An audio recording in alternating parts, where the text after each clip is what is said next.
Meditation before really getting into the groove of skating, I like it. Yeah, really. Killer combo right there. All right, Brandon, thank you so much. So much fun to talk to you. You too, Savannah. Thanks. To watch all these stars of Team USA, check out NBC and Peacock. Peacock is live streaming all NBC Universal coverage of the 2022 Winter Olympics, which runs through February 20th. And while you're watching, impress your friends and family with all the fun facts you just learned here. That's our show. We hope you enjoyed this look at the stars of Team USA. I'm Savannah Sellers. Thanks for watching.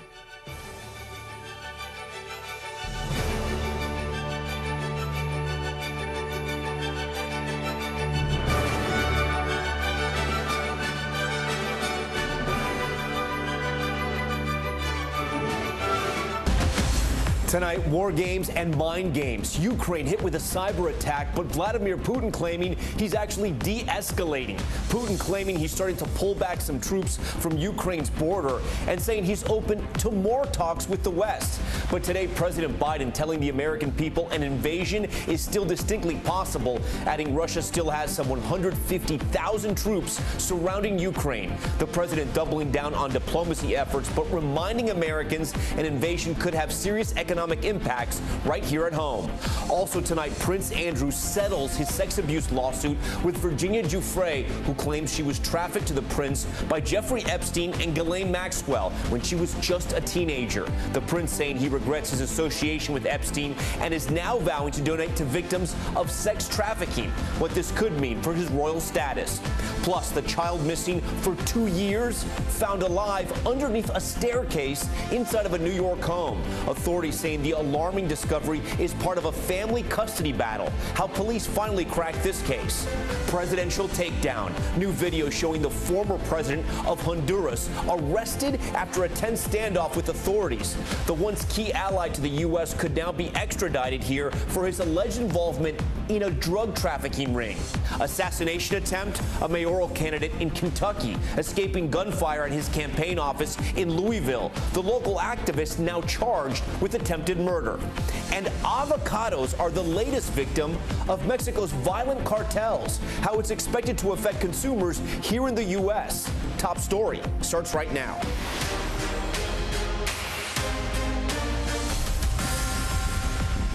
And good evening. Welcome to Top Story, Russia's mixed messages. We begin Top Story tonight with President Biden addressing the American people about the crisis in Ukraine as Russia claims it's starting a slight drawdown of troops at the border. The president urging diplomacy, but saying the U.S. will defend NATO territory with, quote, full force of American power and rally the world if Russia invades, something he says is still very possible. However, his remarks come as Russia released video appearing to show some of its troops retreating from the border with Ukraine, a claim the Kremlin has made before. And Putin sitting down with the Chancellor of Germany today saying he's open to more talks with the West. Coming up, what Germany said that could be influencing Putin tonight. U.S. Defense Secretary Lloyd Austin arriving in Brussels now, where he is meeting with NATO leaders as the world watches to see if Russia is actually stepping back from the brink of war. But tonight, a cyber attack crippling critical websites in Ukraine. So let's get right to NBC News chief foreign correspondent Richard Engel, who's there and leads us off tonight. Tonight, President Biden's bleak warning about the looming Russian threat on the Ukrainian border. An invasion remains distinctly possible. He laid out two paths, promising punishing sanctions if President Vladimir Putin invades, while saying the door to diplomacy is still open. We should give the diplomacy every chance to succeed. And I believe there are real ways to address our respective security concerns. It comes after a day of mixed messages from President Putin, who declared he, too, was ready for more talks, appearing with Germany's chancellor saying, "Do we want war or not? Of course not." And releasing footage of some Russian forces, including these tanks, being put on trains pulling back from the Ukrainian border. A claim President Biden says the U.S. has not yet verified. But then appearing to dash hopes of a quick breakthrough, President Putin said the U.S. and NATO continue to ignore Russia's security concerns about Ukraine possibly joining NATO. And he accused Ukraine of a, quote, genocide against pro-Russian separatists who live in an enclave in eastern Ukraine. Hours earlier, Russia's parliament called on Putin to recognize the separatists' independence. Tom, amid all of this pressure, amid all of these warnings and the new ones today from President Biden, Ukrainians today were hit by a disruptive cyber attack. It took the Ministry of Defense's website offline. It locked up 2 banks. Services were eventually restored. The banks say no money was stolen, but it unsettled people profoundly that they were locked out of their finances, couldn't access their bank accounts for most of the day, 7-8 hours at least. And U.S. intelligence officials, Tom, have worried that cyber attacks could be a precursor to a military invasion. No doubt it sent shock and confusion across the country. All right, Richard, thank you for that. I want to bring in NBC News military analyst General Barry McCaffrey. He's a retired 4-star general and former National Security Council member under President Clinton. General, thanks for joining Top Story tonight. Let's start with that cyber attack that Richard just mentioned there. How would this affect any type of military operation if this indeed was a first salvo? Yeah, well, first of all, I have to underscore the extremely effective speech by President Biden, heavy on deterrence, articulating the unity of NATO. He sent Secretary Austin over to both NATO headquarters in Brussels and then Poland and then the Baltic states. And he also spoke directly to the Russian people, which I thought was extremely effective. Look, Tom, we have a crisis that is not ending yet with the Ukraine. There's 150,000 troops assembled around the country. They're prepared to take the maritime ports in the south, to grab the 2 breakaway provinces for sure, and potentially to conduct a major invasion and seize the whole country. Putin's determined on this. It looks to me as if he's starting to blink. He's starting to recognize the strategic disaster that will ensue if he actually carries out this operation. So let's see what happens over the next week. So General, Putin says, as you mentioned, they're pulling back some troops. They released video that appears to show tanks being loaded onto rail transports. This is the video right here. As someone who has commanded forces and stared down enemies in the past, how do you interpret this video? Do you take Putin at his word? And how do you not know that this is just some type of trick before an invasion? Well, of course, we can't believe anything Putin says. The Russians are masters of disinformation, of deception planning. We will be able, with overhead satellite photography, count the armor that are on site, whether they pull back or not. This is symbolic. So far, this giant military enterprise is still there in the field. Even though it's about to thaw in early March and the ground will end up marshy, Putin could keep these troops there for another 90 days at least, adding military threats to what he hopes to achieve, which is to get essentially Ukraine back into Mother Russia and to get the U.S. out of Europe. So, General, you started your comments highlighting President Biden's words tonight, but I actually want to talk about what Germany's chancellor said, because I think he actually made the biggest statement, the most important statement today. This is a quote. I want to put it up on the screen. He was talking about basically Ukraine will not be joining NATO, won't even be on the agenda for years to come. So he says, quote, everyone must take a step back a bit here and make it clear to themselves that we can't just have a possible military conflict over a question that is not on the agenda. A lot of people are honing in on the agenda, essentially telling Putin, right? Maybe signaling to Putin, listen, Ukraine, it's going to be a few years before we even start talking about this. Why would you invade even now? How effective do you think that comment would be to somebody like Vladimir Putin? Well, it may give him a fig leaf to back out of the situation. Both the German chancellor and the French president have hinted at, by the way, any one of the 30 NATO countries can deny entry to any new applicant. And the Ukraine was never close to being offered a membership. There were preconditions that would have taken another decade to fulfill. But I think what they're essentially doing is giving Putin something he can use to say, I achieved my purpose. His real purpose, though, implacable, eventually he'll try it, is to get Ukraine back into Mother Russia. He's after Belarus, the Ukraine, and Georgia. So we'll see. This is a good move, I think, personally, by the German chancellor. Okay, General Barry McCaffrey for us tonight on Top Story. General, we always appreciate your analysis. Okay, now to the other major headline tonight. Prince Andrew reaching a settlement in a sex abuse case filed by a woman who accused him of sexually assaulting her, saying she was trafficked to him by the late Jeffrey Epstein. NBC's senior international correspondent Keir Simmons has more. Tonight, Prince Andrew dramatically averting a court battle, not admitting liability, but not clearing his name, declaring his regret for his relationship with the late Jeffrey Epstein, and commending the bravery of Virginia Giuffre and other survivors of sex trafficking. Virginia Giuffre claimed she was sexually assaulted by the prince when she was 17 years old, trafficked by Epstein. It was a really scary time in my life. I had just been abused by a member of a royal family. Prince Andrew now paying an undisclosed sum to a charity she chose, supporting victims' rights. There is a very strong desire not to see the Queen's personal funds go towards a settlement of this nature, because that would be a really bad look. For the prince tonight, the end of a damaging case stretching back 2 decades. Virginia Giuffre claims she was first assaulted by Prince Andrew in March 2001. In 2010, he's photographed with Jeffrey Epstein after Epstein is released from prison. In 2019, he records an interview with the BBC, widely viewed as a disaster. In it, he says he does not remember being photographed with Giuffre in this picture. I have no recollection of ever meeting this lady. None whatsoever. Then in January this year, he loses a battle to have a New York court throw out the case, and he is stripped of his royal patronages. All right, Keir Simmons joins us now live here on Top Story from London. Keir, I'm curious, what are royal watchers saying? Do they think this had to do more with the deposition date coming up, or more to do with the Queen and her Jubilee celebration?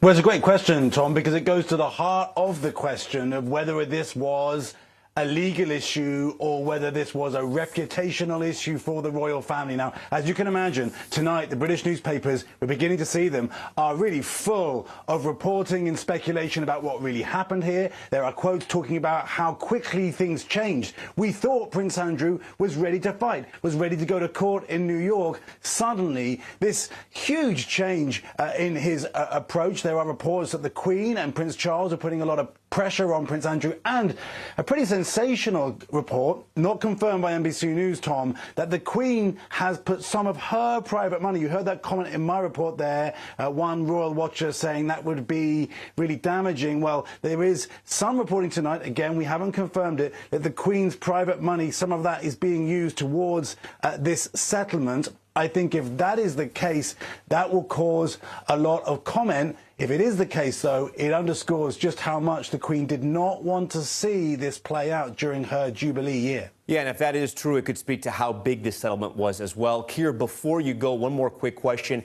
What does this mean for Prince Andrew's royal status? I think Prince Andrew can't come back from this, honestly, Tom. He's had his official royal title, His Royal Highness, taken away, his patronages. There is a small sentence at the end of that statement where he talks about hoping to work with sex abuse charities, trafficking charities in the future. Maybe that's a glimmer that he thinks there's a way back for him, but of course he'd have to find charities that were prepared to work with him. His royal status really has been ruined by this.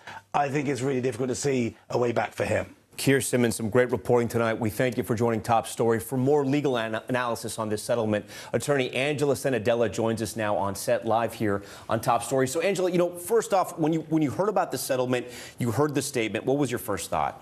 So my first thought is, what's missing here? And what's missing is any admission of wrongdoing, any accountability. The reason why this is relevant is because Virginia and her team, from the moment this lawsuit was filed, insisted they would never settle unless there was some sort of accountability. The closest he comes to this in this statement is that he associated with Epstein. That, to me, is no accountability. So that surprised me. So two things happened, right? He settled, but he also says he's going to make a donation to these charities. What does that tell you? So to me, that's a difference. That's a U-turn from what he said before. So either that means that the amount that he is giving is interesting. It's either so big that Virginia is willing to change her standpoint, or it's that something in the case changed. Is this the end of Prince Andrew's legal troubles when it comes to Jeffrey Epstein? Could he ever be compelled to testify in other cases about Jeffrey Epstein or Ghislaine Maxwell? Yes, so this is the only civil lawsuit that's out against him right now, but I think it's important to remember that she is not the only person who has accused him. So when anyone in a civil lawsuit like this settles, other people can start to come forward. So I'm not saying there necessarily are other accusers, but if there are, this would be the time to come forward because he has settled. And as far as Virginia Giuffre is concerned, is this sort of the end of her lawsuits? Is this the end of it? Yes, this appears to be the final end of Virginia. Top story, legal analyst Angela Senadella for us tonight. Angela, we thank you for that. We want to turn now to weather because we're tracking a storm system sweeping across the country, expected to bring heavy rain and severe thunderstorms as it moves east. 10 million Americans now on alert across the southern plains. So I want to bring in WNBC weather anchor Dave Price, who's in timing it out for us tonight. So Dave, what do we have to be worried about here? Well, this is where it begins. It's really going to power up as we head through the next 24 hours. Let's walk on over to the wall, Tom, and take a look all the way from the southwest toward the northeast. We're talking about high winds for sections of California, Nevada, into Arizona and New Mexico, upwards of 55 miles per hour. Windy through sections of the Plain States, in through the Midwest and Ohio Valley, and flooding rains, heavy rains on top of snowpack, and all this begins to advance to the east. As I mentioned, really beginning to ramp up in the next 24 hours, but keep in mind we're already seeing some light snow over sections of the Rockies and out to the west. So here's how we time it out. Tomorrow, a cold rain and a heavy rain at that forms right along this advancing front, and we're looking where the air is warmer at the possibility of some severe weather in the southern plains. That moves towards the east Thursday. We're talking about that rain changing over to ice and snow. It does not take a lot of either to mess up travel and to create slick and potentially treacherous conditions in this section of the country. And then as we head into Kentucky, Louisiana, into the southern plains, Tennessee Valley, and the Gulf states, that's where we could be talking about more severe weather. As we head into Friday, all of it begins to advance into the northeast. Heavy rains and wind for sections of the I-95 corridor and snow through New England. So the rainfall forecast, look at this. This is 2 to 3 inches of rain on top of the snowpack. That's what's going to create our flooding concerns in sections of the Midwest. Now, as far as the snow and ice, look at that. Ranging from Chicago over to Kansas City, air travel is going to be impacted. Slick roadways, slick sidewalks, and dangerous conditions. It does not take a lot of ice to create that circumstance. And snowfall in some areas of the country, we could be looking at upwards of half a foot of snow or more in through Kansas City, back into the Rockies, and stretching through sections of the Midwest. Now, let's talk about that threat of severe weather right now. As we head into Wednesday night, Tulsa, over to Dallas, Wichita Falls, wind gusts above 60 miles per hour, could see some hail, and the possibility of tornadoes. All of that continues to advance to the east as we head into Thursday. Tupelo, Memphis, Jackson, Baton Rouge, over to Shreveport. We'll watch it all, even stretching to some extent into sections of Georgia. Again, the same risks as we talked about earlier. So rough weather rolls all the way from the southwest into northern New England over the next several days. Tom? All right, Dave, we'll stay on top of the storm throughout the week. We thank you. We're also following another breaking story tonight. A 6-year-old girl found alive, hidden below a staircase in a New York home. She'd been missing for more than 2 years. Authorities finding her last night after receiving a tip. Here's Jesse Kirsch with more. Tonight, Paisley Schultes alive and safe in upstate New York, remarkably healthy. Saugerties, New York police say they discovered the 6-year-old inside this home, hidden beneath the stairs with one of her captors, the girl's own mother. Blankets were soaking wet, extremely heavy to lift up, so they had been there for a while. The little girl missing since summer 2019. Police suspected she'd been kidnapped by her parents. The chief also says they'd lost custody just before Paisley's disappearance. Police say the investigation repeatedly brought officers to this very home, adding that authorities were welcomed inside to look over limited areas at times before a fresh tip yesterday led to a search warrant and a detective seeing what looked like a blanket under the floorboards of the stairs. It was a feeling that he had. It was just the way the steps felt when he walked on them. It was something, and what he saw, it didn't seem right to him. Police say Paisley's mom, dad, and grandfather have been charged in connection with her abduction. Some neighbors reacting to the news. My granddaughter's been in the house several times for parties and stuff, and I'm just shocked because they always seem friendly and nice. All right, Jesse joins us now live from Saugerties, New York. Jesse, when you see that place where she was put under the staircase, it's so horrific that a little girl had to be under there. They suspected this home for a while, police did. Why did it take them so long to find this little girl? Yeah, Tom, it sounds like that search warrant made all the difference. Police had been here repeatedly. They tell us about half a dozen times over the last 2 years or so. In fact, police say they were welcomed into the home on a few occasions, but they were only allowed in those times to see limited areas in the house. Police say once they got that search warrant, they made their way to an area that had not been explored previously, and that's when the detective found that key discovery, saw the floorboards that just didn't look right, according to police. Tonight, authorities tell us that Paisley has been reunited with her legal guardian as well as her older sister. Police also say mom, dad, and the grandfather have been ordered by a court to stay away from the 6-year-old girl. So, Jesse, this is a little confusing to people because you have the biological parents who are accused here and the legal parents. Do we know what the motive was with the biological parents? Was it just to keep their own daughter? The court had denied them? Police have been keeping a lot of details, of course, close to the vest because this is an ongoing investigation. They wouldn't even give me more details on what the tip was that led to the search warrant being approved by the court. And police also said because this has to deal with child custody, some of the court records from back in 2019 are under seal, Tom. So at this point, there aren't that many details about exactly what happened. But the police chief did make a point of stressing to us that there were no signs of abuse or assault and that the girl did appear to have been well fed, Tom. Okay, that's good to know. Jesse, we thank you for that reporting on this developing story tonight. We now move to a dramatic scene unfolding in Honduras. The former president, arrested late today on the front steps of his home, led away in handcuffs and a bulletproof vest just 3 weeks after leaving office. The arrest coming at the request of U.S. officials who have demanded his extradition to face drug trafficking charges in the States. NBC's Priscilla Thompson has the late details.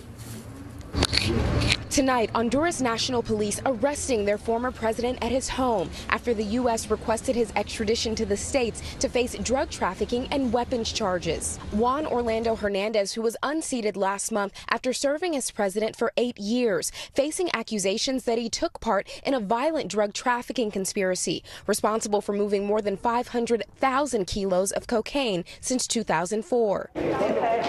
His arrest coming after a tense standoff with police, officers blocking the roads to his home and helicopters monitoring his movements from the sky. Hernandez signaling his intention to cooperate in an audio message posted to Twitter. I am set to cooperate and voluntarily arrive with their escort, he says, so I can face this situation and defend myself. It's a dramatic end to a slow fall from grace for a man once considered a key U.S. ally in the region. Rumors of an impending arrest intensifying after his brother's conviction last year. The former Honduran Congressman Juan Antonio Hernandez was arrested and tried in the U.S., found guilty of smuggling more than 185 kilos of cocaine into the country, and sentenced to life in prison last March. His older brother was named as co-conspirator in that case, prosecutors alleging he used his presidential influence to provide state-sponsored resources and security to drug traffickers. En nombre del pueblo hondureño. Hernandez has long denied his involvement in any illegal activity, in 2019 saying, "In the name of the Honduran people, I reiterate my complete rejection of the accusation that our country is a drug-stealing state." But with an extradition apparently imminent, Hernandez now preparing to defend himself in what could be one of the highest profile criminal cases for a former world leader in decades. Priscilla Thompson, NBC News.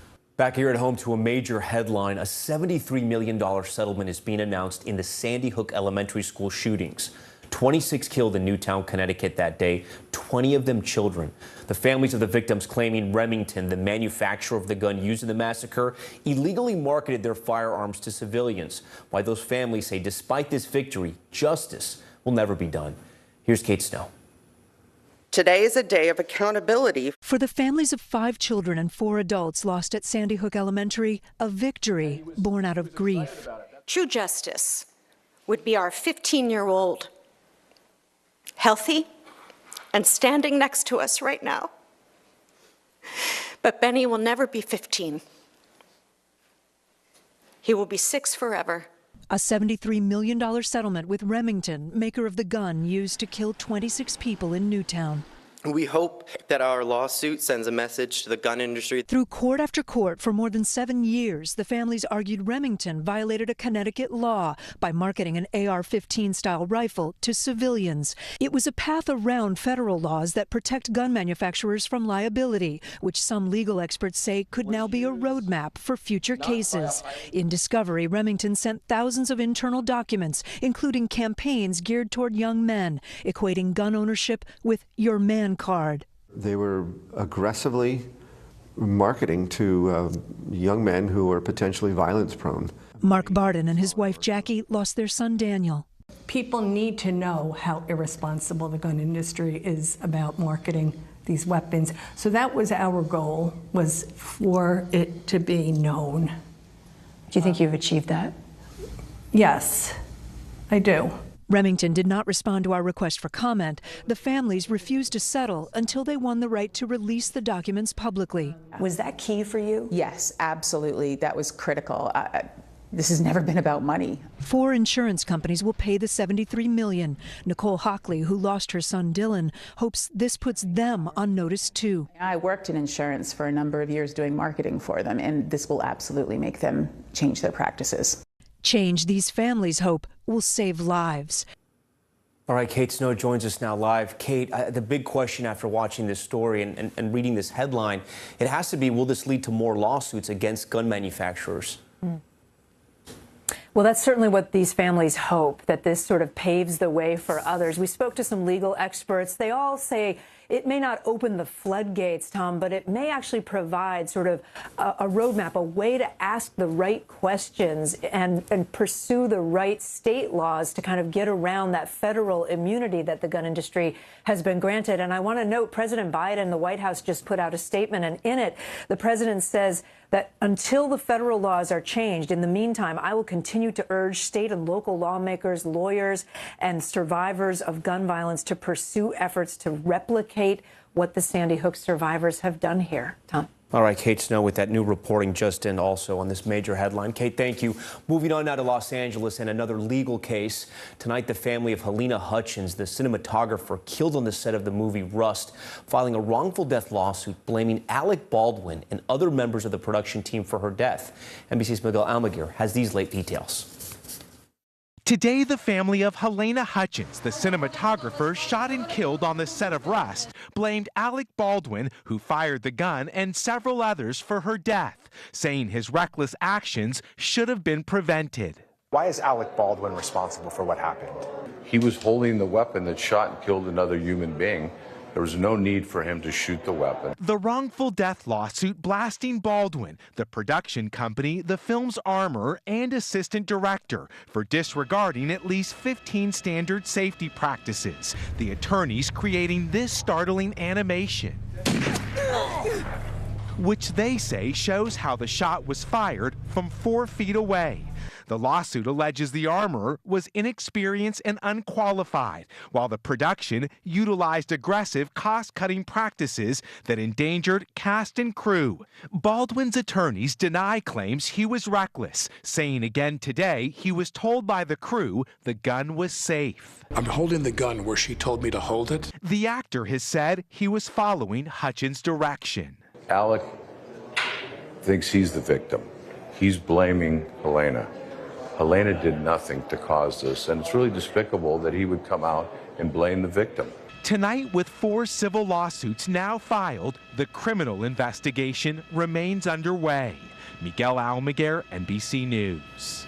All right, we thank Miguel for that report. We want to head overseas now to the Beijing Winter Olympics. With only 4 days left of competition, here's where we stand with the medal count. Norway is sitting comfortably in first place, 6 medals ahead of Russia. Germany following closely behind in third, while the U.S. drops down to 4th place. Canada rounding out the top 5. Stephanie Goss joins us now from Beijing. Steph, great to have you tonight on Top Story. And we know that the big deal over there today was not a medal, but a scandal, right? Russian figure skating skater Kamila Valieva returning to the ice in this women's individual event, looking for her second gold medal of the Games. And I want to remind our viewers, the sport's top court ruling, she could continue to compete despite having tested positive for a banned substance before the Games. My producers told me, Steph, you had the chance to be there and watch her in person. What was that like? Yeah, we did, Tom. And I spoke to a lot of people in the figure skating world today, some former Olympians, coaches, athletes themselves. It's just kind of a sad day. There is a cloud hanging over this event. And as you know, this is one of the marquee events at the Winter Olympics, the women's figure skating, and they are incredible to watch. And there is a part of that, of course, that has not been lost. But there's a lot of frustration and some anger that Kamila Valieva was able to perform last night and to compete in this competition. Now, the ruling body that decided she could participate in the game said that they made that decision in part because of her age and because of the delay in this test. As you may know, the test was taken back on December 25th. So there's been 6 weeks, and it was only reported last week that she tested positive for this banned substance. And there is an investigation right now being conducted by the World Doping Association, and that's going to go on potentially for weeks. So they felt that they needed to give her this opportunity. But others are saying absolutely not. It's just simply unfair. I spoke to Adam Rippon.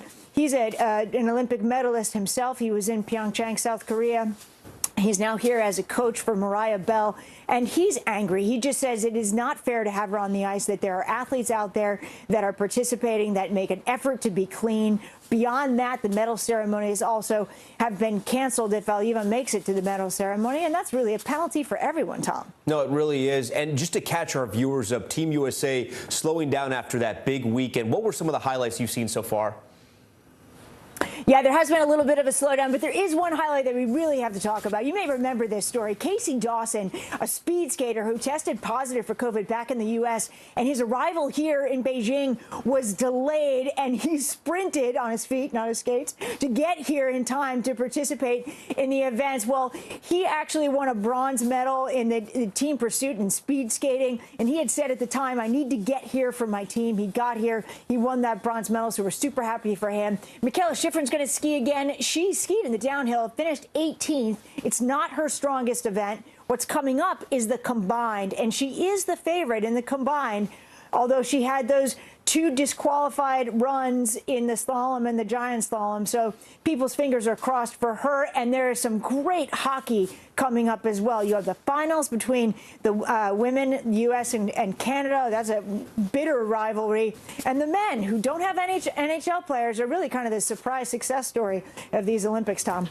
All right, Stephanie Gosk for us from the Olympics. Stephanie, thank you. Still ahead tonight, assassination attempt. A gunman opening fire on a mayoral candidate at his campaign office in Louisville. A local activist now charged in the attack. The report coming up. Plus, Mexico's drug cartels now hurting avocado imports. The dangerous situation for farmers there and how it could impact consumers here. And ticket to space. How you could soon buy a trip to Earth's edge, and just how much will it cost you? It's a lot. Stay with us. Top story, just getting started.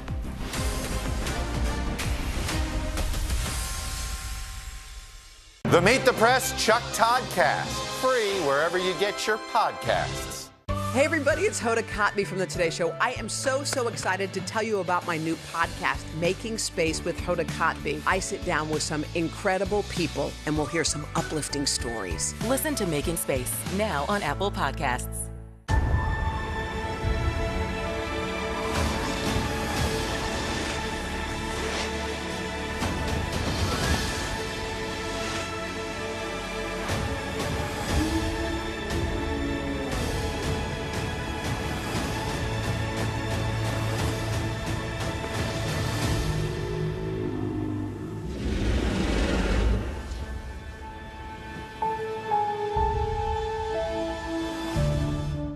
News is more than a headline. It informs, it inspires, and it still matters. To cover it, you have to be in it. And that's what we're gonna do. Every night, we take you to the front lines of the story, where it's actually happening, with NBC News journalists on the ground from all over the world. We cover what you need to know and bring your newsfeed to life in prime time and streaming live. It's your news playlist every night. Top Story with Tom Llamas, weeknights at 7 on NBC News Now. You think it's been healthy for the Democratic Party to highlight the division in the party? What does an exit ramp for Putin look like that allows him to save face? How much of this is on the CDC and how much of this is on Washington? If it's Sunday, it's Meet the Press. There were residents who hung on for dear life. I've heard people say the town is gone. Do you see it that way? Absolutely not. We've lost some houses, but our community's still here. The Meet the Press Chuck Toddcast, free wherever you get your podcasts.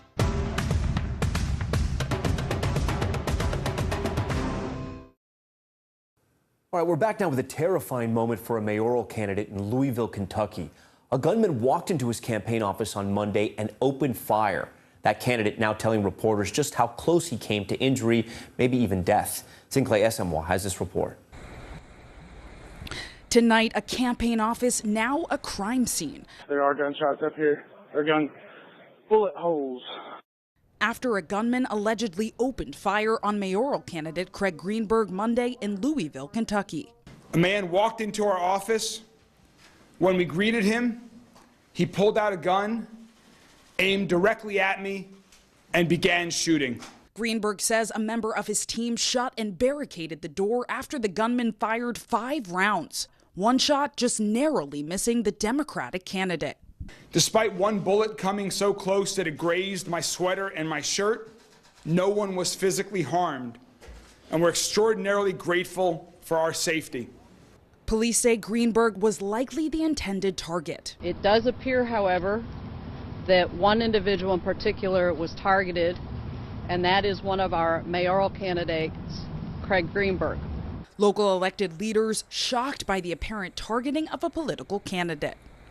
Democracy is based upon, the people having the right to vote, and to think that someone would try to kill a political candidate is just really unthinkable here in our city. Police arrested 21-year-old Quintez Brown, found with a loaded 9mm Glock handgun less than half a mile away from the campaign office. Prosecutors charged Brown with attempted murder and 4 counts of wanton endangerment. Brown, an activist and college student, previously participated in the 2018 March for Our Lives rally, a movement to curb gun violence. He had this to say on MSNBC. I love how the emphasis is, it's like this isn't a school safety issue, this is a school safety issue, this is a gun violence issue, because gun violence does not affect schools, but communities, churches, clubs, everywhere. So at school, and it's very hard to feel safe now because it's like a war zone. Brown appeared in court earlier Tuesday and pleaded not guilty. He currently is being held on a $100,000 bond. During the hearing, his lawyer asked the court to take into account Brown's mental state. I believe that there's serious mental issues at play here, and I'm going to have him evaluated immediately. Candidate Greenberg, who campaigned on a platform to, quote, stop the violence before this incident, now says there's more work to be done. It's not lost on me that the violence my staff and I experienced today is far too common in our city. Too many Louisville families have experienced the trauma of gun violence. Too many in Louisville were not as blessed as my team and I were today to survive. All right, Zinclay joins us now. Zinclay, so Brown, the suspect, we heard him, he was interviewed during that march there. Do we know anything about the motive here? Yeah, Tom. So when it comes to the motive, authorities still have not released that information. We do know that the ATF and FBI are investigating, but I did receive a statement from Brown's attorney just minutes ago. He tells us that his client is, quote, dealing with severe mental illness, and said his client needs not imprisonment, but treatment. Tom? All right, Zinclay, we thank you for that. Still ahead tonight, that deadly plane crash off the coast of North Carolina. We told you about it last night. The plane going down with 4 high school students and 4 other adults. The discovery just made by dive teams. Also, the alarming new report on a New Jersey nursing home where bodies were found stacked in a morgue at the height of the pandemic. NBC's Emily Aketa joins Top Story tonight with the growing calls to shut down the facility and why the federal government might get involved. A lot of new reporting on this one. Stay with us.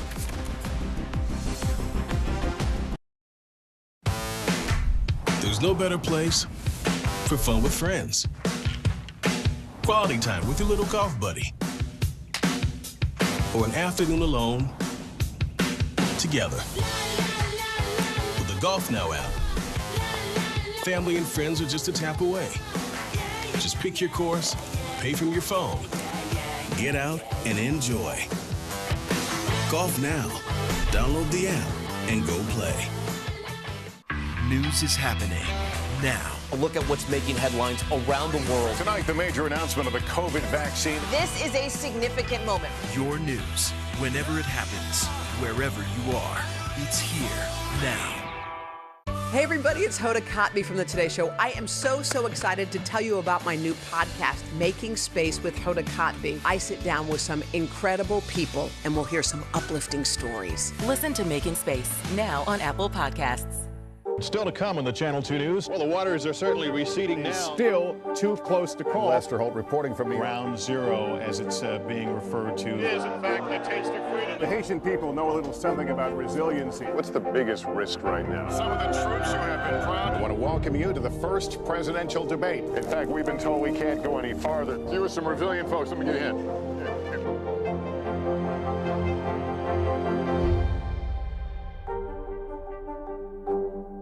This is a very different kind of program. We're here to start conversation about the big things happening in our world. Professor, I'm not asking you to predict the future, but what do we think that the new normal is going to be? Is part of this that everyone's rethinking their jobs during this pandemic and their relationship to their employers? What is your biggest tip for any parent who's concerned about this? It's not my job to tell you what to think. My job is to think about what you tell me. Now Tonight with Joshua Johnson, streaming weeknights at 8 on NBC News Now.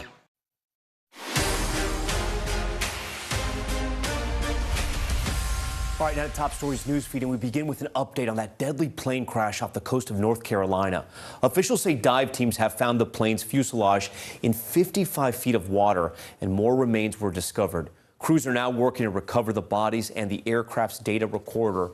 The small plane crashed on Sunday about 3 miles from the shore while carrying 4 high school sophomores and 4 other adults who were returning from a duck hunting trip.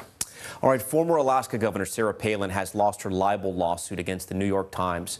A jury today rejecting her claim that the newspaper maliciously damaged her reputation when it incorrectly linked her to a mass shooting in 2011 that nearly killed former Congresswoman Gabby Giffords. The verdict comes one day after the judge said he would dismiss the case. Palin is vowing to appeal. All right, 2 major upcoming music festivals have dropped all COVID restrictions.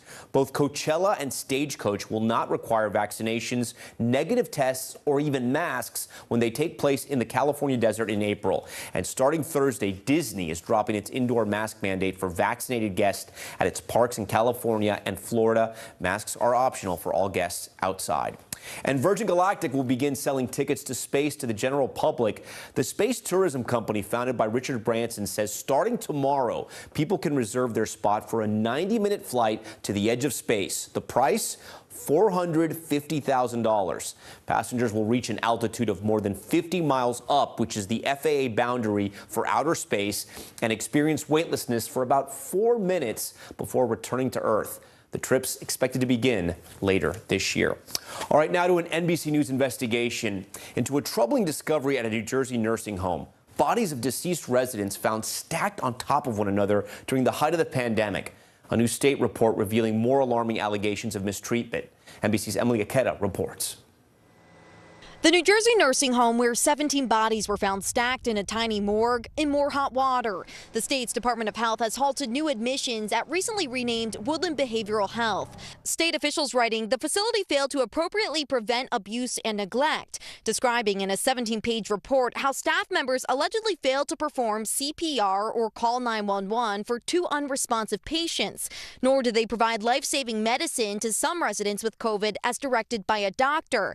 Another individual was left soiled in feces for 10 hours. Authorities say COVID infected more than 230 residents and staff at the facility in just 10 days at the end of last year. 91 residents there have died from the virus since the start of the pandemic.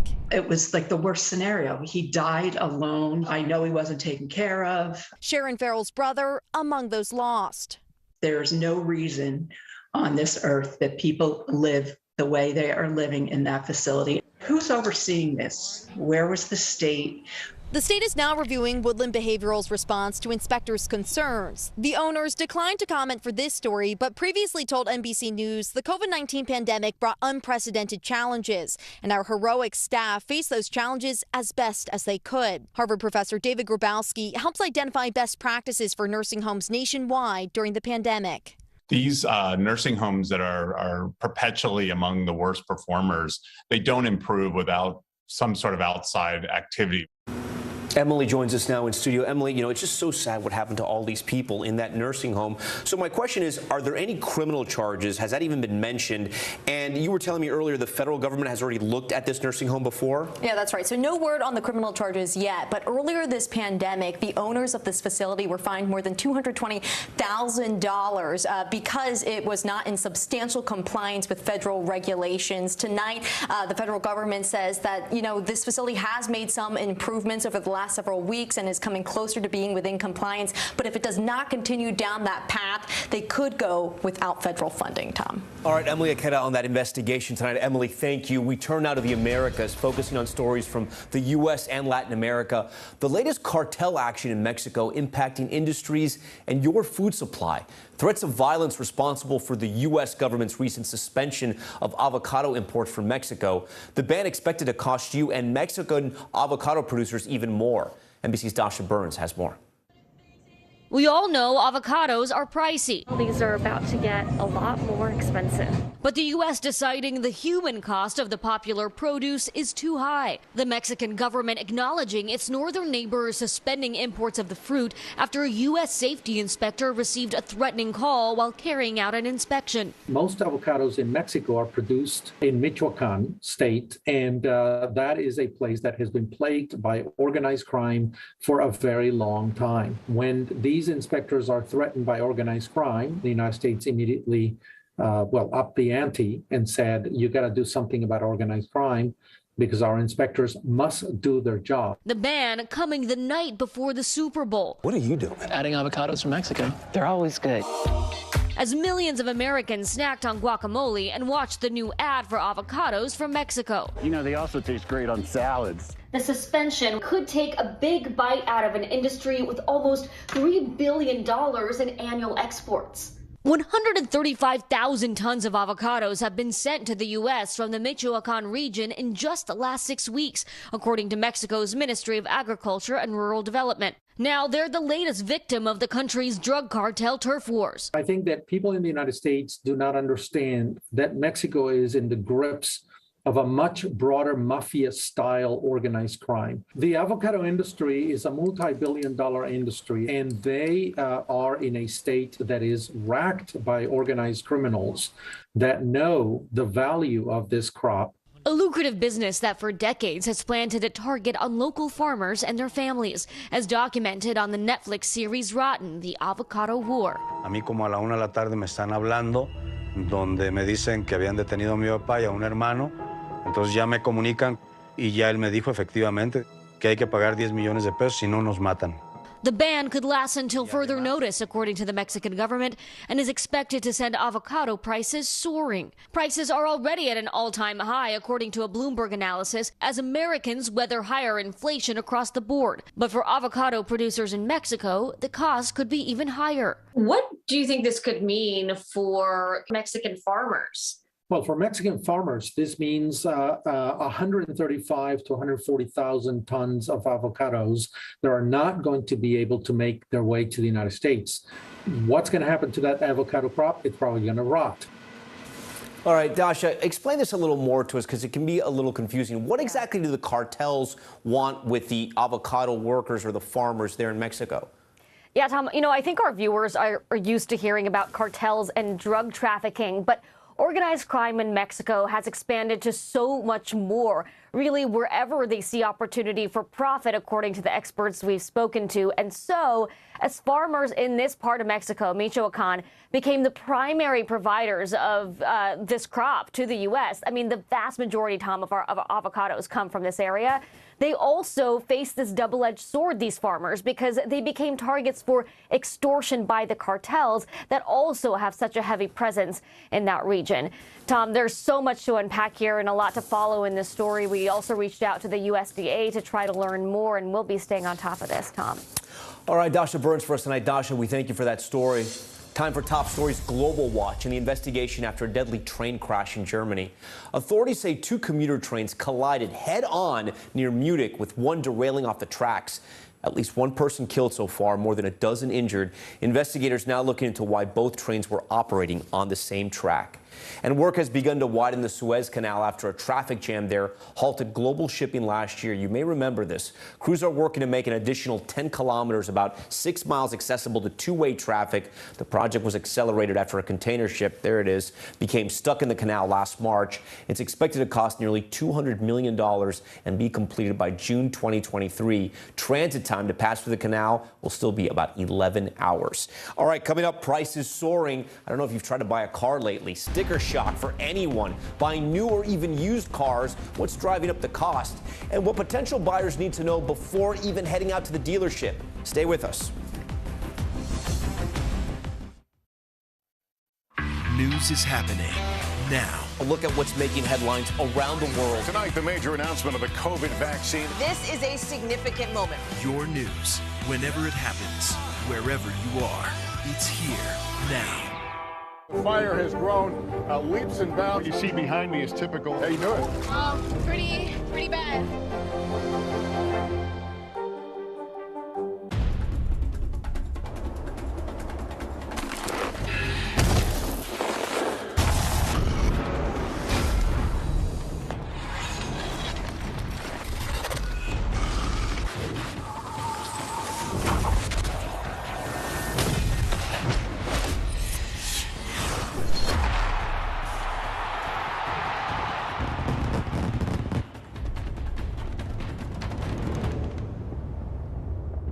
Good morning, I'm Joe Fryer. And I'm Savannah Sellers. 2022 is off to a busy start.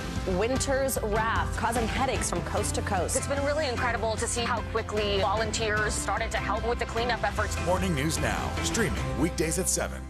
Welcome to The Tonight Show. Let me show you how it's done. Show me what you got.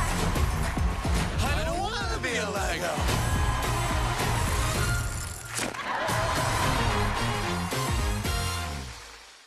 News is happening now. A look at what's making headlines around the world. Tonight, the major announcement of the COVID vaccine. This is a significant moment. Your news, whenever it happens, wherever you are, it's here now. I believe. Every dream, every journey, every triumph. And it all starts here. Let the celebration begin! The excitement is in the air. United States! Is he superhuman? Feel the magic every day. She is a superstar. Kayla, we are cheering you on. And share every moment with us at the Winter Olympics. Today is where the games begin. To cover the news, you have to be in it. We'll take you to the front lines of the story, bringing your news feed to life. Streaming live every night. It's your news playlist. Top Story with Tom Llamas, weeknights at 7 on NBC News Now. News is happening now. A look at what's making headlines around the world. Whenever it happens, wherever you are, it's here now. What are you doing for teachers who feel that they're being stretched too thin? Did you understand how prevalent hunger was in your own community? News is happening now. Look at what's making headlines around the world. Whenever it happens, wherever you are, it's here now. All right, welcome back. We have Money Talks now, what consumers and investors need to know from the business world and beyond. As the country continues to grapple with record-breaking inflation, price gouging has cropped up across a number of industries, creating newer obstacles for consumers as companies look to take advantage of a volatile market. NBC's Carrie Sanders takes us to Miami to show us what people in the hunt for a new or used car are now facing. The cost of buying a car has been accelerating big time. These days, 8 out of 10 new car buyers pay more than sticker price. On average, $728 more. And in some cases, people are shelling out thousands more. Experts blame ongoing supply chain problems. Still, there are a lot of buyers in the market for a new ride. Justin Sofer had his eye on a new Toyota RAV4. He signed a contract and even put down a deposit for the manufacturer's suggested retail price. But when it arrived from Japan, serious sticker shock. The dealer jacked the price up by $2,000. I've probably owned about 5 or 6 cars, and I've never paid sticker price. Sofer eventually got his Toyota at sticker, but he tells me he had to find a new dealer. You complained to the Massachusetts State Attorney General, and what kind of result did you get? They said that they would keep a record of it, but there wasn't anything they could do in my particular case, unfortunately. But car manufacturers are not happy with price gouging. GM reportedly telling its dealers that it will be forced to take action if it learns of any unethical sales practices. Ford says, quote, "We are actively looking at how to address those behaviors," even warning dealers who sell vehicles above MSRP they may not get the highly anticipated electric F-150 Lightning. I've never seen anything like this in 25 years that I've been in the industry. Arnaldo Baumann sold more than 25,000 Chevrolets last year, more than any Chevy dealer in the nation. Except for Corvettes, he says he prices all vehicles at least $2,000 below MSRP. Not bad for a guy who came to the U.S. from Cuba in 1994 and began by selling fish on the side of the road. I've always tried to go in the opposite direction than the rest. If you're gonna charge 10,000 over MSRP, you're going to charge 2,000, 3,000 under MSRP. Baumann says he makes less money per sale, but wins in volume. Even more confusing, the used car market. Prices up a staggering 40.5% in the past year. A significant number of used cars bought in 2021 now actually selling for more than when they were new. 1 in 10 customers got more money for a trade-in than with the initial purchase price. And that is remarkable. Nice profit, but where do you go from there? All right, Carrie, thank you. Coming up, the heartwarming story of a boy who lost his most cherished toy and the massive effort airport workers made to reunite this inseparable pair. Stay with us. Top Story with Tom Llamas is your news playlist on NBC News Now. And now, you can listen to it as a podcast. Available anytime and anywhere. Welcome to The Tonight Show. Let me show you how it's done. Show me what you got. I don't want to be a Lego.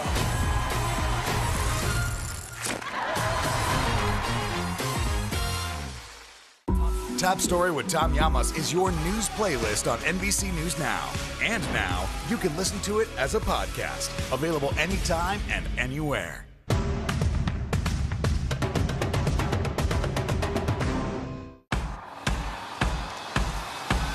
News is happening now. Look at what's making headlines around the world. Right now on Morning News Now.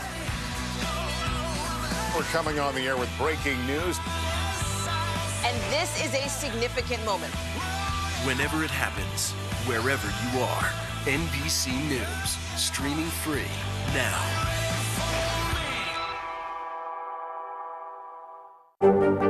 There were residents who hung on for dear life. I've heard people say the town is gone. Do you see it that way? Absolutely not. We've lost some houses, but our community's still here.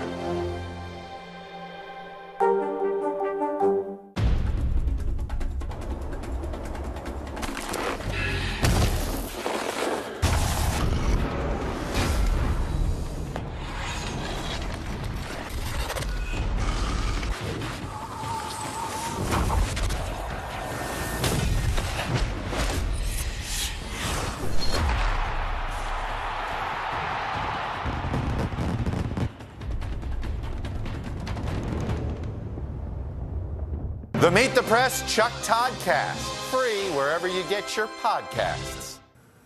And finally tonight, a toy story. A little boy from Dallas lost his teddy bear after leaving it at the Milwaukee International Airport. And then the airport staff went on a mission to reunite them. Many children have had that one toy they really loved. For Ezekiel Burnett, a 5-year-old boy from Dallas, it's Teddy, his stuffed bear. He's had Teddy his entire life, given to him when he was born, and the two have been inseparable. But recently, after taking a flight out of Milwaukee's Mitchell International Airport over the holidays, Teddy disappeared. We had a lost item show up in our lost and found, and it's a teddy bear. And what we've been doing recently is we're posting those online to try to reconnect those items with the owner who lost them. TikToks, tweets, and Facebook posts went out, and the world responded. We actually reached about 1.9 million people on Facebook, 1.8 million on TikTok, and over 400,000 on Twitter, with so many people who wanted to see this bear reunited. The Milwaukee airport went viral, becoming the most watched airport on TikTok.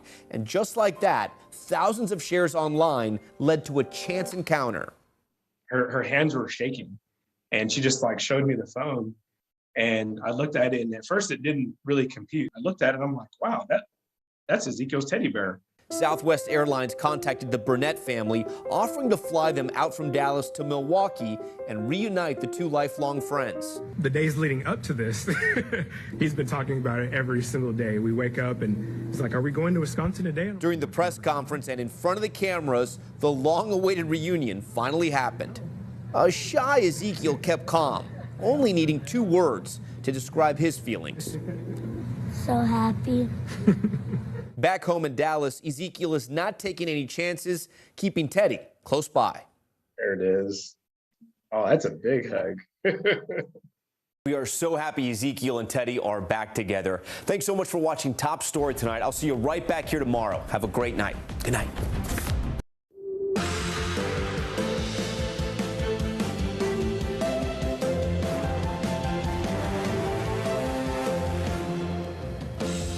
Good morning, I'm Joe Fryer. And I'm Savannah Sellers. Right now on Morning News Now, consequences of war. This morning, new claims by Russia that it's pulling back forces near Ukraine.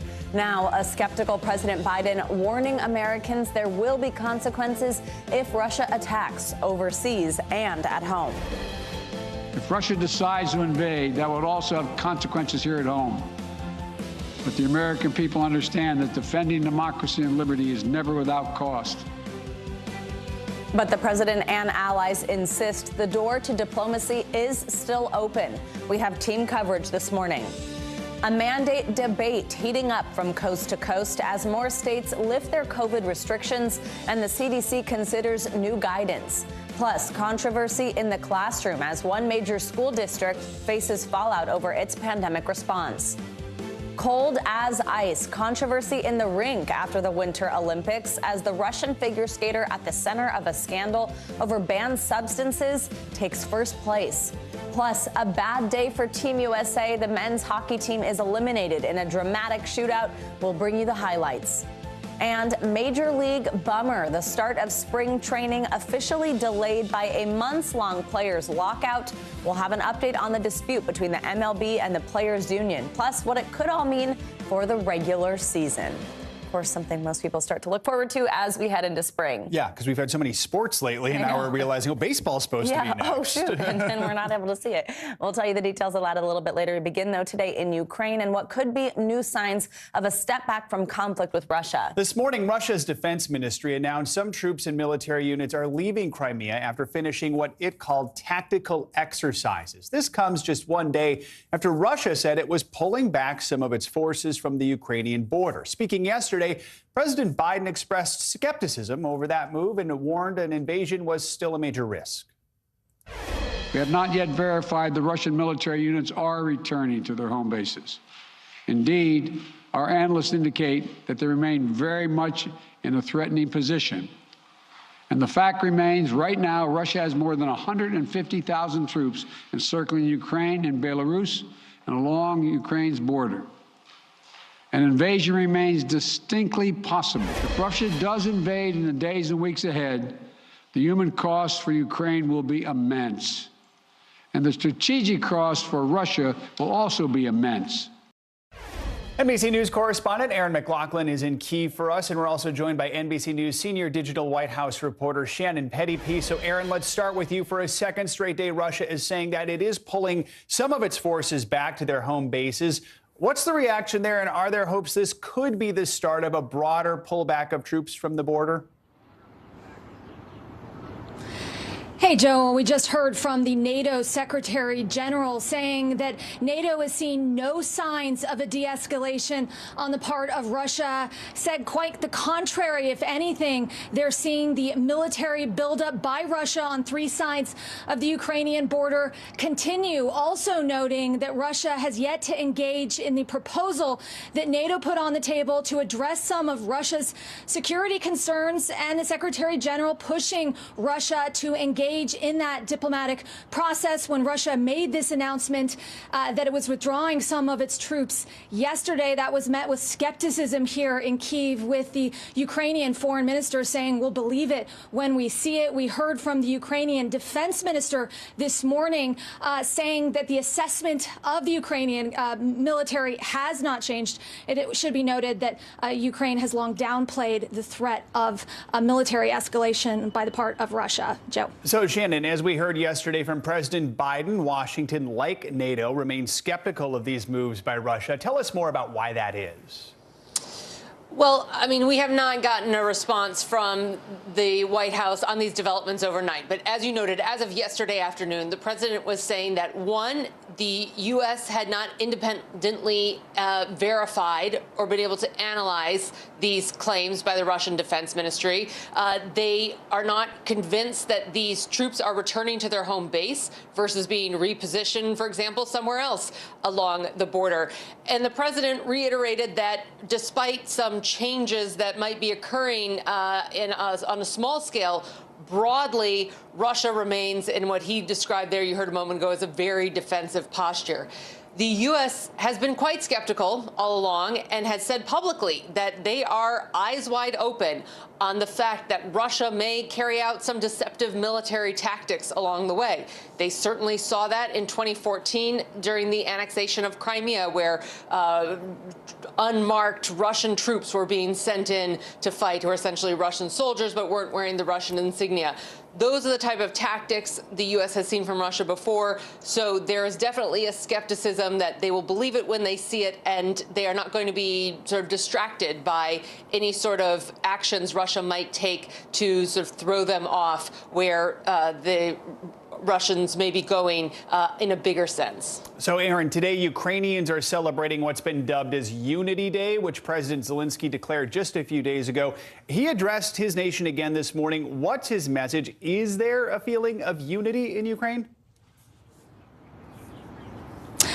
Well, this morning at the National Stadium here in Kyiv, they unraveled a 200-meter-long Ukrainian flag. You're seeing Ukrainian flags throughout the country, people posting pictures of themselves wearing yellow and blue ribbons. And in a show of patriotism this morning, President Zelensky addressing the nation saying, but we are united by a single desire, the desire to live in peace, happily, with one family, with children, with parents.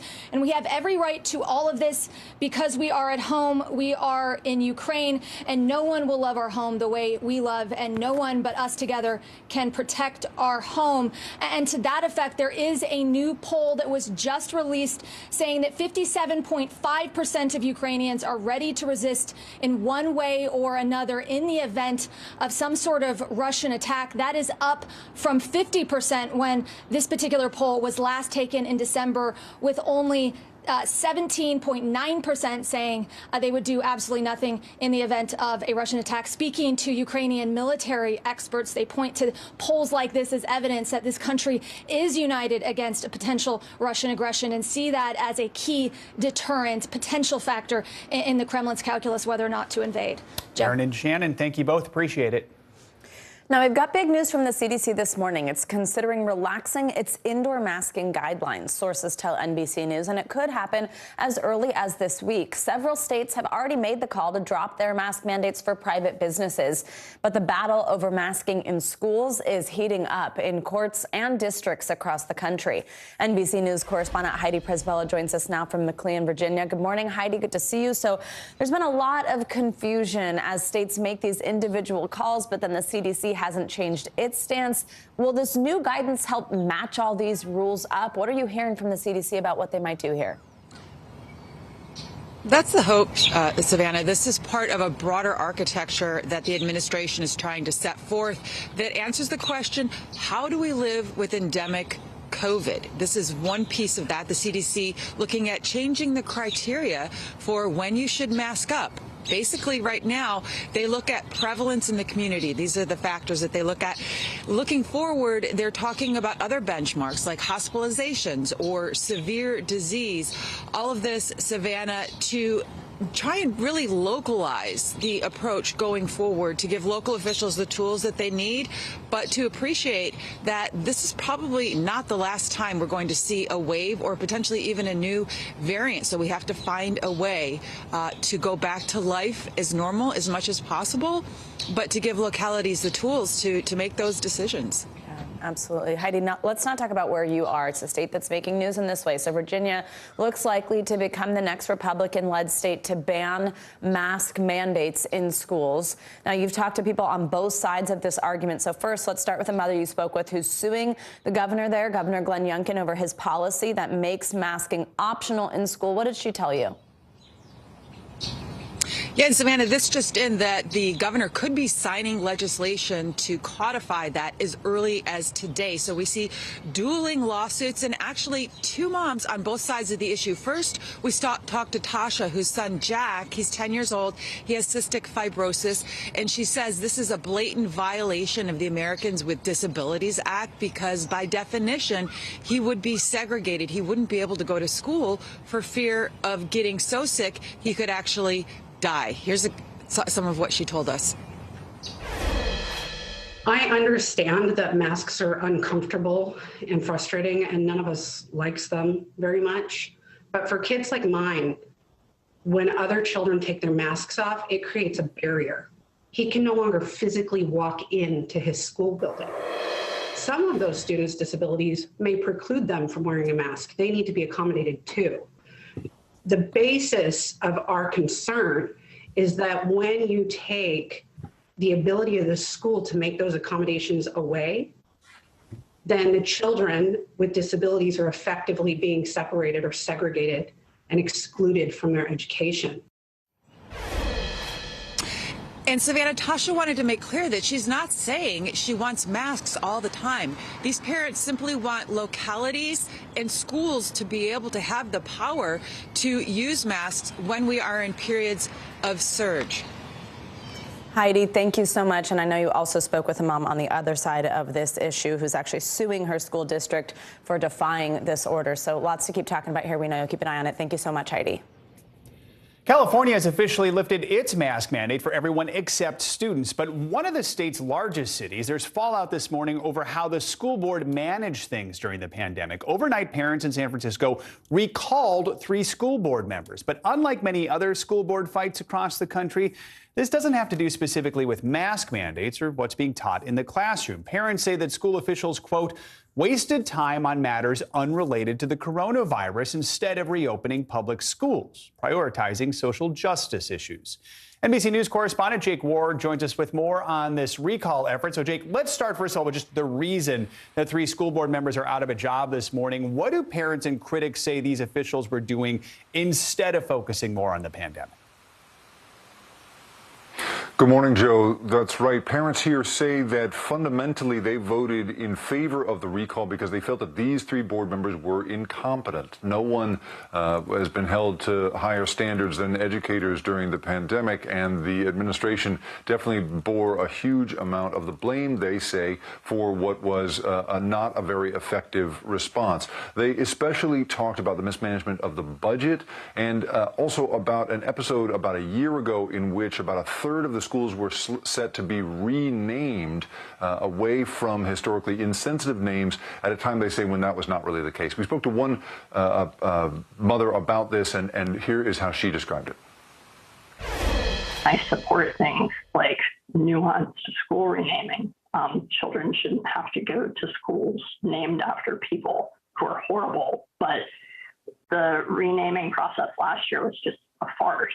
It was an embarrassment for our city. Ms. Cameron there, along with many other parents, felt that that was a huge difficulty there. Also, the changing of an admissions system into the district's most prestigious high school, Lowell, went from a merit-based system to a lottery system was the proposal. That also seems to have brought people in here. So, Jake, we know school board meetings across the country have been very tense, becoming political battlegrounds over the last year or so. People in San Francisco say it's not entirely about politics there. Why is that? And what is the feeling among those who voted against this recall? Well, Joe, it is certainly not politics as we have seen it play out in school board controversies across the country. But it does seem to have touched a nerve in in San Francisco, which is famous for thinking about this stuff in a very progressive and subtle way. I spoke to one parent who voted against the recall, and he described what he attributes this change to. Have a listen. We're not discussing critical race theory or banning books in San Francisco. But in a way, in a much more subtle manner, I think that these three have been pushing a change to make San Francisco unified a better, more equitable place, which is uncomfortable, right, for the ruling class, if you will. Now, in the end, San Francisco Unified School District is losing students as people move away from incredibly expensive California, and you're seeing, a third of the students in that city going to private and parochial schools. So people here say this is just one of the sort of most sad outcomes for a place that has had just trouble, as so many places are, in handling with the pandemic. So, Jake, some say this brings up a bigger issue, which is school funding. Quickly, what are some workers in the school district saying about that? Well, I spoke to the president of the Service Workers Union for the district about just how hard it is to keep these schools going. Here's how he described the challenge. We have over 155 sites, including administration-type buildings. Upkeep of these buildings, these are old. A lot of our buildings are old, and ventilation systems are not always working properly. Windows don't open. I mean, we have schools that are going to cost a lot of money to fix. But these ain't today's problems. These are problems that's been going on since the 80s. Now that these three board members have been recalled, Joe, Mayor London Breed has the opportunity to replace them ahead of a new school board election in November, Joe. All right, Jake Ward reporting on some big changes in San Francisco. Thank you. Let's now bring in Dr. Ebony Jade Hilton. She's a professor of anesthesiology and critical care medicine. She's also the co-founder and medical director of Good Stock Consulting. Dr. Hilton, good to see you. So we just heard a moment ago at the top of the show from Heidi that the CDC is expected to loosen its indoor masking guidelines soon. Of course, this comes as several states have already done so. They've already dropped those mask mandates. So how do you take this? I mean, have we finally made it, sort of, if we see both the CDC and states doing it? Is now the right time to loosen these restrictions?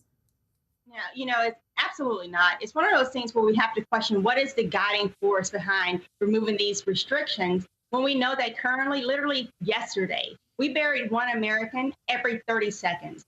COVID-19 is not done with us. And when we think about, we say decreasing cases, decreasing from what? What is our baseline standard? Because right now, we have as many cases that we were having back when we had the Delta flare. That scared everyone, right? We have as many hospitalizations as that Delta flare. And we're seeing just as many deaths. So the question is, when are we going too fast? Because what we do know is that when we look at the timing of when Omicron hit, it was right after Biden mandated that we had vaccines. So many people are alive today simply because of that rule. And now that rule is being reversed. The mask regulations are being reversed. And we're going to see another surge. We know we'll have another variant, and we're going to have millions of Americans that are now vulnerable to falling to COVID-19. So, Doctor, though, is what you're saying there that you're confident that we will have another surge or some other type of variant? For sure. I mean, I don't think that's in question by any scientist at all. We know variants will come. We know right now in Denmark, the reason why we're seeing the increases in cases over in Europe is literally because of BA2, which is a self-Omicron. We know we now have that variant now in the United States of America. The question is not when, it's literally where is it going to pop up next? Where is the next variant going to come? That's what viruses do. So at this point, what I urge the American public to consider, I know we are all tired. We're tired in the hospital too, but we're also tired of burying people. We're also tired of having to have that conversations with families, both of young children to grandparents, of why there's nothing else we can do further. And we see that these cases are getting younger and younger because our older population, over 65 and older, they're 89% vaccinated. It's the younger groups that are not. And they're the ones that we're seeing, unfortunately, succumb to COVID-19. Doctor, before I let you go, I do want to ask you a viewer question. This is from Brian in New Haven, Connecticut. It says, my kid got COVID during the Omicron surge in January. They had 2 Pfizer vaccines in June. I'm thinking about delaying the booster shot until October when they go back to school and infection usually starts to pick up. Would that leave them too vulnerable to infection between now and then? That's a good one. What do you say, doctor? All right. For one, I'm sorry about the children being infected. We know that children did get largely infected with Omicron just due to the policies not being in place to keep them safe in schools. But one thing I would urge you to think about is that we actually had the Delta wave. That was back in the summertime. Remember in June, July, when we lifted masks and we had the Delta wave that began?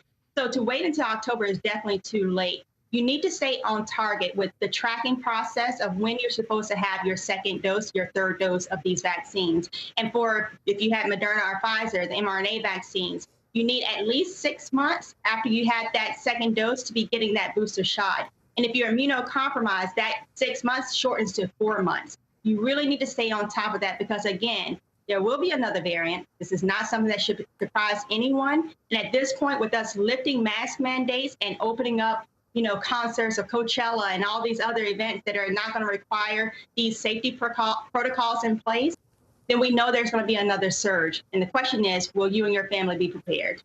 All right, Dr. Ebony Jade Hilton, thank you so much. And if you have a question for one of our doctors, let us know. Email us at morningnewsnow@NBCUNI.com with your questions and let us know if you want to stay anonymous. Let's get a check on your morning news now weather. Which means Bill Cairns joins us this morning. Hey there, Bill. Hey, good morning, guys. And we have our hands full. We'll call this like a kitchen sink type storm. We're throwing everything at you. We're going to see severe weather. We're going to get a winter weather, ice and snowstorm. We're going to have flash flooding, freezes, even ice jams are possible with this one. So let's get into it. There's not a lot happening yet. But as we go throughout the day today into tonight, that's when the storm really forms. And look at how many millions of people are affected by some sorts of advisories or alerts. Wind alerts, 70 million. Winter weather, 27 million. Flooding, 27 million. And that doesn't even bring in the 9 to 20 million over the next couple of days with severe weather threats. So obviously, severe weather gets the headline. You get concerned. They could be life-threatening weather with tornadoes, possibility of really strong winds. This is tonight, starting around Wichita Falls, Oklahoma City, and then heading towards Dallas, Tulsa, and in the morning towards Fort Smith. And then we continue the severe weather threat right through Little Rock, Memphis, Nashville, into the Louisville, Lexington area, Cincinnati, down to the south from Shreveport to Jackson, almost all of Alabama too. So 20 million people at risk tomorrow with that severe weather threat. And on top of all of this, we have areas that have snow on the ground that are going to hit 60 to 70 degrees with 1 to 2 inches of rain. So we get the rainfall, plus we get the snow melt, and a lot of the rivers have ice in them, so the ice will break up, and then we get ice jams, and that's just problematic. And the ice totals, so we go from rain to freezing rain in areas of Ohio. Watch out, St. Louis, north of Indianapolis, northern Ohio. You could see up to a ½ inch to a ¼ inch of ice. That could cause some damage. And then we also have snow, guys, too. And this will be probably the biggest snowstorm of the season, Kansas City to Chicago, a narrow strip of heavy snow. But this is for tomorrow morning's commute. So, as I said, I think I threw just about everything at you. Yeah, no kidding. Looks messy. All right, thanks, Bill. We'll talk to you next hour. Thanks, guys. Now, it's day 12 of the Winter Olympics, and it's already been a triumphant day for Team USA on the slopes. But with the thrill of victory also comes the agony of defeat. NBC News correspondent Steve Patterson joins us this morning from outside of Beijing with the latest on the game. Steve, good morning. So let's start with a big win for Team USA in the men's slope-style skiing event earlier today. A lot of red, white, and blue on the podium, right, Steve? Yeah, this was an event filled with fireworks and a big-time civil war that ended in the U.S. taking gold and the U.S. taking silver. Really exciting stuff. Alex Hall battling his own teammate Nick Gepper. It was a battle really from the qualifiers into the finals, with Alex finally just saying, you know what, I'm going to put down this really big run. Scores like a 90. Nobody else could touch it, including his teammate Nick, who was doing his best. He's won a slope-style medal now the past 3 Olympics. Both those guys have multiple medals over the past few games, including also their other teammate, Colby Stevenson, who made it interesting as well. He did not medal in this event, but he medaled in big air. So all of these guys now are leaving the games with hardware. They were all there. I was there at the event. It was like this, almost like if your high school football team wins the state championship and it's a bunch of jocks in the hallway with big smiles. That's what this was like. It was like a party. It was really cool to see all of them doing so well and really appreciating where they've been and supporting each other as they continue to win. These guys are winners. Yeah, guys. Love seeing that support and the sportsmanship. All right, Steve, on the flip side, I hate to have to ask about this. Team USA faced some heartbreak on the ice, losing out on gold in men's hockey in a nail-biter. Tell us about the game. Yeah, they lose to Slovakia in almost what is the most dramatic way you can lose, which is a shootout. And the most heartbreaking thing about this one is that they had a chance to put Slovakia away several times late. I think they had like almost 4 power plays in the third period, excuse me, and they just could not do it. Slovakia pulls their goalie. They score a goal very late, like 43 seconds are left. They tie it up. They can't win in overtime, and then they lose in that shootout. This is the second straight Olympics in a row that men's hockey has been eliminated in a shootout. They lost in almost the exact same way in 2018 to the Czech Republic. I think everybody now is very sad for the team, obviously really heartbreaking, but I think we can now really focus our attention on the women's game. Obviously, this is one of the biggest events at the Olympics, the U.S. versus Canada for the gold medal. Guys. Always a good one, too. All right, Steve, so it might be the end of an era for one of the greatest American bobsledders of all time. What can you tell us about Ilana Myers-Taylor's future? Yeah, she's telling the AP that she's thinking about hanging it up. And it's kind of sad if this is the way she's going out, because she doesn't get the Shaun White send-off. We know going into the Olympics this year that Shaun White was going to go, so we could really prep everything for him and have like this big going away party. With her, if this is really it, it's a little bit sad we can't send her off in the right way. What hasn't she done? She is the winningest Olympian in U.S. history on the bobsled. She is the oldest woman to ever win a medal in winter sports for the U.S. She has more medals than any U.S. bobsledder in history. She is 4 for 4 medaling at the Olympics. She has never not taken a medal home, but she's also 37. She's got a child now. She's thinking about the next step in her life, and I think we should let her do that. But if this is the last time, it'd be sad to see her go. But she is mom to her beautiful son, Nico, so I know she wants to spend some more time with him as well. And how amazing. Every time she's gone to the Olympics, she's come home with a medal. Yeah, and she's still got one more left, so we'll see. Maybe that'll be that send-off. Right, Steve, thank you so much. Appreciate it. We do want to turn to men's speed skating now. Team USA made it back onto the podium for the first time since the Vancouver Games. That's right. Ethan Seprin, Casey Dawson, Emery Lehman, and Joey Mantia combined to bring home the bronze medal in the team pursuit event. And we're thrilled to have Ethan, Casey, Emery, and Joey join us now after their big win for Team USA. Good morning to all of you. Thank you all for joining us. I'll just ask you all generally, how does it feel to have those medals around your neck? Feels good. Feels really good. Can we see it? Yeah. Look at that. Oh, I love all 4 of you holding it up. You've done that a few times, I take it. I mean, this is the first time since the Vancouver Games back in 2010 that Team USA has won a medal in this event in team pursuit. What does it mean to you to bring a medal back for Team USA after such a long period without one? It's huge. I think U.S. speed skating is really ending a lot of droughts here at this Games, and it's nice to be a part of that. We had a plan a couple of years ago that we were going to get together and make this push, even though we don't all train together all the time.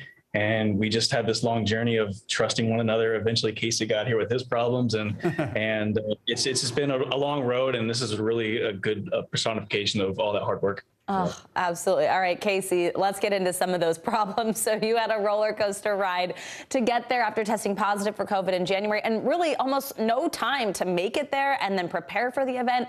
I mean, what was that whole experience like for you? I know how stressful it was at points. I think you didn't even have the skates that you wanted, all this kind of stuff, and now to have a medal at the end of it all. It's amazing. I mean, I was heartbroken in the beginning. It was really tough for me not being in Beijing for the 5,000 meter and not being with my team in the beginning of these games. But once I got here, we as a team got together super quickly, and we were able to just get to the line and perform at our greatest like we have all year. And I think that's what the special part is of this team, is that we can just skate together at our best all the time. So, yeah. I mean, this is the only team event in speed skating. Help us understand just how much time and effort is needed to prep for this. We spend almost every day thinking about this, whether it's on the ice, whether it's on our bikes, whether it's on the inline or the short track. So our coach has really drilled into us. He's drilled it into our teammates who aren't even in the event. So they've helped us practice. So it's really something that we have been aiming for quite a while now. And it feels very good to be on the podium and be able to represent the USA and with a bronze medal. It's awesome. Oh, absolutely. We're so proud of you. Thank you for your time. Thank you for joining us. Ethan, Casey, Emery, and Joey, congratulations. Casey, we're so happy that you made it. And look at you all going home medalists. Thank you so much, you all. Congrats. Thanks. Thank you. All right, coming up, more legal trouble.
You think it's been healthy for the Democratic Party to highlight the division in the party?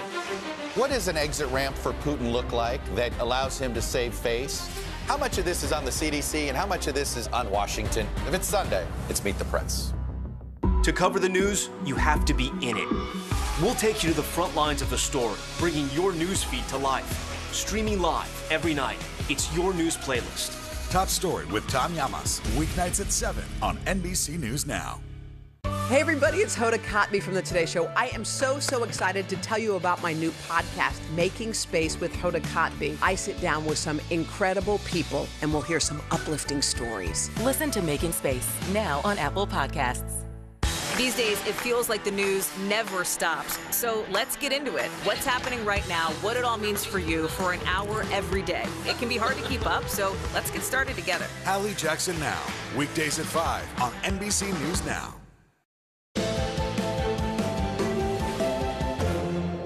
The family of Rust cinematographer Helena Hutchins is suing Alec Baldwin and the film's producers after Hutchins was shot and killed on set. The attorneys representing the family say Baldwin's reckless behavior led to the tragedy. Baldwin's attorney says any claims the actor was reckless are entirely false. NBC News correspondent Miguel Almaguer joins us now with more on this. Hey, Miguel, good morning. Hey guys, good morning. The attorneys for Helena Hutchins' family say that they have conducted a thorough investigation and carried out multiple interviews. They say two things have become clear. Alec Baldwin should have never pointed a gun at anyone, and cost-cutting measures cost Helena Hutchins' life. It was Alec Baldwin's reckless behavior and the cost-cutting measures on the set of Rust that led to the death of cinematographer Helena Hutchins. Those are the allegations made in a new wrongful death lawsuit just filed in civil court. Why is Alec Baldwin responsible for what happened? Alec Baldwin, number one, was one of the people charged with safety on the site. Number two, he was holding the weapon that shot and killed another human being. There was no need for him to shoot the weapon. The suit, which alleges at least 15 safety practices were disregarded on the set, blames Baldwin, the film's armorer and assistant director, and others for failing to keep Hutchins safe.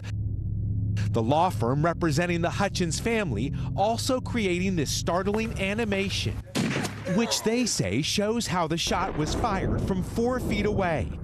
They allege the armorer, Hannah Gutierrez-Reed, was unqualified, which she denies. But in a statement, Gutierrez-Reed does agree with Hutchins' attorneys, who say the production utilized aggressive cost-cutting practices that endangered cast and crew. Baldwin's attorney continues to deny those claims and says Baldwin was not reckless, adding actors should be able to rely on qualified professionals rather than deciding on their own when a gun is safe to use. I feel that someone is responsible for what happened, and I can't say who that is, but I know it's not me. In a previous interview, Baldwin said he was aiming the gun at Hutchins at her instruction. I'm holding the gun where she told me to hold it. Alec thinks he's the victim. He's blaming Helena. Helena did nothing to cause this, and it's really despicable that he would come out and blame the victim. This morning, with 4 civil lawsuits now filed, the criminal investigation remains underway.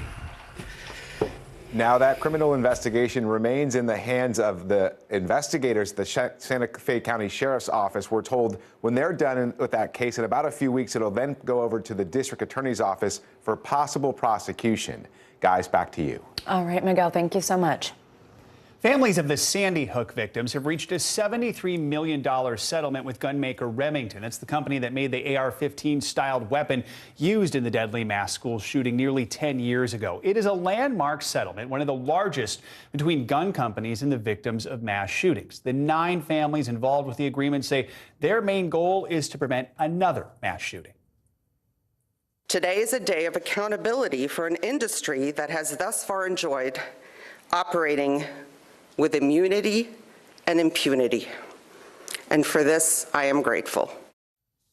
The lawsuit alleged Remington irresponsibly marketed the weapon to at-risk young men. Remington has denied those allegations and has not responded to NBC News' request for comment on this settlement with Sandy Hook families. Let's bring in Chris Brown for more on this. Chris is the president of Brady United Against Gun Violence, and she is a lawyer. Chris, good to have you with us. I understand you offered some early assistance in this case, but you weren't heavily involved in it, right?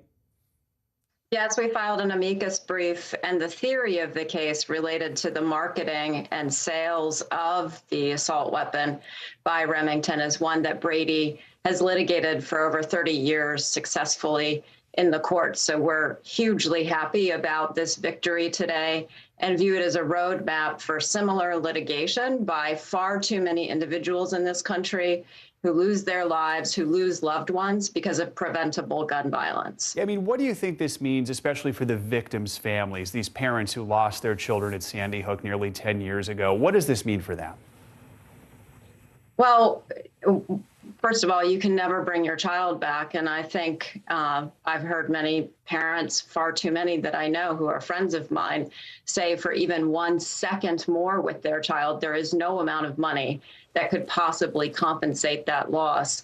But we do live in a country where we promise justice for individuals who are harmed, but preventively by corporate activity.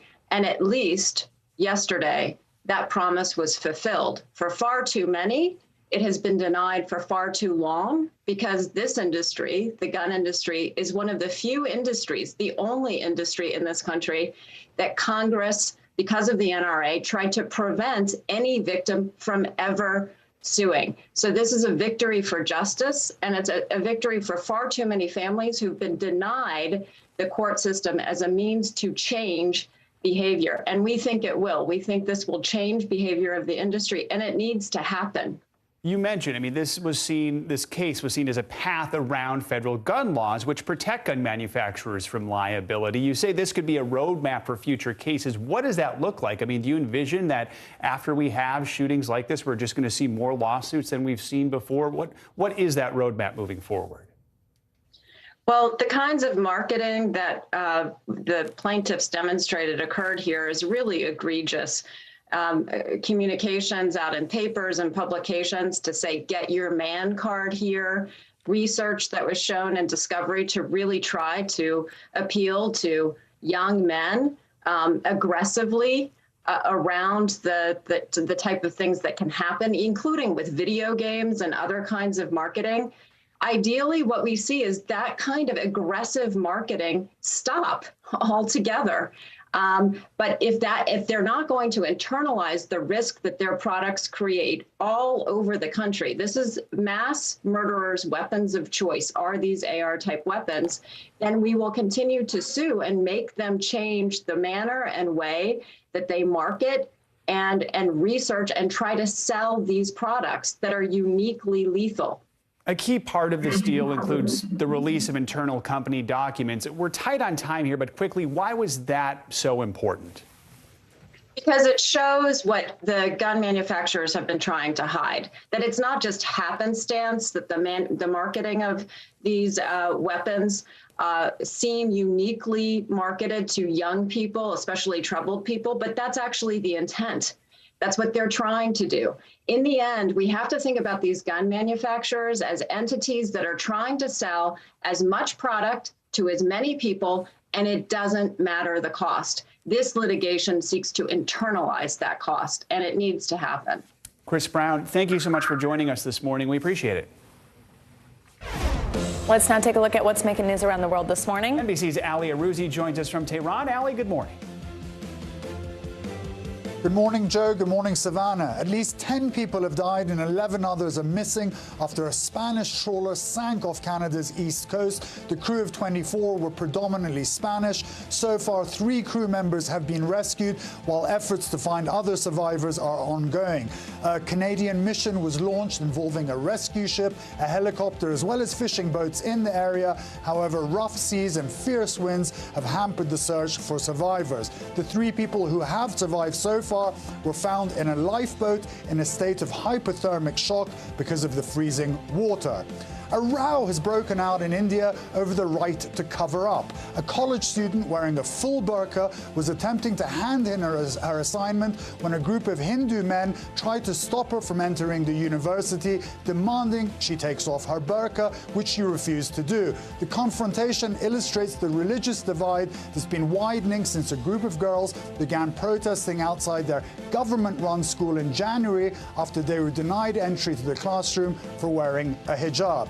And finally, Belgium has approved a 4-day week and gives employees the right to ignore their bosses after working hours. Workers in Belgium have the right to work a 4-day week without loss of salary under a government overhaul of the country's labor laws. The reform package will also give workers the right to switch off their work devices and ignore work-related messages without fear of reprisal. And on that note, I'll be switching off my phone and moving to Belgium. I think we're going to have a big Belgian bureau there for NBC. Really. My goodness.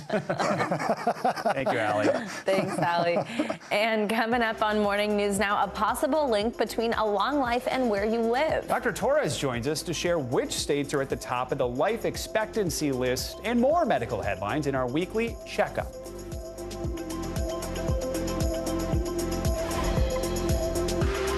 What happened here is a story of loss and salvation. There were residents who hung on for dear life.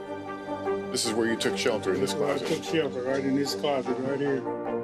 rioters banged down one of the doors. Have you found a way to reconcile it a year later? It really hurt to see this place that I love so much treated with such disrespect. Was it an act of cleaning or an act of healing?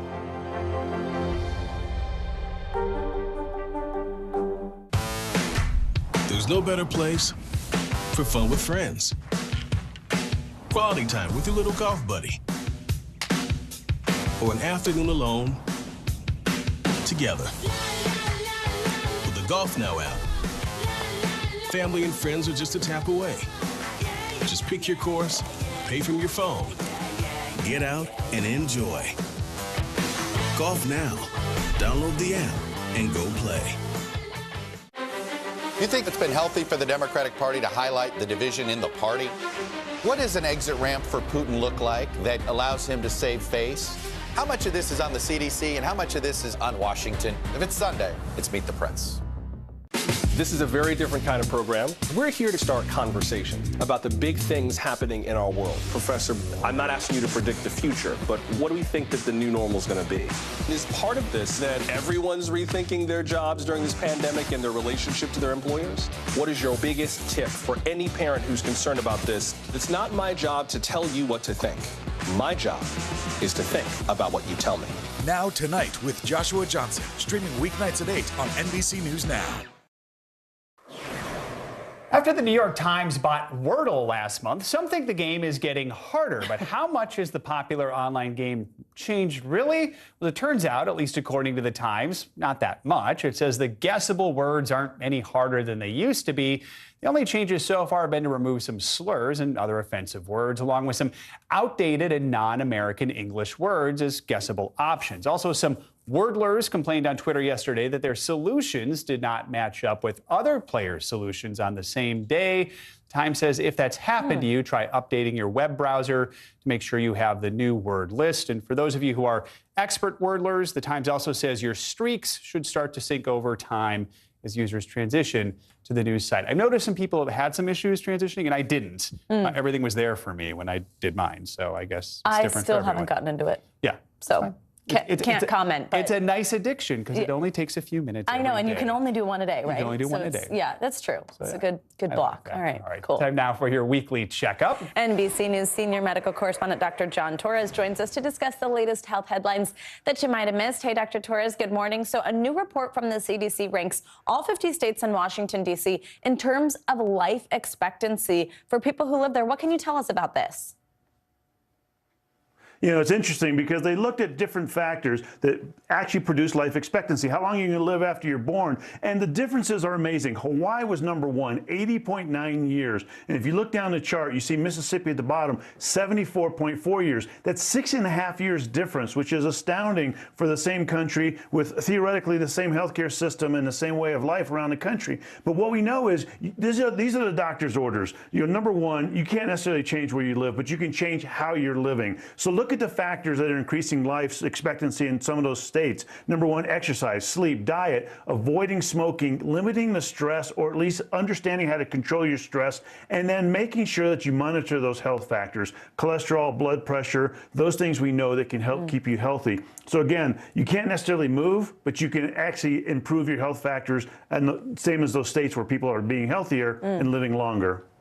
So, Dr. Torres, there are some new methods to help with the lightheaded and dizziness that some people experience when they stand up too quickly. Before we get to these methods, what exactly is happening here and how dangerous is it?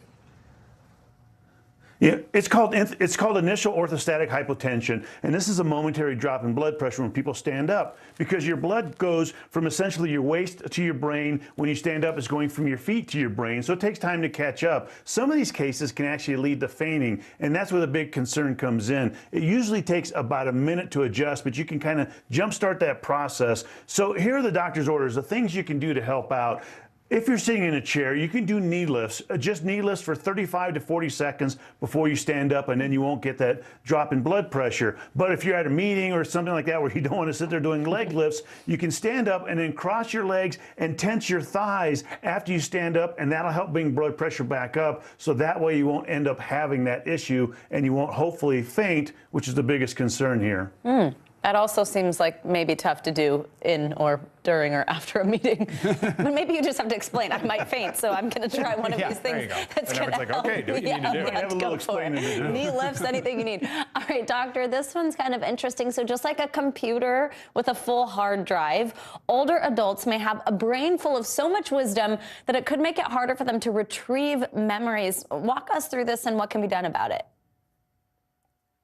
You know, we always think about aging and how you tend to forget things as you get older. Where are the keys? You know, did I have my cup of coffee this morning? Those types of things. And we thought it was because of the way the brain developed as you get older. But now what they're thinking is it's because older adults end up having more knowledge that leads to more clutter. And because of that, you have a harder time retrieving that information you're trying to get. But the other thing they found out looking at this and looking at the study was that more wisdom, that amount of clutter can actually lead to better decision making. It just might be slower decision making. So what are the doctor's orders here? Well, number one, and this is the most important, you need to understand the difference between dementia and forgetfulness. We all get forgetful from time to time, and that's the equivalent to, I don't know where my car keys are. Instead of my end table, they're on my coffee table, that type of thing. It's not that I put my car keys in the freezer, which is a sign of dementia because that's not a place you expect them to be. And it's okay also if you need more time to retrieve some information. If somebody asks you a question or you're trying to input something in the computer, if you need more time, that's fine. Again, doesn't mean you're forgetful, just means you have a lot of clutter, you have a lot of wisdom, you're a very wise person, you're just trying to retrieve that information. That could be your excuse. Be like, I'm just too wise to remember all of this. I'm too wise, so my keys are gone. Especially if it takes you a long time on Wordle. Yeah, exactly. Too smart. Too many words in my head. My mom's going to like that last one. All right, Dr. Torres, thank you so much. And coming up on Morning News Now, new allegations of abuse and neglect against a New Jersey nursing home that was already under investigation. Up next, more on the claims that prompted even the governor to respond. Good morning, I'm Joe Fryer. And I'm Savannah Sellers. 2022 is off to a busy start. Winter's wrath causing headaches from coast to coast. It's been really incredible to see how quickly volunteers started to help with the cleanup efforts. Morning News Now, streaming weekdays at 7. In the City of Angels, two kindly old ladies wanted to help homeless men get off the streets forever. And so they did. Listen to The Thing About Helen and Olga, the new podcast from Dateline and Keith Morrison. News is happening now. Look at what's making headlines around the world. Whenever it happens, wherever you are, it's here now. There's no better place for fun with friends, quality time with your little golf buddy, or an afternoon alone together. Family and friends are just a tap away. Just pick your course, pay from your phone. Golf now. Download the app and go play. You think it's been healthy for the Democratic Party to highlight the division in the party? What does an exit ramp for Putin look like that allows him to save face? How much of this is on the CDC and how much of this is on Washington? If it's Sunday, it's Meet the Press.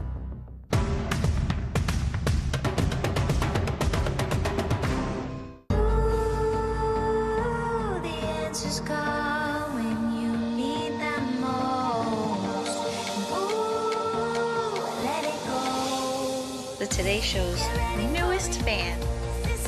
Little Al Roker. What am I doing here?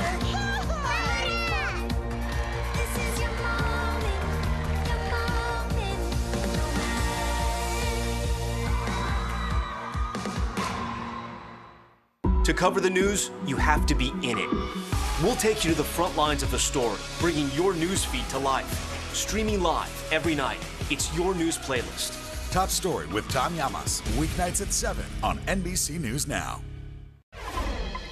A New Jersey nursing home is under investigation again, this time for allegedly failing to prevent the abuse and neglect of its residents. The home previously violated several health codes, including the enforcement of safe COVID protocols. And New Jersey Governor Phil Murphy is now responding, saying he is, quote, horrified. NBC News correspondent Emily Aketa has more on this NBC News investigation.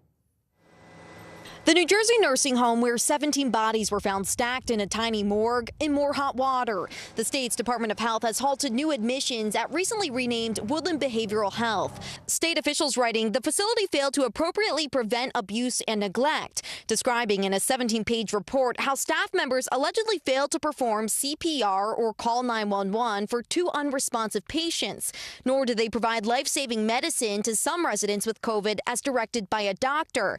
Another individual was left soiled in feces for 10 hours. Authorities say COVID infected more than 230 residents and staff at the facility in just 10 days at the end of last year. 91 residents there have died from the virus since the start of the pandemic. It was like the worst scenario. He died alone. I know he wasn't taken care of. Sharon Farrell's brother among those lost. There's no reason on this earth that people live the way they are living in that facility. Who's overseeing this? Where was the state? The state is now reviewing Woodland Behavioral's response to inspectors' concerns. The owners declined to comment for this story, but previously told NBC News the COVID-19 pandemic brought unprecedented challenges, and our heroic staff faced those challenges as best as they could. Harvard professor David Grabowski helps identify best practices for nursing homes nationwide during the pandemic.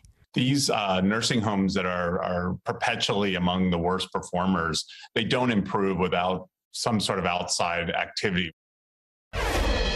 And New Jersey's governor says he's horrified by Woodland Behavioral's inspection as the federal government warns the facility will lose funding without immediate changes. Back to you. All right, Emily Aketa, thank you so much. Time for our CNBC Money Minute, the biggest financial headlines of the day and why they matter to you. Silvana Henao is with us this morning. Hey, Silvana.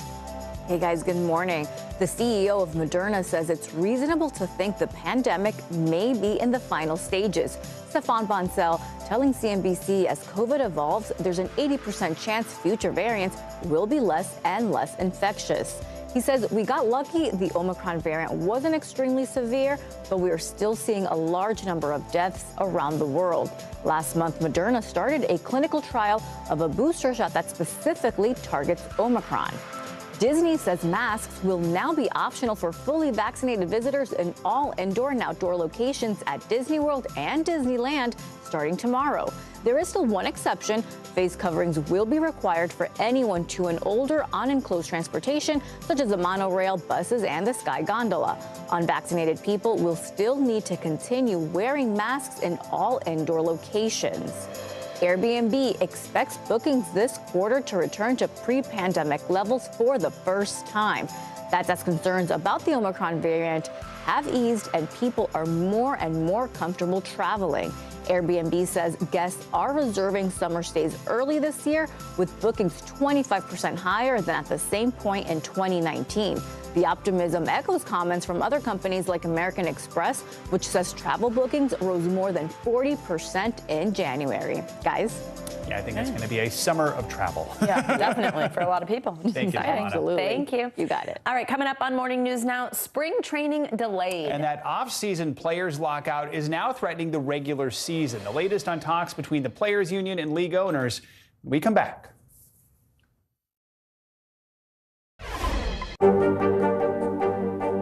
What are you doing for teachers who feel that they're being stretched too thin? Did you understand how prevalent hunger was in your own community? There's no better place for fun with friends, quality time with your little golf buddy, or an afternoon alone together. Family and friends are just a tap away. Just pick your course, pay from your phone. Golf now. Download the app and go play. Still to come on the Channel 2 News. Well, the waters are certainly receding now. Still too close to call. Lester Holt reporting from Ground Zero, as it's being referred to. It is, in fact, the taste of freedom. The Haitian people know a little something about resiliency. What's the biggest risk right now? Some of the troops who have been proud. I want to welcome you to the first presidential debate. In fact, we've been told we can't go any farther. You with some resilient folks. Let me get a hint.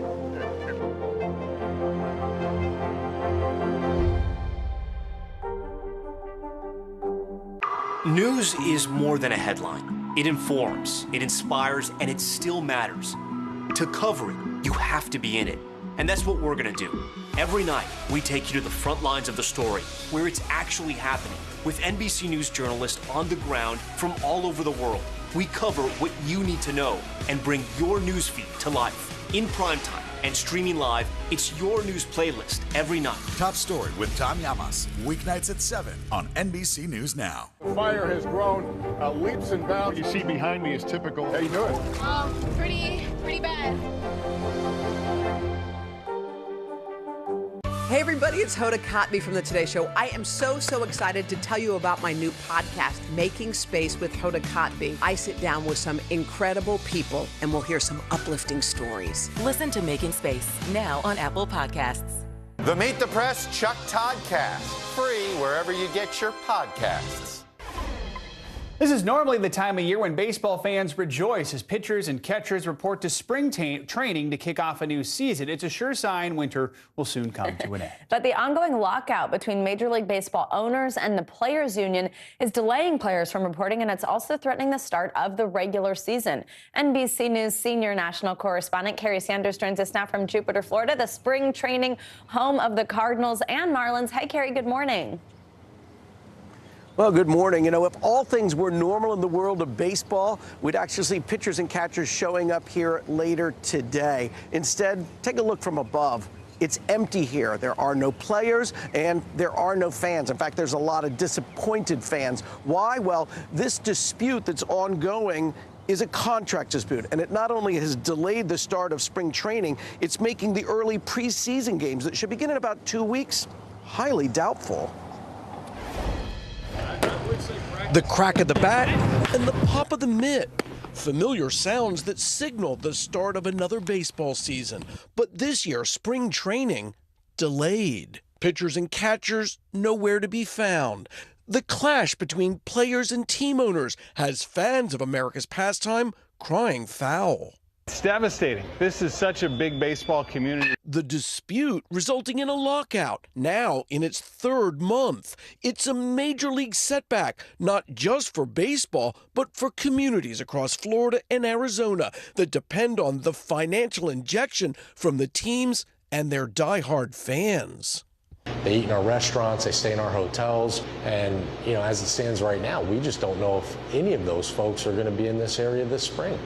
In Lee County, Florida, where the Twins and Red Sox play, spring training visitors spent nearly $69 million pre-pandemic. This is the third spring training season that we're kind of going through this. In 2020 it was affected with the start of COVID. 2021 stadiums weren't at full capacity. Spring training is unique. Fans have much better access to their favorite stars than they do during the regular season. We've had the chance to meet players up close and personal. For the last 3 years, Richard Rute and his 15-year-old son Reed have escaped the freezing cold in Milwaukee to toasty Arizona to watch their hometown team, the Brewers. But now, the father-son trip canceled. Do you care about this dispute? No, I don't care. I'm not going to pick sides.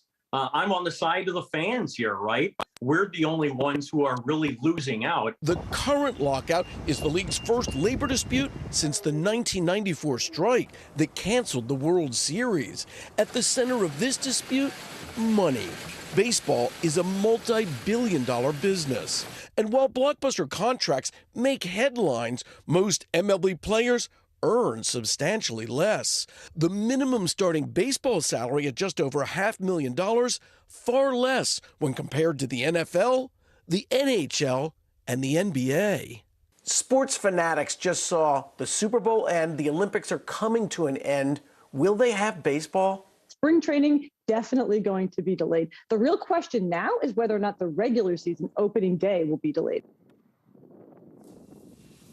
So where do we go from here? Well, the league says that it has just presented a new proposal to the players that has significant improvements, but the Players Association says it's not going to comment publicly. Meantime, the regular season is supposed to open on March 31st, which is now also in jeopardy. Meantime, the fans who've gathered here, well, they're balking at all of this. They just want to see their players out here on the diamond, guys. No kidding. It's a big tradition for so many. All right, Carrie, thank you so much. Thanks, Carrie. That does it for this hour of Morning News Now. But the news continues right now.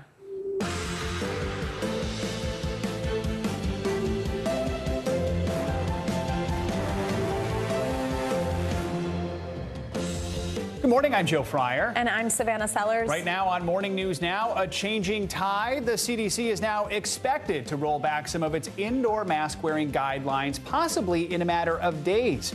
The agency's director, Dr. Rochelle Walensky, is set to meet with White House advisors today on the planned move as case counts from coast to coast plummet and states relax local mask rules. We've got what you need to know this morning. War of words between two of the world's most powerful leaders in the crisis over Ukraine. Russia says it is moving more troops back from the brink today, and Russian President Vladimir Putin is signaling a willingness to continue diplomatic talks. President Biden, however, with this warning. If Russia attacks Ukraine, it will be met with overwhelming international condemnation. The United States and our allies and partners will respond decisively. We'll bring you the latest from the ground in Ukraine this morning. Also this morning, fire and ice. A 1-2 podium punch for Team USA on the slopes as freestyle skiers Alex Hall and Nick Gepper take gold and silver in men's slope style. Plus, the latest on that banned substance controversy involving a 15-year-old Russian figure skater as she gets ready to return to the ice. And a disappointing wake-up call for Team USA hockey and their dreams of gold. Plus, reunited, and it feels so good. We're going to bring you a story stuffed with the precious memories of childhood. A young boy, his prized teddy bear lost in transit, seemingly gone for good. That is until the world brought them back together. He looks thrilled. Yeah, press conference and all, it looks like, for that reunion. It's a big deal for them. Excited to bring you that story in a little bit. We're going to begin with the news that the CDC is expected to loosen its indoor masking guidelines. Yeah, according to sources familiar with the issue, that update could come as early as next week. CDC Director Dr. Rochelle Walensky is expected to discuss the matter at today's White House COVID-19 response team briefing. Joining us now is CNBC senior health and science reporter Meg Terrell. Meg, good morning. So let's talk through this because this is one we've seen some back and forth on here. So first off, just walk us through what's behind the potential shift in masking guidance from the CDC at that level, because as states have made these decisions on their own, we've heard the CDC say we're still cautioning masks. So what's changed here? Yeah, absolutely. So what it sounds like is potentially changing is that the CDC may be moving from using cases as the metric for whether we need to mask indoors to using levels of severe disease and hospitalization. So right now, by the case and transmission metric, 97% of counties still have high transmission, so should have masks indoors. Moving to focusing more on severe disease and hospitalizations would bring the CDC more in line with what some in public health have been advocating for, which is essentially a different way of thinking about COVID and the stresses that it puts on our society. We'll have to see exactly what the mask guidance ends up looking like, but it would be a big shift. So most states have already started lifting certain parts of these requirements, their indoor masking requirements, some even looking at vaccine requirements. Do you think local politics here are influencing the CDC's decision? I mean, is this another example of the agency sort of playing catch up to what's being decided at the local level? Yeah, this has always been sort of this back and forth between politics and what's going on the ground and the public health guidance coming from the national level. Hallie Jackson actually asked Dr. Fauci about this yesterday. Here's what he told her. Do you think that the local politics when it comes to these kinds of mandates are overriding the science, or largely no? Well, Hallie, I wouldn't say it's the politics. I think it's the different evaluation of what's right for a particular community. I mean, we use the word politics. I'm not so sure it's that. I just think at the local level, there's a strong feeling of needing to get back to normality. And we obviously all want to get back to normal, and we're seeing these cases decline just incredibly quickly. So that was sort of what Dr. Fauci was pointing to. Now, Meg, something else, though, that's intensifying is the fight over masks in schools. I mean, it's gotten particularly fierce. I've seen it intensifying even just within people I know or see on social media over the past few days. The CDC currently recommends universal indoor masking for all students, staff, teachers, visitors, and that's regardless of vaccination status. Do we expect to hear any change on masking in schools, especially as, once again, this is beginning to change at the local level in some cases? Yeah, we haven't heard about that. At least our colleagues reporting yesterday with this scoop about the mask guidance coming didn't include anything about schools. So we haven't heard that that is imminent. Of course, Dr. Walensky will probably be asked about that at the White House COVID briefing today. But of course, as you mentioned, this isn't stopping states and localities from already moving forward with this. In New Jersey, they're lifting mask requirements in schools. Virginia is expected to do that very quickly. The problem, though, is vaccination rates among school-aged kids are much lower than they are for adults. So that could be something that would hold the CDC up. All right, Meg Terrell, thank you so much. Now we want to bring in Dr. Bio Curry-Winchell. She's the Regional Clinical Director of Carbon Health at St. Mary's Hospital in Nevada. Doctor, good to have you with us. I'm told that your colleagues often call you Dr. BCW. So very cool. Let's start with what we're talking about here. We've seen the CDC roll back its masking policy once, only then have to reinstate it later, especially when the Omicron variant hit. In your opinion, are we at a place now where we can say goodbye to masks?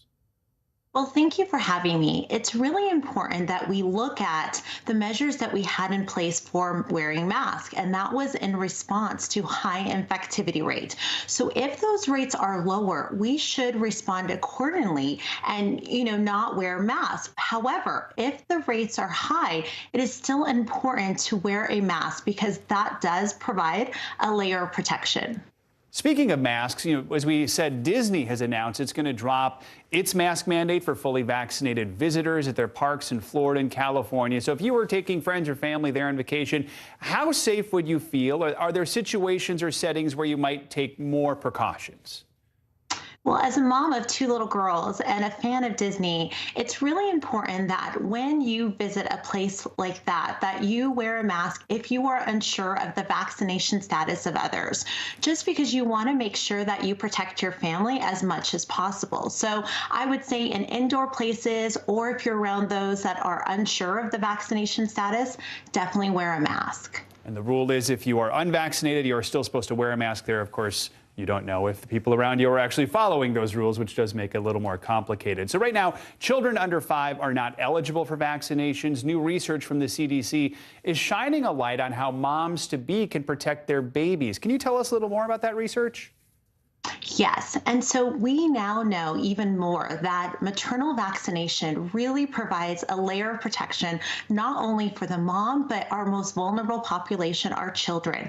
And so the fact that we have a vaccine that can provide protection from hospitalization and severe death or actual death is wonderful. And so we really need to take note of this lovely way of protecting both mom and baby. All right, Dr. Bio Curry-Winchell, Dr. BCW, thank you so much for joining us. We appreciate it. Thank you for having me. Let's now head overseas to the situation in Ukraine, where skepticism continues to mount over Russia's latest troop movements. This morning, Moscow announced it was pulling back more forces, this time from Crimea. These pictures provided by the Russian Defense Ministry show military vehicles and hardware apparently leaving the peninsula. However, questions are still being asked by the West, including NATO's Secretary General, who spoke ahead of today's meeting with defense ministers. We have heard the signs from Moscow about readiness to continue diplomatic efforts. But so far, we have not seen any de-escalation on the ground. On the contrary, it appears that Russia continues the military build-up. They have always moved forces back and forth. So just that we see movement of forces, so battle tanks doesn't confirm a real withdrawal.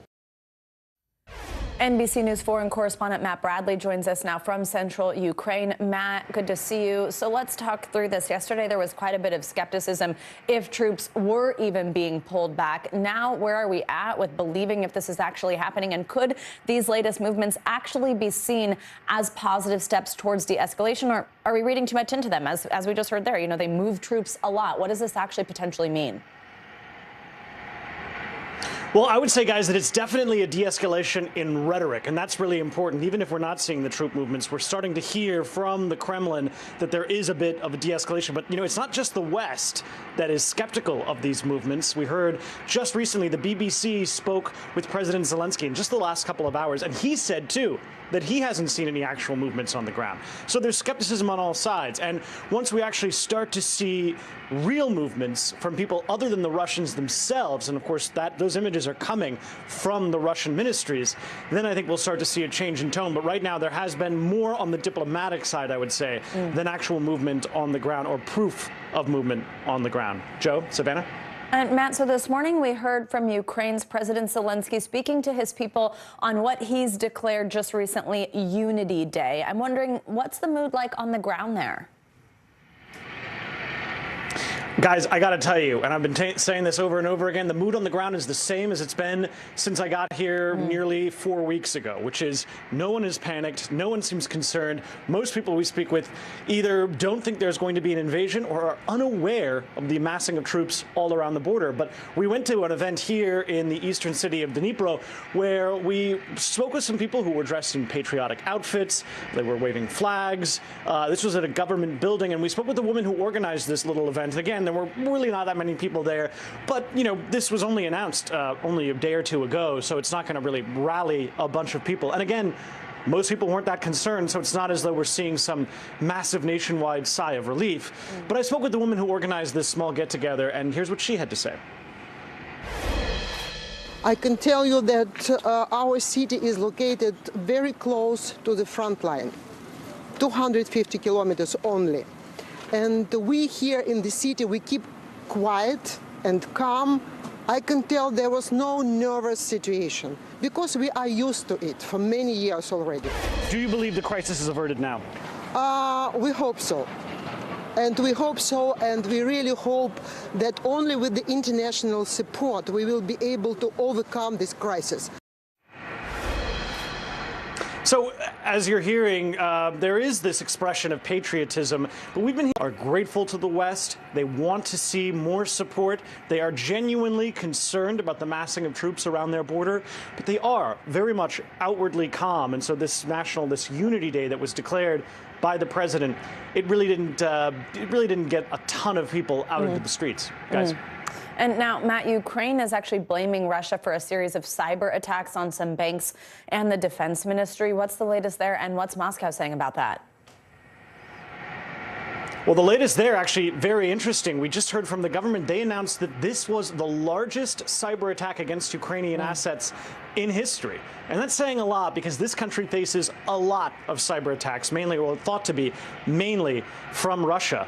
But we also heard from Dmitry Peskov, he's the spokesman for the Kremlin. He just said he denied it, as you just mentioned, and he said that they're not surprised that Ukraine would be blaming them. This has been their line the whole time, this kind of sardonic, sort of sarcastic, saying we're not surprised that Ukraine is blaming us for massing troops at the border, sort of dismissing what they sort of act as like a Western freakout. And so we heard from Dmitry Peskov. He said that we do not know anything. As expected, Ukraine continues blaming Russia for everything. Russia has nothing to do with any DDoS attacks. So, this is something that a lot of people cast doubt on because the fact of the matter is that there is a lot of evidence that Russia continues trying to attack Ukraine with these cyber attacks. They've done this for years, and they will likely continue to do so, and are probably doing it right now as we speak. Guys? All right, Matt Bradley, thank you so much. New developments this morning in the deadly shooting on the set of the movie Rust. The family of cinematographer Helena Hutchins is now suing the film's producers, as well as actor and producer Alec Baldwin, after she was shot and killed during a rehearsal. The lawsuit filed yesterday alleges their reckless behavior and cost-cutting measures directly led to Hutchins' death. She was shot and killed in October while preparing for a scene. Baldwin was holding the gun when it fired, but has stated he did not pull the trigger. Baldwin's attorney says any claim the actor was reckless is entirely false. Wednesday evening now in Beijing, but there's already been plenty to celebrate today at the Winter Olympics for Team USA. Yeah, we're bringing back some more gold after a big win earlier on the slopes. NBC News correspondent Steve Patterson joins us now from China, where he's, of course, been covering the games for us since the beginning. Hey, Steve, good to see you again. So give us a recap of the big win in the men's slopestyle skiing event and how we pulled it off. Yeah, 9 degrees today in the mist of the snow that was coming down. And it was a big-time civil war, which is great. I mean, it was all-American. Alex Hall versus Nick Gepper for gold and silver, and both of them took gold and silver. Nick just eking, barely making silver, and then Alex, of course, taking the gold. It was a shootout in the qualifier. It was a shootout in the final, and then Alex put down this big, huge run and really ended the conversation. But it's great because both of those guys are going to go home with medals, and their teammate Colby Stevenson, who, if you guys remember, had this horrific accident back in 2016. He won silver in big air. So all three of these guys are at the event, all kind of celebrating, smiling, happy for each other. But obviously, Alex happy to take home the gold as well. Guys. So I understand there's some encouraging news for someone we hope will be taking home more medals, and that's Michaela Schifrin as she gets ready for her next competition. What can you tell us about that? Michaela Schifrin, I've probably reported on her more than anybody else so far this Olympics. She is widely considered the best skier in the world. Arguably was scheduled to win several golds. Obviously had a very disappointing runs on her first few slalom events where she was supposed to medal and could have medaled.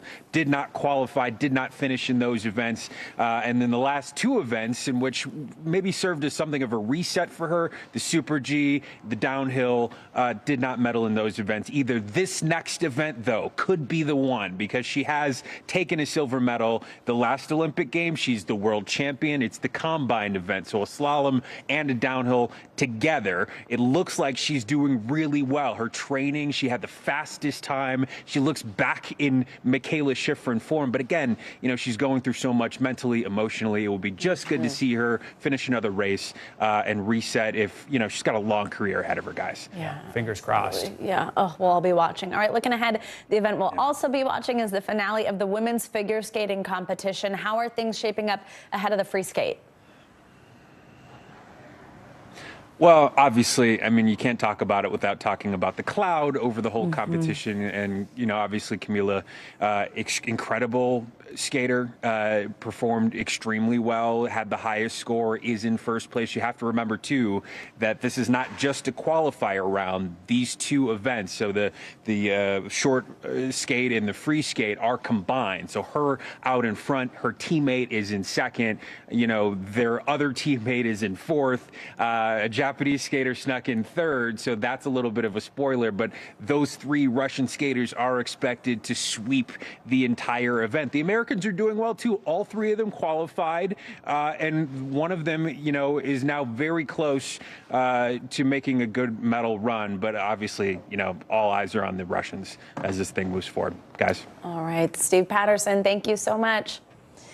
And you know how just a moment ago we were talking about Team USA's dominant performance in men's slopestyle skiing, winning gold and silver? Well, we have those two champions with us now, and I'm so excited to welcome Alex Hall and Nick Gepper to the show. Hi to both of you. Congratulations. It's wonderful to see that gold and silver right there. Thank you for joining us. So, Alex, I'll start with you. You've won World Cups and the X Games. Now you have an Olympic gold medal. How does that feel? It feels amazing. It feels great to just come out and do some skiing I was really excited about, have fun with it, and obviously be up there with Nick and Jesper as well was the cherry on top. So just stoked to lay down some runs and enjoy the journey. Absolutely. And Nick, for you, this is your third medal in as many Olympics. I mean, what a collection. How is it different competing this time compared to the other games, and what's it feel like to have that silver? This feels incredible. To look back on the last 8 years and see all of the roller coaster of emotions and life events and wins and losses, it's just sort of a cherry on top, and we'll see what the next few years look like. Absolutely. Ooh, that's exciting. That's a good tease.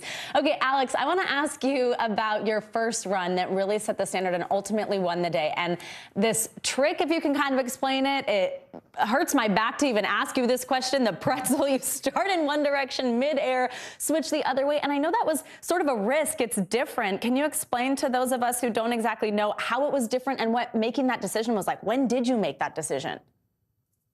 Yeah, I knew I wanted to try that trick. Hopefully in the finals is something I've been working on a little bit this season. And yeah, it's basically where you do a trick spinning one way, but then end it and completely switch your rotation, spin back the other way. And I was definitely taking a risk with that one just because it's pretty fresh for me and I haven't done it a whole lot. I actually just did it once in the training in the morning before, but that was the only one I did all week. So it was definitely nerve-wracking coming into that last jump on that first run, you know, kind of leaving it all on the line for a trick I was definitely unsure about, but I'm really stoked I did it and I'm glad it got rewarded. And it felt right to kind of approach it in that way and do a trick that felt special to me. It amazes me when I hear any of you Olympians mention that you did something that, by the way, in this case, won you gold, that you'd only maybe done once before. Is that scary for you at all? For that trick specifically, it wasn't necessarily scary in terms of injury or, you know, getting hurt or not getting it right. It was more just, I knew that if I didn't get the, what we call a pretzel, where you spin back the other way, it would not score very well at all. And it's just a trick where I need to know exactly kind of my speed and how much air time I have. So it was definitely just nerve-wracking knowing that I could maybe kind of mess that up, and it would kind of, I think, throw my whole run down the drain. So I'm just stoked it somehow worked out on that first run. And I read that you said that you were so stoked that it got rewarded, which is just so neat. And it did, and you pulled it off, and it did indeed score amazingly. Nick, let's talk about the course also. I mean, I know it's pretty unique with all these rails and jumps and obstacles. What's it like to plan out your run? And as we just heard from Alex, you can sort of make these different decisions on which tricks you're going to do where. What's that process like? This course in particular was really cool. It sort of paid tribute to China's history with the Great Wall going down the side and all the different chiseled sort of blocks and the jumps and the rails and stuff. But this sport is so cool because we have these courses and they're sort of like the canvas and we're the painters and we get to just show our creativity and artistry and plan, you know, these different runs. Everyone has a different run. It's all unique and special, and you get to sort of showcase your personality a little bit throughout the run. So not only are you, you know, skiing for the judges and yourself, but you're skiing for the fans, and it's a really cool thing. Now, I imagine it's just so neat and such an emotional experience to be on the podium, to have a gold, to have a silver. But what's it then like to look to your left or right and be there together, to have a teammate, to have another American up there with you? What's that moment like? Man, I think it's really cool to share the flag with these medals, but also I just looked next to me and, you know, I woke up in the same house as this guy this morning and we've been living together the last couple of weeks, and I'm like, hey man, like you've been in the shower too long. Come on, let me get in there. You know, so just kind of these moments that we're sharing together are pretty cool. What's the house like at this point? Is it still nice and neat? Not so much after a few weeks? I would say the opposite of nice. Yeah, not neat, but we still like each other enough after 3 weeks. I think. Oh, Alex and Nick, thank you so much. Congratulations, gold and silver. You've made us all proud, and it is just so much fun to watch you, and so great to see that neat trick, the pretzel, get rewarded. So great to have you both. Thank you. Safe travels home. Thank you so much. All right, now let's get a check on your morning news now weather with Bill Cairns, of course. Hey, Bill. I think we could do gold and silver, the reality show. We'll just like show them living together. I think that would be fantastic. Yeah, yeah, exactly. Big Brother style. Yes, exactly. Back in the day. All right, let's go and take a look at the big storm that we have coming. But first, I believe we actually have some pictures of the brush fire yesterday in Texas. Yesterday was one of those days in Texas that gets dangerous. It's kind of sneaky in Texas because all the brush dies off during the winter. So in the late winter, early spring, you get these windy storms. And if we get any like little fires that form, you can see how strong the winds are there. They rapidly spread. We did have some evacuations. Some buildings were damaged. No injuries were reported, and all the fires have been put out. So, and today expect the same thing. It's going to be very windy in the lower plains as we go throughout the day today and tomorrow. The wet side of this storm is going to cause a lot of problems. I think this time tomorrow or maybe even on Friday, I'll probably show you pictures of ice jams, flooding on rivers. We have a lot of snow to melt, and we have about 27 million people that are under flood watches from southern Missouri right through Indianapolis, northern Ohio, and a good chunk of western New York. Now, this is a map we don't typically show you often. This shows you the flood threat potential because of snow melt. So these are areas that have snow on the ground, and if we melt that snow from Cleveland to Buffalo, that would be the equivalent of almost 2 to 4 inches of rain. And we're going to see 60-degree temperatures with windy conditions. So we're going to melt the snow quickly, and on top of that, we are going to get heavy rainfall. So it's like, you know, it's almost, you get like 1 to 2 inches of rain, but with that snow melting, it's an additional 1 to 2 inches on top of it. So it's almost like a 4-inch rainstorm, and that's why we're expecting those problems. So for today, the Northeast finally warms up after a very cold start. We don't see any really bad weather today, just a little bit of snow in Colorado and also through the Rockies. It's tomorrow morning that you'll wake up to a mess from Oklahoma City to Kansas City, Chicago. We got the cold air, we got some severe storms, and then finally, by the time we get to the weekend on Friday, that storm heads on out, and the overall weekend looks a lot quieter than what we just dealt with. Just a little bit of light snow northern New England, but much warmer conditions by Sunday. So worst days of the week by far for travel will be tomorrow and Friday morning. All right, nice to hear it's warming up a little bit here, though, because it has been brutally cold. All right, Bill, thank you so much, and I love your pink tie, by the way. All right, and coming up on this hour of Morning News Now, a missing puzzle piece that led to an emotional rescue in upstate New York. A little girl gone for more than 2 years. That is until a tip filed this week led authorities straight to her, living in deplorable conditions. We'll bring you that story. Plus, a quiet end to Prince Andrew's legal back and forth with accuser Virginia Giuffre. That's next.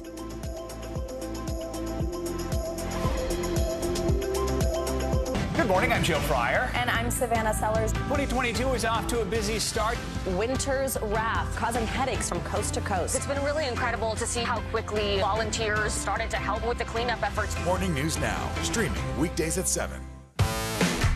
There's no better place for fun with friends. Quality time with your little golf buddy. Or an afternoon alone together. Golf Now app. Family and friends are just a tap away. Just pick your course, pay from your phone, get out and enjoy. Golf Now. Download the app and go play. What happened here is a story of loss and salvation. There were residents who hung on for dear life. This is where you took shelter, in this closet. I took shelter right in this closet right here. Rioters banged down one of the doors. Have you found a way to reconcile it a year later? It really hurt to see this place that I love so much treated with such disrespect. Was it an act of cleaning or an act of healing?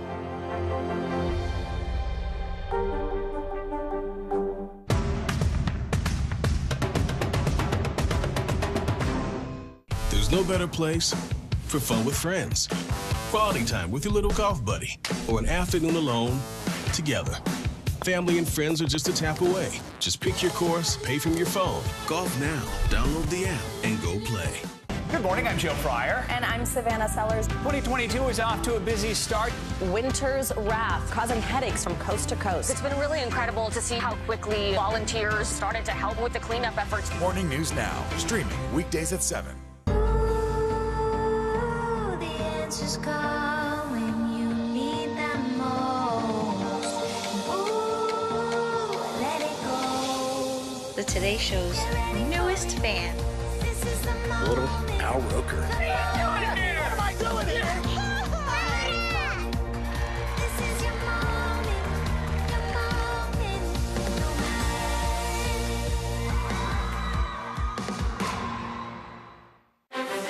think it's been healthy for the Democratic Party to highlight the division in the party?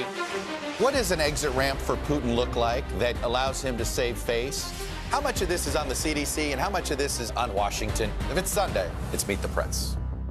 Good morning, I'm Joe Fryer. And I'm Savannah Sellers. 2022 is off to a busy start. Winter's wrath causing headaches from coast to coast. It's been really incredible to see how quickly volunteers started to help with the cleanup efforts. Morning News Now, streaming weekdays at 7. News is happening now. Look at what's making headlines around the world.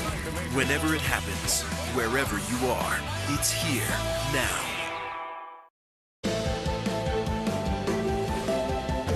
We're back with the harrowing rescue of a missing child in upstate New York. Police found the young girl hidden beneath a staircase more than 2 years after she disappeared. NBC News correspondent Jesse Kirst joins us now from Saugerties, New York. Hi, Jesse. Good morning. Good morning, Savannah. Tell us the latest. So we know that so here's the latest we have from police.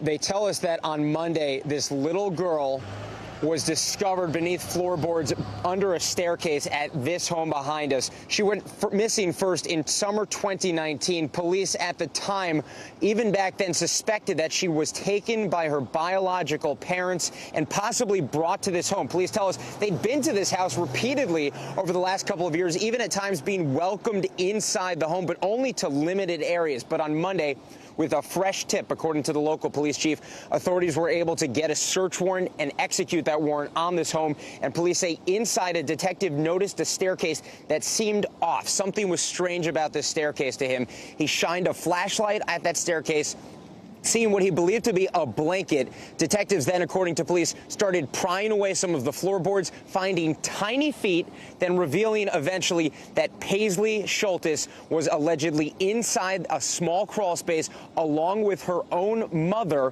who is now charged along with the father and grandfather in connection with this abduction. We have reached out to all three but have not heard back from them. Here is part of what the chief said to us. This morning, 6-year-old Paisley Schultes is out of harm's way.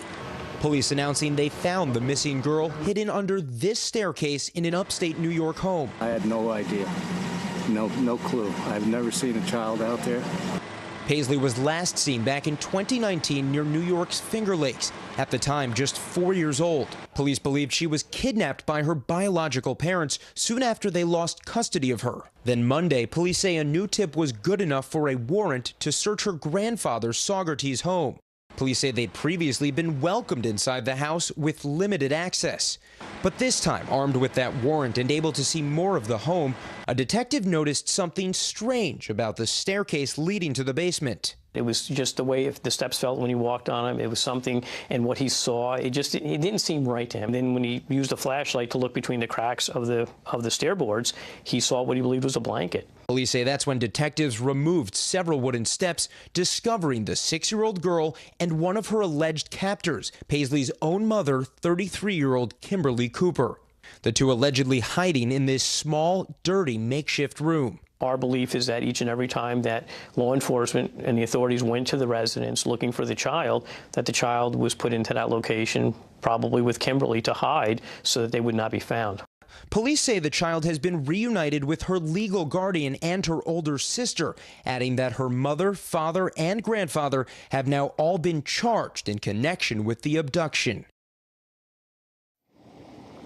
Police believe Paisley may have been hiding for as long as 4 hours in that small space before she was discovered. Again, we have reached out to her mother, father, and grandfather, but have not heard back. Savannah? All right, Jesse, just heartbreaking. Thank you so much. Now, Prince Andrew has reached a settlement with Virginia Giuffre, a woman who alleges he sexually abused her when she was 17. This comes over a month after a U.S. federal judge rejected the prince's bid to dismiss a lawsuit brought by Giuffre. NBC News senior international correspondent Keir Simmons joins us from Buckingham Palace with the latest. Hi, Keir. Good morning. Hey, Savannah, good morning to you. The front pages of the British newspapers have different accounts of how much Prince Andrew has paid. The Daily Mail says £10 million humiliation. The Mirror, $12 million deal to halt sex claim. But all of the newspapers agree. As The Sun says, this is Prince Andrew's final disgrace. Breaking news, Prince Andrew and Virginia Giuffre. This morning, Prince Andrew's dramatic legal settlement. Headline news around the globe. He has managed to avoid a trial, which I would think would have been, probably one of the most damaging encounters that the royal family has had in recent memory. In the agreement, Prince Andrew does not admit liability, but it does not clear his name either. According to a legal filing made public Tuesday, the prince declaring his regret for his relationship with the late Jeffrey Epstein and commending the bravery of Virginia Giuffre and other survivors of sex trafficking. Giuffre has long claimed she was sexually assaulted by the prince when she was 17 years old, trafficked by Epstein and his confidant, Ghislaine Maxwell. Prince Andrew, of course, denies that this ever happened. He denies that it ever happened, and he's going to keep denying that it ever happened, but he knows the truth. Prince Andrew will pay an undisclosed sum to a charity Giuffre chose, supporting victims' rights. But this morning, questions over why the case was settled so quickly after 2 decades of damage. Virginia Giuffre says she was first assaulted by Prince Andrew in March 2001. In 2010, Andrew was photographed with Jeffrey Epstein after Epstein was released from prison. In 2019, Epstein was found dead in his cell after being rearrested and charged with trafficking. That same year, Andrew, who has repeatedly denied Giuffre's allegations, recorded an interview with the BBC, widely viewed as a disaster. In it, he said he did not remember being photographed with Giuffre in this now infamous picture that would have been a key piece of evidence in any trial. Didn't happen. I can absolutely categorically tell you it never happened. I have no recollection of ever meeting this lady. None whatsoever. Then in January, Prince Andrew lost a bid to have a New York court throw out the case and was stripped by the Queen of his royal patronages and the title, His Royal Highness. And just 2 weeks ago, a date was set for Andrew to give evidence under oath. Now, in the legal settlement, he says he never intended to malign Virginia Giuffre's character. This morning, a lawyer for several of Jeffrey Epstein's accusers called the agreement a victory, saying, "We salute Virginia Giuffre's courage." And a little bit of breaking news this morning, Savannah. Scotland Yard saying it is investigating an aid to Prince Charles over a so-called cash for honours scandal. Prince Charles says that he knew nothing about it, but just as the Queen, Savannah, hoped that she might have put aside one scandal, another one appears to raise its head. Happy Jubilee year, Your Majesty. Yeah, really, and quite a dramatic one and disturbing one at that. Keir, thank you so much. Let's now take a look at what else is making news around the world this morning. Ali Arouzi joins us from Tehran. Hey, Ali, good morning. Good morning, Savannah. Russian opposition leader Alexei Navalny could face an additional 15 years in prison as a fresh trial on embezzlement charges begins at a penal colony far from his support base, who say the charges against him are politically motivated and that his plight is being overshadowed by the crisis in Ukraine. Navalny is serving a 3.5-year sentence at the penal colony for a separate embezzlement charge. He survived a poisoning attempt on his life in 2020 and was arrested after returning to Russia last year. Ethiopian lawmakers have voted to end the country's state of emergency early that was imposed in November as Tigray forces fighting Ethiopian and allied forces moved closer to the capital, Addis Ababa. Mediation efforts to end the war in the north of the country have enjoyed a degree of success so far, prompting the decision to end the state of emergency, originally imposed for 6 months, just after 3 months. Ethiopia's war erupted in November 2020 and is believed to have caused the deaths of tens of thousands of people and the displacement of millions. And finally, you all remember the Samuel L. Jackson movie Snakes on Planes? Well, it looks like life has imitated art. An Air Asia flight in Malaysia was forced to divert and make an unscheduled landing after a snake was spotted by passengers slithering through the overhead lights. After the emergency landing, the plane was fumigated and the stowaway was presumably removed or caught a connecting flight. Those are your headlines, Savannah. Yeah, presumably removed, so we're not sure if this snake is off the plane. Got it. That is horrifying. Okay, Allie, thank you so much. Yeah. Watch your hat racks on your next flight. Yeah, and through the light. Thank you. All right, coming up, a landmark headline in the global fight against HIV and AIDS. American researchers now say they've possibly cured the virus in a woman for the first time. What that means for the future of treatment, up next.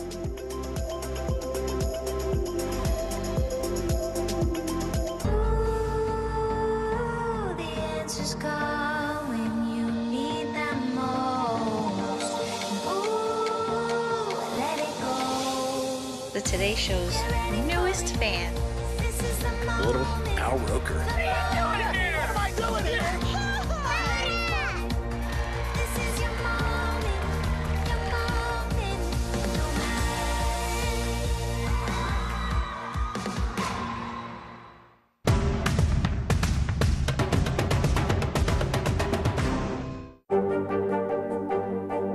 What are you doing for teachers who feel that they're being stretched too thin? Did you understand how prevalent hunger was in your own community? There's no better place for fun with friends, quality time with your little golf buddy, or an afternoon alone together. Family and friends are just a tap away. Just pick your course, pay from your phone. Golf now. Download the app and go play.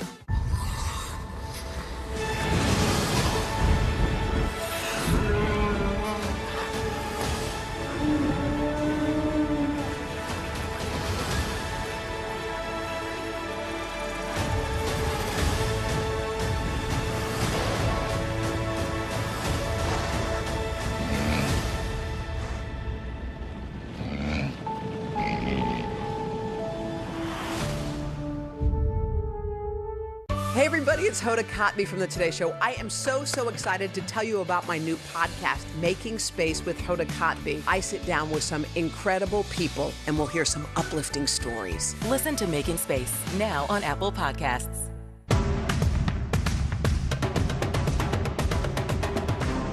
The Meet the Press Chuck Toddcast, free wherever you get your podcasts.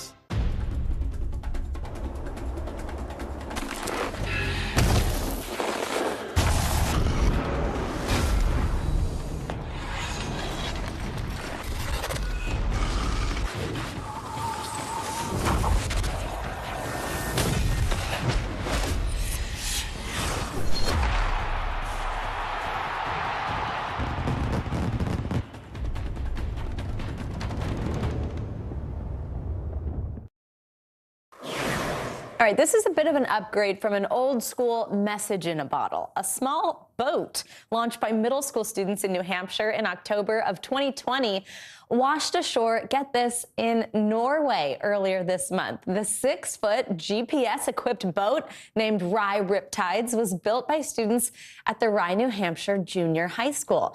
They decorated and packed it like a time capsule with photos, acorns, leaves, and state quarters before shipping it off. Then they tracked the boat's 8,300-mile journey across the Atlantic. And it turns out the Rye Riptides is a sturdy vessel. Look at this. It was just a tiny bit damaged, and it picked up some barnacles on the way, but the deck and cargo were still intact when it was discovered by a Norwegian 6th grader. He took the boat back to his own classmates, and now students from both schools plan to talk soon. Isn't that adorable and amazing? Congrats to those New Hampshire students. And now to a potential breakthrough in the search for an HIV cure. For the first time, scientists say they have possibly cured HIV in a woman. The woman from New York joins a small group of people whose recovery is providing researchers with roadmaps to beat the virus. A group of researchers used a new method of transplanting umbilical stem cells to treat her. They say the woman has not shown any signs of HIV infection since she stopped treatment for the virus in October 2020 and following the transplant. NBC News medical contributor Dr. Kavita Patel joins us now. Dr. Patel, great to have you with us. So this sounds pretty incredible. What a breakthrough. How does this treatment work? And is she cured, or is the virus just no longer detected in her system? Explain the difference there and what we're seeing here. Yeah, it's a great question, Savannah, and it's incredible news, building on some previous rare cases as well of what we call a stem cell transplant. Some people know this as a bone marrow transplant. And what this is really a functional cure, meaning there is not only no detectable virus, but to your point, we can see very low levels of virus, but still some viral activity in people who are taking antiretroviral treatments or HIV viral treatments. In this case, there is no evidence. It's as if she never had HIV, which is different from what we would see in someone who's taking a treatment.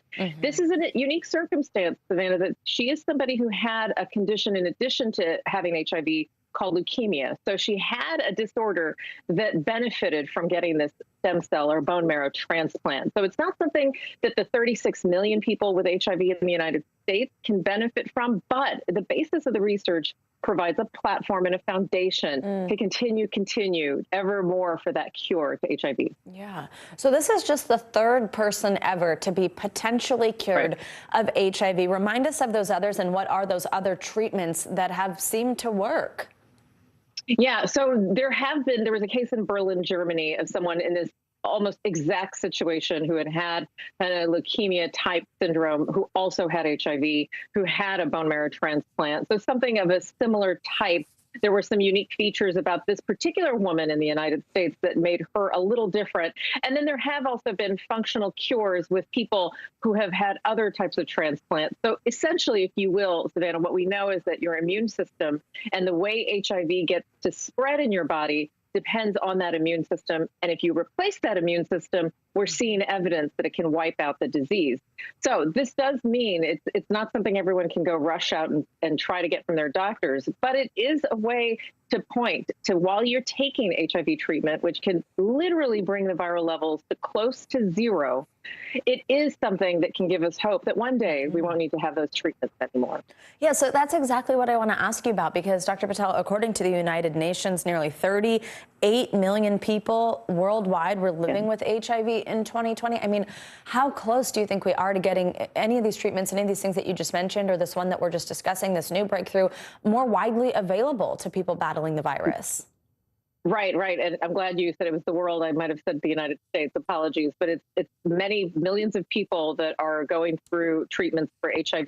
And here's what's on the horizon. Well, not only do we have great treatments, unfortunately, some people don't know about them. So this is an opportunity to make sure people are aware that if they have a diagnosis or they have not been screened for HIV, they should get one, get screened. And there are promising therapies we can give you, oral pills.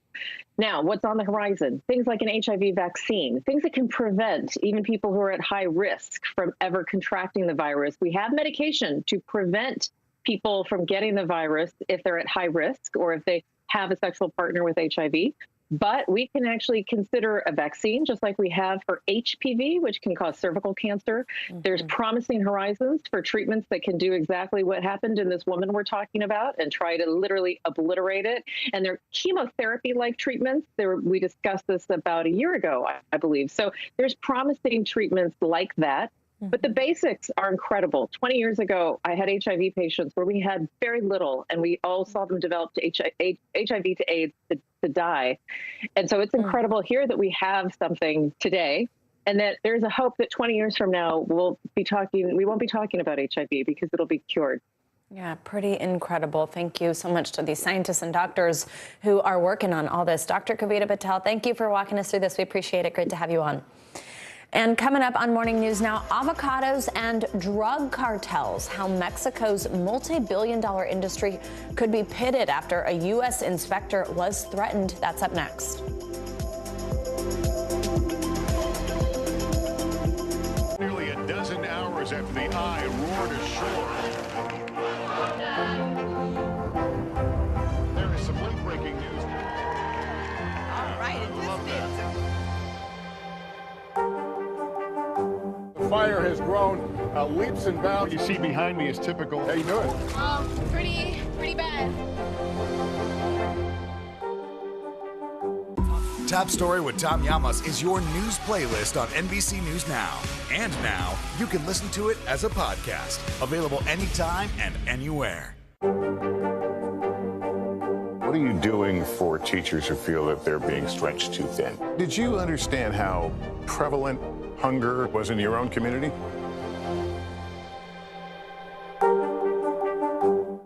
News is more than a headline. It informs, it inspires, and it still matters. To cover it, you have to be in it. And that's what we're gonna do. Every night, we take you to the front lines of the story, where it's actually happening, with NBC News journalists on the ground from all over the world. We cover what you need to know and bring your newsfeed to life. In primetime and streaming live, it's your news playlist every night. Top Story with Tom Llamas, weeknights at 7 on NBC News Now. There's no better place for fun with friends, quality time with your little golf buddy, or an afternoon alone together. Family and friends are just a tap away. Just pick your course, pay from your phone. Golf now. Download the app and go play. The Meet the Press Chuck Toddcast, free wherever you get your podcasts. In the City of Angels, two kindly old ladies wanted to help homeless men get off the streets forever. And so they did. Listen to The Thing About Helen and Olga, the new podcast from Dateline and Keith Morrison. The Meet the Press Chuck Toddcast, free wherever you get your podcasts. If you enjoy a little avocado toast, or maybe you like to add avocado to your salad, get ready to pay a lot more for them. But it's not because of the supply chain or climate change. It's because the U.S. stopped all imports of avocados from Mexico last week after an American food inspector received a death threat over the phone. The U.S. has not said how long the ban will last, but it will send prices of the popular fruit soaring in the meantime. NBC News correspondent Dasha Burns has the latest. We all know avocados are pricey. These are about to get a lot more expensive. But the U.S. deciding the human cost of the popular produce is too high. The Mexican government acknowledging its northern neighbor is suspending imports of the fruit after a U.S. safety inspector received a threatening call while carrying out an inspection. Most avocados in Mexico are produced in Michoacan state, and that is a place that has been plagued by organized crime for a very long time. When these inspectors are threatened by organized crime, the United States immediately upped the ante and said, you got to do something about organized crime because our inspectors must do their job. The ban coming the night before the Super Bowl. What are you doing? Adding avocados from Mexico. They're always good. As millions of Americans snacked on guacamole and watched the new ad for avocados from Mexico. You know, they also taste great on salads. The suspension could take a big bite out of an industry with almost $3 billion in annual exports. 135,000 tons of avocados have been sent to the U.S. from the Michoacan region in just the last 6 weeks, according to Mexico's Ministry of Agriculture and Rural Development. Now they're the latest victim of the country's drug cartel turf wars. I think that people in the United States do not understand that Mexico is in the grips of a much broader mafia-style organized crime. The avocado industry is a multi-billion-dollar industry, and they are in a state that is racked by organized criminals that know the value of this crop. A lucrative business that for decades has planted a target on local farmers and their families, as documented on the Netflix series Rotten, The Avocado War. A mí como a la 1 de la tarde me están hablando, donde me dicen que habían detenido a mi papá y a un hermano. Entonces ya me comunican y ya él me dijo efectivamente que hay que pagar 10 millones de pesos si no nos matan. The ban could last until further notice, according to the Mexican government, and is expected to send avocado prices soaring. Prices are already at an all-time high, according to a Bloomberg analysis, as Americans weather higher inflation across the board. But for avocado producers in Mexico, the cost could be even higher. What do you think this could mean for Mexican farmers? Well, for Mexican farmers, this means 135 to 140,000 tons of avocados that are not going to be able to make their way to the United States. What's going to happen to that avocado crop? It's probably going to rot. Wow, all right. Our thanks to Dasha Burns for that report. And now it's time for our CNBC Money Minute, the biggest financial headlines of the day, and of course, why they matter to you. Silvana Henao is back with us. Hey, Silvana. Hey, good morning. Viacom CBS is changing its name to Paramount as the media giant goes all in on streaming. The switch, effective today, was unveiled at a presentation yesterday to drum up excitement for the company's future programming. It now expects to have 100 million subscribers to its streaming services, including Paramount Plus, by 2024. That same year, Paramount Plus will become the exclusive home for all of the company's movies after they play in theaters. Starting in 2025, South Park episodes will be exclusively available only on Paramount Plus. Twitter is expanding the size of the beta test for its safety mode feature, which aims to limit so-called unwelcome distractions in your feed. The feature was previously only available to a small group, but will now be rolled out to about 50% of users in the U.S. and 5 other countries. The tool imposes a week-long block on accounts that use what Twitter calls potentially harmful language, including insults and repeated replies and mentions. Lumber prices are rising again, making the cost of building your dream home even more expensive. Lumber is about 20% below the record high set last May, but is still 3 times the average price before the pandemic. The National Association of Home Builders estimates the recent price jump has added nearly $19,000 to the cost of a new home. It's also adding $7,000 to the price of multifamily homes, translating to households paying roughly $67 a month to rent an apartment. Some of the reasons behind the increase: tariffs on Canadian imports, and sawmills just can't keep up with demand. Back to you. Oh, all right. We've been talking a lot about that here. It's just so expensive to try to get a home right now. All right, Silvana, thank you so much. You got it. And coming up, a very heartwarming story that'll leave you positively stuffed with nostalgic joy. A long-lost teddy bear thankfully returned to a 5-year-old boy with the help of course, social media and really the world. We'll tell you how they did it next.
Welcome to The Tonight Show. Let me show you how it's done.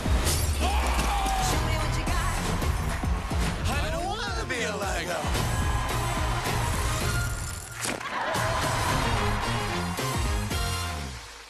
To cover the news, you have to be in it. We'll take you to the front lines of the story, bringing your news feed to life.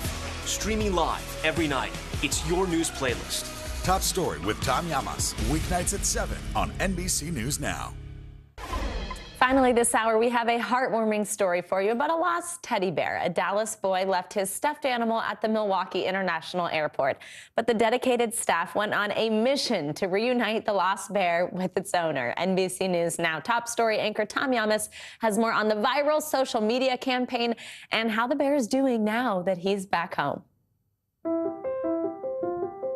Many children have had that one toy they really loved. For Ezekiel Burnett, a 5-year-old boy from Dallas, it's Teddy, his stuffed bear. He's had Teddy his entire life, given to him when he was born, and the two have been inseparable. But recently, after taking a flight out of Milwaukee's Mitchell International Airport over the holidays, Teddy disappeared.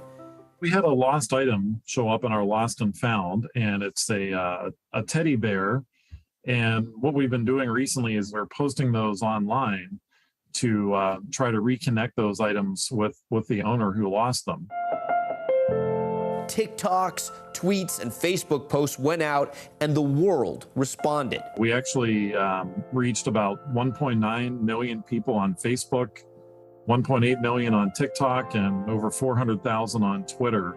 with so many people who wanted to see this bear reunited. The Milwaukee airport went viral, becoming the most watched airport on TikTok. And just like that, thousands of shares online led to a chance encounter. Her hands were shaking, and she just like showed me the phone. And I looked at it, and at first it didn't really compute. I looked at it, and I'm like, wow, that's Ezekiel's teddy bear. Southwest Airlines contacted the Burnett family, offering to fly them out from Dallas to Milwaukee and reunite the two lifelong friends. The days leading up to this, he's been talking about it every single day. We wake up and he's like, are we going to Wisconsin today? During the press conference and in front of the cameras, the long-awaited reunion finally happened. A shy Ezekiel kept calm, only needing 2 words to describe his feelings. So happy. Back home in Dallas, Ezekiel is not taking any chances, keeping Teddy close by. There it is. Oh, that's a big hug.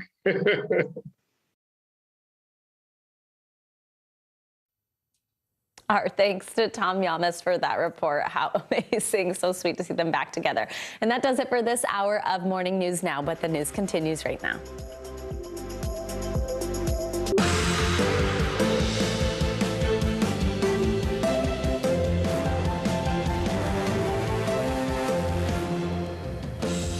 Good morning, I'm Joe Fryer. And I'm Savannah Sellers. Right now on Morning News Now, consequences of war. This morning, new claims by Russia that it's pulling back forces near Ukraine. Now, a skeptical President Biden warning Americans there will be consequences if Russia attacks overseas and at home. If Russia decides to invade, that would also have consequences here at home.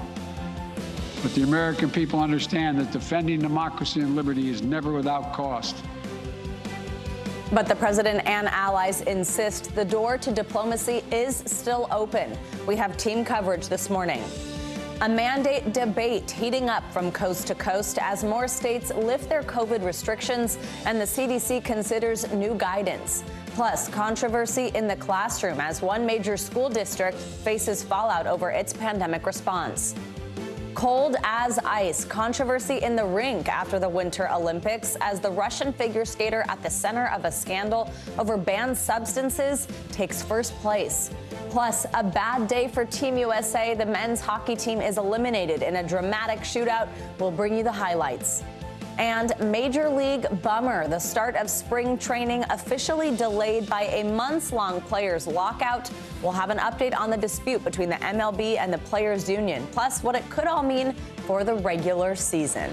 Of course, something most people start to look forward to as we head into spring. Yeah, because we've had so many sports lately, and now we're realizing, baseball's supposed to be next. Oh, shoot, and we're not able to see it. We'll tell you the details of that a little bit later. To begin, though, today in Ukraine and what could be new signs of a step back from conflict with Russia. This morning, Russia's defense ministry announced some troops and military units are leaving Crimea after finishing what it called tactical exercises. This comes just one day after Russia said it was pulling back some of its forces from the Ukrainian border. Speaking yesterday, President Biden expressed skepticism over that move and warned an invasion was still a major risk.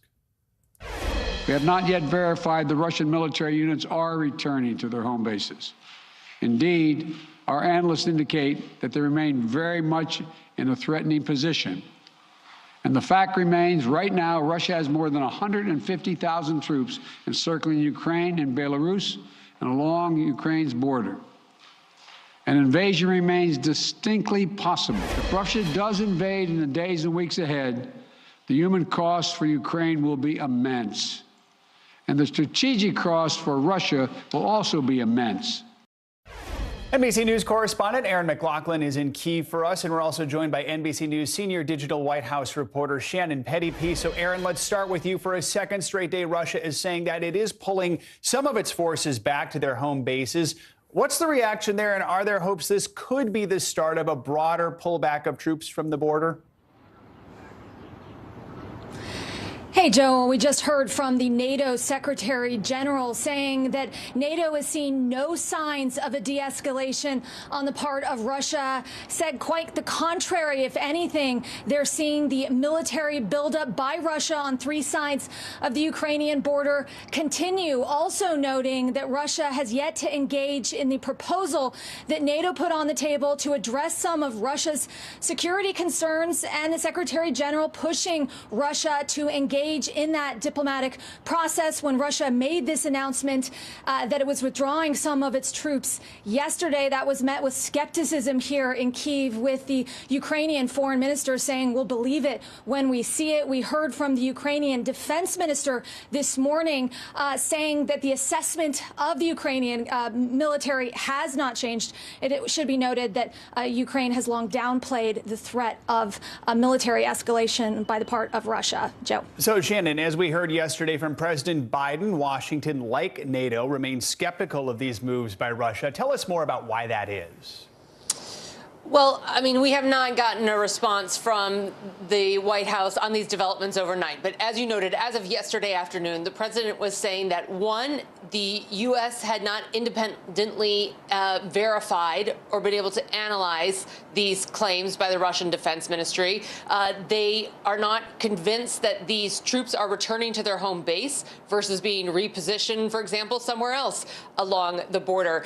And the president reiterated that despite some changes that might be occurring on a small scale, broadly, Russia remains in what he described there, you heard a moment ago, as a very defensive posture. The U.S. has been quite skeptical all along and has said publicly that they are eyes wide open on the fact that Russia may carry out some deceptive military tactics along the way. They certainly saw that in 2014 during the annexation of Crimea, where unmarked Russian troops were being sent in to fight, who were essentially Russian soldiers but weren't wearing the Russian insignia. Those are the type of tactics the U.S. has seen from Russia before. So there is definitely a skepticism that they will believe it when they see it, and they are not going to be sort of distracted by any sort of actions Russia might take to sort of throw them off where the Russians may be going in a bigger sense. So, Aaron, today Ukrainians are celebrating what's been dubbed as Unity Day, which President Zelensky declared just a few days ago. He addressed his nation again this morning. What's his message? Is there a feeling of unity in Ukraine? Well, this morning at the National Stadium here in Kyiv, they unraveled a 200-meter-long Ukrainian flag. You're seeing Ukrainian flags throughout the country, people posting pictures of themselves wearing yellow and blue ribbons. And in a show of patriotism this morning, President Zelensky addressing the nation saying, but we are united by a single desire, the desire to live in peace, happily, with one family, with children, with parents. And we have every right to all of this because we are at home, we are in Ukraine, and no one will love our home the way we love, and no one but us together can protect our home. And to that effect, there is a new poll that was just released saying that 57.5% of Ukrainians are ready to resist in one way or another in the event of some sort of Russian attack. That is up from 50% when this particular poll was last taken in December, with only 17.9% saying they would do absolutely nothing in the event of a Russian attack. Speaking to Ukrainian military experts, they point to polls like this as evidence that this country is united against a potential Russian aggression and see that as a key deterrent, potential factor in the Kremlin's calculus whether or not to invade. Aaron and Shannon, thank you both. Appreciate it. We've got big news from the CDC this morning. It's considering relaxing its indoor masking guidelines, sources tell NBC News, and it could happen as early as next week. Several states have already made the call to drop their mask mandates for private businesses, but the battle over masking in schools is heating up in courts and districts across the country.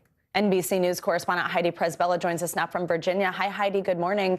There's been a lot of confusion as states make these individual calls, but then the CDC hasn't changed its stance. Will this new guidance help match all these rules up? What are you hearing from the CDC about what they might do here? That's the hope, Savannah. This is part of a broader architecture that the administration is trying to set forth that answers the question, how do we live with endemic COVID. This is one piece of that. The CDC looking at changing the criteria for when you should mask up. Basically, right now, they look at prevalence in the community. These are the factors that they look at. Looking forward, they're talking about other benchmarks like hospitalizations or severe disease.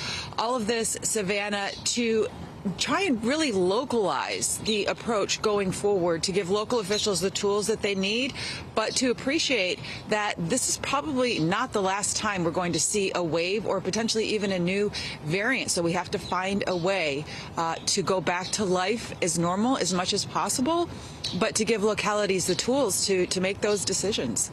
Absolutely. Heidi, let's not talk about where you are. It's a state that's making news in this way. So Virginia looks likely to become the next Republican-led state to ban mask mandates in schools. Now, you've talked to people on both sides of this argument. So first, let's start with a mother you spoke with who's suing the governor there, Governor Glenn Youngkin, over his policy that makes masking optional in school. What did she tell you? Yeah, and Savannah, this just in that the governor could be signing legislation to codify that as early as today. So we see dueling lawsuits and actually two moms on both sides of the issue. First, we talked to Tasha, whose son Jack, he's 10 years old. He has cystic fibrosis, and she says this is a blatant violation of the Americans with Disabilities Act because by definition, he would be segregated. He wouldn't be able to go to school for fear of getting so sick he could actually die. Here's some of what she told us. I understand that masks are uncomfortable and frustrating, and none of us likes them very much. But for kids like mine, when other children take their masks off, it creates a barrier. He can no longer physically walk into his school building. Some of those students' disabilities may preclude them from wearing a mask. They need to be accommodated too. The basis of our concern is that when you take the ability of the school to make those accommodations away, then the children with disabilities are effectively being separated or segregated and excluded from their education. And Savannah, Tasha wanted to make clear that she's not saying she wants masks all the time. These parents simply want localities and schools to be able to have the power to use masks when we are in periods of surge. Heidi, thank you so much. And I know you also spoke with a mom on the other side of this issue who's actually suing her school district for defying this order. So lots to keep talking about here. We know you'll keep an eye on it. Thank you so much, Heidi. California has officially lifted its mask mandate for everyone except students. But one of the state's largest cities, there's fallout this morning over how the school board managed things during the pandemic. Overnight, parents in San Francisco recalled 3 school board members. But unlike many other school board fights across the country, this doesn't have to do specifically with mask mandates or what's being taught in the classroom. Parents say that school officials, quote, wasted time on matters unrelated to the coronavirus instead of reopening public schools, prioritizing social justice issues. NBC News correspondent Jake Ward joins us with more on this recall effort. So, Jake, let's start first of all with just the reason that 3 school board members are out of a job this morning. What do parents and critics say these officials were doing instead of focusing more on the pandemic? Good morning, Joe. That's right. Parents here say that fundamentally they voted in favor of the recall because they felt that these 3 board members were incompetent. No one has been held to higher standards than educators during the pandemic, and the administration definitely bore a huge amount of the blame, they say, for what was not a very effective response. They especially talked about the mismanagement of the budget and also about an episode about a year ago in which about a third of the schools were set to be renamed away from historically insensitive names at a time, they say, when that was not really the case. We spoke to one mother about this, and here is how she described it. I support things like nuanced school renaming. Children shouldn't have to go to schools named after people who are horrible, but the renaming process last year was just a farce. It was an embarrassment for our city. Ms. Cameron, there, along with many other parents, felt that that was a huge difficulty there. Also, the changing of an admissions system into the district's most prestigious high school, Lowell, went from a merit-based system to a lottery system was the proposal. That also seems to have brought people in here. So, Jake, we know school board meetings across the country have been very tense, becoming political battlegrounds over the last year or so. People in San Francisco say it's not entirely about politics there. Why is that? And what is the feeling among those who voted against this recall? Well, Joe, it is certainly not politics as we have seen it play out in school board controversies across the country. But it does seem to have touched a nerve in in San Francisco, which is famous for thinking about this stuff in a very progressive and subtle way. I spoke to one parent who voted against the recall, and he described what he attributes this change to. Have a listen. We're not discussing critical race theory or banning books in San Francisco.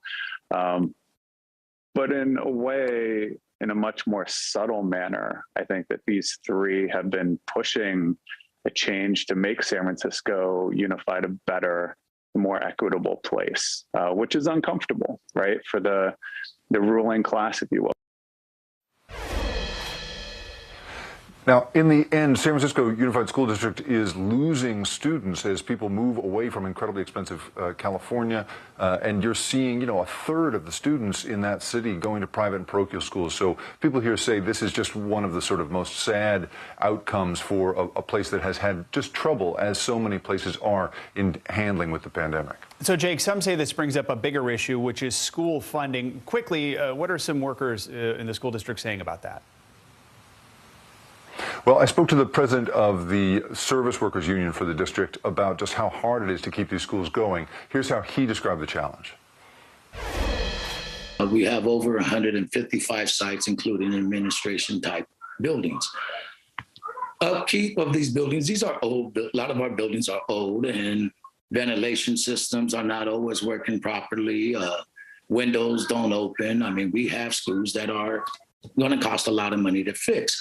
But these ain't today's problems. These are problems that's been going on since the 80s.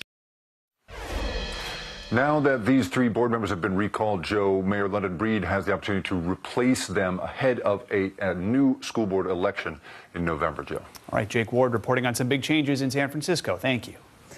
Let's now bring in Dr. Ebony Jade Hilton. She's a professor of anesthesiology and critical care medicine. She's also the co-founder and medical director of Good Stock Consulting. Dr. Hilton, good to see you. So we just heard a moment ago at the top of the show from Heidi that the CDC is expected to loosen its indoor masking guidelines soon. Of course, this comes as several states have already done so. They've already dropped those mask mandates. So how do you take this? I mean, have we finally made it, sort of, if we see both the CDC and states doing it? Is now the right time to loosen these restrictions? Yeah, it's absolutely not. It's one of those things where we have to question what is the guiding force behind removing these restrictions when we know that currently, literally yesterday, we buried one American every 30 seconds. COVID-19 is not done with us. And when we think about, we say decreasing cases, decreasing from what? What is our baseline standard? Because right now, we have as many cases that we were having back when we had the Delta flare that scared everyone, right? We have as many hospitalizations as that Delta flare. And we're seeing just as many deaths. So the question is, when are we going too fast? Because what we do know is that when we look at the timing of when Omicron hit, it was right after Biden mandated that we had vaccines. So many people are alive today simply because of that rule. And now that rule is being reversed. The mask regulations are being reversed. And we're going to see another surge. We know we'll have another variant, and we're going to have millions of Americans that are now vulnerable to falling to COVID-19. So, Doctor, though, is what you're saying there that you're confident that we will have another surge or some other type of variant? For sure. I mean, I don't think that's in question by any scientists at all. We know variants will come. We know right now in Denmark, the reason why we're seeing the increases in cases over in Europe is literally because of BA2, which is a self-Omicron. We know we now have that variant now in the United States of America. The question is not when, it's literally where is it going to pop up next? Where is the next variant going to come? That's what viruses do.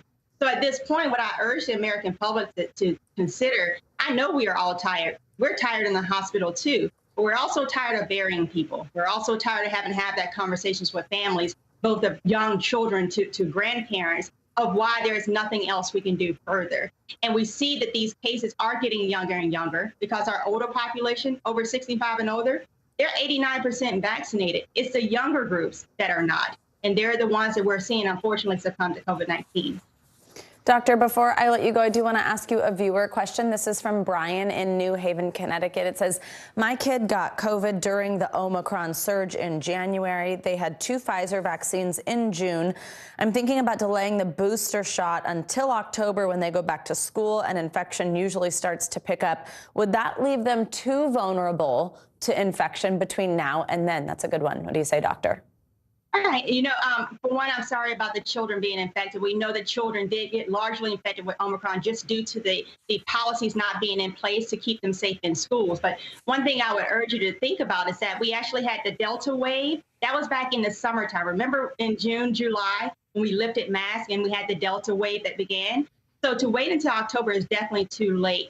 You need to stay on target with the tracking process of when you're supposed to have your second dose, your third dose of these vaccines. And if you had Moderna or Pfizer, the mRNA vaccines, you need at least 6 months after you had that second dose to be getting that booster shot. And if you're immunocompromised, that 6 months shortens to 4 months. You really need to stay on top of that because, again, there will be another variant. This is not something that should surprise anyone. And at this point, with us lifting mask mandates and opening up concerts or Coachella and all these other events that are not going to require these safety protocols in place, then we know there's going to be another surge. And the question is, will you and your family be prepared? All right, Dr. Ebony Jade Hilton, thank you so much. And if you have a question for one of our doctors, let us know. Email us at morningnewsnow@NBCUNI.com with your questions and let us know if you want to stay anonymous. Let's get a check on your Morning News Now weather. Which means Bill Cairns joins us this morning. Hey there, Bill. Hey, good morning, guys. And we have our hands full. We'll call this like a kitchen sink type storm. We're throwing everything at you. We're going to see severe weather. We're going to get a winter weather, ice and snowstorm. We're going to have flash flooding, freezes, even ice jams are possible with this one. So let's get into it. There's not a lot happening yet. But as we go throughout the day today into tonight, that's when the storm really forms. And look at how many millions of people are affected by some sorts of advisories or alerts. Wind alerts, 70 million. Winter weather, 27 million. Flooding, 27 million. And that doesn't even bring in the 9 to 20 million over the next couple of days with severe weather threats. So obviously, severe weather gets the headline. You get concerned. They could be life-threatening weather with tornadoes, possibility of really strong winds. This is tonight, starting around Wichita Falls, Oklahoma City, and then heading towards Dallas, Tulsa, and in the morning towards Fort Smith. And then we continue the severe weather threat right through Little Rock, Memphis, Nashville, into the Louisville, Lexington area, Cincinnati, down to the south from Shreveport to Jackson, almost all of Alabama too. So 20 million people at risk tomorrow with that severe weather threat. And on top of all of this, we have areas that have snow on the ground that are going to hit 60 to 70 degrees with 1 to 2 inches of rain. So we get the rainfall, plus we get the snow melt, and a lot of the rivers have ice in them, so the ice will break up, and then we get ice jams, and that's just problematic. And the ice totals, so we go from rain to freezing rain in areas of Ohio. Watch out, St. Louis, north of Indianapolis, northern Ohio. You could see up to a ½ inch to a ¼ inch of ice. That could cause some damage. And then we also have snow, guys, too. And this would be probably the biggest snowstorm of the season, Kansas City to Chicago, a narrow strip of heavy snow, but this is for tomorrow morning's commute. So, as I said, I think I threw just about everything at you. Yeah, no kidding. Looks messy. All right, thanks, Bill. We'll talk to you next hour. Thanks, guys. Now, it's day 12 of the Winter Olympics, and it's already been a triumphant day for Team USA on the slopes. But with the thrill of victory also comes the agony of defeat. NBC News correspondent Steve Patterson joins us this morning from outside of Beijing with the latest on the game. Steve, good morning. So let's start with a big win for Team USA in the men's slope-style skiing event earlier today. A lot of red, white, and blue on the podium, right, Steve? Yeah, this was an event filled with fireworks and a big-time civil war that ended in the U.S. taking gold and the U.S. taking silver. Really exciting stuff. Alex Hall battling his own teammate Nick Gepper. It was a battle really from the qualifiers into the finals, with Alex finally just saying, you know what, I'm going to put down this really big run. Scores like a 90. Nobody else could touch it, including his teammate Nick, who was doing his best. He's won a slope-style medal now the past 3 Olympics. Both those guys guys have multiple medals over the past few games, including also their other teammate, Colby Stevenson, who made it interesting as well. He did not medal in this event, but he medaled in big air. So all of these guys now are leaving the games with hardware. They were all there. I was there at the event. It was like this, almost like if your high school football team wins the state championship and it's a bunch of jocks in the hallway with big smiles. That's what this was like. It was like a party. It was really cool to see all of them doing so well and really appreciating where they've been and supporting each other as they continue to win. These guys are winners. Yeah. Guys? Love seeing that support and the sportsmanship. All right, Steve, on the flip side, I hate to have to ask about this. Team USA faced some heartbreak on the ice, losing out on gold in men's hockey in a nail-biter. Tell us about the game. Yeah, they lose to Slovakia in almost what is the most dramatic way you can lose, which is a shootout. And the most heartbreaking thing about this one is that they had a chance to put Slovakia away several times late. I think they had like almost 4 power plays in the third period, and they just could not do it. Slovakia pulls their goalie. They score a goal very late, like 43 seconds are left. They tie it up. They can't win in overtime, and then they lose in that shootout. This is the second straight Olympics in a row that men's hockey has been eliminated in a shootout. They lost in almost the exact same way in 2018 to the Czech Republic. I think everybody now is very sad for the team, obviously really heartbreaking, but I think we can now really focus our attention on the women's game. Obviously, this is one of the biggest events at the Olympics, the U.S. versus Canada for the gold medal. Guys. Always a good one, too. All right, Steve, so it might be the end of an era for one of the greatest American bobsledders of all time. What can you tell us about Ilana Myers-Taylor's future?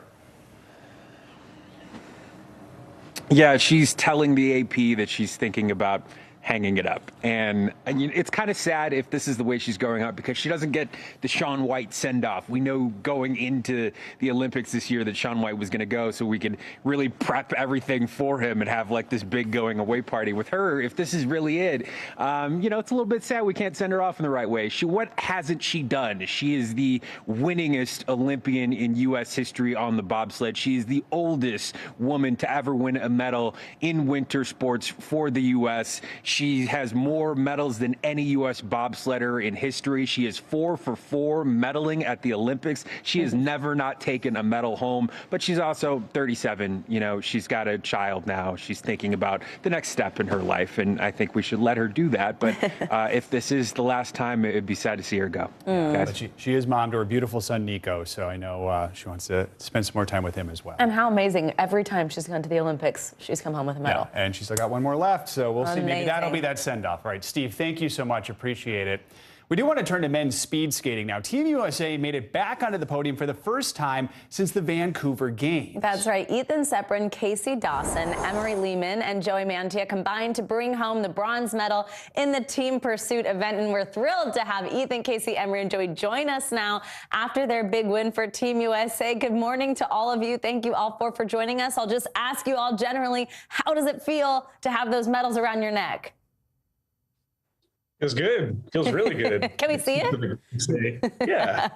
Look at that. Oh, I love all 4 of you holding it up. You've done that a few times, I take. I mean, this is the first time since the Vancouver Games back in 2010 that Team USA has won a medal in this event in team pursuit. What does it mean to you to bring a medal back for Team USA after such a long period without one? It's huge. I think U.S. speed skating is really ending a lot of droughts here at this Games, and it's nice to be a part of that. We had a plan a couple of years ago that we were going to get together and make this push, even though we don't all train together all the time.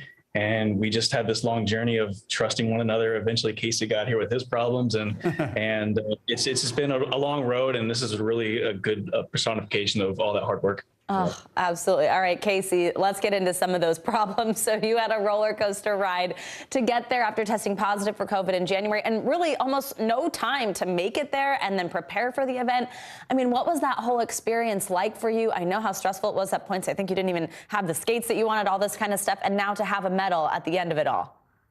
It's amazing. I mean, I was heartbroken in the beginning. It was really tough for me not being in Beijing for the 5,000 meter and not being with my team in the beginning of these games. But once I got here, we as a team got together super quickly, and we were able to just get to the line and perform at our greatest like we have all year. And I think that's what the special part is of this team, is that we can just skate together at our best all the time. So, yeah. I mean, this is the only team event in speed skating. Help us understand just how much time and effort is needed to prep for this.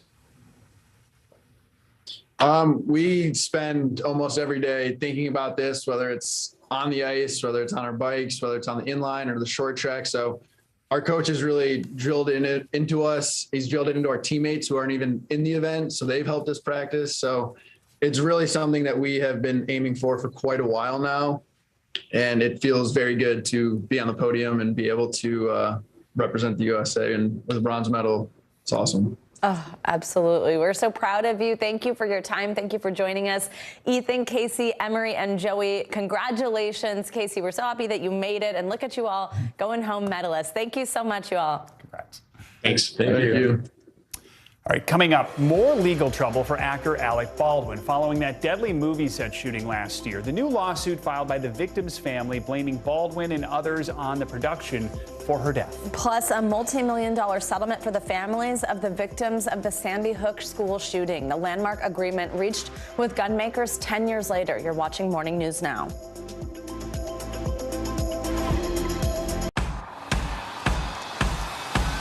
News is happening now.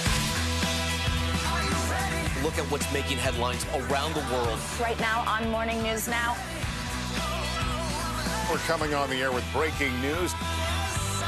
And this is a significant moment.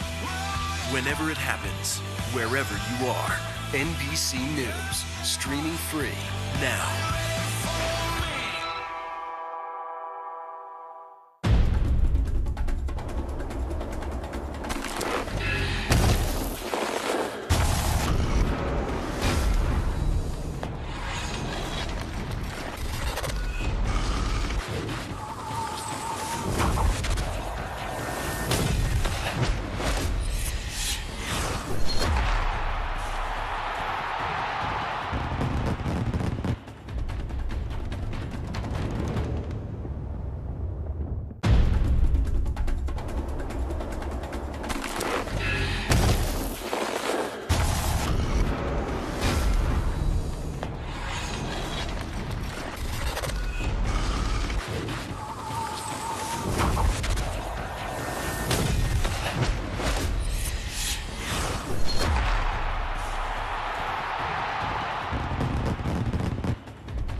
There's no better place for fun with friends. Quality time with your little golf buddy. Or an afternoon alone together. With the Golf Now app, family and friends are just a tap away. Just pick your course, pay from your phone, get out and enjoy. Golf Now. Download the app and go play.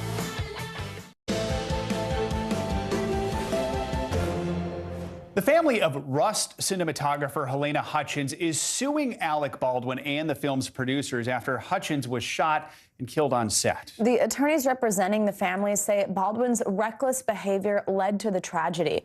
Baldwin's attorney says any claims the actor was reckless are entirely false. NBC News correspondent Miguel Almaguer joins us now with more on this. Hey, Miguel, good morning. Hey guys, good morning. The attorneys for Helena Hutchins' family say that they have conducted a thorough investigation and carried out multiple interviews. They say two things have become clear. Alec Baldwin should have never pointed a gun at anyone, and cost-cutting measures cost Helena Hutchins' life. It was Alec Baldwin's reckless behavior and the cost-cutting measures on the set of Rust that led to the death of cinematographer Helena Hutchins. Those are the allegations made in a new wrongful death lawsuit just filed in civil court. Why is Alec Baldwin responsible for what happened? Alec Baldwin, number one, was one of the people charged with safety on the site. Number two, he was holding the weapon that shot and killed another human being. There was no need for him to shoot the weapon. The suit, which alleges at least 15 safety practices were disregarded on the set, blames Baldwin, the film's armorer and assistant director, and others for failing to keep Hutchins safe. The law firm representing the Hutchins family also creating this startling animation, which they say shows how the shot was fired from 4 feet away. They allege the armorer, Hannah Gutierrez-Reed, was unqualified, which she denies. But in a statement, Gutierrez-Reed does agree with Hutchins' attorneys, who say the production utilized aggressive cost-cutting practices that endangered cast and crew. Baldwin's attorney continues to deny those claims and says Baldwin was not reckless, adding actors should be able to rely on qualified professionals rather than deciding on their own when a gun is safe to use. I feel that someone is responsible for what happened, and I can't say who that is, but I know it's not me. In a previous interview, Baldwin said he was aiming the gun at Hutchins at her instruction. I'm holding the gun where she told me to hold it. Alec thinks he's the victim. He's blaming Helena. Helena did nothing to cause this, and it's really despicable that he would come out and blame the victim. This morning, with 4 civil lawsuits now filed, the criminal investigation remains underway. Now that criminal investigation remains in the hands of the investigators, the Santa Fe County Sheriff's Office. We're told when they're done with that case in about a few weeks, it'll then go over to the District Attorney's Office for possible prosecution. Guys, back to you. All right, Miguel, thank you so much. Families of the Sandy Hook victims have reached a $73 million settlement with gunmaker Remington. It's the company that made the AR-15 styled weapon used in the deadly mass school shooting nearly 10 years ago. It is a landmark settlement, one of the largest between gun companies and the victims of mass shootings. The 9 families involved with the agreement say their main goal is to prevent another mass shooting.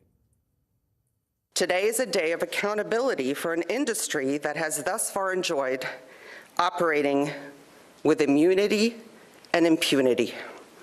And for this, I am grateful.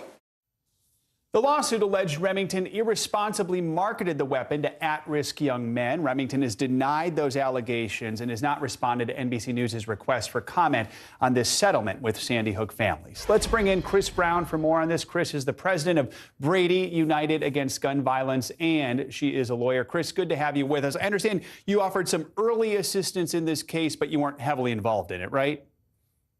Yes, we filed an amicus brief, and the theory of the case related to the marketing and sales of the assault weapon by Remington is one that Brady has litigated for over 30 years successfully in the courts. So we're hugely happy about this victory today and view it as a roadmap for similar litigation by far too many individuals in this country who lose their lives, who lose loved ones because of preventable gun violence. I mean, what do you think this means, especially for the victims' families, these parents who lost their children at Sandy Hook nearly 10 years ago? What does this mean for them? Well, first of all, you can never bring your child back. And I think I've heard many parents, far too many that I know who are friends of mine, say for even 1 second more with their child, there is no amount of money that could possibly compensate that loss. But we do live in a country where we promise justice for individuals who are harmed, but preventively by corporate activity. And at least yesterday, that promise was fulfilled. For far too many, it has been denied for far too long because this industry, the gun industry, is one of the few industries, the only industry in this country that Congress, because of the NRA, tried to prevent any victim from ever suing. So this is a victory for justice, and it's a victory for far too many families who've been denied the court system as a means to change behavior. And we think it will. We think this will change behavior of the industry, and it needs to happen. You mentioned, I mean, this case was seen as a path around federal gun laws, which protect gun manufacturers from liability. You say this could be a roadmap for future cases. What does that look like? I mean, do you envision that after we have shootings like this, we're just going to see more lawsuits than we've seen before? What is that roadmap moving forward? Well, the kinds of marketing that the plaintiffs demonstrated occurred here is really egregious. Communications out in papers and publications to say, get your man card here, research that was shown in Discovery to really try to appeal to young men aggressively around the type of things that can happen, including with video games and other kinds of marketing. Ideally, what we see is that kind of aggressive marketing stop altogether.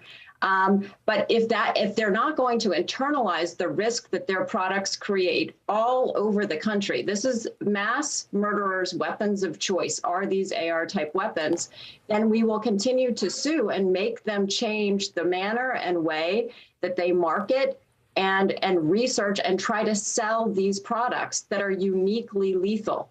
A key part of this deal includes the release of internal company documents. We're tight on time here, but quickly, why was that so important?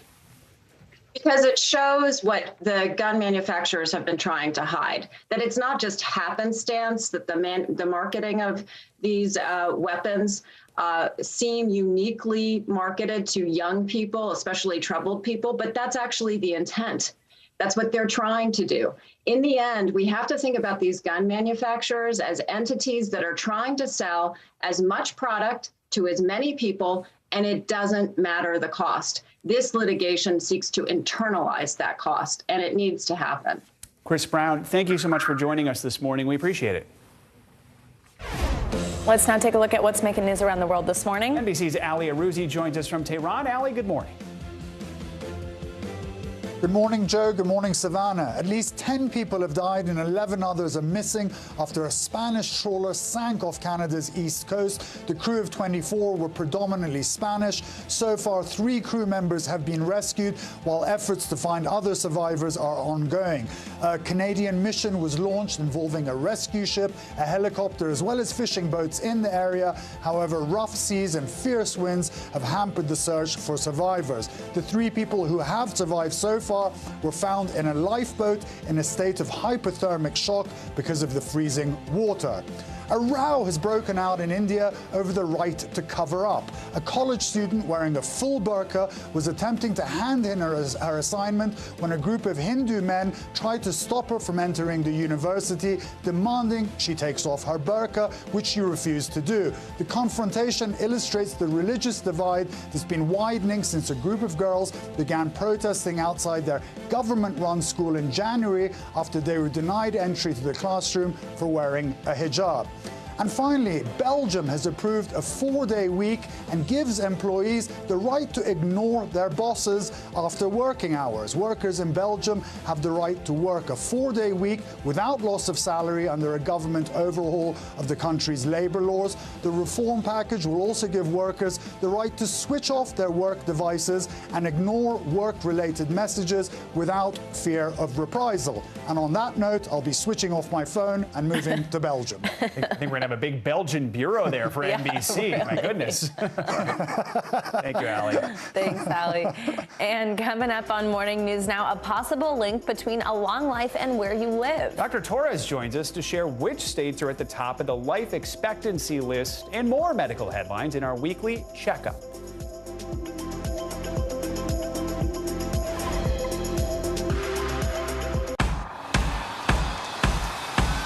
News is happening now.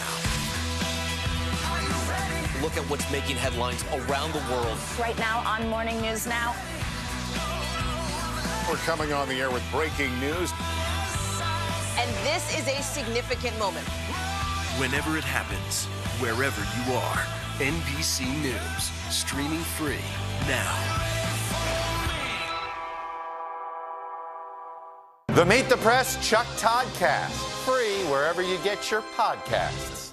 There's no better place for fun with friends, quality time with your little golf buddy, or an afternoon alone together. Family and friends are just a tap away. Just pick your course, pay from your phone. Golf now. Download the app and go play. You think it's been healthy for the Democratic Party to highlight the division in the party? What does an exit ramp for Putin look like that allows him to save face? How much of this is on the CDC and how much of this is on Washington? If it's Sunday, it's Meet the Press. This is a very different kind of program. We're here to start conversation about the big things happening in our world. Professor, I'm not asking you to predict the future, but what do we think that the new normal is going to be? Is part of this that everyone's rethinking their jobs during this pandemic and their relationship to their employers? What is your biggest tip for any parent who's concerned about this? It's not my job to tell you what to think. My job is to think about what you tell me. Now Tonight with Joshua Johnson, streaming weeknights at 8 on NBC News Now. Top Story with Tom Llamas is your news playlist on NBC News Now. And now, you can listen to it as a podcast. Available anytime and anywhere. News is happening now. Look at what's making headlines around the world. Whenever it happens, wherever you are, it's here now. The Meet the Press Chuck Toddcast, free wherever you get your podcasts. After the New York Times bought Wordle last month, some think the game is getting harder. But how much has the popular online game changed, really? Well, it turns out, at least according to the Times, not that much. It says the guessable words aren't any harder than they used to be. The only changes so far have been to remove some slurs and other offensive words, along with some outdated and non-American English words as guessable options. Also, some wordlers complained on Twitter yesterday that their solutions did not match up with other players' solutions on the same day. Time says if that's happened to you, try updating your web browser to make sure you have the new word list. And for those of you who are expert wordlers, the Times also says your streaks should start to sync over time as users transition to the news site. I've noticed some people have had some issues transitioning, and I didn't. Everything was there for me when I did mine, so I guess it's different for everyone. I still haven't gotten into it. Yeah. So can't comment. But it's a nice addiction because it only takes a few minutes. I know, and you can only do one a day, right? You can only do one a day. Yeah, that's true. So it's a good block. All right, cool. Time now for your weekly checkup. NBC News senior medical correspondent Dr. John Torres joins us to discuss the latest health headlines that you might have missed. Hey, Dr. Torres, good morning. So a new report from the CDC ranks all 50 states and Washington, D.C. in terms of life expectancy for people who live there. What can you tell us about this?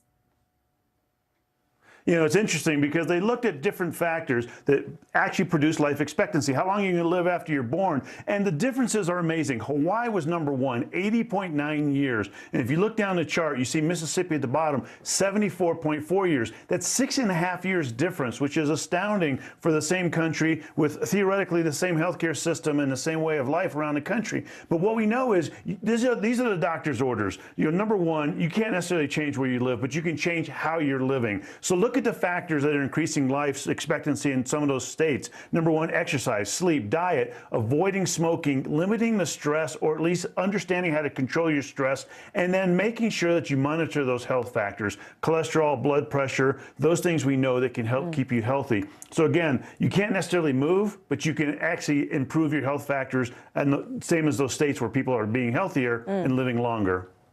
So, Dr. Torres, there are some new methods to help with the lightheaded and dizziness that some people experience when they stand up too quickly. Before we get to these methods, what exactly is happening here and how dangerous is it? Yeah, it's called initial orthostatic hypotension, and this is a momentary drop in blood pressure when people stand up because your blood goes from essentially your waist to your brain. When you stand up, it's going from your feet to your brain, so it takes time to catch up. Some of these cases can actually lead to fainting, and that's where the big concern comes in. It usually takes about a minute to adjust, but you can kind of jumpstart that process. So here are the doctor's orders, the things you can do to help out. If you're sitting in a chair, you can do knee lifts, just knee lifts for 35 to 40 seconds before you stand up, and then you won't get that drop in blood pressure. But if you're at a meeting or something like that where you don't want to sit there doing leg lifts, you can stand up and then cross your legs and tense your thighs after you stand up, and that'll help bring blood pressure back up. So that way you won't end up having that issue, and you won't hopefully faint, which is the biggest concern here. That also seems like maybe tough to do in or during or after a meeting. But maybe you just have to explain. I might faint, so I'm going to try one of these things. That's going to help. Okay, do what you need to do. Have a little explaining to do. Knee lifts, anything you need. All right, doctor, this one's kind of interesting. So just like a computer with a full hard drive, older adults may have a brain full of so much wisdom that it could make it harder for them to retrieve memories. Walk us through this and what can be done about it. You know, we always think about aging and how you tend to forget things as you get older. Where are the keys? You know, did I have my cup of coffee this morning? Those types of things. And we thought it was because of the way the brain developed as you get older. But now what they're thinking is it's because older adults end up having more knowledge. That leads to more clutter. And because of that, you have a harder time retrieving that information you're trying to get. But the other thing they found out looking at this and looking at the study was that more wisdom, that amount of clutter can actually lead to better decision making. It just might be slower decision making. So what are the doctor's orders here? Well, number one, and this is the most important, you need to understand the difference between dementia and forgetfulness. We all get forgetful from time to time, and that's the equivalent to, I don't know where my car keys are. Instead of my end table, they're on my coffee table, that type of thing. It's not that I put my car keys in the freezer, which is a sign of dementia, because that's not a place you expect them to be. And it's okay also if you need more time to retrieve some information. If somebody asks you a question or you're trying to input something in the computer, if you need more time, that's fine. Again, doesn't mean you're forgetful, just means you have a lot of clutter, you have a lot of wisdom, you're a very wise person, you're just trying to retrieve that information. That could be your excuse. You'd be like, I'm just too wise to remember all of this. I'm too wise, so my keys are gone. Especially if it takes you a long time on Wordle. Yeah, exactly. Too smart. Too many words in my head. My mom's going to like that last one. All right, Dr. Torres, thank you so much. And coming up on Morning News Now, new allegations of abuse and neglect against a New Jersey nursing home that was already under investigation. Up next, more on the claims that prompted even the governor to respond. News is more than a headline. It informs, it inspires, and it still matters. To cover it, you have to be in it. And that's what we're gonna do. Every night, we take you to the front lines of the story, where it's actually happening, with NBC News journalists on the ground from all over the world. We cover what you need to know and bring your newsfeed to life. In prime time and streaming live, it's your news playlist every night. Top Story with Tom Llamas, weeknights at 7 on NBC News Now.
This is a very different kind of program. We're here to start conversation about the big things happening in our world. Professor, I'm not asking you to predict the future, but what do we think that the new normal is going to be?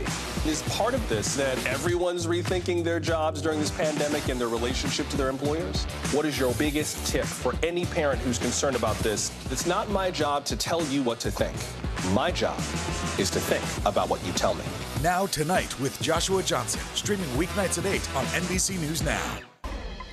A New Jersey nursing home is under investigation again, this time for allegedly failing to prevent the abuse and neglect of its residents. The home previously violated several health codes, including the enforcement of safe COVID protocols. And New Jersey Governor Phil Murphy is now responding, saying he is, quote, horrified. NBC News correspondent Emily Aketa has more on this NBC News investigation. The New Jersey nursing home where 17 bodies were found stacked in a tiny morgue in more hot water. The state's Department of Health has halted new admissions at recently renamed Woodland Behavioral Health. State officials writing the facility failed to appropriately prevent abuse and neglect, describing in a 17-page report how staff members allegedly failed to perform CPR or call 911 for 2 unresponsive patients, nor did they provide life-saving medicine to some residents with COVID as directed by a doctor. Another individual was left soiled in feces for 10 hours. Authorities say COVID infected more than 230 residents and staff at the facility in just 10 days at the end of last year. 91 residents there have died from the virus since the start of the pandemic. It was like the worst scenario. He died alone. I know he wasn't taken care of. Sharon Farrell's brother among those lost. There's no reason on this earth that people live the way they are living in that facility. Who's overseeing this? Where was the state? The state is now reviewing Woodland Behavioral's response to inspectors' concerns. The owners declined to comment for this story, but previously told NBC News the COVID-19 pandemic brought unprecedented challenges, and our heroic staff faced those challenges as best as they could. Harvard professor David Grabowski helps identify best practices for nursing homes nationwide during the pandemic. These nursing homes that are perpetually among the worst performers, they don't improve without some sort of outside activity. And New Jersey's governor says he's horrified by Woodland Behavioral's inspection as the federal government warns the facility will lose funding without immediate changes. Back to you. All right, Emily Aketa, thank you so much. Time for our CNBC Money Minute, the biggest financial headlines of the day and why they matter to you. Silvana Hanau is with us this morning. Hey, Silvana. Hey guys, good morning. The CEO of Moderna says it's reasonable to think the pandemic may be in the final stages. Stefan Bancel telling CNBC as COVID evolves, there's an 80% chance future variants will be less and less infectious. He says we got lucky the Omicron variant wasn't extremely severe, but we are still seeing a large number of deaths around the world. Last month, Moderna started a clinical trial of a booster shot that specifically targets Omicron. Disney says masks will now be optional for fully vaccinated visitors in all indoor and outdoor locations at Disney World and Disneyland starting tomorrow. There is still one exception. Face coverings will be required for anyone to and older on enclosed transportation, such as the monorail, buses, and the Sky Gondola. Unvaccinated people will still need to continue wearing masks in all indoor locations. Airbnb expects bookings this quarter to return to pre-pandemic levels for the first time. That's as concerns about the Omicron variant have eased and people are more and more comfortable traveling. Airbnb says guests are reserving summer stays early this year, with bookings 25% higher than at the same point in 2019. The optimism echoes comments from other companies like American Express, which says travel bookings rose more than 40% in January. Guys? Yeah, I think that's going to be a summer of travel. Yeah, definitely for a lot of people. Thank you, Absolutely. Thank you. You got it. All right, coming up on Morning News Now, spring training delayed. And that off-season players lockout is now threatening the regular season. The latest on talks between the Players Union and league owners. We come back.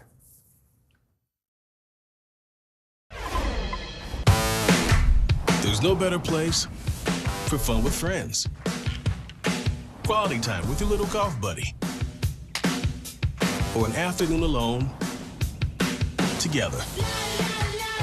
With the Golf Now app, family and friends are just a tap away. Just pick your course, pay from your phone, get out and enjoy. Golf Now. Download the app and go play. Still to come on the Channel 2 News. Well, the waters are certainly receding now. Still too close to call. Lester Holt reporting from the Ground Zero, as it's being referred to. It is, in fact, a taste of freedom. The Haitian people know a little something about resiliency. What's the biggest risk right now? Some of the troops who have been proud. I want to welcome you to the first presidential debate. In fact, we've been told we can't go any farther. You were some resilient folks. Let me get a hint.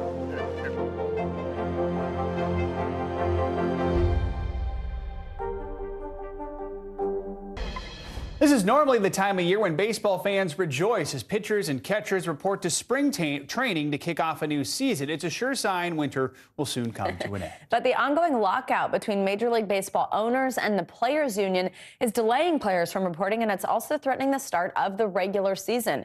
NBC News senior national correspondent Carrie Sanders joins us now from Jupiter, Florida, the spring training home of the Cardinals and Marlins. Hey, Carrie, good morning. Well, good morning. You know, if all things were normal in the world of baseball, we'd actually see pitchers and catchers showing up here later today. Instead, take a look from above.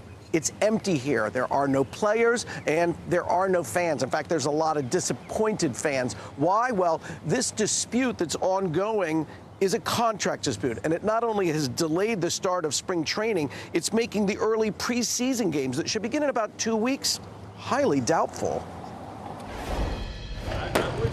The crack of the bat and the pop of the mitt.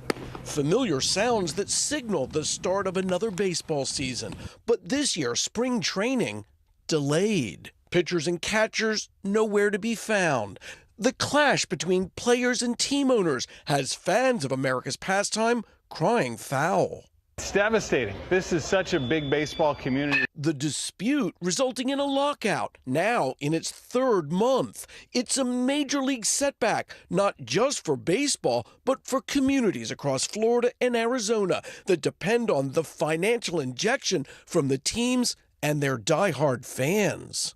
They eat in our restaurants, they stay in our hotels, and as it stands right now, we just don't know if any of those folks are going to be in this area this spring. In Lee County, Florida, where the Twins and Red Sox play, spring training visitors spent nearly $69 million pre-pandemic. This is the third spring training season that we're kind of going through this. In 2020 it was affected with the start of COVID.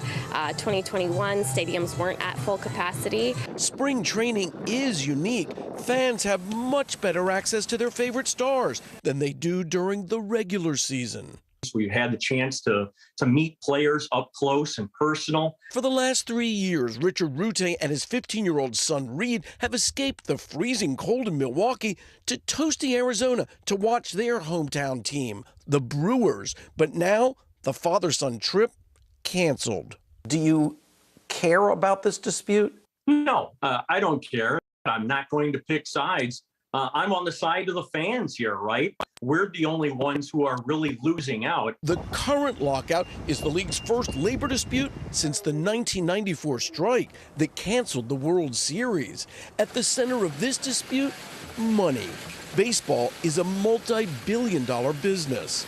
And while blockbuster contracts make headlines, most MLB players earn substantially less. The minimum starting baseball salary at just over $500,000, far less when compared to the NFL, the NHL, and the NBA. Sports fanatics just saw the Super Bowl end. The Olympics are coming to an end.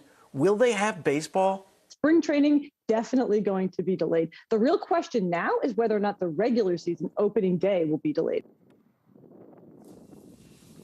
So where do we go from here? Well, the league says that it has just presented a new proposal to the players that has significant improvements, but the Players Association says it's not going to comment publicly. Meantime, the regular season is supposed to open on March 31st, which is now also in jeopardy. Meantime, the fans who've gathered here, well, they're balking at all of this. They just want to see their players out here on the diamond, guys. No kidding. It's a big tradition for so many. All right, Carrie, thank you so much. Thanks, Carrie. That does it for this hour of Morning News Now. But the news continues right now.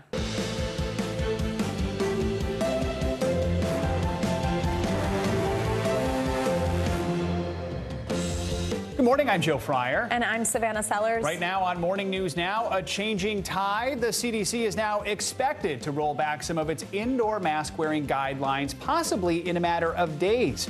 The agency's director, Dr. Rochelle Walensky, is set to meet with White House advisors today on the planned move as case counts from coast to coast plummet and states relax local mask rules. We've got what you need to know this morning.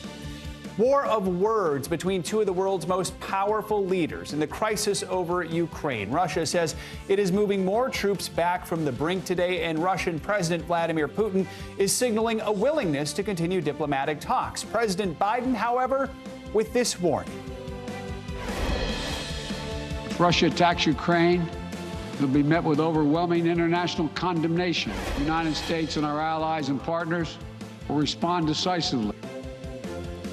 We'll bring you the latest from the ground in Ukraine this morning. Also this morning, fire and ice. A 1-2 podium punch for Team USA on the slopes as freestyle skiers Alex Hall and Nick Gepper take gold and silver in men's slope style. Plus, the latest on that banned substance controversy involving a 15-year-old Russian figure skater as she gets ready to return to the ice. And a disappointing wake-up call for Team USA hockey and their dreams of gold. Plus, reunited, and it feels so good. We're going to bring you a story stuffed with the precious memories of childhood. A young boy, his prized teddy bear lost in transit, seemingly gone for good. That is until the world brought them back together. He looks thrilled. Yeah, press conference and all, it looks like, for that reunion. It's a big deal for them. Excited to bring you that story in a little bit. We're going to begin with the news that the CDC is expected to loosen its indoor masking guidelines. Yeah, according to sources familiar with the issue, that update could come as early as next week. CDC Director Dr. Rochelle Walensky is expected to discuss the matter at today's White House COVID-19 response team briefing. Joining us now is CNBC senior health and science reporter Meg Terrell. Meg, good morning. So let's talk through this, because this is one we've seen some back and forth on here. So first off, just walk us through what's behind the potential shift in masking guidance from the CDC at that level, because as states have made these decisions on their own, we've heard the CDC say we're still cautioning masks. So what's changed here? Yeah, absolutely. So what it sounds like is potentially changing is that the CDC may be moving from using cases as the metric for whether we need to mask indoors to using levels of severe disease and hospitalization. So right now, by the case and transmission metric, 97% of counties still have high transmission, so should have masks indoors.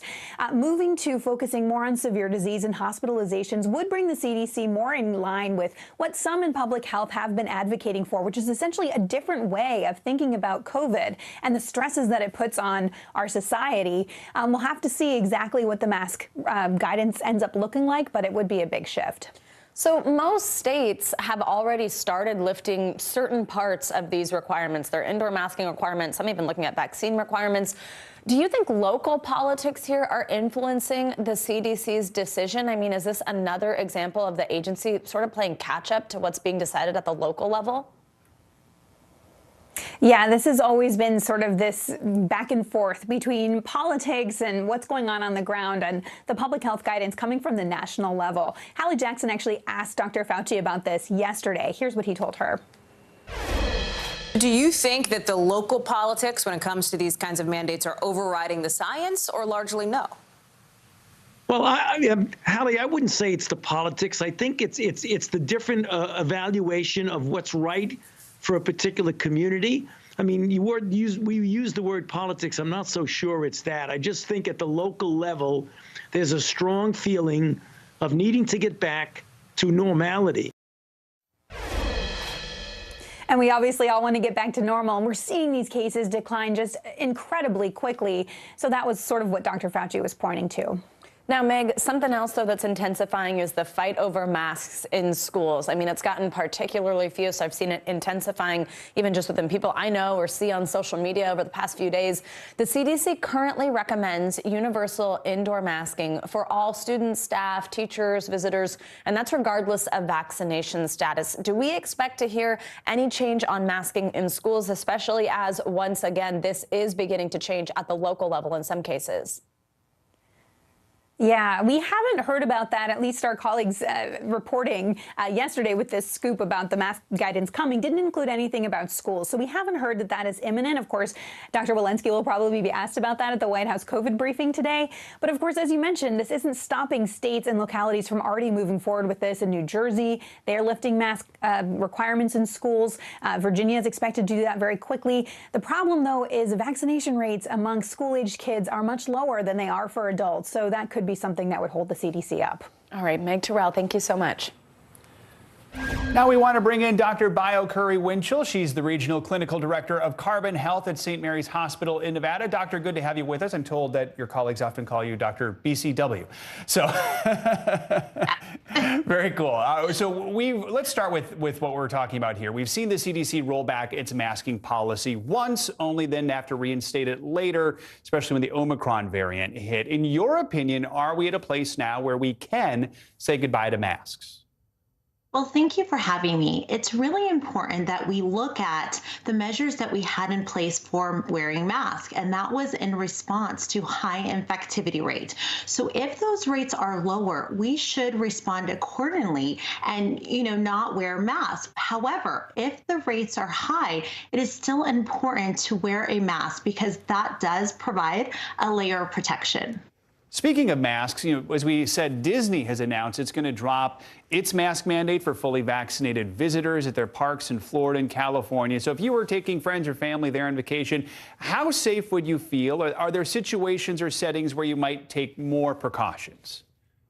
Well, as a mom of two little girls and a fan of Disney, it's really important that when you visit a place like that, that you wear a mask if you are unsure of the vaccination status of others, just because you want to make sure that you protect your family as much as possible. So I would say in indoor places, or if you're around those that are unsure of the vaccination status, definitely wear a mask. And the rule is if you are unvaccinated, you are still supposed to wear a mask there. Of course, you don't know if the people around you are actually following those rules, which does make it a little more complicated. So right now, children under 5 are not eligible for vaccinations. New research from the CDC is shining a light on how moms-to-be can protect their babies. Can you tell us a little more about that research? Yes, and so we now know even more that maternal vaccination really provides a layer of protection, not only for the mom, but our most vulnerable population, our children. And so the fact that we have a vaccine that can provide protection from hospitalization and severe death or actual death is wonderful. And so we really need to take note of this lovely way of protecting both mom and baby. All right, Dr. Bio Curry Winchell, Dr. BCW, thank you so much for joining us. We appreciate it. Thank you for having me. Let's now head overseas to the situation in Ukraine, where skepticism continues to mount over Russia's latest troop movements. This morning, Moscow announced it was pulling back more forces, this time from Crimea. These pictures provided by the Russian Defense Ministry show military vehicles and hardware apparently leaving the peninsula. However, questions are still being asked by the West, including NATO's Secretary General, who spoke ahead of today's meeting with defense ministers. We have heard the signs from Moscow about readiness to continue diplomatic efforts, but so far we have not seen any de-escalation on the ground. On the contrary, it appears that Russia continues the military build-up.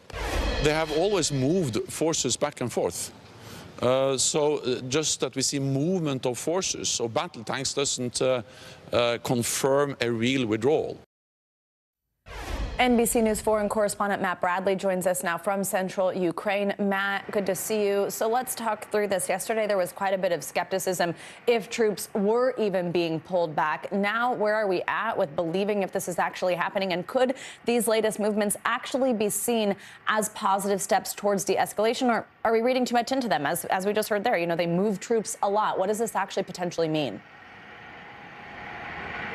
Well, I would say, guys, that it's definitely a de-escalation in rhetoric, and that's really important. Even if we're not seeing the troop movements, we're starting to hear from the Kremlin that there is a bit of a de-escalation. But, you know, it's not just the West that is skeptical of these movements. We heard just recently the BBC spoke with President Zelensky in just the last couple of hours, and he said, too, that he hasn't seen any actual movements on the ground. So there's skepticism on all sides. And once we actually start to see real movements from people other than the Russians themselves, and of course those images are coming from the Russian ministries, then I think we'll start to see a change in tone. But right now there has been more on the diplomatic side, I would say, than actual movement on the ground or proof of movement on the ground. Joe, Savannah?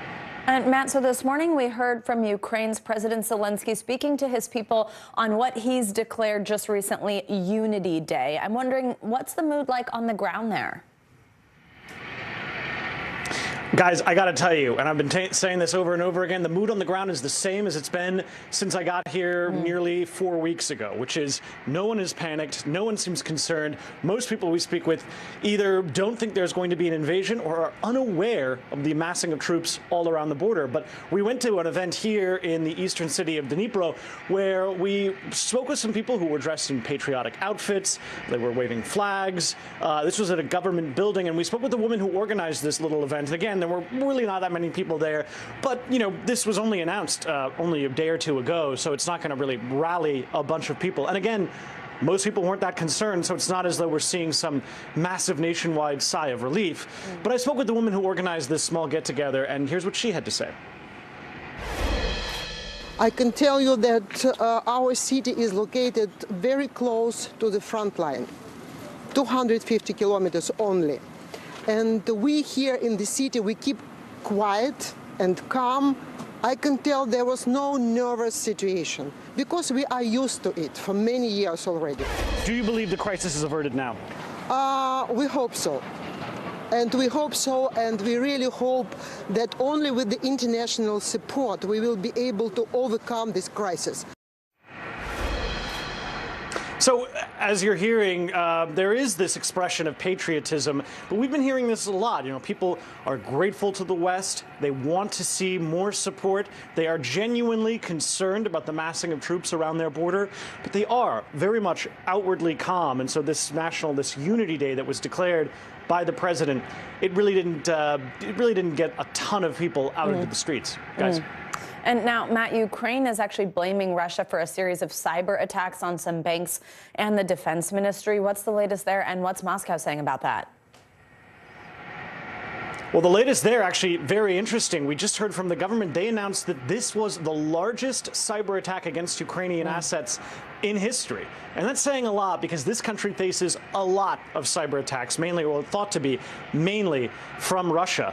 But we also heard from Dmitry Peskov, he's the spokesman for the Kremlin. He just said, he denied it, as you just mentioned, and he said that they're not surprised that Ukraine would be blaming them. This has been their line the whole time, this kind of sardonic, sort of sarcastic, you know, saying we're not surprised that Ukraine is blaming us for massing troops at the border, sort of dismissing what they sort of act as like a Western freakout. And so we heard from Dmitry Peskov. He said that we do not know anything. As expected, Ukraine continues blaming Russia for everything. Russia has nothing to do with any DDoS attacks. So, you know, this is something that a lot of people cast doubt on, because the fact of the matter is that there is a lot of evidence that Russia continues trying to attack Ukraine with these cyber attacks. They've done this for years, and they will likely continue to do so, and are probably doing it right now as we speak. Guys? All right, Matt Bradley, thank you so much. New developments this morning in the deadly shooting on the set of the movie Rust. The family of cinematographer Helena Hutchins is now suing the film's producers, as well as actor and producer Alec Baldwin, after she was shot and killed during a rehearsal. The lawsuit filed yesterday alleges their reckless behavior and cost-cutting measures directly led to Hutchins' death. She was shot and killed in October while preparing for a scene. Baldwin was holding the gun when it fired, but has stated he did not pull the trigger. Baldwin's attorney says any claim the actor was reckless is entirely false.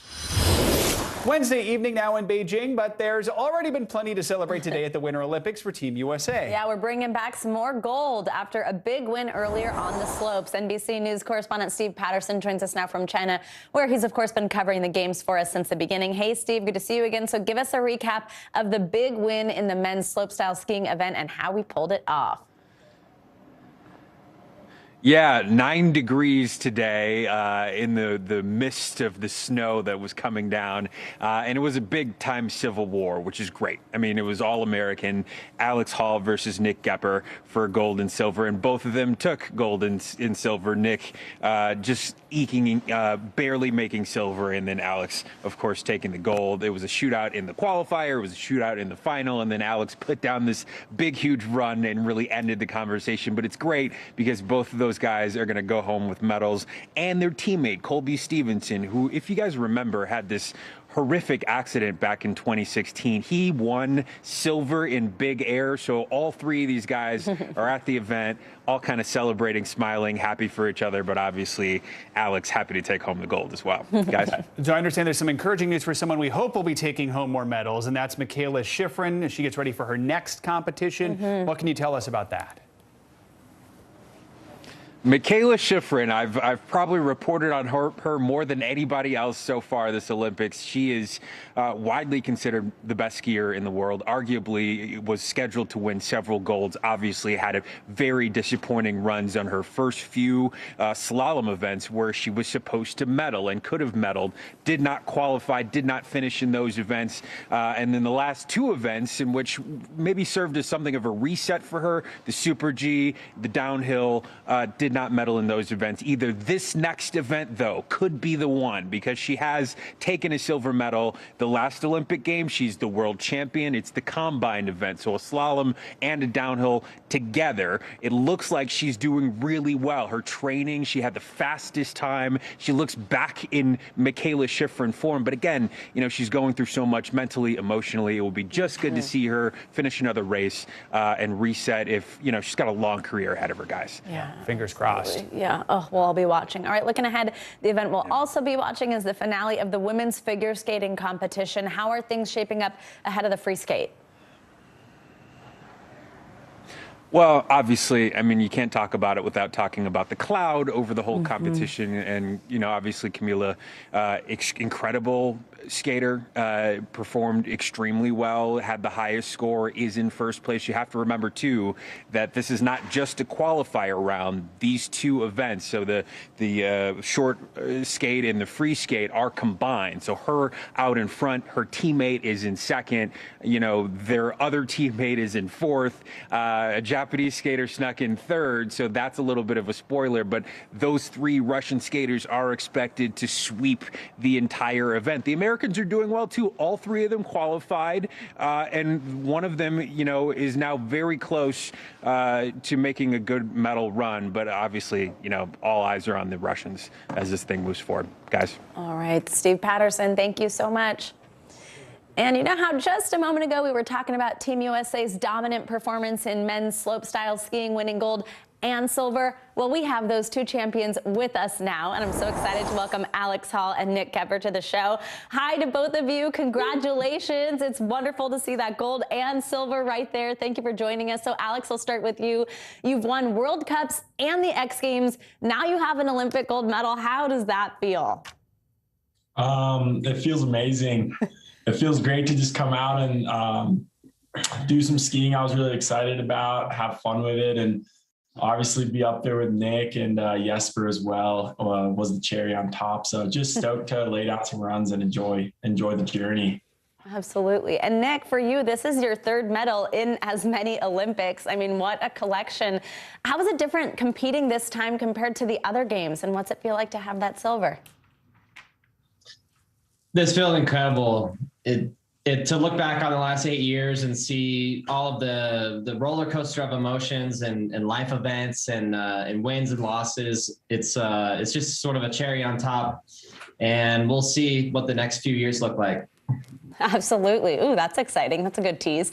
Okay, Alex, I want to ask you about your first run that really set the standard and ultimately won the day. And this trick, if you can kind of explain it, it hurts my back to even ask you this question. The pretzel, you start in one direction, midair, switch the other way. And I know that was sort of a risk. It's different. Can you explain to those of us who don't exactly know how it was different and what making that decision was like? When did you make that decision? Yeah, I knew I wanted to try that trick. Hopefully in the finals is something I've been working on a little bit this season. And yeah, it's basically where you do a trick spinning one way, but then end it and completely switch your rotation, spin back the other way. And I was definitely taking a risk with that one just because it's pretty fresh for me and I haven't done it a whole lot. I actually just did it once in the training in the morning before, but that was the only one I did all week. So it was definitely nerve-wracking coming into that last jump on that first run, you know, kind of leaving it all on the line for a trick I was definitely unsure about, but I'm really stoked I did it and I'm glad it got rewarded. And it felt right to kind of approach it in that way and do a trick that felt special to me. It amazes me when I hear any of you Olympians mention that you did something that, by the way, in this case, won you gold, that you'd only maybe done once before. Is that scary for you at all? For that trick specifically, it wasn't necessarily scary in terms of injury or, you know, getting hurt or not getting it right. It was more just, I knew that if I didn't get what we call a pretzel, where you spin back the other way, it would not score very well at all. And it's just a trick where I need to know exactly kind of my speed and how much air time I have. So it was definitely just nerve-wracking knowing that I could maybe kind of mess that up, and it would kind of, I think, throw my whole run down the drain. So I'm just stoked it somehow worked out on that first run. And I read that you said that you were so stoked that it got rewarded, which is just so neat. And it did. And you pulled it off, and it did indeed score amazingly. Nick, let's talk about the course also. I mean, I know it's pretty unique with all these rails and jumps and obstacles. What's it like to plan out your run? And as we just heard from Alex, you can sort of make these different decisions on which tricks you're going to do where. What's that process like? This course in particular was really cool. It sort of paid tribute to China's history with the Great Wall going down the side and all the different chiseled sort of blocks and the jumps and the rails and stuff. But this sport is so cool because we have these courses and they're sort of like the canvas and we're the painters, and we get to just show our creativity and artistry and plan these different runs. Everyone has a different run. It's all unique and special, and you get to sort of showcase your personality a little bit throughout the run. So not only are you, skiing for the judges and yourself, but you're skiing for the fans, and it's a really cool thing. Now, I imagine it's just so neat and such an emotional experience to be on the podium, to have a gold, to have a silver. But what's it then like to look to your left or right and be there together, to have a teammate, to have another American up there with you? What's that moment like? Man, I think it's really cool to share the flag with these medals, but also I just looked next to me, and I woke up in the same house as this guy this morning, and we've been living together the last couple of weeks, and I'm like, hey man, like you've been in the shower too long. Come on, let me get in there. So just kind of these moments that we're sharing together are pretty cool. What's the house like at this point? Is it still nice and neat? Not so much after a few weeks? I would say the opposite of nice. Yeah, not neat, but we still like each other enough after 3 weeks. Oh, Alex and Nick, thank you so much. Congratulations, gold and silver. You've made us all proud, and it is just so much fun to watch you, and so great to see that neat trick that Pretzel get rewarded. So great to have you both. Thank you. Safe travels home. Thank you so much. All right, now let's get a check on your morning news now weather with Bill Cairns, of course. Hey, Bill. I think we could do gold and silver, the reality show. We'll just show them living together. I think that would be fantastic. Yeah, yeah, exactly. Big Brother style. Yes, exactly. Back in the day. All right, let's go and take a look at the big storm that we have coming. But first, I believe we actually have some pictures of the brush fire yesterday in Texas. Yesterday was one of those days in Texas that gets dangerous. It's kind of sneaky in Texas because all the brush dies off during the winter. So in the late winter, early spring, you get these windy storms. And if we get any little fires that form, you can see how strong the winds are there. They rapidly spread. We did have some evacuations. Some buildings were damaged. No injuries were reported, and all the fires have been put out. So, and today expect the same thing. It's going to be very windy in the lower plains as we go throughout the day today and tomorrow. The wet side of this storm is going to cause a lot of problems. I think this time tomorrow, or maybe even on Friday, I'll probably show you pictures of ice jams, flooding on rivers. We have a lot of snow to melt, and we have about 27 million people that are under flood watches from southern Missouri right through Indianapolis, northern Ohio, and a good chunk of western New York. Now, this is a map we don't typically show you often. This shows you the flood threat potential because of snow melt. So these are areas that have snow on the ground, and if we melt that snow from Cleveland to Buffalo, that would be the equivalent of almost 2 to 4 inches of rain. And we're going to see 60-degree temperatures with windy conditions. So we're going to melt the snow quickly, and on top of that, we are going to get heavy rainfall. So it's like, it's almost, you get 1 to 2 inches of rain, but with that snow melting, it's an additional 1 to 2 inches on top of it. So it's almost like a 4-inch rainstorm, and that's why we're expecting those problems. So for today, the Northeast finally warms up after a very cold start. We don't see any really bad weather today, just a little bit of snow in Colorado and also through the Rockies. It's tomorrow morning that you'll wake up to a mess from Oklahoma City to Kansas City, Chicago. We got the cold air, we got some severe storms, and then finally, by the time we get to the weekend on Friday, that storm heads on out, and the overall weekend looks a lot quieter than what we just dealt with. Just a little bit of light snow northern New England, but much warmer conditions by Sunday. So worst days of the week by far for travel will be tomorrow and Friday morning. All right, nice to hear it's warming up a little bit here, though, because it has been brutally cold. All right, Bill, thank you so much, and I love your pink tie, by the way. All right, and coming up on this hour of Morning News Now, a missing puzzle piece that led to an emotional rescue in upstate New York. A little girl gone for more than 2 years. That is until a tip filed this week led authorities straight to her, living in deplorable conditions. We'll bring you that story. Plus, a quiet end to Prince Andrew's legal back and forth with accuser Virginia Giuffre. That's next. To cover the news, you have to be in it. We'll take you to the front lines of the story, bringing your news feed to life. Streaming live every night. It's your news playlist. Top Story with Tom Llamas, weeknights at 7 on NBC News Now. There were residents who hung on for dear life. I've heard people say the town is gone. Do you see it that way? Absolutely not. We've lost some houses, but our community's still here. News is happening now. Look at what's making headlines around the world. Whenever it happens, wherever you are, it's here now. We're here to start conversations about the big things happening in our world, because it's not my job to tell you what to think. My job is to think about what you tell me. Now Tonight with Joshua Johnson, streaming weeknights at 8 on NBC News Now. To cover the news, you have to be in it.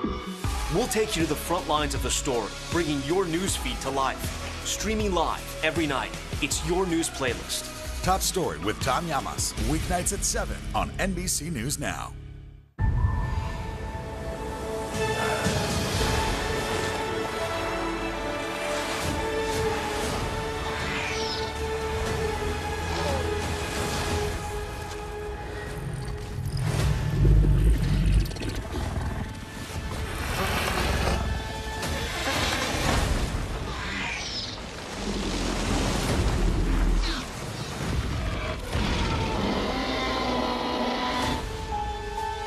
Hey everybody, it's Hoda Kotb from The Today Show. I am so excited to tell you about my new podcast, Making Space with Hoda Kotb. I sit down with some incredible people and we'll hear some uplifting stories. Listen to Making Space now on Apple Podcasts. What are you doing for teachers who feel that they're being stretched too thin? Did you understand how prevalent hunger was in your own community?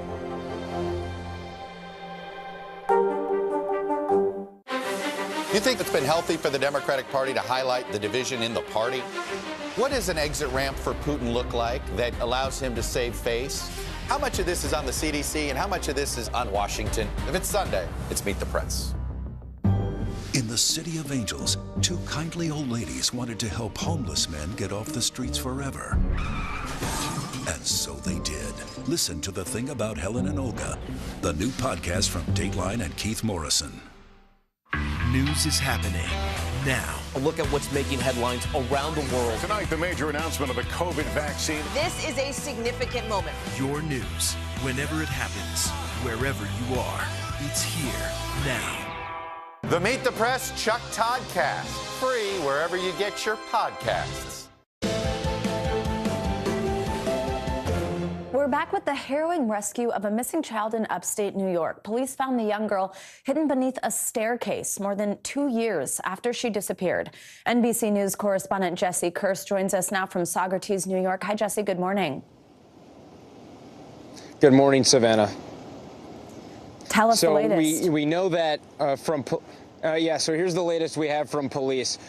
They tell us that on Monday, this little girl was discovered beneath floorboards under a staircase at this home behind us. She went missing first in summer 2019. Police at the time, even back then, suspected that she was taken by her biological parents and possibly brought to this home. Police tell us they'd been to this house repeatedly over the last couple of years, even at times being welcomed inside the home, but only to limited areas. But on Monday, with a fresh tip, according to the local police chief, authorities were able to get a search warrant and execute that warrant on this home. And police say inside, a detective noticed a staircase that seemed off. Something was strange about this staircase to him. He shined a flashlight at that staircase, seeing what he believed to be a blanket. Detectives then, according to police, started prying away some of the floorboards, finding tiny feet, then revealing eventually that Paisley Schultes was allegedly inside a small crawl space along with her own mother, who is now charged along with the father and grandfather in connection with this abduction. We have reached out to all three but have not heard back from them. Here is part of what the chief said to us. This morning, 6-year-old Paisley Schultes is out of harm's way.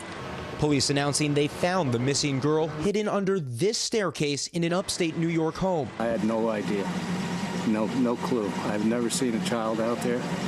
Paisley was last seen back in 2019 near New York's Finger Lakes, at the time just 4 years old. Police believed she was kidnapped by her biological parents soon after they lost custody of her. Then Monday, police say a new tip was good enough for a warrant to search her grandfather's Saugerties home.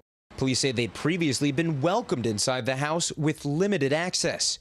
But this time, armed with that warrant and able to see more of the home, a detective noticed something strange about the staircase leading to the basement. It was just the way the steps felt when he walked on them. It was something, and what he saw, it didn't seem right to him. Then when he used a flashlight to look between the cracks of the stairboards, he saw what he believed was a blanket. Police say that's when detectives removed several wooden steps, discovering the 6-year-old girl and one of her alleged captors, Paisley's own mother, 33-year-old Kimberly Cooper. The two allegedly hiding in this small, dirty makeshift room. Our belief is that each and every time that law enforcement and the authorities went to the residence looking for the child, that the child was put into that location, probably with Kimberly, to hide so that they would not be found. Police say the child has been reunited with her legal guardian and her older sister, adding that her mother, father, and grandfather have now all been charged in connection with the abduction. Police believe Paisley may have been hiding for as long as 4 hours in that small space before she was discovered. Again, we have reached out to her mother, father, and grandfather, but have not heard back. Savannah? All right, Jesse, just heartbreaking. Thank you so much. Now, Prince Andrew has reached a settlement with Virginia Giuffre, a woman who alleges he sexually abused her when she was 17. This comes over a month after a U.S. federal judge rejected the prince's bid to dismiss a lawsuit brought by Giuffre. NBC News senior international correspondent Keir Simmons joins us from Buckingham Palace with the latest. Hi, Keir. Good morning. Hey, Savannah, good morning to you. The front pages of the British newspapers have different accounts of how much Prince Andrew has paid. The Daily Mail says £10 million humiliation. The Mirror, $12 million deal to halt sex claim. But all of the newspapers agree. As The Sun says, this is Prince Andrew's final disgrace. Breaking news, Prince Andrew and Virginia Giuffre. This morning, Prince Andrew's dramatic legal settlement. Headline news around the globe. He has managed to avoid a trial, which I would think would have been, probably one of the most damaging encounters that the royal family has had in recent memory. In the agreement, Prince Andrew does not admit liability, but it does not clear his name either. According to a legal filing made public Tuesday, the prince declaring his regret for his relationship with the late Jeffrey Epstein and commending the bravery of Virginia Giuffre and other survivors of sex trafficking. Giuffre has long claimed she was sexually assaulted by the prince when she was 17 years old, trafficked by Epstein and his confidant, Ghislaine Maxwell. Prince Andrew, of course, denies that this ever happened. He denies that it ever happened, and he's going to keep denying that it ever happened, but he knows the truth. Prince Andrew will pay an undisclosed sum to a charity Giuffre chose, supporting victims' rights. But this morning, questions over why the case was settled so quickly after 2 decades of damage. Virginia Giuffre says she was first assaulted by Prince Andrew in March 2001. In 2010, Andrew was photographed with Jeffrey Epstein after Epstein was released from prison. In 2019, Epstein was found dead in his cell after being rearrested and charged with trafficking. That same year, Andrew, who has repeatedly denied Giuffre's allegations, recorded an interview with the BBC, widely viewed as a disaster. In it, he said he did not remember being photographed with Giuffre in this now infamous picture that would have been a key piece of evidence in any trial. Didn't happen. I can absolutely categorically tell you it never happened. I have no recollection of ever meeting this lady. None whatsoever. Then in January, Prince Andrew lost a bid to have a New York court throw out the case and was stripped by the Queen of his royal patronages and the title, His Royal Highness. And just 2 weeks ago, a date was set for Andrew to give evidence under oath. Now, in the legal settlement, he says he never intended to malign Virginia Giuffre's character. This morning, a lawyer for several of Jeffrey Epstein's accusers called the agreement a victory, saying, "We salute Virginia Giuffre's courage." And a little bit of breaking news this morning, Savannah. Scotland Yard saying it is investigating an aid to Prince Charles over a so-called cash for honours scandal. Prince Charles says that he knew nothing about it. But just as the Queen, Savannah, hoped that she might have put aside one scandal, another one appears to raise its head. Happy Jubilee year, Your Majesty. Yeah, really, and quite a dramatic one and disturbing one at that. Keir, thank you so much. Let's now take a look at what else is making news around the world this morning. Ali Arouzi joins us from Tehran. Hey, Ali, good morning. Good morning, Savannah. Russian opposition leader Alexei Navalny could face an additional 15 years in prison as a fresh trial on embezzlement charges begins at a penal colony far from his support base, who say the charges against him are politically motivated and that his plight is being overshadowed by the crisis in Ukraine. Navalny is serving a 3.5-year sentence at the penal colony for a separate embezzlement charge. He survived a poisoning attempt on his life in 2020 and was arrested after returning to Russia last year. Ethiopian lawmakers have voted to end the country's state of emergency early that was imposed in November as Tigray forces fighting Ethiopian and allied forces moved closer to the capital, Addis Ababa. Mediation efforts to end the war in the north of the country have enjoyed a degree of success so far, prompting the decision to end the state of emergency, originally imposed for 6 months, just after 3 months. Ethiopia's war erupted in November 2020 and is believed to have caused the deaths of tens of thousands of people and the displacement of millions. And finally, you all remember the Samuel L. Jackson movie Snakes on Planes? Well, it looks like life has imitated art. An Air Asia flight in Malaysia was forced to divert and make an unscheduled landing after a snake was spotted by passengers slithering through the overhead lights. After the emergency landing, the plane was fumigated and the stowaway was presumably removed or caught a connecting flight. Those are your headlines, Savannah. Yeah, presumably removed, so we're not sure if this snake is off the plane. Got it. That is horrifying. Okay, Allie, thank you so much. Yeah. Watch your hat racks on your next flight. Yeah, and through the light. Thank you. All right, coming up, a landmark headline in the global fight against HIV and AIDS. American researchers now say they've possibly cured the virus in a woman for the first time. What that means for the future of treatment, up next.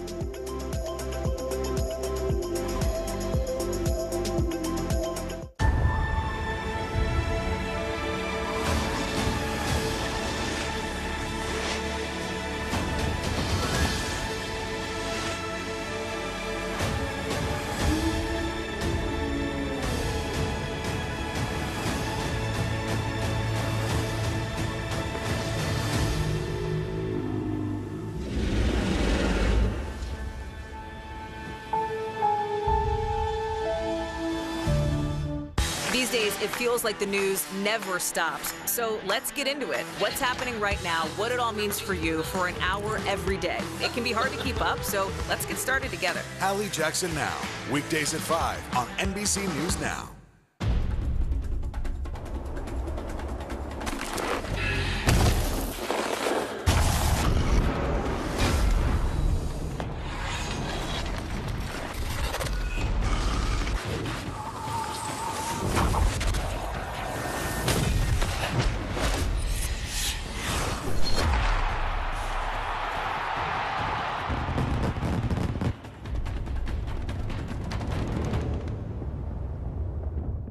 This is a very different kind of program. We're here to start conversation about the big things happening in our world. Professor, I'm not asking you to predict the future, but what do we think that the new normal is going to be?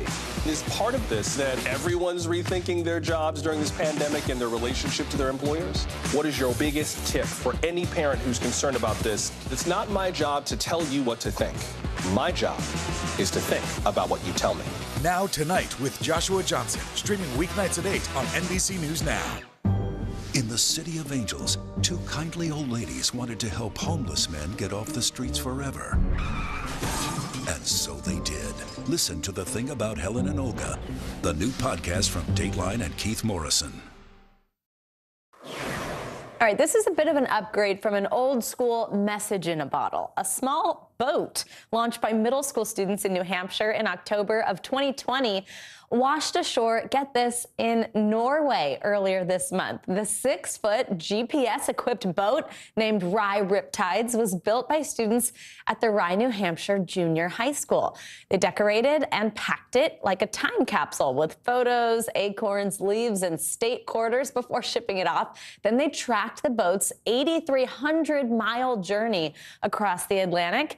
And it turns out the Rye Riptides is a sturdy vessel. Look at this. It was just a tiny bit damaged, and it picked up some barnacles on the way, but the deck and cargo were still intact when it was discovered by a Norwegian 6th grader. He took the boat back to his own classmates, and now students from both schools plan to talk soon. Isn't that adorable and amazing? Congrats to those New Hampshire students. And now to a potential breakthrough in the search for an HIV cure. For the first time, scientists say they have possibly cured HIV in a woman. The woman from New York joins a small group of people whose recovery is providing researchers with roadmaps to beat the virus. A group of researchers used a new method of transplanting umbilical stem cells to treat her. They say the woman has not shown any signs of HIV infection since she stopped treatment for the virus in October 2020 and following the transplant. NBC News medical contributor Dr. Kavita Patel joins us now. Dr. Patel, great to have you with us. So this sounds pretty incredible. What a breakthrough. How does this treatment work? And is she cured, or is the virus just no longer detected in her system? Explain the difference there and what we're seeing here. Yeah, it's a great question, Savannah, and it's incredible news, building on some previous rare cases as well of what we call a stem cell transplant. Some people know this as a bone marrow transplant. And what this is really a functional cure, meaning there is not only no detectable virus, but to your point, we can see very low levels of virus, but still some viral activity in people who are taking antiretroviral treatments or HIV viral treatments. In this case, there is no evidence. It's as if she never had HIV, which is different from what we would see in someone who's taking a treatment. This is a unique circumstance, Savannah, that she is somebody who had a condition in addition to having HIV called leukemia. So she had a disorder that benefited from getting this stem cell or bone marrow transplant. So it's not something that the 36 million people with HIV in the United States can benefit from, but the basis of the research provides a platform and a foundation to continue ever more for that cure to HIV. Yeah. So this is just the third person ever to be potentially cured of HIV. Remind us of those others, and what are those other treatments that have seemed to work?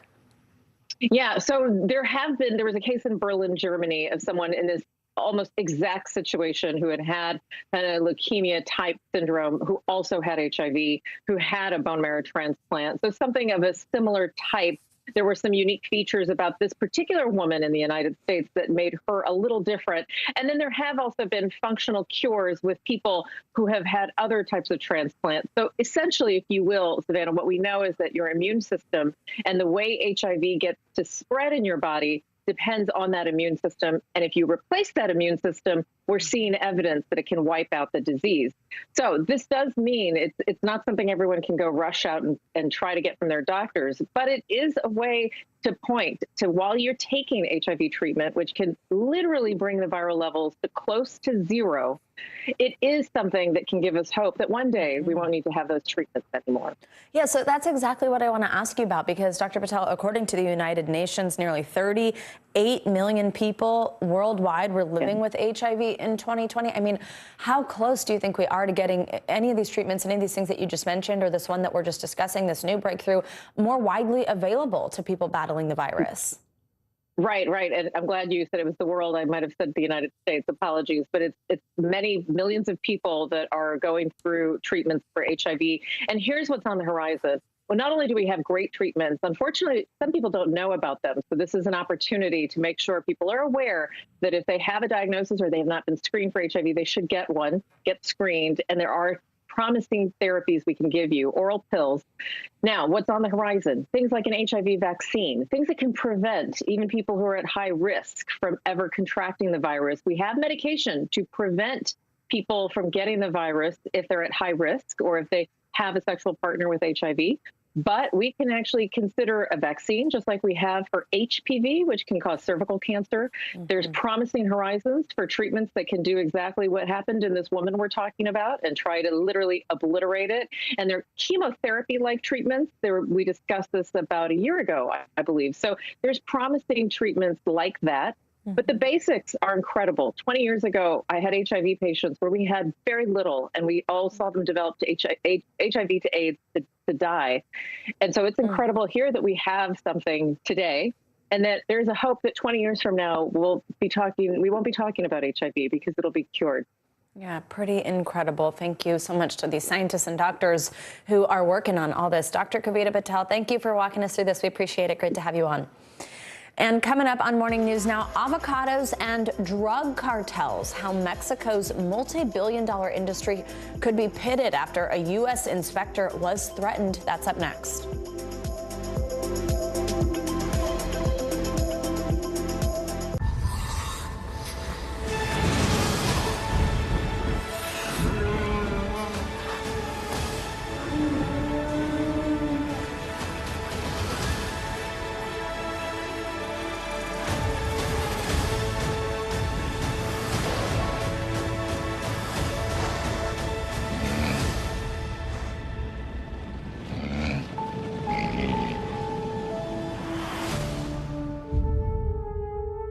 News is happening now. Look at what's making headlines around the world.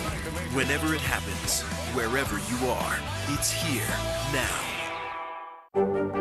There were residents who hung on for dear life. I've heard people say the town is gone. Do you see it that way? Absolutely not.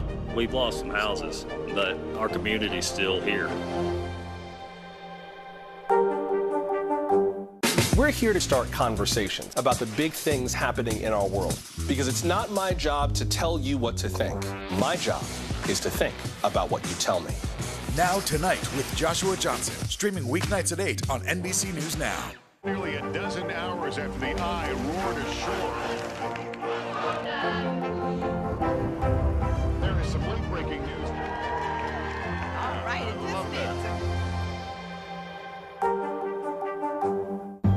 In the City of Angels, two kindly old ladies wanted to help homeless men get off the streets forever.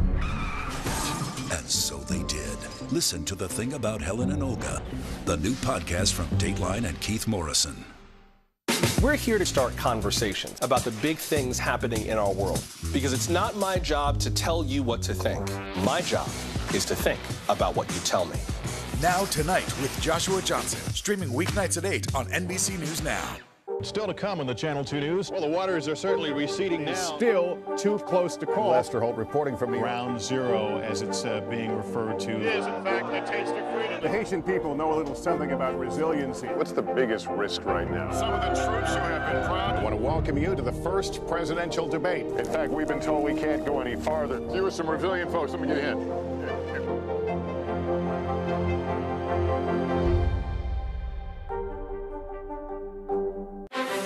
You think it's been healthy for the Democratic Party to highlight the division in the party?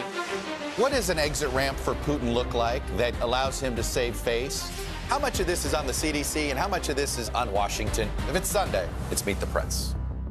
Good morning, I'm Joe Fryer. And I'm Savannah Sellers. 2022 is off to a busy start. Winter's wrath causing headaches from coast to coast. It's been really incredible to see how quickly volunteers started to help with the cleanup efforts. Morning News Now, streaming weekdays at 7.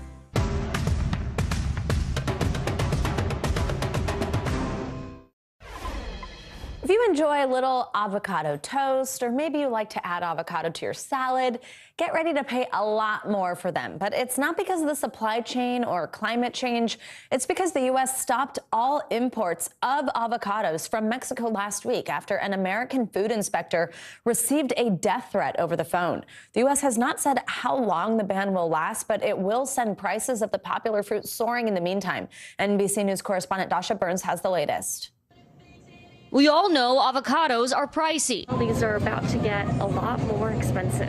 But the U.S. deciding the human cost of the popular produce is too high. The Mexican government acknowledging its northern neighbor is suspending imports of the fruit after a U.S. safety inspector received a threatening call while carrying out an inspection. Most avocados in Mexico are produced in Michoacan state, and that is a place that has been plagued by organized crime for a very long time. When these inspectors are threatened by organized crime, the United States immediately upped the ante and said, you got to do something about organized crime because our inspectors must do their job. The ban coming the night before the Super Bowl. What are you doing? Adding avocados from Mexico. They're always good.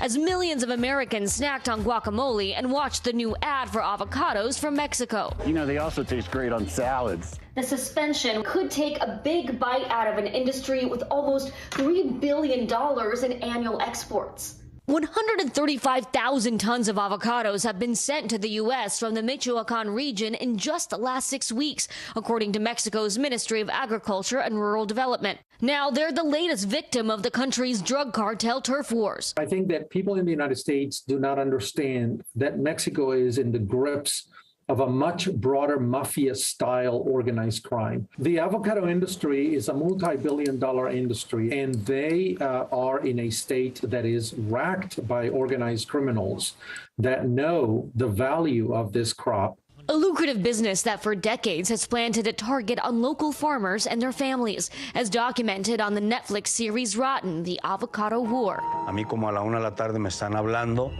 donde me dicen que habían detenido a mi papá y a un hermano. Entonces ya me comunican y ya él me dijo efectivamente que hay que pagar 10 millones de pesos si no nos matan. The ban could last until further notice, according to the Mexican government, and is expected to send avocado prices soaring. Prices are already at an all-time high, according to a Bloomberg analysis, as Americans weather higher inflation across the board. But for avocado producers in Mexico, the cost could be even higher. What do you think this could mean for Mexican farmers? Well, for Mexican farmers, this means 135 to 140,000 tons of avocados that are not going to be able to make their way to the United States. What's going to happen to that avocado crop? It's probably going to rot. Wow, all right. Our thanks to Dasha Burns for that report. And now it's time for our CNBC Money Minute, the biggest financial headlines of the day, and of course, why they matter to you. Silvana Henao is back with us. Hey, Silvana. Hey, good morning. Viacom CBS is changing its name to Paramount as the media giant goes all in on streaming. The switch, effective today, was unveiled at a presentation yesterday to drum up excitement for the company's future programming. It now expects to have 100 million subscribers to its streaming services, including Paramount Plus, by 2024. That same year, Paramount Plus will become the exclusive home for all of the company's movies after they play in theaters. Starting in 2025, South Park episodes will be exclusively available only on Paramount Plus. Twitter is expanding the size of the beta test for its safety mode feature, which aims to limit so-called unwelcome distractions in your feed. The feature was previously only available to a small group, but will now be rolled out to about 50% of users in the U.S. and 5 other countries. The tool imposes a week-long block on accounts that use what Twitter calls potentially harmful language, including insults and repeated replies and mentions. Lumber prices are rising again, making the cost of building your dream home even more expensive. Lumber is about 20% below the record high set last May, but is still 3 times the average price before the pandemic. The National Association of Home Builders estimates the recent price jump has added nearly $19,000 to the cost of a new home. It's also adding $7,000 to the price of multifamily homes, translating to households paying roughly $67 a month to rent an apartment. Some of the reasons behind the increase: tariffs on Canadian imports, and sawmills just can't keep up with demand. Back to you.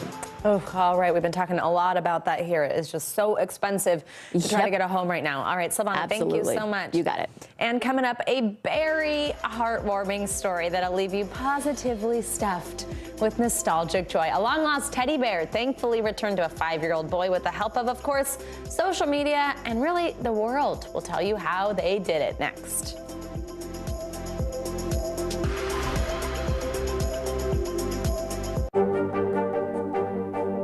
What are you doing for teachers who feel that they're being stretched too thin? Did you understand how prevalent hunger was in your own community?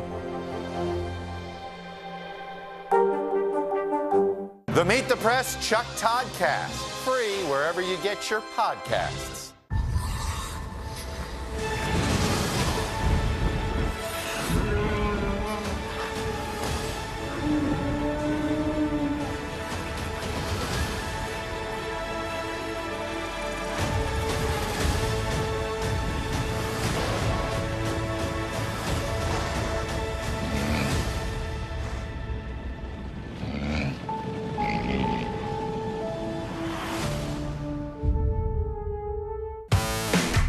There's no better place for fun with friends.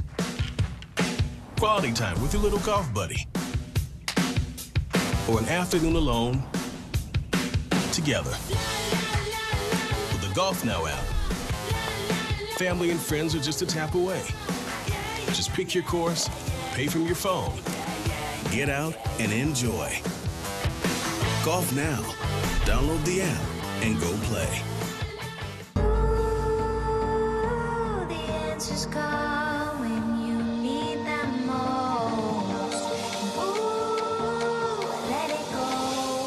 The Today Show's newest fan. Little Al Roker. What am I doing here?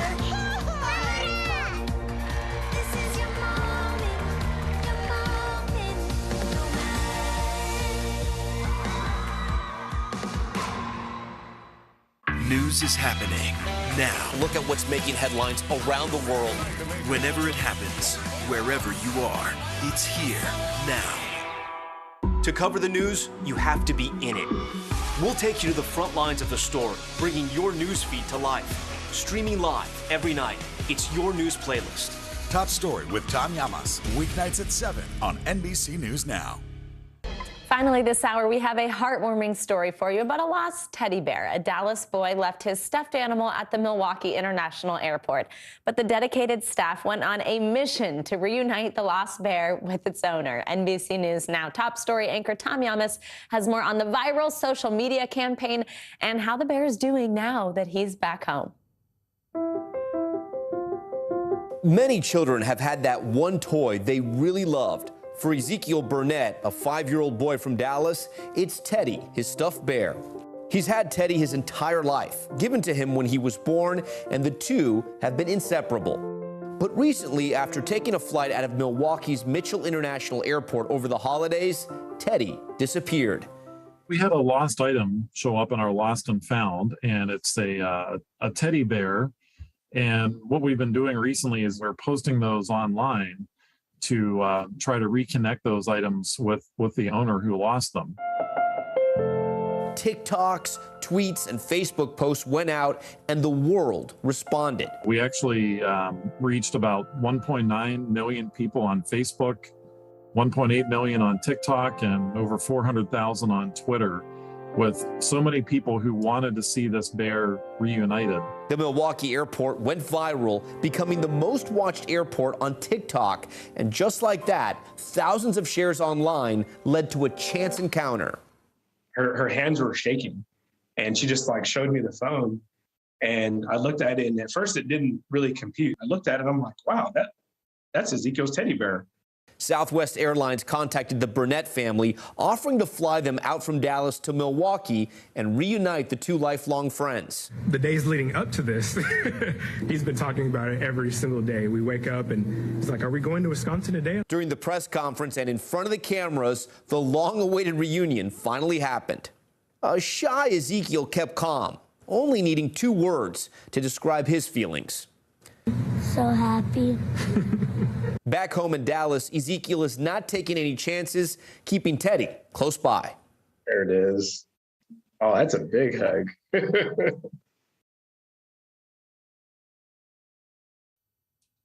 Our thanks to Tom Llamas for that report. How amazing. So sweet to see them back together. And that does it for this hour of Morning News Now, but the news continues right now.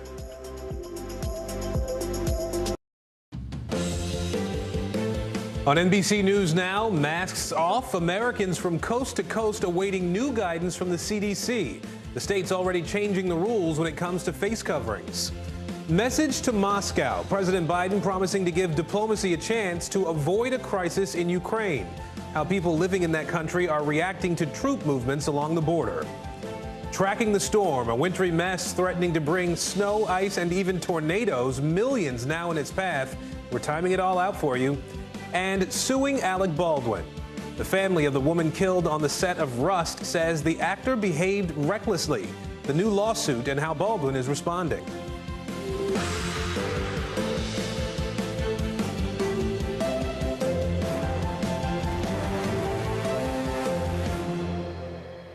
And good Wednesday, everybody. I'm Aaron Gilchrist. Morgan is on assignment today. We begin this hour with the pandemic and the heated debate over mask mandates. The CDC set to announce changes to the mask guidance as early as next week. NBC News was first to report new benchmarks could be used to determine whether masks are needed in a particular community.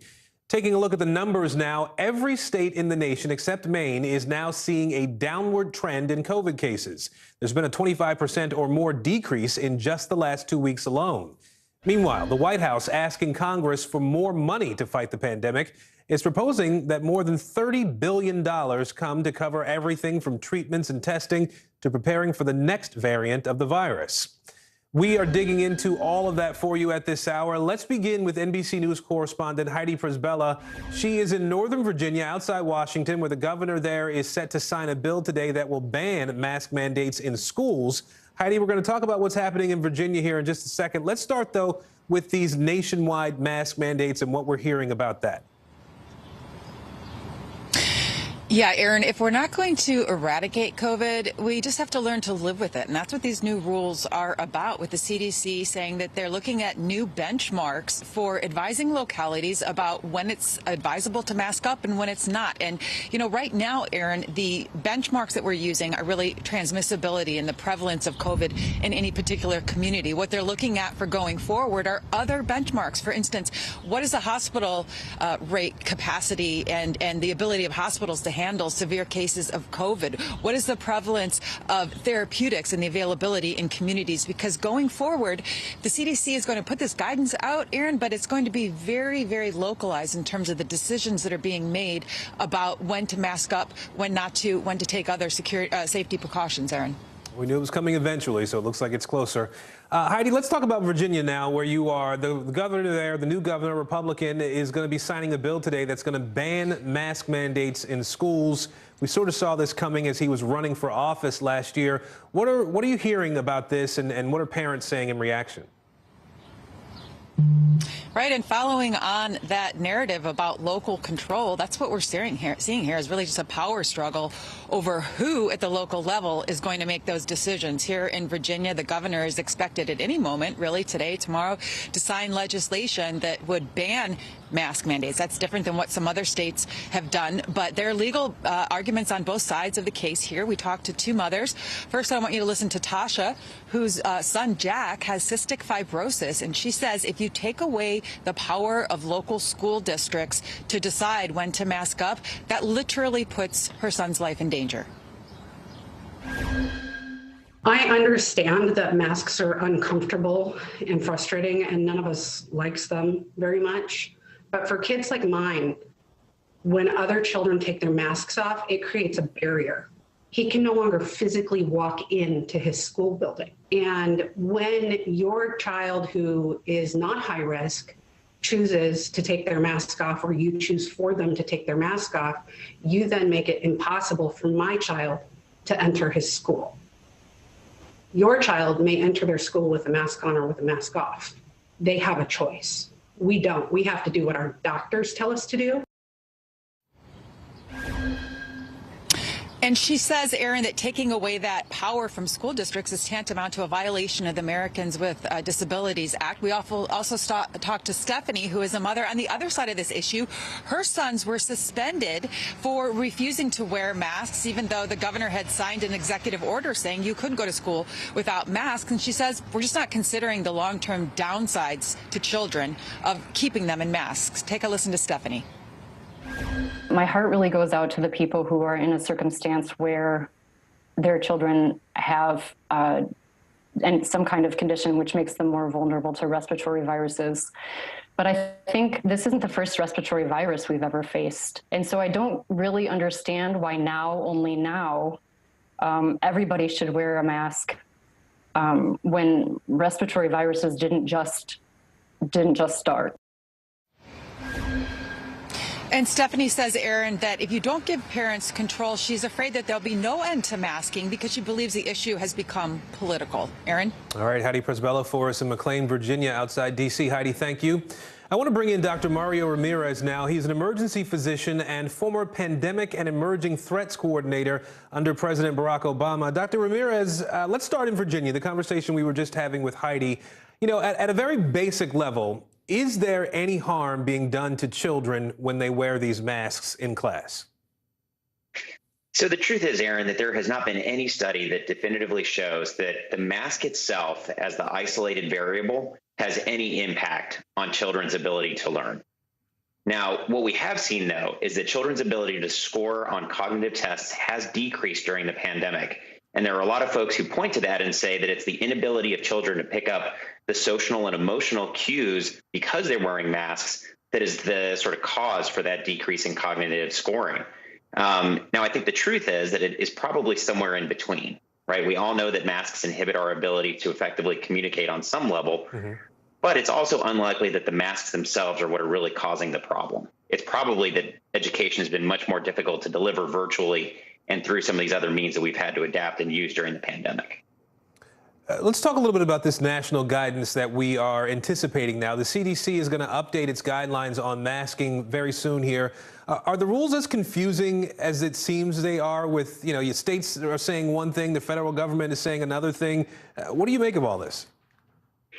Well, it definitely is as confusing as it seems, Aaron. And I think the truth is that we are at a really complicated time in the pandemic right now because we're trying to pull back a lot of these measures, and there isn't an agreed upon idea or definition of when we're really swimming out of the pandemic. And so you have a lot of discordance between states that have sort of local politics to consider and the federal government that looks at this from a very different perspective and issues guidance, but doesn't necessarily have regulatory authority.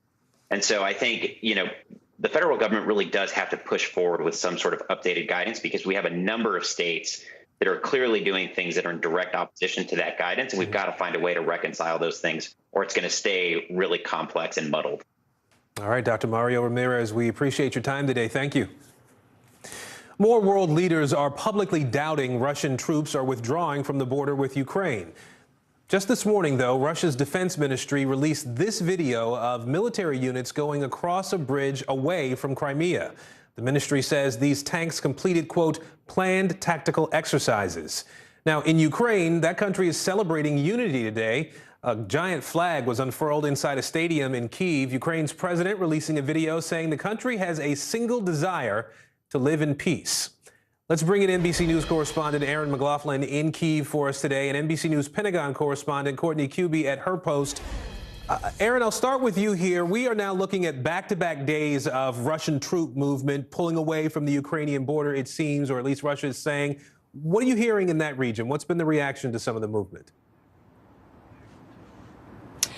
Well, today, President Zelensky is saying that he has yet to see any signs of Russian military withdrawal or de-escalation, a sentiment which was echoed by the NATO Secretary General. The Secretary General saying that, if anything, it looks as though Russia's continuing to build up its military presence along the Ukrainian border. A Kremlin spokesperson hitting back at that assertion, suggesting that NATO's monitoring systems are broken, saying that Russia is intending to engage in a diplomatic process with the United States. This as here in Ukraine, they celebrated their very first Unity Day. Flags were flying. People were wearing blue and yellow ribbons. We talked to some people here in Kyiv about what the day means to them. Take a listen.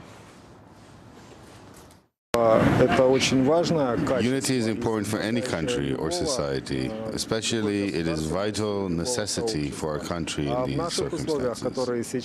The president made a smart decision with this impending threat coming from our neighbor. We show that people are united and nothing can break us apart. 59% of people here responded to a poll saying they'd be willing to do something physical to defend their country in the event of a Russian invasion. That number is up from 50% in December, showing that the threat of Russian aggression is really galvanizing people here in Ukraine. Courtney, President Biden has said that a Russian attack is still very much a possibility. What have you been able to gather from your post about how the U.S. is seeing and reacting to these military movements from Russia? So the U.S. is on the exact same page that we just heard from Aaron, what the Ukrainians and the NATO Secretary General are saying as far as whether Russia is actually de-escalating. So it's not what they are saying, but what they are doing. We heard from Secretary of State Antony Blinken about this on Morning Joe this morning. Well, there's what Russia says, and then there's what Russia does. And we haven't seen any pullback of its forces. They remain massed in a very threatening way along Ukraine's borders. It would be good if they followed through on what they said, but so far we haven't seen it. So despite what Russia is saying about pulling back, so far the officials I'm speaking with here at the Pentagon are saying that, in fact, they are moving closer to the border with Ukraine in some cases. They are gearing up. If, in fact, Vladimir Putin decides that he wants to invade that country, it could be only a matter of hours after they are given the order that they could begin that invasion. Again, the officials are saying that most likely would not begin with the ground invasion. Instead, we would see potential airstrikes, cruise missile strikes into the country. So essentially moving in from the air first before we would see any kind of ground movement, Aaron. Well, Aaron, I want to ask you, I know we haven't seen a direct tie to Russia to this, but there are reports that there has been some sort of a cyber attack on Ukraine. Have you been able to gather any info on that? Well, today we heard from the head of cybersecurity for the Ukrainian intelligence about that attack, which began yesterday. He said that it continues into today. He said it was the largest cyber attack of its kind in this country's history, targeting the Defense Ministry website as well as two of the country's largest banks, saying that the cause of the attack is still under investigation. They are looking at foreign connections. He said that Russia is a main suspect for obvious reasons, an assertion that, again, the Kremlin hit back at today, the spokesperson saying that Ukraine blames Russia for everything. Aaron McLaughlin for us in Ukraine, Courtney Kuby at the Pentagon. Thank you both. President Biden has directed the National Archives to turn over documents from the Trump administration to the January 6th committee. Former President Donald Trump was trying to block the release of the records, the White House rejecting the request that cited executive privilege. NBC News senior congressional correspondent Garrett Haake is joining us now from the Hill. Garrett, what are we talking about here? What's in these documents? Aaron, we're talking about White House visitor logs, the comings and goings of everyone who shows up at the White House for meetings with the president or with other senior aides in the West Wing. Most White Houses keep pretty scrupulous records of who comes and goes in these situations. It used to be fairly common practice for some of them to even be released publicly. That has not been the case for quite some time, but the January 6th committee now wants to get their hands on these records to know not just, as they've been focused on, who the president was speaking with on the phone leading up to January 6th, but who outside the normal comings and goings of White House staff and his inner circle might have been showing up to lobby the president in person ahead of that day. And Garrett, I understand the committee has issued some more subpoenas, several new subpoenas. Who do they want to hear from, I should say? A half a dozen new subpoenas going out last night. All the folks involved in this alternate elector portion of the puzzle here for the January 6th committee. So these are folks ranging from Trump campaign officials who then pivoted almost immediately thereafter to be central figures, the committee says, in starting the so-called Stop the Steal movement. You've got elected officials in both Pennsylvania and in Arizona, including folks who are running for higher office now who look to try to be part of the alternate electors sent to Washington in those states. And you've got a former Michigan Republican Party chair who's asked to come testify because of conversations the committee says she has with Rudy Giuliani about overturning Michigan's electoral results. Her name is Laura Cox. She put out a lengthy statement on her Twitter today saying, everything I did to try to make sure Donald Trump won, even after the votes were counted in Michigan, was done in public. Why are you guys sending me a subpoena? Aaron, I think this shows the scope of what the committee's going for. And perhaps we will see testimony from these people in the not too distant future. They're asked to come in early March, although those requests and those timelines tend to slip a little bit. All right, Garrett Haake on the Hill today. Garrett, thank you. The family of the late actor Bob Saget has filed a lawsuit to block the release of some records related to his death. His family now saying revealing that information would serve, quote, no legitimate public interest. Here's NBC News correspondent Gabe Gutierrez.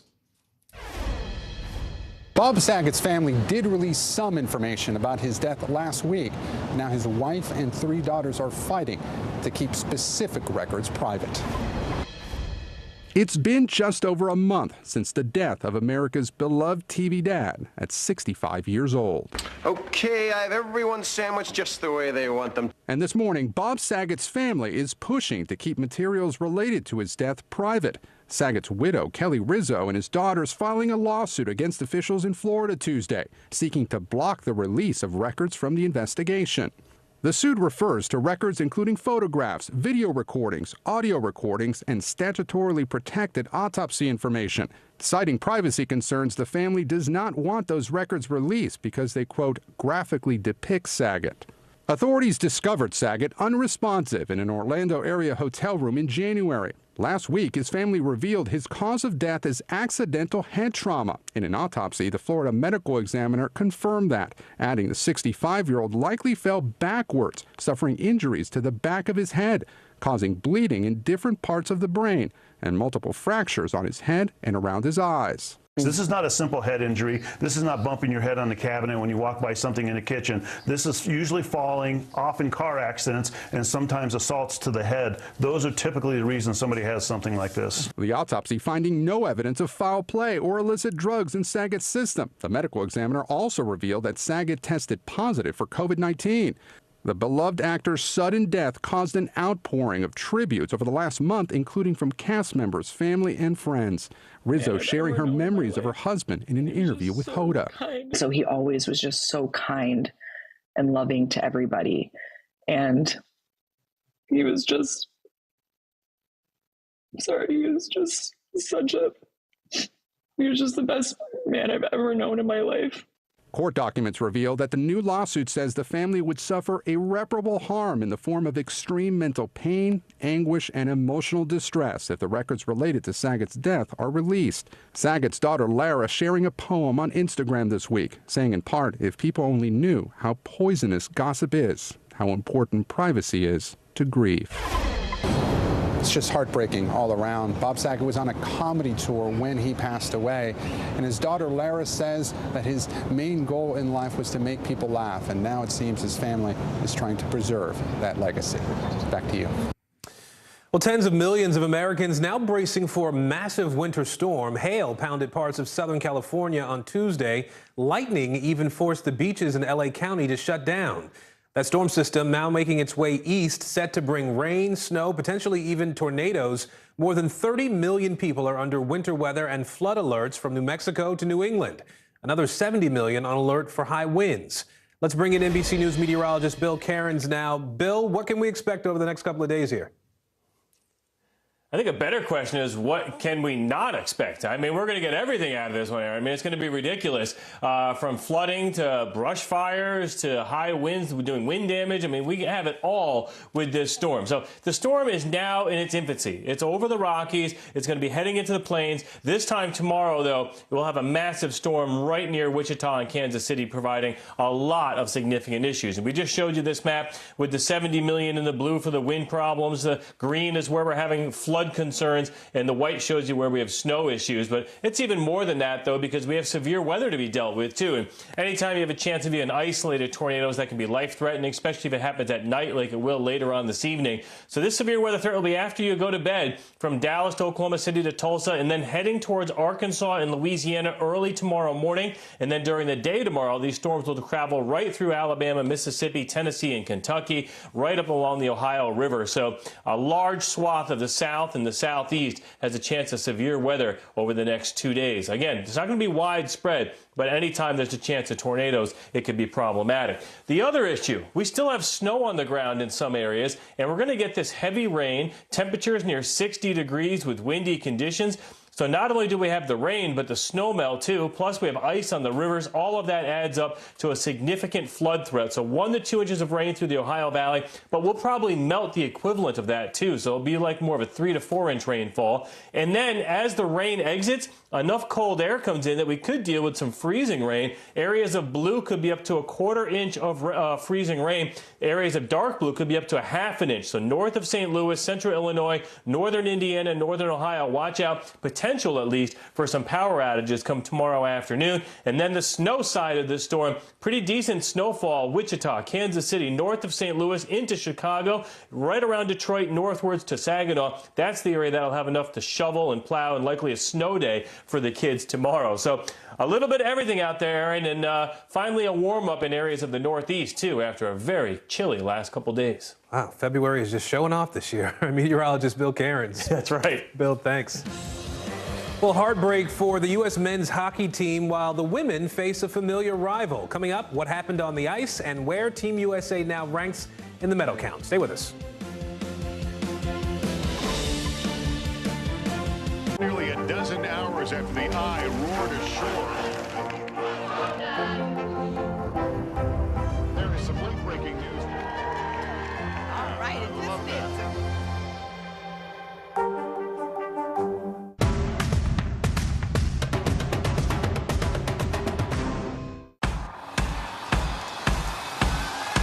news is happening now. Look at what's making headlines around the world. Right now on Morning News Now. We're coming on the air with breaking news. And this is a significant moment. Whenever it happens, wherever you are, NBC News, streaming free now.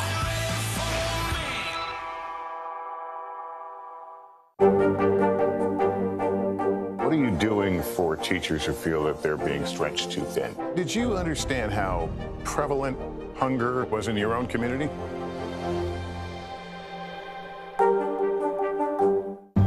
In the City of Angels, two kindly old ladies wanted to help homeless men get off the streets forever. And so they did. Listen to The Thing About Helen and Olga, the new podcast from Dateline and Keith Morrison.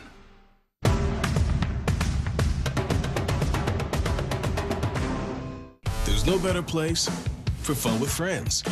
Quality time with your little golf buddy, or an afternoon alone together. Family and friends are just a tap away. Just pick your course, pay from your phone. Golf now. Download the app and go play. Top Story with Tom Llamas is your news playlist on NBC News Now. And now, you can listen to it as a podcast. Available anytime and anywhere. The Meet the Press Chuck Todd Cast. Free wherever you get your podcasts.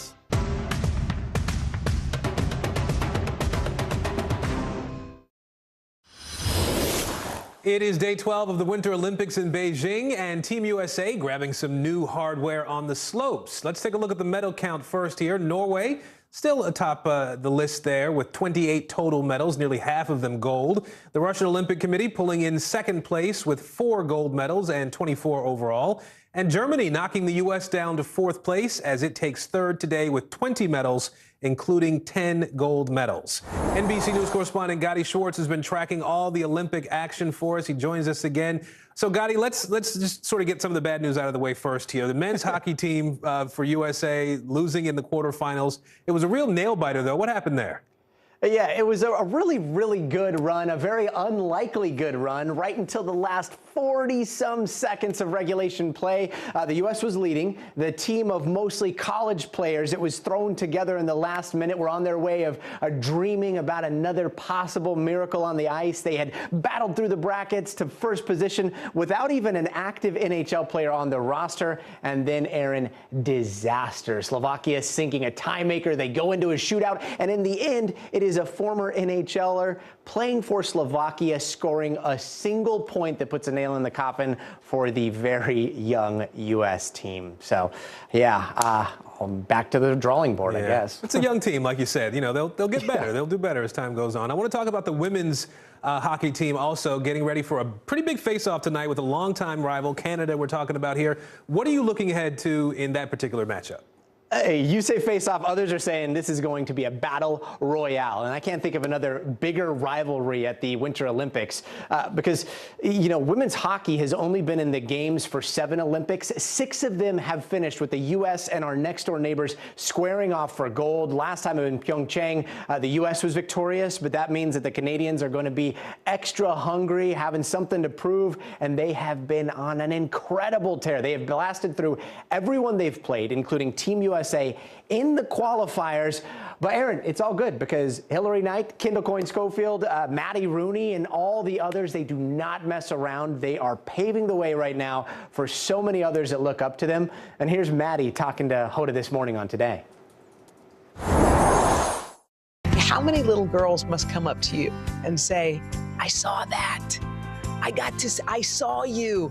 You can't take that lightly. Every time you put on your jersey, it's not just you in the jersey. It's all these younger girls and an entire country cheering behind you. And that is exactly what's going to be happening tonight for gold. Aaron? I'll be looking forward to that for sure. There's some other news I want to ask you about too, Gadi. Some good news here.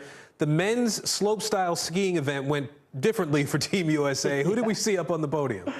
We saw gold, we saw silver, we saw two close friends up on the podium, Alex Hall and Nick Gepper. Gepper, who's won at the Olympics before, coming home with some more silver. Pretty amazing considering that Gepper is from those dangerous mountains of Indiana. And then Alex Hall is bringing home some gold on his last jump. Hall hit this double cork 1080 into a 900 pretzeled, which is basically the move in a rewind. So he has been known for his creativity on the mountain, and it totally paid off this year in gold. Alex, Aaron. Yeah, looking really good there for sure, Gotti. I do want to ask you, too, before you go, the Russian skater Kamila Valieva was back on the ice, placed first yesterday. Tomorrow she's going to go for gold in the women's free skate. What would a victory look like for her? Aaron, well, in Russia, they call her Mrs. Perfect, and they call her that for a reason. She almost never falters, and even when she does, like we saw yesterday after a triple axel, the rest of her program was just so far ahead of everyone else. She still came in first by a long shot. So what we're likely to see once again is this 15-year-old at the center of the biggest controversy at the Olympic Games, taking to the ice and possibly trying for maybe those two quads that she hit earlier in the games that dropped the jaws of everyone watching. And then we're going to hear a lot more anger, a lot more frustration from all of the other athletes who are participating and likely won't get a medal until after the world's attention has moved on and this doping case is fully settled. Aaron? All right, Gotti Schwartz for us in L.A. Gotti, thank you. Thanks. Well, a little girl missing for nearly 3 years found in a hidden room under her grandfather's stairs. Still ahead, what a detective found that sparked concern and brought that little girl to safety.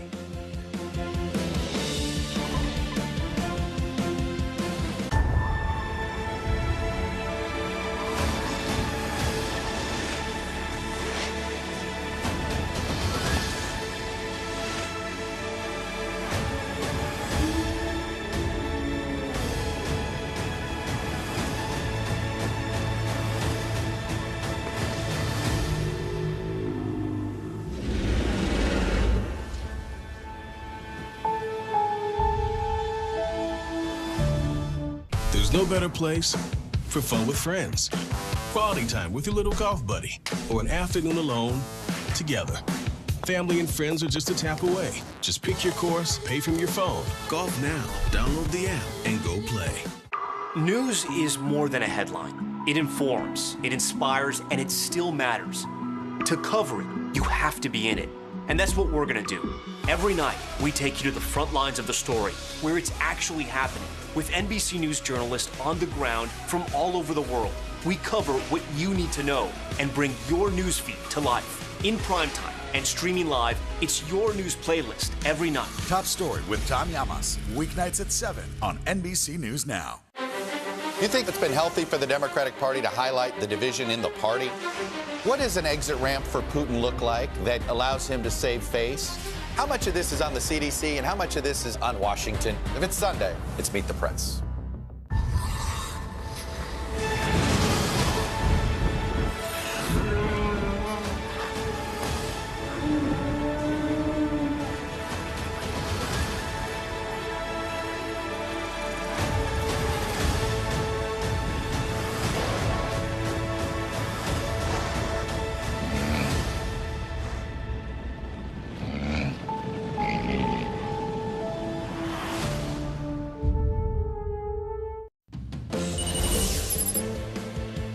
Making news right now, a major highway into New York City back open after a tanker truck exploded overnight. That accident sparked a massive fire engulfing nearby streets and 2 buildings. The truck was carrying more than 9,000 gallons of gasoline when it crashed. The driver of the truck and 2 firefighters went to the hospital. They've all been released. The U.S. Coast Guard is suspending its search for victims of a plane crash off the North Carolina coast. That plane went down on Sunday. 8 people, including 4 teenagers, are believed to have been on that flight. So far, 1 body was recovered on Sunday. Other remains have also been found. And have you ever been blinded by someone's high beams on the road late at night? Well, apparently there's new technology that's been approved that would stop that. The National Highway Traffic Safety Administration has approved adaptive driving beam headlights on new vehicles. The headlights will automatically adjust beams to focus on dark areas of the road and also prevent glare for oncoming drivers. Well, a plan to save you some money on gas appears to be running on fumes on Capitol Hill. a group of Democratic senators is pushing to suspend the federal tax on gasoline for the rest of the year. Republicans, on the other hand, are opposing this initiative. The proposal is led by Arizona Senator Mark Kelly and other Democrats who face tough re-election battles in November. NBC News national political reporter Sahil Kapoor joining us now from Capitol Hill. So, Sahil, who are the other Democrats backing this gas tax holiday, and what's their end game here? Well, there are about 8 or 9 senators who are pushing it, according to Chuck Schumer, the Senate Majority Leader, who spoke to reporters a little bit about this after a caucus meeting. And others include Senator Raphael Warnock of Georgia, first elected in 2020, faces a re-election, a challenging one this fall. Another is Maggie Hassan of New Hampshire. She was elected in 2016 by a narrow margin, faces a potentially very competitive re-election this fall in New Hampshire. But the leader of this effort, as you mentioned, is Mark Kelly from Arizona. He stood up and made a presentation, a PowerPoint presentation, according to a source I spoke to at the Democratic caucus meeting, basically running down the details of his bill. It would essentially suspend the 18 cents an hour, the 18-cent tax on gasoline for the rest of this year. It would be reinstated early next year. And this proposal was received warmly by Democrats, if not particularly enthusiastically across the board. There's some, like Senator Joe Manchin, who are skeptical about it, but it faces serious Republican opposition. Well, let's talk a little bit about that then, Sahil. What is the opposition to the idea? What are you hearing? Well, we spoke to several Republicans, and let's put these quotes up on the screen because I think they're revealing. One of them was Senator Cornyn, the Republican from Texas, who I asked about this idea. He said it was a bad joke. He suggested that this was simply about Democrats trying to come up with a political maneuver to protect themselves from difficult re-election races. He mentioned, as many Republicans have in the past, that Republicans tend to be supportive of user fees like a gas tax. Remember, they tried to get a gas tax hike in the infrastructure law last year, that bipartisan $1 trillion measure that President Biden ultimately opposed a gas tax increase because, in his view, it's a regressive tax. It's a tax on the poorest people, and it would violate his pledge not to, raise costs, raise taxes for people who make less than $400,000. So this is a split between the two parties. Ironically, though, this is Democrats pushing for a tax cut and Republicans standing in the way. So it's a bit of a flipping of the usual script. And then there's Senator John Thune, the Republican minority whip, who suggested that there would probably be 0 Republican votes for this. You see this quote on the screen. It's a desperate cry for help, he says. I think Democrats realize they're on the wrong side of the energy issue, the wrong side of the inflation issue, unquote. And by energy issue, he means, as many Republicans want, the Biden administration to promote more use of oil and gas, which of course conflicts sharply with Democrats' goals of combating climate change in the long term and moving to a clean energy economy. Aaron. Sahil Kapoor for us on Capitol Hill today. Sahil, thank you. The Pennsylvania Senate Democratic primary is starting to take shape now. The race is led by 2 frontrunners at this point, Congressman Conor Lamb and Lieutenant Governor John Fetterman. Lamb is a moderate. In 2018, he flipped a district that President Donald Trump had won by 20 points.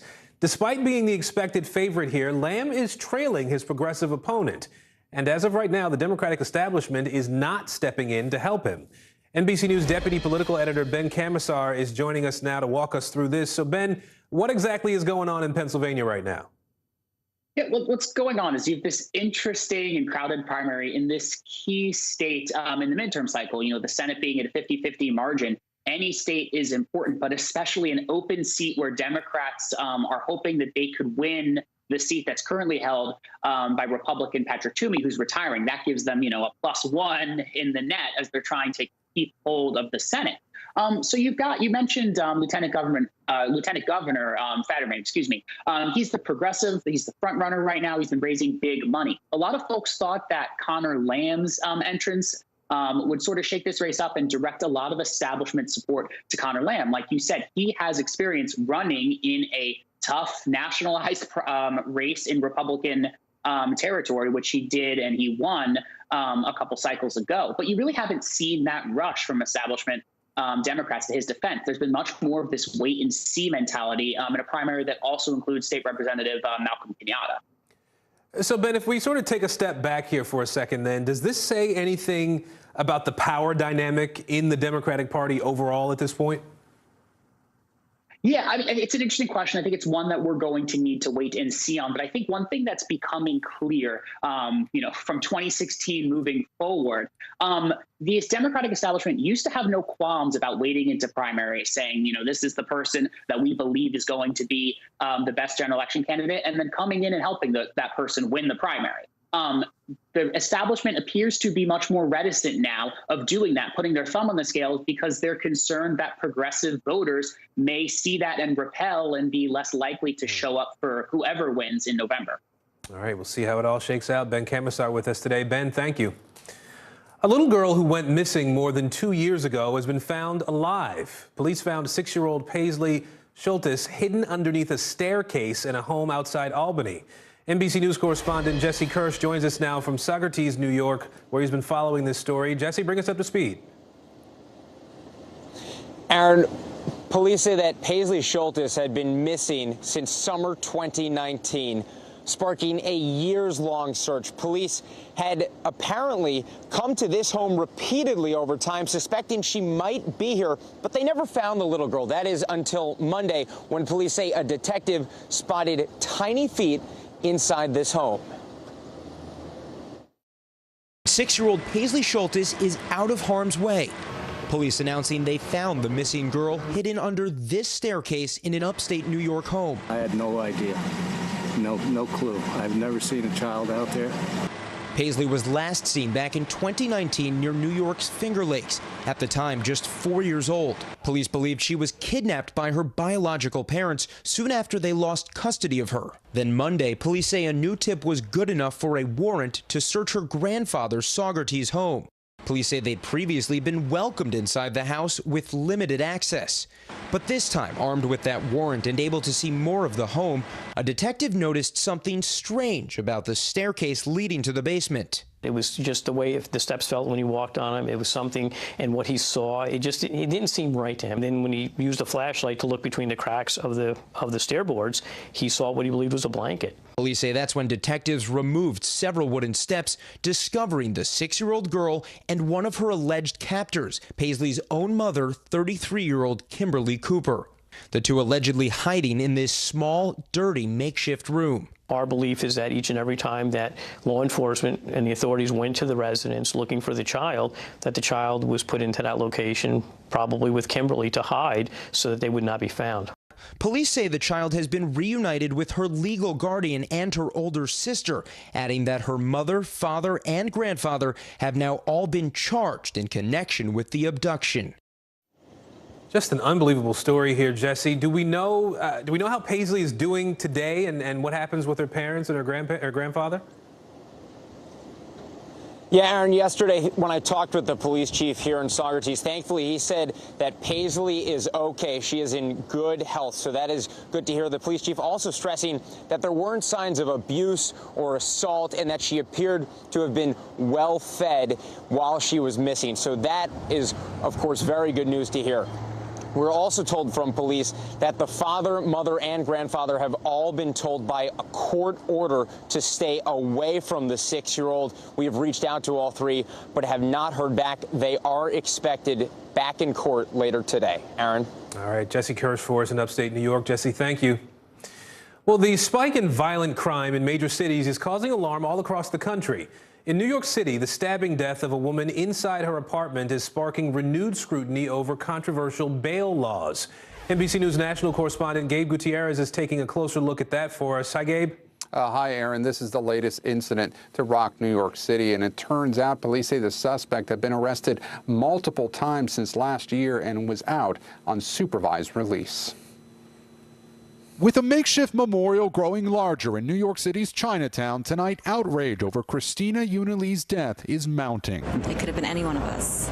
This chilling surveillance video appears to show the 35-year-old secretly stalked by a man early Sunday morning. Police say he then stabbed her at least 40 times inside her own apartment. I didn't kill nobody. Osama Nash is now charged with Unilee's murder. This was his 8th arrest since May of last year. He was out on supervised release. The case is now bringing scrutiny to the city's bail system. This is a horrific murder of someone who was in the prime of her life. Should the suspect have been on the streets? No. 2 years ago, Democratic lawmakers here passed bail reform, which requires judges release defendants before trial for all but the most serious crimes. Supporters say it promotes alternatives to incarceration for people who can't afford bail. But police say it's leading to a surge in crime. New York City's new mayor recently told us he wants to change the law to give judges more discretion to keep defendants in custody. We can't continue to put dangerous people back on our streets. Tonight, loved ones are remembering Una Lee, who worked at an online music company, as a magical person, always filled with joy. We as Asian women are walking around in a level of fear that we have never had to before in my whole entire life. Gabe, I know the investigation is still going, but is there any indication at this point that Una Lee was actually being targeted because of her race? No, Aaron. Police sources tell NBC News that at this point it does not appear that this was technically a hate crime, although, as you mentioned, the investigation is ongoing still. The Asian American community in New York City is shaken, Aaron. All right, Gabe Gutierrez with us today. Gabe, thank you. A Kentucky man is being charged with attempted murder after allegedly opening fire inside a campaign office. This happened Monday morning in Louisville. The candidate who was running for mayor was inside at the time. Police are now looking into the gunman's political ideology as a possible motive. Here's NBC News Now correspondent Zincle Esemwa. A campaign office, now a crime scene. There are gunshots up here. There are gun bullet holes. After a gunman allegedly opened fire on mayoral candidate Craig Greenberg Monday in Louisville, Kentucky. A man walked into our office. When we greeted him, he pulled out a gun, aimed directly at me, and began shooting. Greenberg says a member of his team shot and barricaded the door after the gunman fired 5 rounds. One shot just narrowly missing the Democratic candidate. Despite one bullet coming so close that it grazed my sweater and my shirt, no one was physically harmed, and we're extraordinarily grateful for our safety. Police say Greenberg was likely the intended target. It does appear, however, that one individual in particular was targeted, and that is one of our mayoral candidates, Craig Greenberg. Local elected leaders shocked by the apparent targeting of a political candidate. Democracy is based upon, the people having the right to vote, and to think that someone would try to kill a political candidate is just really unthinkable here in our city. Police arrested 21-year-old Quintez Brown, found with a loaded 9mm Glock handgun less than half a mile away from the campaign office. Prosecutors charged Brown with attempted murder and 4 counts of wanton endangerment. Brown, an activist and college student, previously participated in the 2018 March for Our Lives rally, a movement to curb gun violence. He had this to say on MSNBC.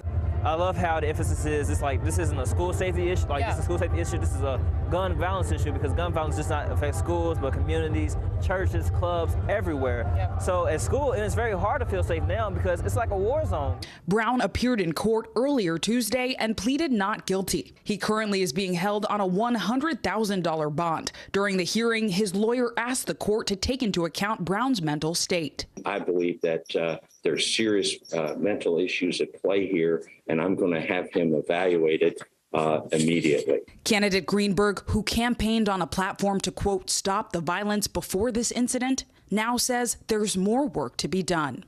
It's not lost on me that the violence my staff and I experience today is far too common in our city. Too many Louisville families have experienced the trauma of gun violence. Too many in Louisville were not as blessed as my team and I were today to survive. Zincle Esemwa reporting there. Alec Baldwin targeted with a new lawsuit for a deadly shooting on his movie set. Up next, the reckless behavior the victim's family says led to her death.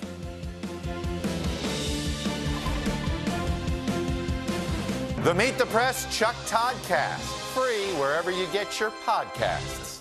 News is happening now. Look at what's making headlines around the world. Whenever it happens, wherever you are, it's here now.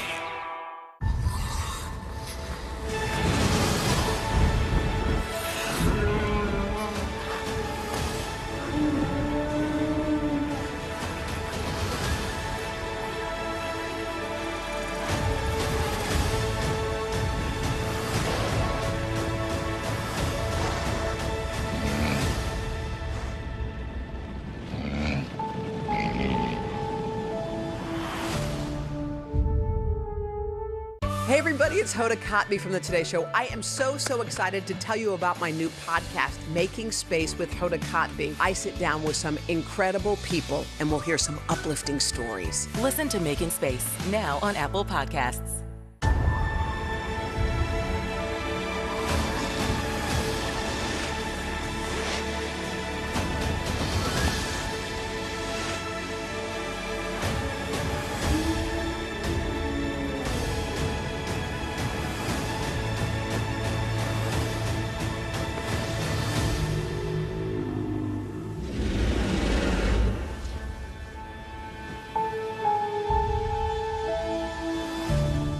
Still to come on the Channel 2 News. Well, the waters are certainly receding now. Still too close to call. Lester Holt reporting from the Ground Zero, as it's being referred to. It is, in fact, a taste of freedom. The Haitian people know a little something about resiliency. What's the biggest risk right now? Some of the troops who have been proud. I want to welcome you to the first presidential debate. In fact, we've been told we can't go any farther. You with some resilient folks, let me get a hint.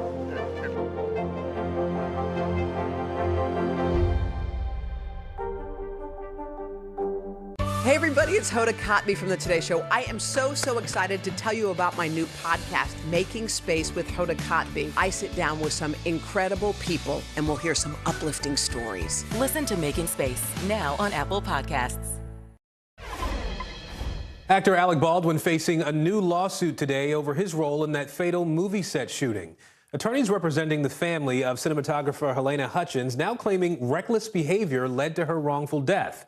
NBC News national correspondent Miguel Almaguer spoke to the attorneys behind that suit. The attorneys representing Halyna Hutchins, the cinematographer shot and killed on the set of Rust, blame Alec Baldwin and other members of the crew, saying they should have done more to prevent her death. It was Alec Baldwin's reckless behavior and the cost-cutting measures on the set of Rust that led to the death of cinematographer Halyna Hutchins. Those are the allegations made in a new wrongful death lawsuit just filed in civil court. Why is Alec Baldwin responsible for what happened? Alec Baldwin, number one, was one of the people charged with safety on the site. Number two, he was holding the weapon that shot and killed another human being. There was no need for him to shoot the weapon. The suit, which alleges at least 15 safety practices were disregarded on the set, blames Baldwin, the film's armorer and assistant director, and others for failing to keep Hutchins safe. The law firm representing the Hutchins family also creating this startling animation, which they say shows how the shot was fired from 4 feet away. They allege the armorer, Hannah Gutierrez-Reed, was unqualified, which she denies. But in a statement, Gutierrez-Reed does agree with Hutchins' attorneys, who say the production utilized aggressive cost-cutting practices that endangered cast and crew. Baldwin's attorney continues to deny those claims and says Baldwin was not reckless, adding actors should be able to rely on qualified professionals rather than deciding on their own when a gun is safe to use. I feel that someone is responsible for what happened, and I can't say who that is, but I know it's not me. In a previous interview, Baldwin said he was aiming the gun at Hutchins at her instruction. I'm holding the gun where she told me to hold it. Alec thinks he's the victim. He's blaming Halyna. Halyna did nothing to cause this, and it's really despicable that he would come out and blame the victim. Now, as for the criminal investigation, that remains in the hands of the Santa Fe County Sheriff's Office. When they are done with their investigation, likely in a few weeks, their findings will be handed over to the district attorney. Back to you. The UK's Prince Andrew and Virginia Giuffre have reached an out-of-court settlement, according to a legal filing. Giuffre alleged that she was the victim of sex trafficking by Jeffrey Epstein, who forced her to have sex with his friends as a teenager, including Prince Andrew. The royal has repeatedly denied the allegations. NBC News senior international correspondent Keir Simmons has the latest. Hey there, good day to you. The front pages of the British newspapers have different accounts of how much Prince Andrew might have paid. The Daily Mail says £10 million humiliation. The Mirror, $12 million deal to halt sex claim. That's around $15 million. NBC News has not confirmed those numbers, but all of the newspapers agree on one thing. As The Sun says, this is Prince Andrew's final disgrace. Breaking news, Prince Andrew and Virginia Giuffre. This morning, Prince Andrew's dramatic legal settlement. Headline news around the globe. He has managed to avoid a trial, which I would think would have been, probably one of the most damaging encounters that the royal family has had in recent memory. In the agreement, Prince Andrew does not admit liability, but it does not clear his name either. According to a legal filing made public Tuesday, the prince declaring his regret for his relationship with the late Jeffrey Epstein and commending the bravery of Virginia Giuffre and other survivors of sex trafficking. Giuffre has long claimed she was sexually assaulted by the prince when she was 17 years old, trafficked by Epstein and his confidant, Ghislaine Maxwell. Prince Andrew, of course, denies that this ever happened. He denies that it ever happened, and he's going to keep denying that it ever happened, but he knows the truth. Prince Andrew will pay an undisclosed sum to a charity Giuffre chose, supporting victims' rights. But this morning, questions over why the case was settled so quickly after 2 decades of damage. Virginia Giuffre says she was first assaulted by Prince Andrew in March 2001. In 2010, Andrew was photographed with Jeffrey Epstein after Epstein was released from prison. In 2019, Epstein was found dead in his cell after being rearrested and charged with trafficking. That same year, Andrew, who has repeatedly denied Giuffre's allegations, recorded an interview with the BBC, widely viewed as a disaster. In it, he said he did not remember being photographed with Giuffre in this now infamous picture that would have been a key piece of evidence in any trial. Didn't happen. I can absolutely categorically tell you it never happened. I have no recollection of ever meeting this lady. None whatsoever. Then in January, Prince Andrew lost a bid to have a New York court throw out the case and was stripped by the Queen of his royal patronages and the title, His Royal Highness. And just 2 weeks ago, a date was set for Andrew to give evidence under oath. Now, in the legal settlement, he says he never intended to malign Virginia Giuffre's character. This morning, a lawyer for several of Jeffrey Epstein's accusers called the agreement a victory, saying, "We salute Virginia Giuffre's courage." And a little bit of breaking news today. Scotland Yard saying that it is now investigating an aide to Prince Charles over a so-called cash for honours scandal. Prince Charles has said he knows nothing about it, but just as the Queen hopes that she's putting aside one scandal, another appears to raise its head. Happy Jubilee year, Your Majesty. Well, her face has graced hundreds of fashion magazine covers. After the break, the alleged botched cosmetic treatment. We apologize, that is not the right picture. We're going to tell you about supermodel Linda Evangelista coming up in just a second here. Stay with us. You think it's been healthy for the Democratic Party to highlight the division in the party? What does an exit ramp for Putin look like that allows him to save face? How much of this is on the CDC and how much of this is on Washington? If it's Sunday, it's Meet the Press. Welcome to the Tonight Show. Let me show you how it's done. Show me what you got. I don't want to be a Lego.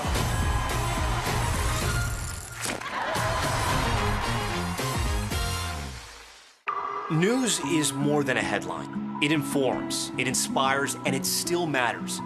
To cover it, you have to be in it. And that's what we're going to do. Every night, we take you to the front lines of the story, where it's actually happening, with NBC News journalists on the ground from all over the world. We cover what you need to know and bring your newsfeed to life. In primetime and streaming live, it's your news playlist every night. Top Story with Tom Llamas, weeknights at 7 on NBC News Now. Hey everybody, it's Hoda Kotb from the Today Show. I am so excited to tell you about my new podcast, Making Space with Hoda Kotb. I sit down with some incredible people and we'll hear some uplifting stories. Listen to Making Space now on Apple Podcasts. There were residents who hung on for dear life. I've heard people say the town is gone. Do you see it that way? Absolutely not. We've lost some houses, but our community's still here. These days, it feels like the news never stops. So let's get into it. What's happening right now, what it all means for you for an hour every day. It can be hard to keep up, so let's get started together. Hallie Jackson Now, weekdays at 5 on NBC News Now. What are you doing for teachers who feel that they're being stretched too thin? Did you understand how prevalent hunger was in your own community?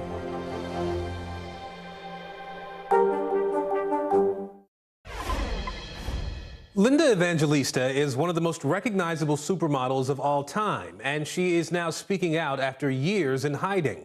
She says a popular cosmetic treatment left her disfigured, and she's revealing all in a People magazine cover story out on Friday. Here's NBC News correspondent Emily Ikeda. Hey there. Well, several months ago, we first learned why Linda Evangelista was avoiding the public eye, blaming a cosmetic treatment gone horribly wrong. Well, now today, she's showing the world what that looks like, promising she's not going to hide anymore. Supermodel Linda Evangelista now bearing her body like never before. For the first time in People magazine, the 56-year-old shows what she describes as disfiguring lumps on her body that she says were caused by cool sculpting, a popular fat-freezing treatment she started in 2015, one that she says left her iconic body unrecognizable. In her own words, she's become a recluse. She says she's agoraphobic. She says she still doesn't look in the mirror. She still doesn't want to leave her home. Evangelista, once voted the greatest supermodel of all time, has appeared on more than 700 magazine covers and famously starred in George Michael's Freedom music video. The face of top campaigns well into her 50s, Evangelista told People it was then that she tried cool sculpting, a fat-reducing procedure cleared by the FDA. I had stubborn fat. Cool sculpting appealed to me because it wasn't radical. It was like a spot treatment. Well, there's little to no downtime. In its ads, the treatment flaunts amazing results. By freezing the treated fat cells, cool sculpting destroys them, so once they're gone for good. But Evangelista says for her, it became a cosmetic nightmare. Last fall, she filed a $50 million lawsuit against the company behind cool sculpting, alleging after 7 treatments to break down fat cells in her abdomen, flanks, back and bra area, inner thighs, and chin, she developed hard, bulging, painful masses under her skin in those areas, deformities that 2 liposuction surgeries couldn't fix, according to her lawsuit. Unable to model, Evangelista says she became deeply depressed, even hiding the problem from her son, Augie. Before I told him the truth, he used to make comments frequently like, "Mommy, do you remember when you used to be fun? Mommy, remember when you used to laugh all the time?" Back in 2018, our own Savannah and Jenna underwent cool sculpting. Supposedly, the doctors say that it worked somewhat. I don't know. While the company declined to comment on Evangelista's lawsuit, citing ongoing litigation, it said cool sculpting has been well studied, with more than 100 scientific publications and more than 11 million treatments performed worldwide. And the side effects Evangelista experienced are rare and disclosed to patients. But Evangelista claims she never was made aware of the risks. The bulges and protrusions are permanent, she says, and so they may not go away.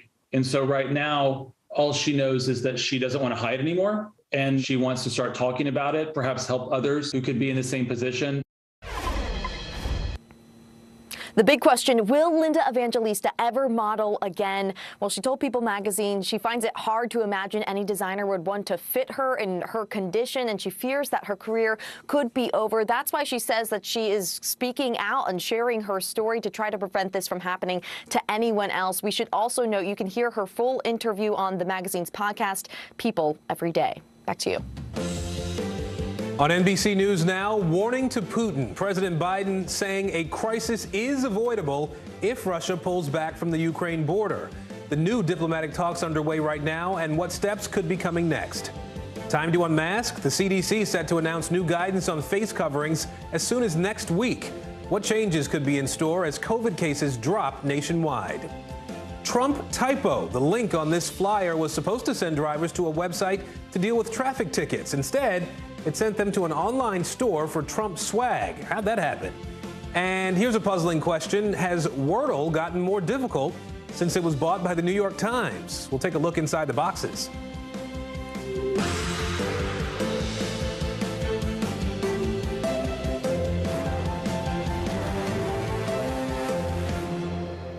And good Wednesday, everybody. I'm Aaron Gilchrist. Morgan is on assignment today. We begin this hour with growing skepticism from world leaders about what they're hearing from Russia. The defense ministry there claiming troops are being pulled back from the border with Ukraine. Today, it released this video of military units going across the bridge away from Crimea. The ministry says they have finished, quote, planned tactical exercises. Russia annexed Crimea from Ukraine in 2014. Also this hour, Ukraine is recovering from what its defense ministry is calling the nation's largest cyber attack in its history. Websites for Ukraine's armed forces, as well as major banks, were temporarily hit yesterday. Right now, Ukrainian officials say they can't confirm who was behind that attack. Our team is covering this story from all angles at this hour. NBC News reporter Matt Bodner is in Moscow, and NBC News foreign correspondent Matt Bradley is in Ukraine for us again today. Matt Bradley, I'll start with you. We understand that the Ukrainians are celebrating a day of unity today. Tell us about it. Yeah, Aaron, this was announced just a couple of days ago by President Vladimir Zelensky, and the idea was, he mentioned in this speech to the nation that Western governments were telling him that there was an imminent attack by the Russians. And of course, we've been hearing that drumbeat for quite a while. And he said that they told him that that attack could come as soon as Wednesday. And he said, we've heard all this before. He was a bit cavalier, a bit sardonic about it. And he said, instead of just cowering in fear, we're all going to go out and celebrate a day of unity. So it became sort of an unofficial holiday. I don't think anybody really got the day off. But we're here in Dnipro, which is an eastern city. It's a Russian-speaking city, an industrial powerhouse. And it really is quite pro-Ukrainian. And we went out to a very small rally this morning and spoke with some people out there. And here's one of the choral members who was dressed in very traditional attire. I asked her a bit about how she feels about Ukraine and this invasion. Here's what she had to say. This whole thing was planned just a couple of days in advance. What does this mean? For me personally, it's a way to say no to war. Never actually believed that Russia would invade Ukraine. Russia couldn't invade Ukraine because, in my opinion, we are one nation and a united country. So yeah, Aaron, it wasn't exactly the 4th of July around here, but, we saw little gatherings, we saw flags being raised. It was pretty spirited for something that was pretty impromptu and, organized in just a couple of days. Aaron? Matt Bodner, we showed that video a bit earlier that Russia says shows units going across a bridge away from Crimea. Are the Russians saying anything at this point about de-escalation specifically? Thank you, Aaron. Not really. I mean, the de-escalation narrative is a lot of us inferring, kind of taking statements about diplomacy and really kind of hoping for the best in a lot of ways. Of course, there are some positive signs. It's good to hear that the Russian government wants to talk. But in terms of, for example, the withdrawal, the video you mentioned, we're not hearing that necessarily from the most senior levels of the Russian government. These are statements coming out from the defense ministry, video put out by the defense ministry, just kind of put out there without too much explanation. So when they said that they're concluding some exercises and sending some troops home, they didn't say which troops from where. It's kind of been pieced together in some of the Russian media. So, for example, you mentioned this video from the defense ministry of a unit crossing a bridge on the train to mainland Russia. So that was 3 divisions. 2 of them are actually permanently based just around the other side of Ukraine on the Russian-Ukrainian border. The 3rd one goes back to Chechnya. So it looks, just from what we can gather from them, that it's not really a withdrawal, it's a shuffle. Of course, we're going to need much more time to validate these claims, but early returns are not exactly indicative of withdrawal. All right, Matt Bodner for us in Russia today. Matt Bradley in Ukraine. Thank you both. Now, Ukrainians outside Europe are praying for peace for their country. NBC News correspondent Ellison Barber is here in New York City now, where she's been talking to folks. Ellison, I know you've been talking to a number of Ukrainians who now call the U.S. home. What do they want Americans to know about what's happening in Ukraine right now? Hey, Aaron, U.S. Ukrainian Catholic bishops have called for 3 days of prayers for peace in Ukraine. And this church that we're in front of it's an incredibly important place for Ukrainian Americans living in New York City. They held a prayer vigil for Ukraine last night. They have another one planned for this evening. When you talk to Ukrainians living in the U.S. or Americans who have family back in Ukraine, they'll tell you that there has been a war in Ukraine with Russia for 8 years, but they say what's happening now is an escalation. They're not panicking, but they are worried. They don't want to see Russia launch a full-scale invasion, and they tell us they want the U.S. to do more to prevent it. Listen. Do you think it would help if President Biden visited Ukraine? Zelensky has asked him to visit. Yes. There are different leaders from France or the foreign minister from Italy. They did go to Ukraine and everything's fine. They're safe. So if he could have a possibility to go, that would be a sign of support. The Ukrainian president was right. I mean, he turned around to Biden and he said, where are the sanctions? I mean, you're delivering the arms, but where are the sanctions? So the U.S. Secretary of State has previously said that heavy-handed sanctions are meant to be a deterrent against Russian aggression. And he says if the U.S. were to impose them too soon, that they would be essentially ineffective as a deterrent. But obviously, speaking with people here, they would like to see some of those incredibly heavy-handed sanctions go into effect sooner rather than later. Aaron. Ellison Barber for us here in New York City. Ellison, thank you. Now, a key COVID development to tell you about this hour. As states around the country drop mask mandates, we may finally hear from the federal government on its plan for face masks. NBC News has learned the CDC is set to reveal new national mask guidance as early as next week. But several people familiar with the discussions at the CDC say nothing is finalized at this point. And two of the biggest music festivals in America dropping all of their COVID restrictions. Organizers for Coachella and Stagecoach say they will not require vaccines, no negative COVID tests required. They won't even ask for masks. Both festivals are set to take place in April in California. We have more coronavirus news to get to at this hour. We will stay in California, where frustration over schools has reached a bit of a boiling point. 3 San Francisco school board members have been forced out of their positions. That's after parents voted overwhelmingly to recall them. They are upset over how the district handled the pandemic. Parents say the city's public schools have been too slow to reopen, leading a lot of families to pull their kids out of the school system altogether. NBC News correspondent Jake Ward has been following this story for us from San Francisco. Jake, just how big of a deal is this? Well, Aaron, this is the first time in a generation that we have seen a recall election of any kind at the San Francisco city level. And the fact that these 3 commissioners were ousted so soon in their turn is really an extraordinary development. We spoke to parents who were in favor of it, and it should be noted here that all 3 of these commissioners were ousted with more than 75% of the vote going against them. And we asked why. Why was it so important to do this just 9 months before these commissioners would have been up for a new election in November anyway? And they talked about issues of competence, financial mismanagement, and a very public, and they say embarrassing episode in which at the height of the pandemic, when there was no public plan for reopening the schools, these commissioners embarked on a campaign to rename a third of the city's schools to create more historically appropriate naming. We asked one parent about that campaign and how it may have driven her decision. Have a listen. I am a very liberal person, and I support things like nuanced school renaming. Children shouldn't have to go to schools named after people who are horrible, but the renaming process last year was just a farce. It was an embarrassment for our city. Whether it was just making day-to-day decisions, they were digging their heels in and wanting to do things that they thought were politically beneficial to themselves without really thinking about, is this the right time?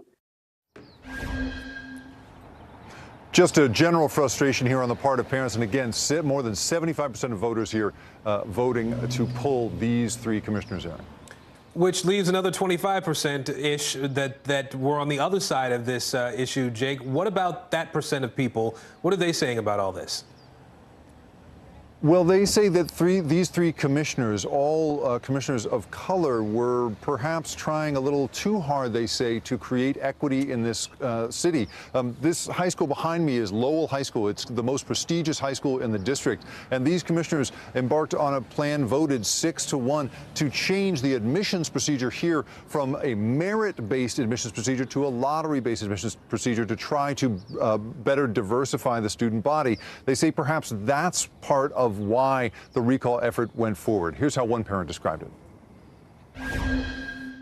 We're not discussing critical race theory or banning books in San Francisco, but in a way, in a much more subtle manner, I think that these 3 have been pushing a change to make San Francisco Unified a better, more equitable place, which is uncomfortable, right? For the ruling class, if you will, people like myself, middle-aged white people who are good education and have decent jobs and have a stable life.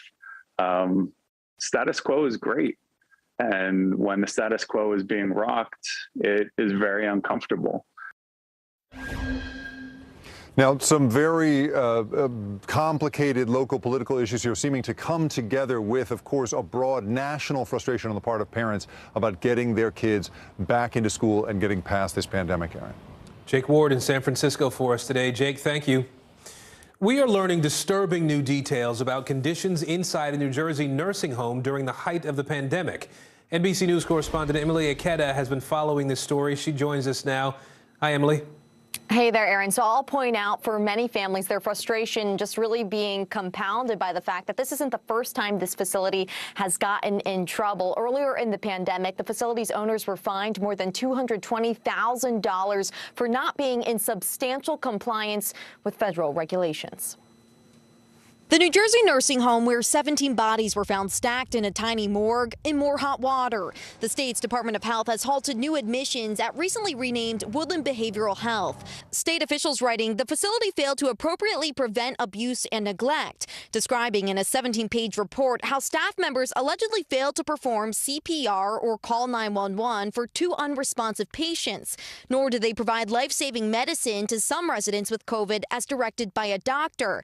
Another individual was left soiled in feces for 10 hours. Authorities say COVID infected more than 230 residents and staff at the facility in just 10 days at the end of last year. 91 residents there have died from the virus since the start of the pandemic. It was like the worst scenario. He died alone. I know he wasn't taken care of. Sharon Farrell's brother among those lost. There's no reason on this earth that people live the way they are living in that facility. Who's overseeing this? Where was the state? The state is now reviewing Woodland Behavioral's response to inspectors' concerns. The owners declined to comment for this story, but previously told NBC News the COVID-19 pandemic brought unprecedented challenges, and our heroic staff faced those challenges as best as they could. Harvard professor David Grabowski helps identify best practices for nursing homes nationwide during the pandemic. These nursing homes that are perpetually among the worst performers, they don't improve without some sort of outside activity. So, Emily, what repercussions could the nursing home face in this case? So, Aaron, as I already mentioned, the facility cannot be accepting at least new admissions temporarily, but also their federal funding is on the line here if they do not make immediate changes that brings them back into compliance. Meantime, I will also add the New Jersey governor calling the latest inspection horrific. Aaron? Emily Ikeda for us today. Emily, thank you. Now we turn to a major league problem, a dispute between Major League Baseball owners and the Players Union threatening the start of the baseball season. Spring training, which had been scheduled to begin this week, is now on hold.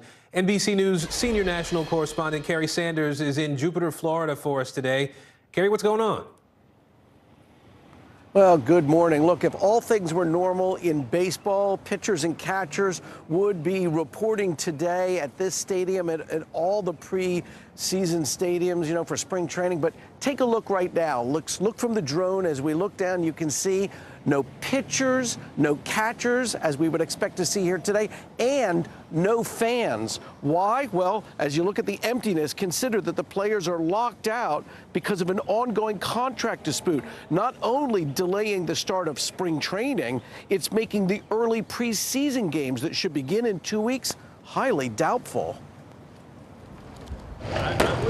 The crack of the bat and the pop of the mitt. Familiar sounds that signal the start of another baseball season. But this year, spring training delayed. Pitchers and catchers nowhere to be found. The clash between players and team owners has fans of America's pastime crying foul.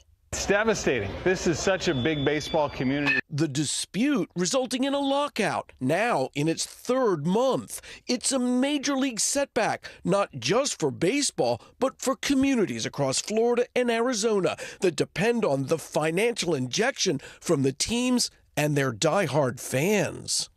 They eat in our restaurants, they stay in our hotels, and as it stands right now, we just don't know if any of those folks are going to be in this area this spring. In Lee County, Florida, where the Twins and Red Sox play, spring training visitors spent nearly $69 million pre-pandemic. This is the third spring training season that we're kind of going through this. In 2020 it was affected with the start of COVID. 2021 stadiums weren't at full capacity. Spring training is unique. Fans have much better access to their favorite stars than they do during the regular season. We've had the chance to meet players up close and personal. For the last 3 years, Richard Rute and his 15-year-old son Reed have escaped the freezing cold in Milwaukee to toasty Arizona to watch their hometown team, the Brewers. But now, the father-son trip canceled. Do you care about this dispute? No, I don't care. I'm not going to pick sides. I'm on the side of the fans here, right? We're the only ones who are really losing out. The current lockout is the league's first labor dispute since the 1994 strike that canceled the World Series. At the center of this dispute, money. Baseball is a multi-billion-dollar business. And while blockbuster contracts make headlines, most MLB players earn substantially less. The minimum starting baseball salary at just over $500,000, far less when compared to the NFL, the NHL, and the NBA. Sports fanatics just saw the Super Bowl end. The Olympics are coming to an end. Will they have baseball? Spring training definitely going to be delayed. The real question now is whether or not the regular season opening day will be delayed. So, Carrie, at this point, has there been any sort of movement on a potential agreement? Well, the league says that it has now presented to the players a new proposal that has significant improvements for players. But the players' union, though, thus far has not responded publicly to what that proposal is. And, of course, the real big question is, as we see this delay, the pitchers and catchers not here today, the delay to spring training. The regular season starts March 31st, and the real question is, are we going to see them play ball, or could that even be impacted? Aaron? Yeah, let's keep our fingers crossed. A lot of people want to see baseball happen on time now. Carrie Sanders for us in Florida. Thank you. Prices soaring on day-to-day necessities, including gas. Coming up, how the tensions between Russia and Ukraine could make things even worse at the pump.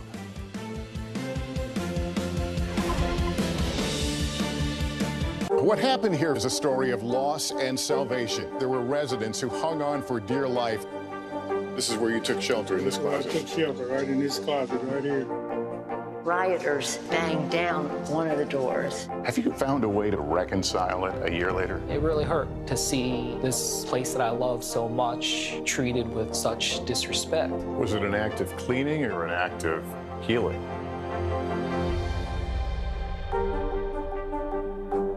Good morning, I'm Joe Pryor. And I'm Savannah Sellers. 2022 is off to a busy start. Winter's wrath causing headaches from coast to coast. It's been really incredible to see how quickly volunteers started to help with the cleanup efforts. Morning News Now, streaming weekdays at 7. What are you doing for teachers who feel that they're being stretched too thin? Did you understand how prevalent hunger was in your own community? News is happening now. Look at what's making headlines around the world. Whenever it happens, wherever you are, it's here now.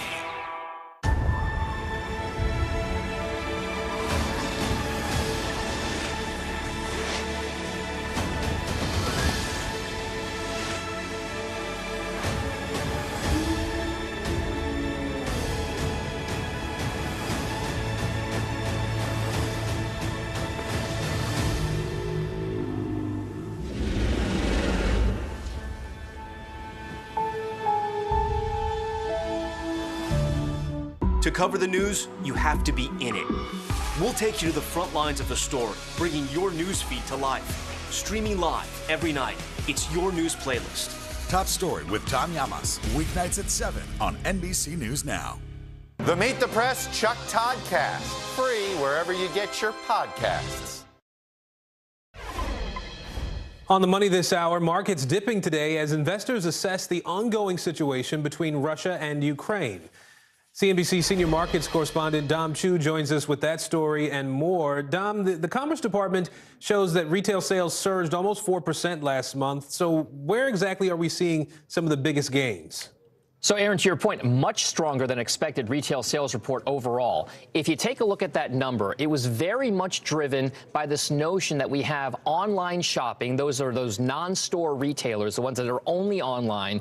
They had a 14.5% gain. Furniture sales, home furnishing sales were up over 7%, and motor vehicle sales were up around 5.5% to 6%.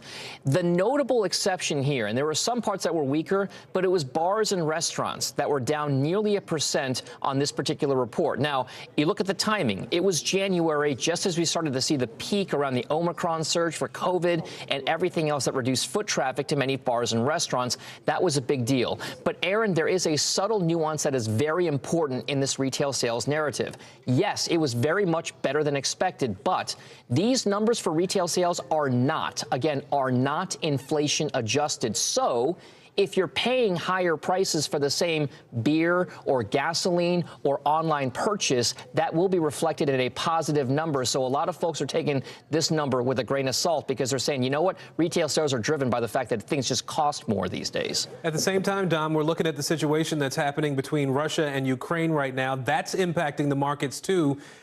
Folks are looking at everything from gas prices to a hike in corn and wheat costs. Walk us through that. So the American consumer, because the world is so interconnected, first of all, what you have right now is Russia and Ukraine. Now, both of those countries are either, or actually they're both. They're both big producers of raw materials, things like wheat, things like corn, and also, of course, oil and gas, right? Especially when it comes to Russia. If there is a potential conflict there that could disrupt supply chains further for things like oil and gas or for wheat and corn, all of those things have the possibility of affecting already strained supply chains.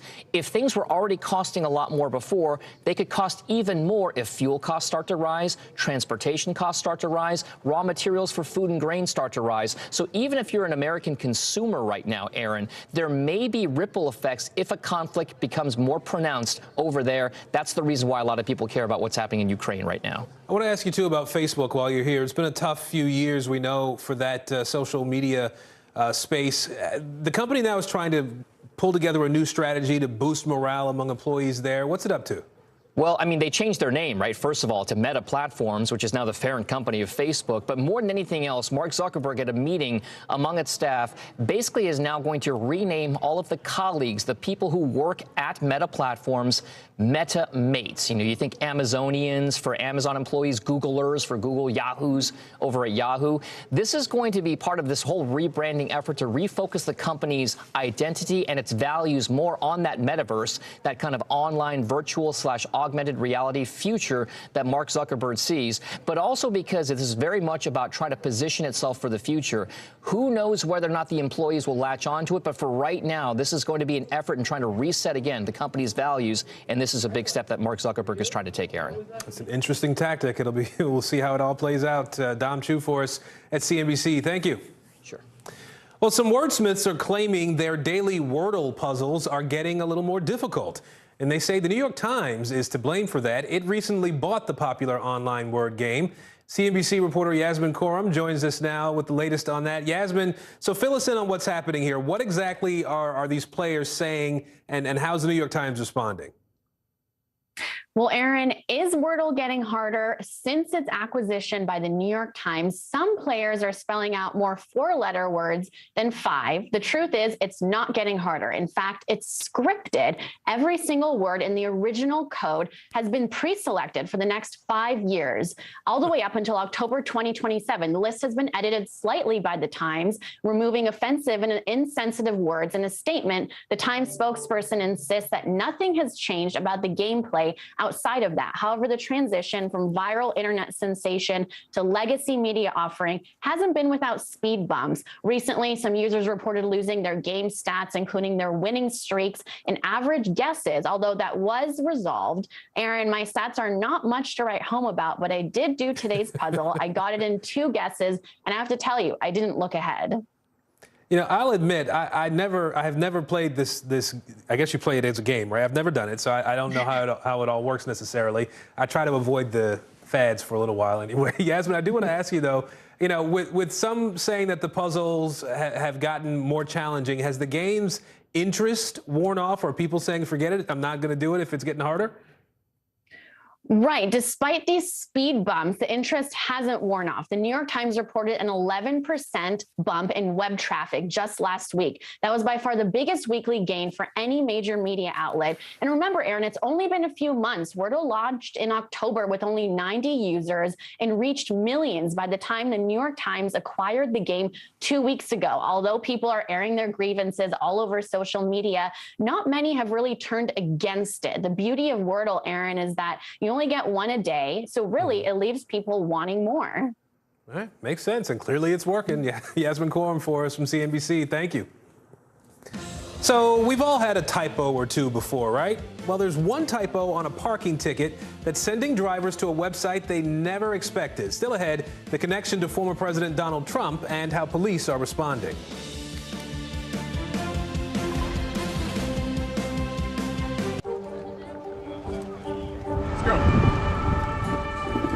A critical choke point for this fire.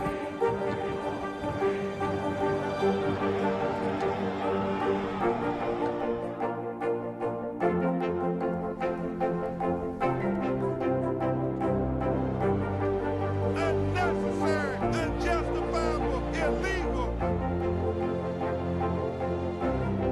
And good evening from New Orleans. Late military operation witnessing the massive crowds. I admire you both. Nice to really spend some time with you. Appreciate it.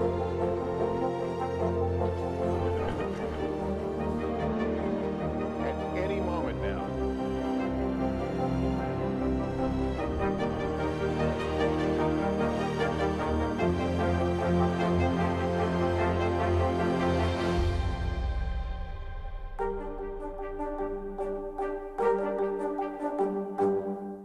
News is more than a headline. It informs, it inspires, and it still matters. To cover it, you have to be in it. And that's what we're gonna do. Every night, we take you to the front lines of the story, where it's actually happening, with NBC News journalists on the ground from all over the world. We cover what you need to know and bring your newsfeed to life. In primetime and streaming live, it's your news playlist every night. Top Story with Tom Llamas, weeknights at 7 on NBC News Now. In the City of Angels, two kindly old ladies wanted to help homeless men get off the streets forever. And so they did. Listen to The Thing About Helen and Olga, the new podcast from Dateline and Keith Morrison. There were residents who hung on for dear life. I've heard people say the town is gone. Do you see it that way? Absolutely not. We've lost some houses, but our community's still here.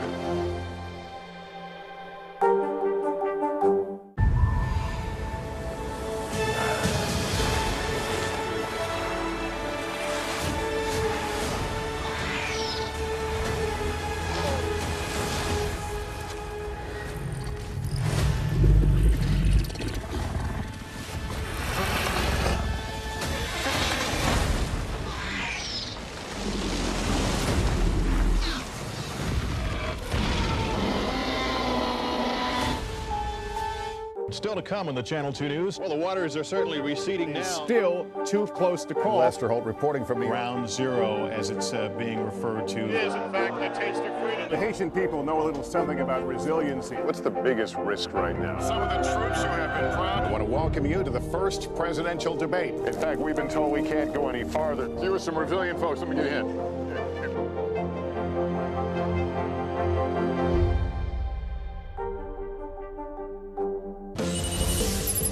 Making news right now, communities across North Texas are recovering after more than 176 wildfires in the last week alone.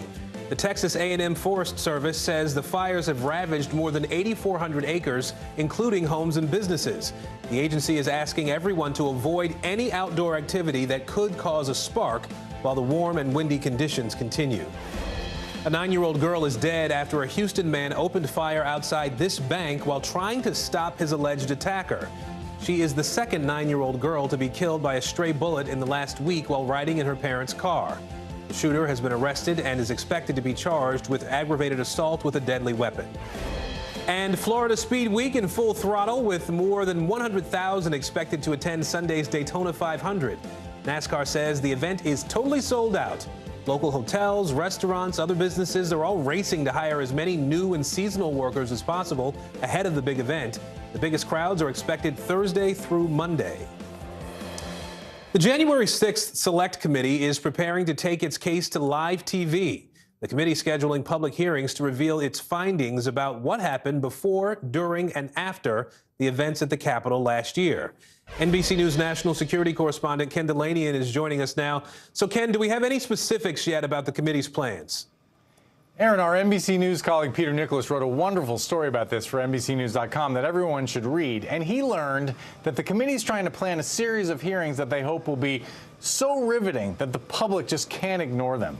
They're looking to create wall-to-wall coverage on cable news, a stream of newspaper headlines, and a constant churn on social media. And they're thinking like Hollywood producers. They plan to tell a story with a beginning, a middle, and an end, stretched out over 2 to 3 weeks, complete with surprises and plot twists. There will be a mix of live witnesses and videos, and the idea is to grab and hold an audience that hasn't followed every detail of the January 6th saga. Older people, of course, remember how the televised Watergate and Iran-Contra hearings gripped the nation. But we live in a much different media environment now. High-profile hearings in recent years about the Mueller investigation or the 2 Trump impeachments have not really changed many minds. So the committee, Aaron, really has its work cut out for it here. Yeah, it'll be interesting. Can you do C-SPAN and 4D in one setting? I don't know if that's going to grab people. We'll see what happens. Ken, I do know the committee is now investigating people involved in sending alternate electors to Congress. What are they looking at there? Yeah, the committee appears to have widened its investigation into the creation of these so-called alternate slates of electors, and they've issued a fresh round of subpoenas to allies of former President Trump, including former Trump campaign aides, a Pennsylvania state senator, an Arizona state representative. The committee views the creation of these slates of false electors as part of the fraudulent attempt to overturn the 2020 election, and it wants to tell that story.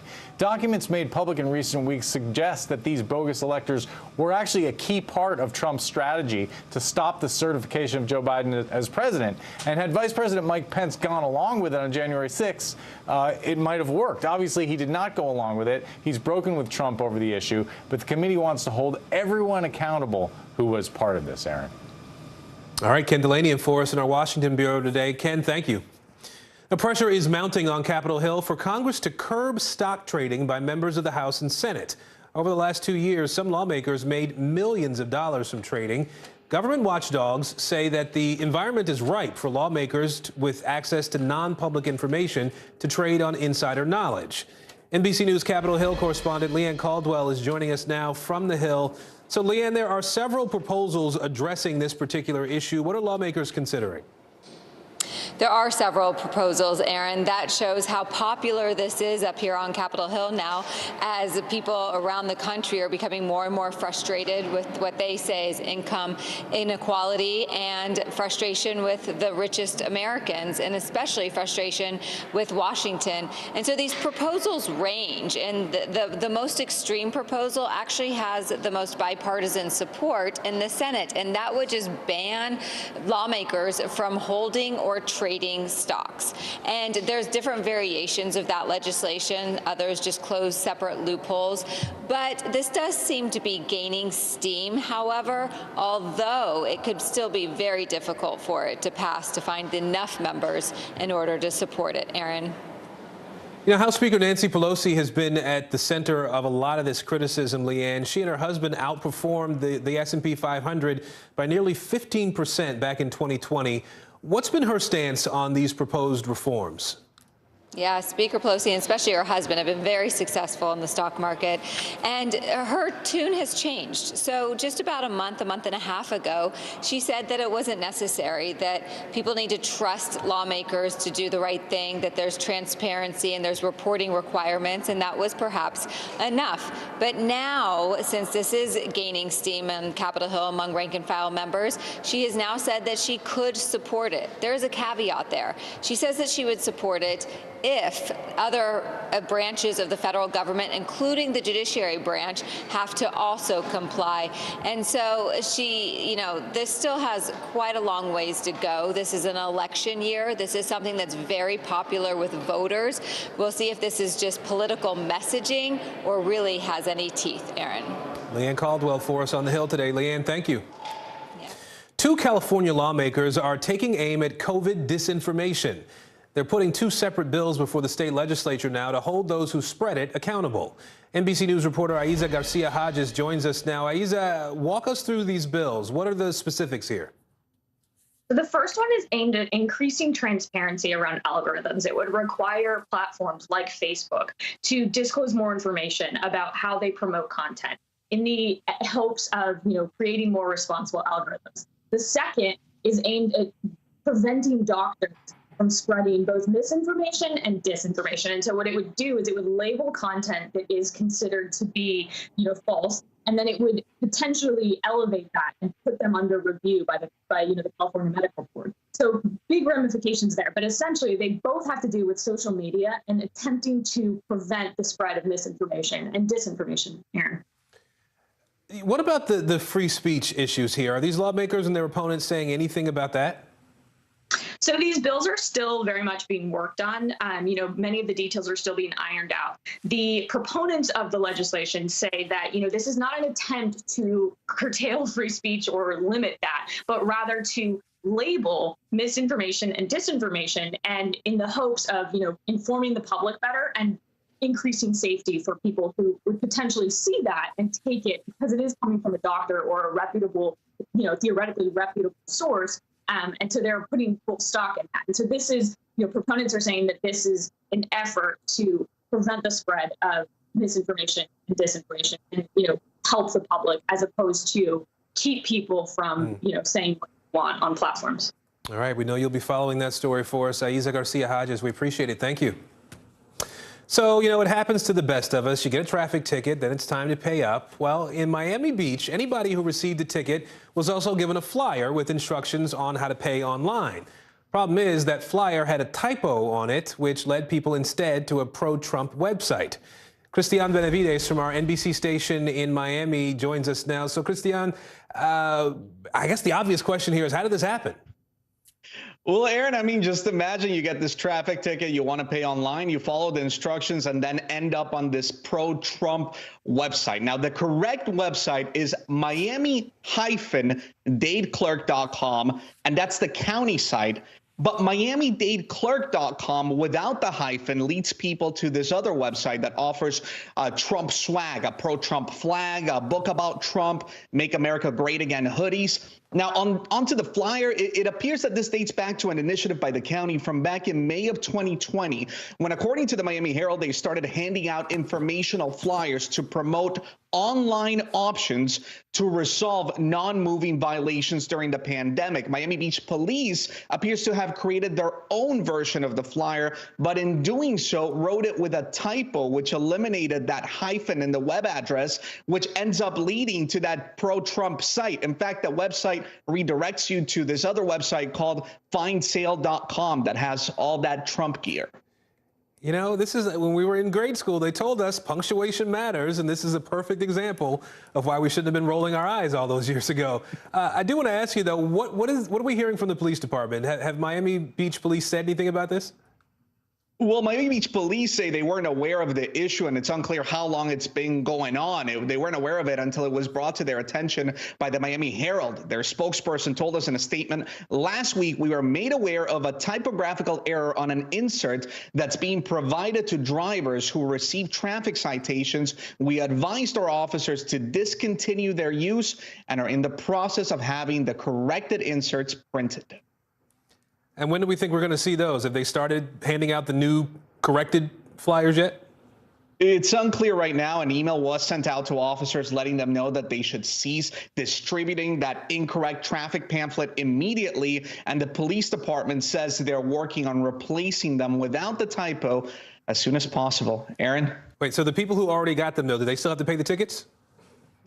I think you still have to pay for the ticket, Aaron. You don't get out of that. I don't think anything's going to get you out of that. But make sure It's the county's mistake. Anyway, all right, we don't have to argue that now. No. I think you make a very good argument. I think we'd have to consult with Donnie Savalos there. We'll look into that. Christian Benavides from our NBC South Florida station. Christian, thank you. Well, a Catholic priest in Arizona is stepping down after admitting to performing thousands of botched baptisms. He conducted the religious rite thousands of times over the years, but many are now considered invalid. Joining us now is NBC News reporter Alicia Fieldstadt. Alicia, what made these baptisms invalid? Hi, Aaron. Thanks for having me. Reverend Arango has been saying, "We baptize you in the name of the Father and of the Son and of the Holy Spirit," instead of "I baptize you in the name of the Father and of the Son and of the Holy Spirit." While it's just one word, the church says it's an important one because it's Christ Jesus who baptizes a person, not the collective we of the Catholic community. And interesting. I mean, that one word makes such a big difference. Tell us a little bit more about this particular priest and how the parishioners at that church are reacting to his resignation now. Arango has been performing baptisms since 1995. He's practiced in Brazil, San Diego, and most recently in Phoenix.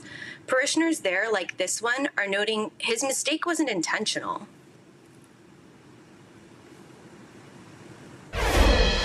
I don't think the slightest that it was something that he did on purpose at all.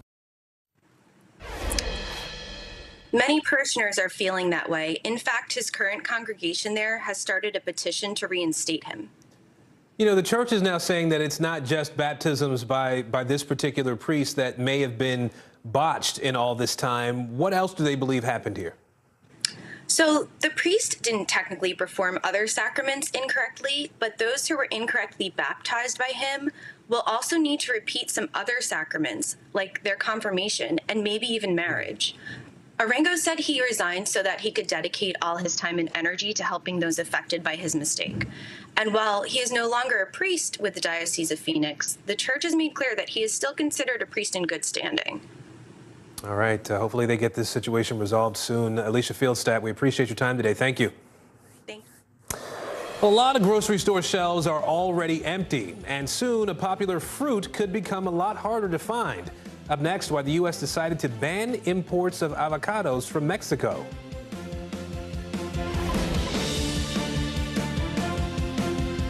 Hey everybody, it's Hoda Kotb from the Today Show. I am so excited to tell you about my new podcast, Making Space with Hoda Kotb. I sit down with some incredible people and we'll hear some uplifting stories. Listen to Making Space now on Apple Podcasts.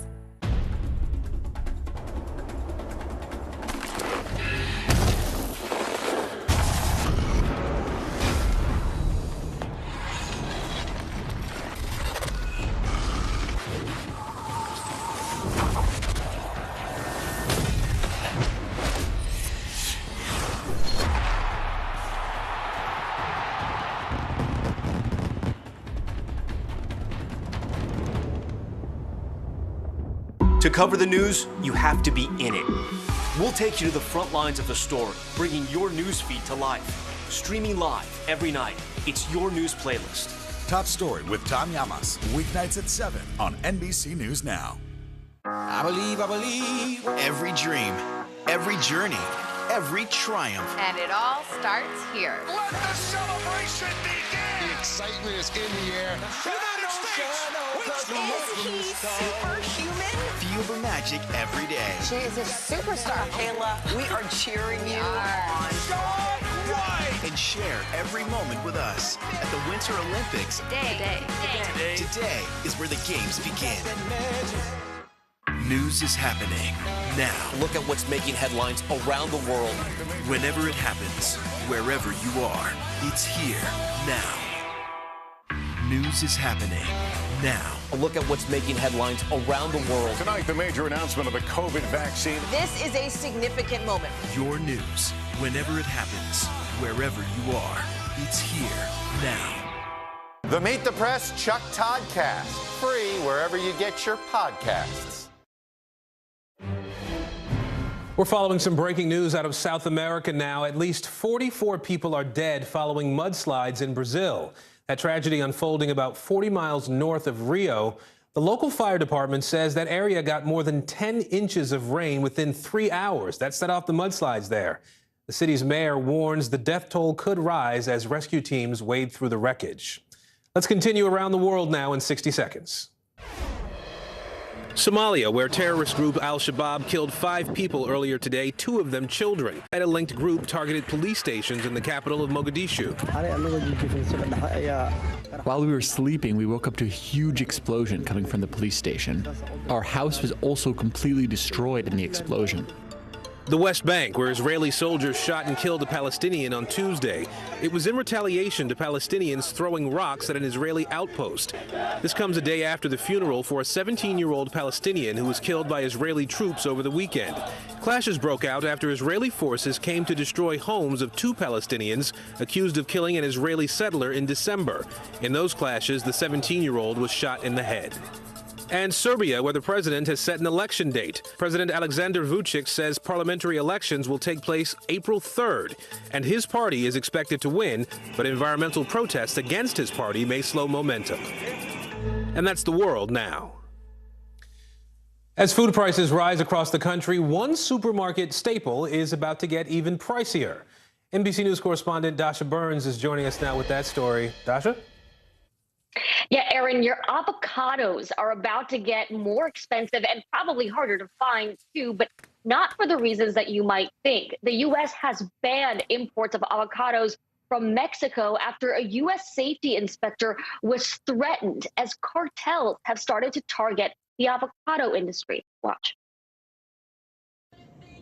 We all know avocados are pricey. These are about to get a lot more expensive. But the U.S. deciding the human cost of the popular produce is too high. The Mexican government acknowledging its northern neighbor is suspending imports of the fruit after a U.S. safety inspector received a threatening call while carrying out an inspection. Most avocados in Mexico are produced in Michoacan state, and that is a place that has been plagued by organized crime for a very long time. When these inspectors are threatened by organized crime, the United States immediately upped the ante and said, you got to do something about organized crime because our inspectors must do their job. The ban coming the night before the Super Bowl. What are you doing? Adding avocados from Mexico. They're always good. As millions of Americans snacked on guacamole and watched the new ad for avocados from Mexico. You know, they also taste great on salads. The suspension could take a big bite out of an industry with almost $3 billion in annual exports. 135,000 tons of avocados have been sent to the U.S. from the Michoacan region in just the last 6 weeks, according to Mexico's Ministry of Agriculture and Rural Development. Now they're the latest victim of the country's drug cartel turf wars. I think that people in the United States do not understand that Mexico is in the grips of a much broader mafia-style organized crime. The avocado industry is a multi-billion-dollar industry, and they are in a state that is racked by organized criminals that know the value of this crop. A lucrative business that for decades has planted a target on local farmers and their families, as documented on the Netflix series Rotten, The Avocado War. A mí como a la 1 de la tarde me están hablando, donde me dicen que habían detenido a mi papá y a un hermano. Entonces ya me comunican y ya él me dijo efectivamente que hay que pagar 10 millones de pesos si no nos matan. The ban could last until further notice, according to the Mexican government, and is expected to send avocado prices soaring. Prices are already at an all-time high, according to a Bloomberg analysis, as Americans weather higher inflation across the board. But for avocado producers in Mexico, the cost could be even higher. What do you think this could mean for Mexican farmers? Well, for Mexican farmers, this means 135 to 140,000 tons of avocados that are not going to be able to make their way to the United States. What's going to happen to that avocado crop? It's probably going to rot.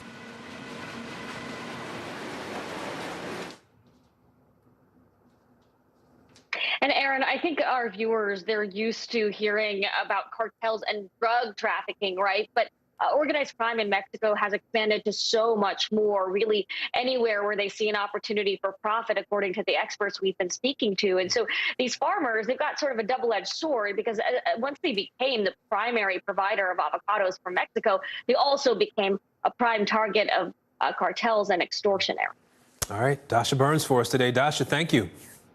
Let's head to Central America now. The Supreme Court in Honduras now set to decide whether to extradite that country's former president to the U.S. On Tuesday, Honduran authorities arrested the politician at his house after the U.S. demanded he be extradited to Washington on drug trafficking charges. NBC News correspondent Priscilla Thompson has more. Honduras National Police arresting their former president at his home after the U.S. requested his extradition to the States to face drug trafficking and weapons charges. Juan Orlando Hernandez, who was unseated last month after serving as president for 8 years, facing accusations that he took part in a violent drug trafficking conspiracy, responsible for moving more than 500,000 kilos of cocaine since 2004. His arrest coming after a tense standoff with police, officers blocking the roads to his home and helicopters monitoring his movements from the sky. Hernandez signaling his intention to cooperate in an audio message posted to Twitter. I am set to cooperate and voluntarily arrive with their escort, he says, so I can face this situation and defend myself. It's a dramatic end to a slow fall from grace for a man once considered a key U.S. ally in the region. Rumors of an impending arrest intensifying after his brother's conviction last year. The former Honduran Congressman Juan Antonio Hernandez was arrested and tried in the U.S., found guilty of smuggling more than 185 kilos of cocaine into the country, and sentenced to life in prison last March. His older brother was named as co-conspirator in that case, prosecutors alleging he used his presidential influence to provide state-sponsored resources and security to drug traffickers. En nombre del pueblo hondureño. Hernandez has long denied his involvement in any illegal activity, in 2019 saying, "In the name of the Honduran people, I reiterate my complete rejection of the accusation that our country is a drug-stealing state." But with an extradition apparently imminent, Hernandez now preparing to defend himself in what could be one of the highest-profile criminal cases for a former world leader in decades. Priscilla Thompson, NBC News. Well, after a long journey, Rams quarterback Matthew Stafford has a Super Bowl win under his belt. After the break, Stafford and his wife share how they are celebrating, including a weekend they will never forget.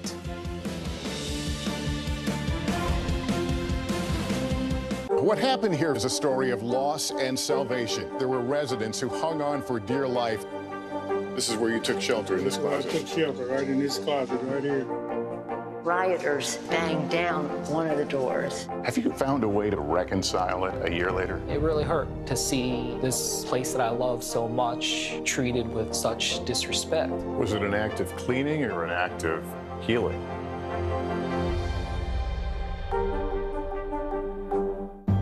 In the City of Angels, two kindly old ladies wanted to help homeless men get off the streets forever. And so they did. Listen to The Thing About Helen and Olga, the new podcast from Dateline and Keith Morrison. Nearly a dozen hours after the eye roared ashore.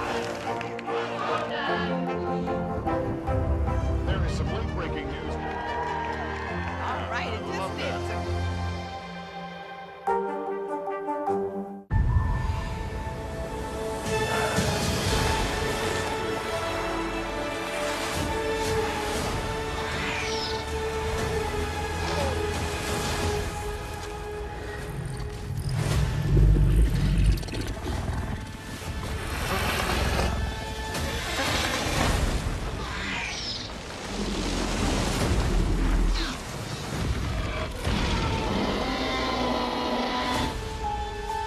Still to come on the Channel 2 News. Well, the waters are certainly receding now. Still too close to call. Lester Holt reporting from Ground Zero, as it's being referred to. It is, in fact, a taste of freedom. The Haitian people know a little something about resiliency. What's the biggest risk right now? Some of the troops who have been proud. I want to welcome you to the first presidential debate. In fact, we've been told we can't go any farther. Here are some resilient folks. Let me get in.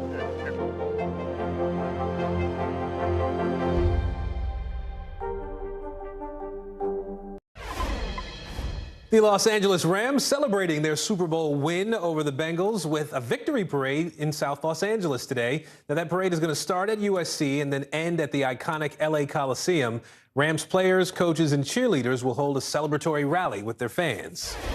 Now, the Rams aren't the only winners following Sunday's big game. NBC and Nielsen estimating 112.3 million people watched or streamed the Super Bowl, making it one of the most watched games of all time.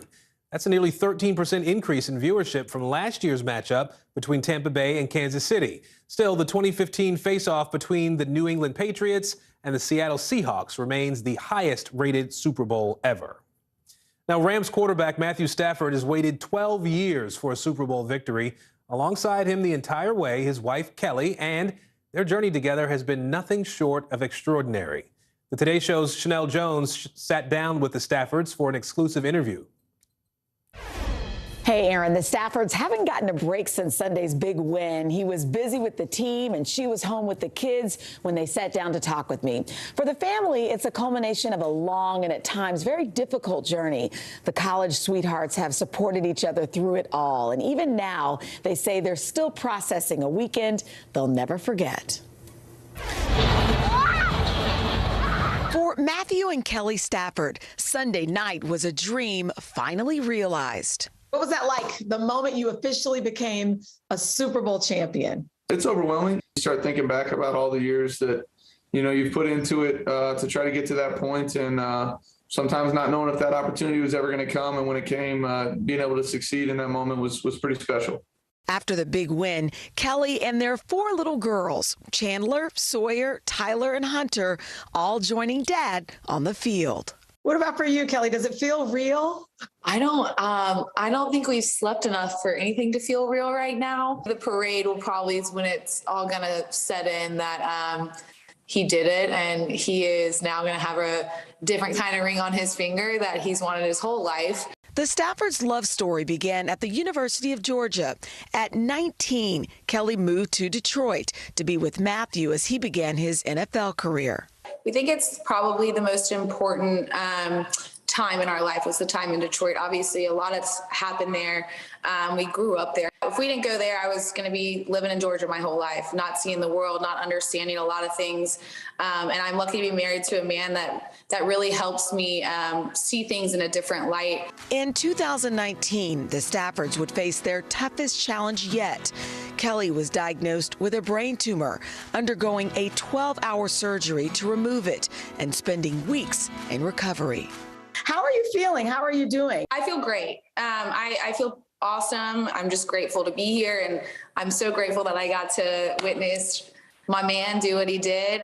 What have you learned from your wife? Oh, so many things.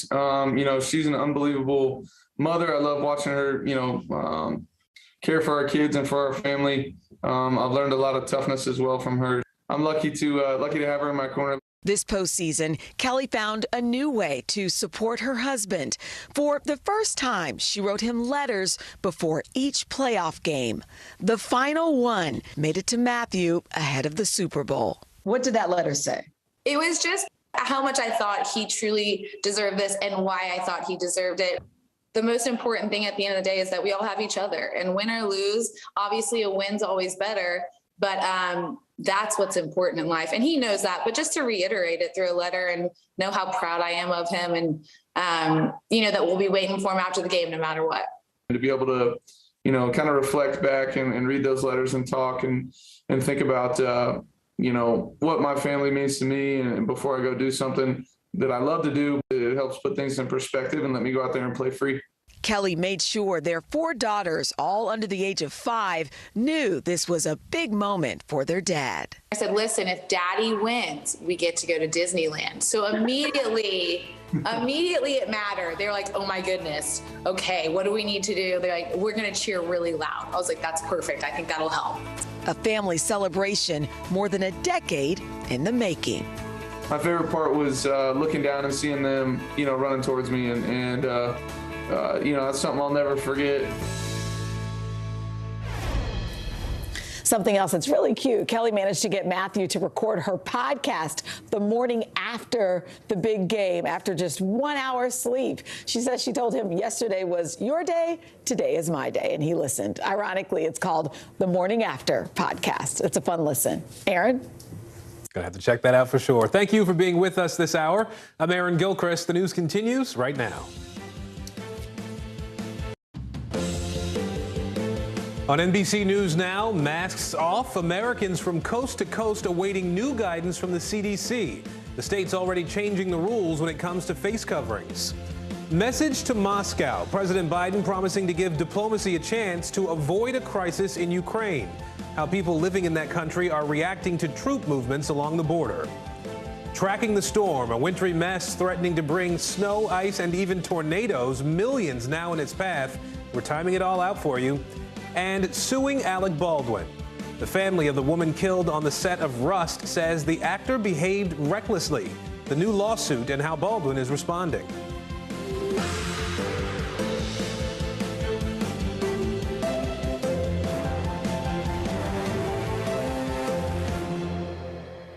And good Wednesday, everybody. I'm Aaron Gilchrist. Morgan is on assignment today. We begin this hour with the pandemic and the heated debate over mask mandates. The CDC set to announce changes to the mask guidance as early as next week. NBC News was first to report new benchmarks could be used to determine whether masks are needed in a particular community. Taking a look at the numbers now, every state in the nation except Maine is now cases. There's been a 25% or more decrease in just the last 2 weeks alone. Meanwhile, the White House asking Congress for more money to fight the pandemic is proposing that more than $30 billion come to cover everything from treatments and testing to preparing for the next variant of the virus. We are digging into all of that for you at this hour. Let's begin with NBC News correspondent Heidi Prisbilla. She is in Northern Virginia, outside Washington, where the governor there is set to sign a bill today that will ban mask mandates in schools. Heidi, we're going to talk about what's happening in Virginia here in just a second. Let's start, though, with these nationwide mask mandates and what we're hearing about that. Yeah, Aaron, if we're not going to eradicate COVID, we just have to learn to live with it. And that's what these new rules are about, with the CDC saying that they're looking at new benchmarks for advising localities about when it's advisable to mask up and when it's not. And, you know, right now, Aaron, the benchmarks that we're using are really transmissibility and the prevalence of COVID in any particular community. What they're looking at for going forward are other benchmarks. For instance, what is the hospital rate capacity and the ability of hospitals to handle severe cases of COVID? What is the prevalence of therapeutics and the availability in communities? Because going forward, the CDC is going to put this guidance out, Aaron, but it's going to be very, very localized in terms of the decisions that are being made about when to mask up, when not to, when to take other safety precautions, Aaron. We knew it was coming eventually, so it looks like it's closer. Heidi, let's talk about Virginia now, where you are. The governor there, the new governor, Republican, is going to be signing a bill today that's going to ban mask mandates in schools. We sort of saw this coming as he was running for office last year. What are you hearing about this, and what are parents saying in reaction? Right, and following on that narrative about local control, that's what we're seeing here is really just a power struggle over who at the local level is going to make those decisions. Here in Virginia, the governor is expected at any moment, really today, tomorrow, to sign legislation that would ban mask mandates. That's different than what some other states have done, but there are legal arguments on both sides of the case here. We talked to two mothers. First, I want you to listen to Tasha, whose son Jack has cystic fibrosis, and she says if you take away the power of local school districts to decide when to mask up, that literally puts her son's life in danger. I understand that masks are uncomfortable and frustrating, and none of us likes them very much. But for kids like mine, when other children take their masks off, it creates a barrier. He can no longer physically walk into his school building. And when your child who is not high risk chooses to take their mask off, or you choose for them to take their mask off, you then make it impossible for my child to enter his school. Your child may enter their school with a mask on or with a mask off. They have a choice. We don't. We have to do what our doctors tell us to do.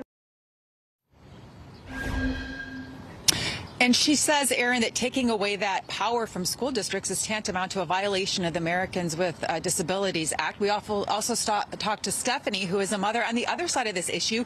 Her sons were suspended for refusing to wear masks, even though the governor had signed an executive order saying you couldn't go to school without masks. And she says, we're just not considering the long-term downsides to children of keeping them in masks. Take a listen to Stephanie. My heart really goes out to the people who are in a circumstance where their children have some kind of condition which makes them more vulnerable to respiratory viruses. But I think this isn't the first respiratory virus we've ever faced. And so I don't really understand why now, only now, everybody should wear a mask when respiratory viruses didn't just start. And Stephanie says, Aaron, that if you don't give parents control, she's afraid that there'll be no end to masking because she believes the issue has become political. Aaron? All right, Heidi Presbella for us in McLean, Virginia, outside D.C. Heidi, thank you. I want to bring in Dr. Mario Ramirez now. He's an emergency physician and former pandemic and emerging threats coordinator under President Barack Obama. Dr. Ramirez, let's start in Virginia, the conversation we were just having with Heidi. You know, at a very basic level, is there any harm being done to children when they wear these masks in class? So the truth is, Aaron, that there has not been any study that definitively shows that the mask itself as the isolated variable has any impact on children's ability to learn. Now, what we have seen, though, is that children's ability to score on cognitive tests has decreased during the pandemic. And there are a lot of folks who point to that and say that it's the inability of children to pick up the social and emotional cues because they're wearing masks that is the sort of cause for that decrease in cognitive scoring. Now, I think the truth is that it is probably somewhere in between, right? We all know that masks inhibit our ability to effectively communicate on some level, but it's also unlikely that the masks themselves are what are really causing the problem. It's probably that education has been much more difficult to deliver virtually and through some of these other means that we've had to adapt and use during the pandemic. Let's talk a little bit about this national guidance that we are anticipating now. The CDC is going to update its guidelines on masking very soon here. Are the rules as confusing as it seems they are with, you know, your states are saying one thing, the federal government is saying another thing? What do you make of all this? Well, it definitely is as confusing as it seems, Aaron. And I think the truth is that we are at a really complicated time in the pandemic right now because we're trying to pull back a lot of these measures, and there isn't an agreed upon idea or definition of when we're really swimming out of the pandemic. And so you have a lot of discordance between states that have sort of local politics to consider and the federal government that looks at this from a very different perspective and issues guidance, but doesn't necessarily have regulatory authority. And so I think, you know, the federal government really does have to push forward with some sort of updated guidance because we have a number of states that are clearly doing things that are in direct opposition to that guidance. And we've got to find a way to reconcile those things or it's going to stay really complex and muddled. All right, Dr. Mario Ramirez, we appreciate your time today. Thank you. More world leaders are publicly doubting Russian troops are withdrawing from the border with Ukraine. Just this morning, though, Russia's defense ministry released this video of military units going across a bridge away from Crimea. The ministry says these tanks completed, quote, planned tactical exercises. Now, in Ukraine, that country is celebrating unity today. A giant flag was unfurled inside a stadium in Kyiv. Ukraine's president releasing a video saying the country has a single desire to live in peace. Let's bring in NBC News correspondent Aaron McLaughlin in Kyiv for us today and NBC News Pentagon correspondent Courtney Kuby at her post. Aaron, I'll start with you here. We are now looking at back-to-back days of Russian troop movement pulling away from the Ukrainian border, it seems, or at least Russia is saying. What are you hearing in that region? What's been the reaction to some of the movement?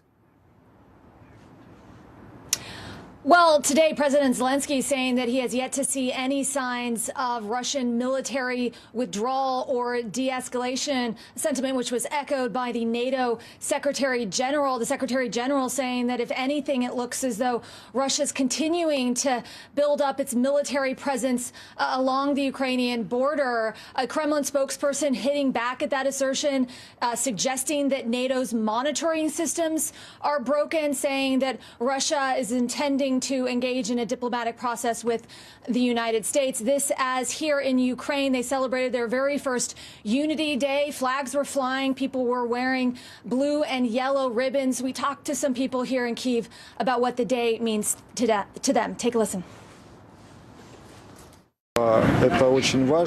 Unity is important for any country or society, especially it is vital necessity for our country in these circumstances. The president made a smart decision with this impending threat coming from our neighbor. We show that people are united and nothing can break us apart. 59% of people here responded to a poll saying they'd be willing to do something physical to defend their country in the event of a Russian invasion. That number is up from 50% in December, showing that the threat of Russian aggression is really galvanizing people here in Ukraine. Courtney, President Biden has said that a Russian attack is still very much a possibility. What have you been able to gather from your post about how the U.S. is seeing and reacting to these military movements from Russia? So the U.S. is on the exact same page that we just heard from Aaron, what the Ukrainians and the NATO Secretary General are saying as far as whether Russia is actually de-escalating. So it's not what they are saying, but what they are doing. We heard from Secretary of State Antony Blinken about this on Morning Joe this morning. Well, there's what Russia says, and then there's what Russia does. And we haven't seen any pullback of its forces. They remain massed in a very threatening way along Ukraine's borders. It would be good if they followed through on what they said, but so far we haven't seen it. So despite what Russia is saying about pulling back, so far the officials I'm speaking with here at the Pentagon are saying that, in fact, they are moving closer to the border with Ukraine in some cases. They are gearing up. If, in fact, Vladimir Putin decides that he wants to invade that country, it could be only a matter of hours after they are given the order that they could begin that invasion. Again, the officials are saying that most likely would not begin with a ground invasion. Instead, we would see potential airstrikes, cruise missile strikes into the country. So essentially moving in from the air first before we would see any kind of ground movement, Aaron. Well, Aaron, I want to ask you, I know we haven't seen a direct tie to Russia to this, but there are reports that there has been some sort of a cyber attack on Ukraine. Have you been able to gather any info on that? Well, today we heard from the head of cybersecurity for the Ukrainian intelligence about that attack, which began yesterday. He said that it continues into today. He said it was the largest cyber attack of its kind in this country's history, targeting the Defense Ministry website as well as two of the country's largest banks, saying that the cause of the attack is still under investigation. They are looking at foreign connections. He said that Russia is the main suspect for obvious reasons, an assertion that, again, the Kremlin hit back at today, the spokesperson saying that Ukraine blames Russia for everything. Aaron McLaughlin for us in Ukraine. Courtney Kube at the Pentagon. Thank you both. President Biden has directed the National Archives to turn over documents from the Trump administration to the January 6th committee. Former President Donald Trump was trying to block the release of the records, the White House rejecting the request that cited executive privilege. NBC News senior congressional correspondent Garrett Haake is joining us now from the Hill. Garrett, what are we talking about here? What's in these documents?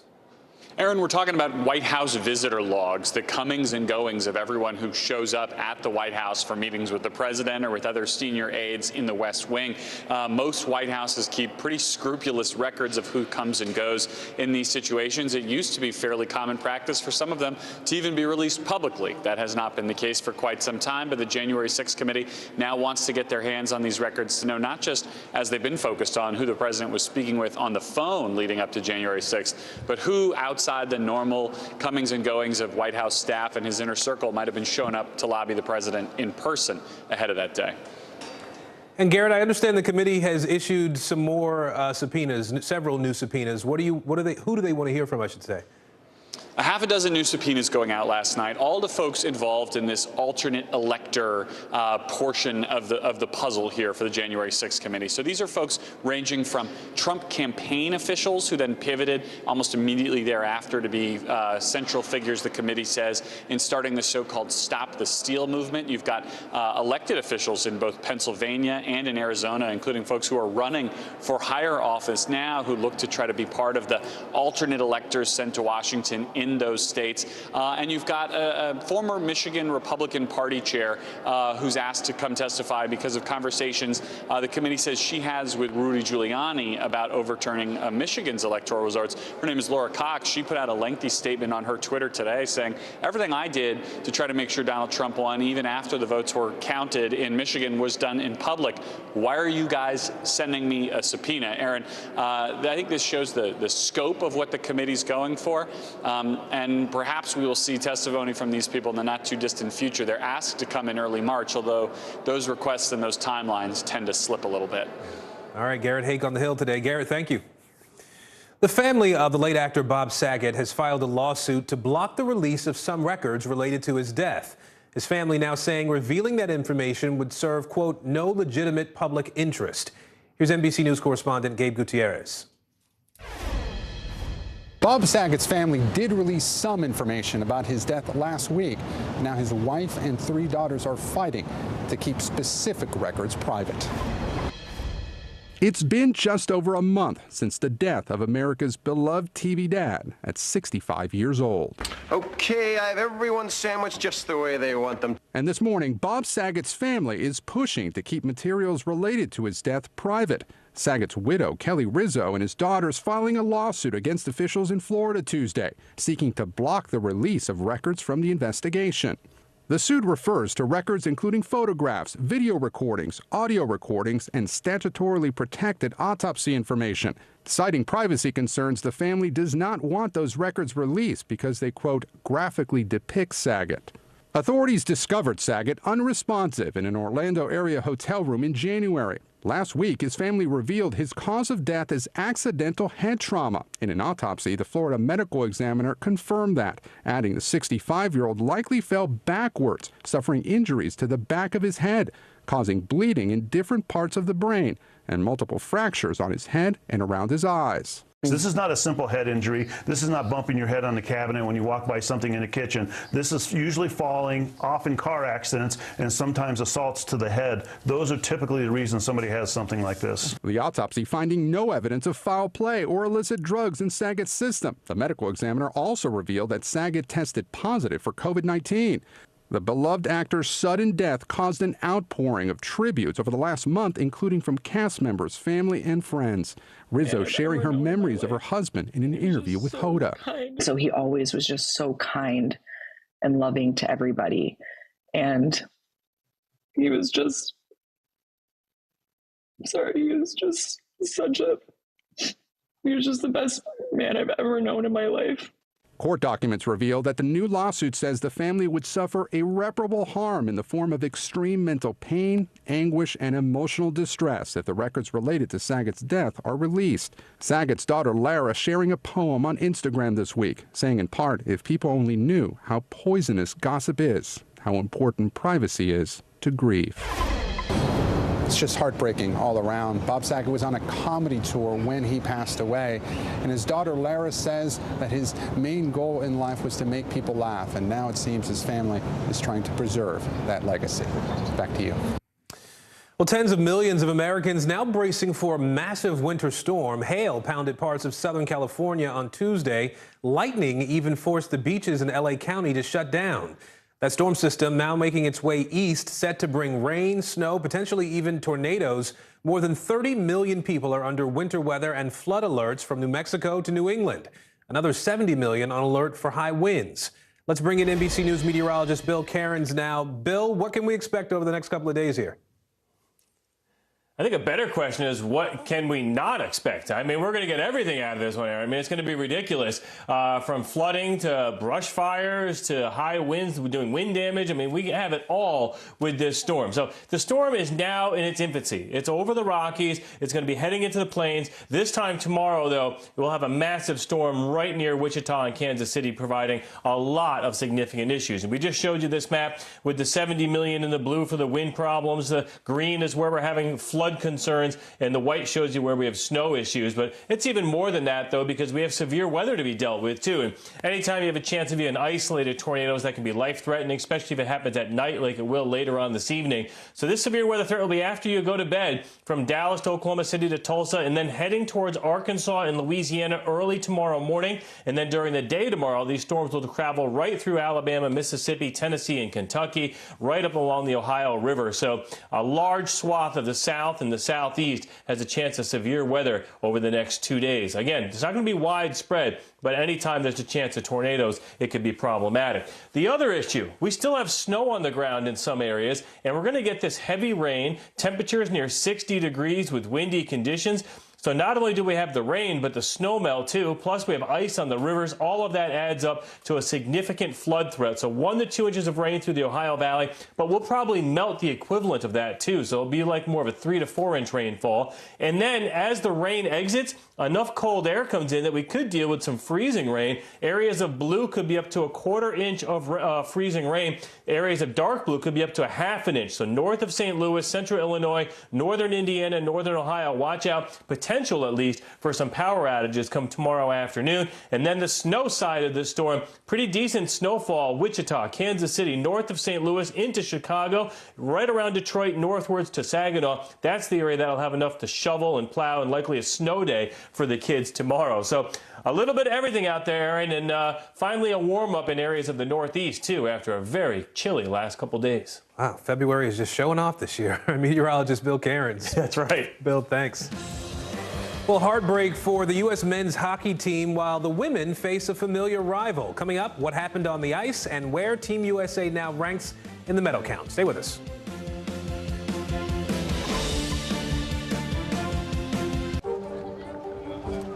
Let's go.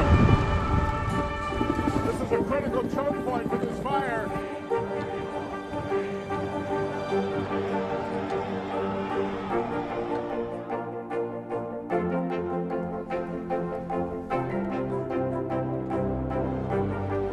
Unnecessary, unjustifiable, illegal.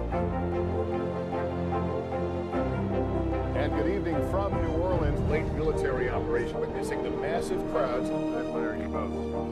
Nice to really spend some time with you. Appreciate it.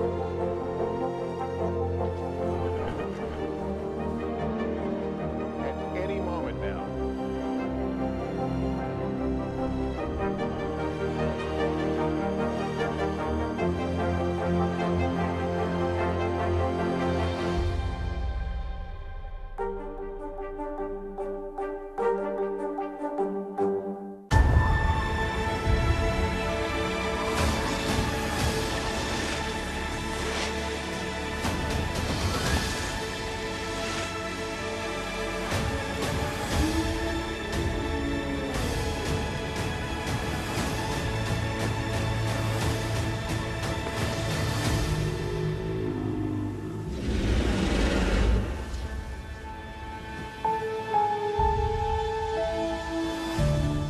Still to come on the Channel 2 News. Well, the waters are certainly receding now. Still too close to call. Lester Holt reporting from Ground Zero, as it's being referred to. It is, in fact, a taste of freedom. The Haitian people know a little something about resiliency. What's the biggest risk right now? Some of the troops who have been proud. I want to welcome you to the first presidential debate. In fact, we've been told we can't go any farther. You with some resilient folks, let me get a hint.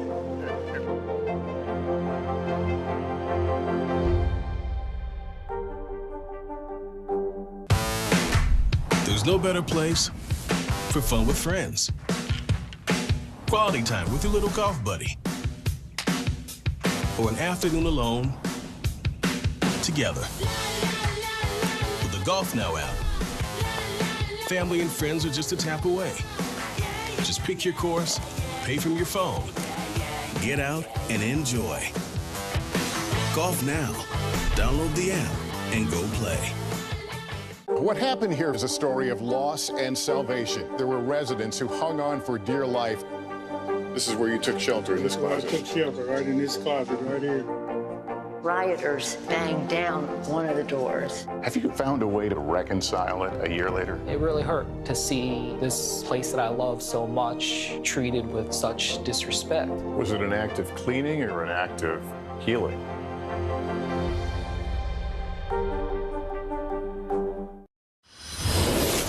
It is day 12 of the Winter Olympics in Beijing, and Team USA grabbing some new hardware on the slopes. Let's take a look at the medal count first here. Norway still atop the list there with 28 total medals, nearly half of them gold. The Russian Olympic Committee pulling in second place with 4 gold medals and 24 overall. And Germany knocking the U.S. down to 4th place as it takes 3rd today with 20 medals, including 10 gold medals. NBC News correspondent Gadi Schwartz has been tracking all the Olympic action for us. He joins us again. So, Gadi, let's just sort of get some of the bad news out of the way first here. The men's hockey team for USA losing in the quarterfinals. It was a real nail-biter, though. What happened there? Yeah, it was a really, really good run, a very unlikely good run, right until the last 40-some seconds of regulation play.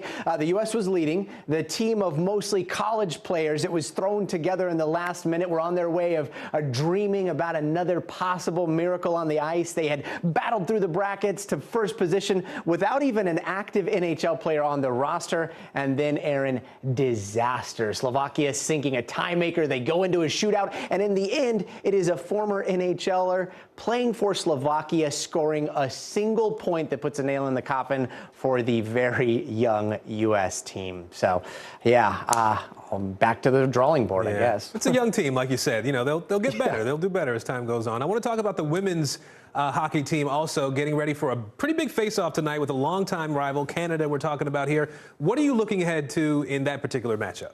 Hey, you say face-off, others are saying this is going to be a battle royale. And I can't think of another bigger rivalry at the Winter Olympics because, you know, women's hockey has only been in the games for 7 Olympics. 6 of them have finished with the U.S. and our next-door neighbors squaring off for gold. Last time in Pyeongchang, the U.S. was victorious, but that means that the Canadians are going to be extra hungry, having something to prove, and they have been on an incredible tear. They have blasted through everyone they've played, including Team USA in the qualifiers. But Aaron, it's all good because Hillary Knight, Kendall Coyne-Schofield, Maddie Rooney, and all the others, they do not mess around. They are paving the way right now for so many others that look up to them. And here's Maddie talking to Hoda this morning on Today. How many little girls must come up to you and say, I saw that. I saw you. You can't take that lightly. Every time you put on your jersey, it's not just you in the jersey. It's all these younger girls and an entire country cheering behind you. And that is exactly what's going to be happening tonight for gold. Aaron? I'll be looking forward to that for sure. There's some other news I want to ask you about too, Gotti. Some good news here. The men's slopestyle skiing event went differently for Team USA. Who did we see up on the podium? We saw gold, we saw silver, we saw 2 close friends up on the podium, Alex Hall and Nick Gepper. Gepper, who's won at the Olympics before, coming home with some more silver. Pretty amazing considering that Gepper is from those dangerous mountains of Indiana. And then Alex Hall is bringing home some gold on his last jump. Hall hit this double cork 1080 into a 900 pretzeled, which is basically the move in a rewind. So he has been known for his creativity on the mountain, and it totally paid off this year in gold. Alex, Aaron? Yeah, looking really good there for sure, Gotti. I do want to ask you, too, before you go, the Russian skater Kamila Valieva was back on the ice, placed first yesterday. Tomorrow she's going to go for gold in the women's free skate. What would a victory look like for her? Aaron, well, in Russia, they call her Mrs. Perfect, and they call her that for a reason. She almost never falters, and even when she does, like we saw yesterday after a triple axel, the rest of her program was just so far ahead of everyone else. She still came in first by a long shot. So what we're likely to see once again is this 15-year-old at the center of the biggest controversy at the Olympic Games, taking to the ice and possibly trying for maybe those 2 quads that she hit earlier in the games that dropped the jaws of everyone watching. And then we're going to hear a lot more anger, a lot more frustration from all of the other athletes who are participating and likely won't get a medal until after the world's attention has moved on and this doping case is fully settled. Aaron? All right, Gotti Schwartz for us in L.A. Gotti, thank you. Thanks. Well, a little girl missing for nearly 3 years found in a hidden room under her grandfather's stairs. Still ahead, what a detective found that sparked concern and brought that little girl to safety.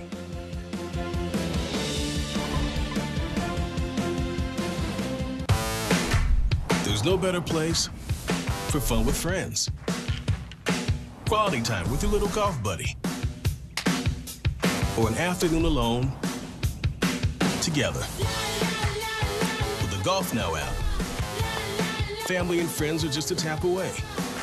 Just pick your course, pay from your phone, get out and enjoy. Golf Now. Download the app and go play. Good morning, I'm Joe Fryer. And I'm Savannah Sellers. 2022 is off to a busy start. Winter's wrath causing headaches from coast to coast. It's been really incredible to see how quickly volunteers started to help with the cleanup efforts. Morning News Now, streaming weekdays at 7. There's no better place for fun with friends. Quality time with your little golf buddy. or an afternoon alone together. With the Golf Now app, family and friends are just a tap away. Just pick your course, pay from your phone, get out and enjoy. Golf Now. Download the app and go play. News is happening now. Look at what's making headlines around the world. Right now on Morning News Now. We're coming on the air with breaking news. And this is a significant moment. Whenever it happens, wherever you are, NBC News, streaming free now.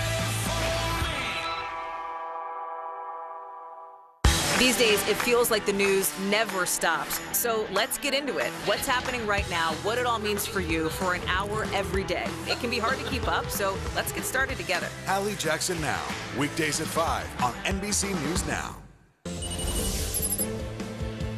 Making news right now, a major highway into New York City back open after a tanker truck exploded overnight.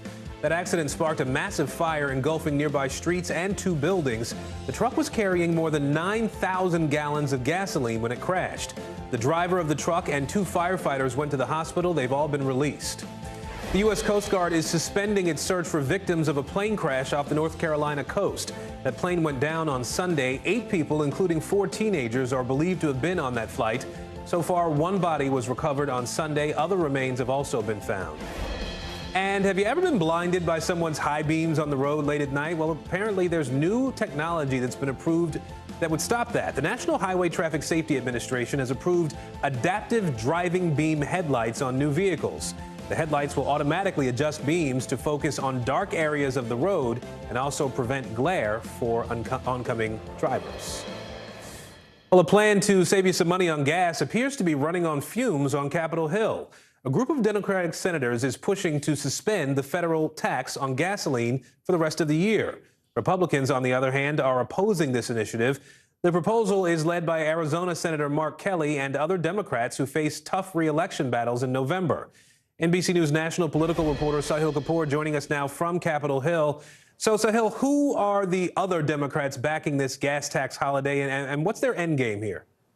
Well, there are about 8 or 9 senators who are pushing it, according to Chuck Schumer, the Senate Majority Leader, who spoke to reporters a little bit about this after a caucus meeting. And others include Senator Raphael Warnock of Georgia, first elected in 2020, faces a re-election, a challenging one this fall. Another is Maggie Hassan of New Hampshire. She was elected in 2016 by a narrow margin, faces a potentially very competitive re-election this fall in New Hampshire. But the leader of this effort, as you mentioned, is Mark Kelly from Arizona. He stood up and made a presentation, a PowerPoint presentation, according to a source I spoke to at the Democratic caucus meeting, basically running down the details of his bill. It would essentially suspend the 18 cents an hour, the 18-cent tax on gasoline for the rest of this year. It would be reinstated early next year. And this proposal was received warmly by Democrats, if not particularly enthusiastically across the board. There are some, like Senator Joe Manchin, who are skeptical about it, but it faces serious Republican opposition. Well, let's talk a little bit about that then, Sahil. What is the opposition to the idea? What are you hearing? Well, we spoke to several Republicans, and let's put these quotes up on the screen because I think they're revealing. One of them was Senator Cornyn, the Republican from Texas, who I asked about this idea. He said it was a bad joke. He suggested that this was simply about Democrats trying to come up with a political maneuver to protect themselves from difficult re-election races. He mentioned, as many Republicans have in the past, that Republicans tend to be supportive of user fees like a gas tax. Remember, they tried to get a gas tax hike in the infrastructure law last year, that bipartisan $1 trillion measure that President Biden ultimately opposed a gas tax increase because, in his view, it's a regressive tax. It's a tax on the poorest people, and it would violate his pledge not to, raise costs, raise taxes for people who make less than $400,000. So this is a split between the two parties. Ironically, though, this is Democrats pushing for a tax cut and Republicans standing in the way. So it's a bit of a flipping of the usual script. And then there's Senator John Thune, the Republican minority whip, who suggested that there would probably be 0 Republican votes for this. You see this quote on the screen. It's a desperate cry for help, he says. I think Democrats realize they're on the wrong side of the energy issue, the wrong side of the inflation issue, unquote. And by energy issue, he means, as many Republicans want, the Biden administration to promote more use of oil and gas, which of course conflicts sharply with Democrats' goals of combating climate change in the long term and moving to a clean energy economy. Aaron. Sahil Kapoor for us on Capitol Hill today. Sahil, thank you. The Pennsylvania Senate Democratic primary is starting to take shape now. The race is led by two frontrunners at this point, Congressman Conor Lamb and Lieutenant Governor John Fetterman. Lamb is a moderate. In 2018, he flipped a district that President Donald Trump had won by 20 points. Despite being the expected favorite here, Lamb is trailing his progressive opponent. And as of right now, the Democratic establishment is not stepping in to help him. NBC News Deputy Political Editor Ben Camisar is joining us now to walk us through this. So, Ben, what exactly is going on in Pennsylvania right now? Yeah, well, what's going on is you have this interesting and crowded primary in this key state in the midterm cycle. You know, the Senate being at a 50-50 margin. Any state is important, but especially an open seat where Democrats are hoping that they could win the seat that's currently held by Republican Patrick Toomey, who's retiring. That gives them, you know, a +1 in the net as they're trying to keep hold of the Senate. So you mentioned Lieutenant Governor Fetterman, excuse me. He's the progressive, he's the front runner right now. He's been raising big money. A lot of folks thought that Conor Lamb's entrance would sort of shake this race up and direct a lot of establishment support to Conor Lamb. Like you said, he has experience running in a tough nationalized race in Republican territory, which he did, and he won a couple cycles ago. But you really haven't seen that rush from establishment Democrats to his defense. There's been much more of this wait and see mentality in a primary that also includes State Representative Malcolm Kenyatta. So, Ben, if we sort of take a step back here for a second, then, does this say anything about the power dynamic in the Democratic Party overall at this point? Yeah, I mean, it's an interesting question. I think it's one that we're going to need to wait and see on. But I think one thing that's becoming clear, you know, from 2016 moving forward, the Democratic establishment used to have no qualms about wading into primaries, saying, you know, this is the person that we believe is going to be the best general election candidate, and then coming in and helping that person win the primary. The establishment appears to be much more reticent now of doing that, putting their thumb on the scales, because they're concerned that progressive voters may see that and repel and be less likely to show up for whoever wins in November. All right, we'll see how it all shakes out. Ben Camisar with us today. Ben, thank you. A little girl who went missing more than 2 years ago has been found alive. Police found 6-year-old Paisley Schultes hidden underneath a staircase in a home outside Albany. NBC News correspondent Jesse Kirsch joins us now from Socrates, New York, where he's been following this story. Jesse, bring us up to speed. Aaron, police say that Paisley Schultes had been missing since summer 2019, sparking a years-long search. Police had apparently come to this home repeatedly over time, suspecting she might be here, but they never found the little girl. That is until Monday, when police say a detective spotted tiny feet inside this home. 6-year-old Paisley Schultes is out of harm's way. Police announcing they found the missing girl hidden under this staircase in an upstate New York home. I had no idea. No clue. I've never seen a child out there. Paisley was last seen back in 2019 near New York's Finger Lakes, at the time just 4 years old. Police believed she was kidnapped by her biological parents soon after they lost custody of her. Then Monday, police say a new tip was good enough for a warrant to search her grandfather's Saugerties home. Police say they'd previously been welcomed inside the house with limited access. But this time, armed with that warrant and able to see more of the home, a detective noticed something strange about the staircase leading to the basement. It was just the way the steps felt when he walked on them. It was something, and what he saw, it didn't seem right to him. Then when he used a flashlight to look between the cracks of the stairboards, he saw what he believed was a blanket. Police say that's when detectives removed several wooden steps, discovering the 6-year-old girl and one of her alleged captors, Paisley's own mother, 33-year-old Kimberly Cooper. The two allegedly hiding in this small, dirty makeshift room. Our belief is that each and every time that law enforcement and the authorities went to the residence looking for the child, that the child was put into that location, probably with Kimberly, to hide so that they would not be found. Police say the child has been reunited with her legal guardian and her older sister, adding that her mother, father, and grandfather have now all been charged in connection with the abduction. Just an unbelievable story here, Jesse. Do we know how Paisley is doing today and what happens with her parents and her grandfather? Yeah, Aaron, yesterday when I talked with the police chief here in Saugerties, thankfully he said that Paisley is okay. She is in good health, so that is good to hear. The police chief also stressing that there weren't signs of abuse or assault and that she appeared to have been well fed while she was missing. So that is, of course, very good news to hear. We're also told from police that the father, mother, and grandfather have all been told by a court order to stay away from the 6-year-old. We have reached out to all three, but have not heard back. They are expected back in court later today. Aaron. All right, Jesse Kirsch for us in upstate New York. Jesse, thank you. Well, the spike in violent crime in major cities is causing alarm all across the country.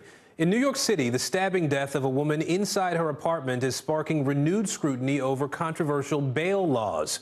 NBC News national correspondent Gabe Gutierrez is taking a closer look at that for us. Hi, Gabe.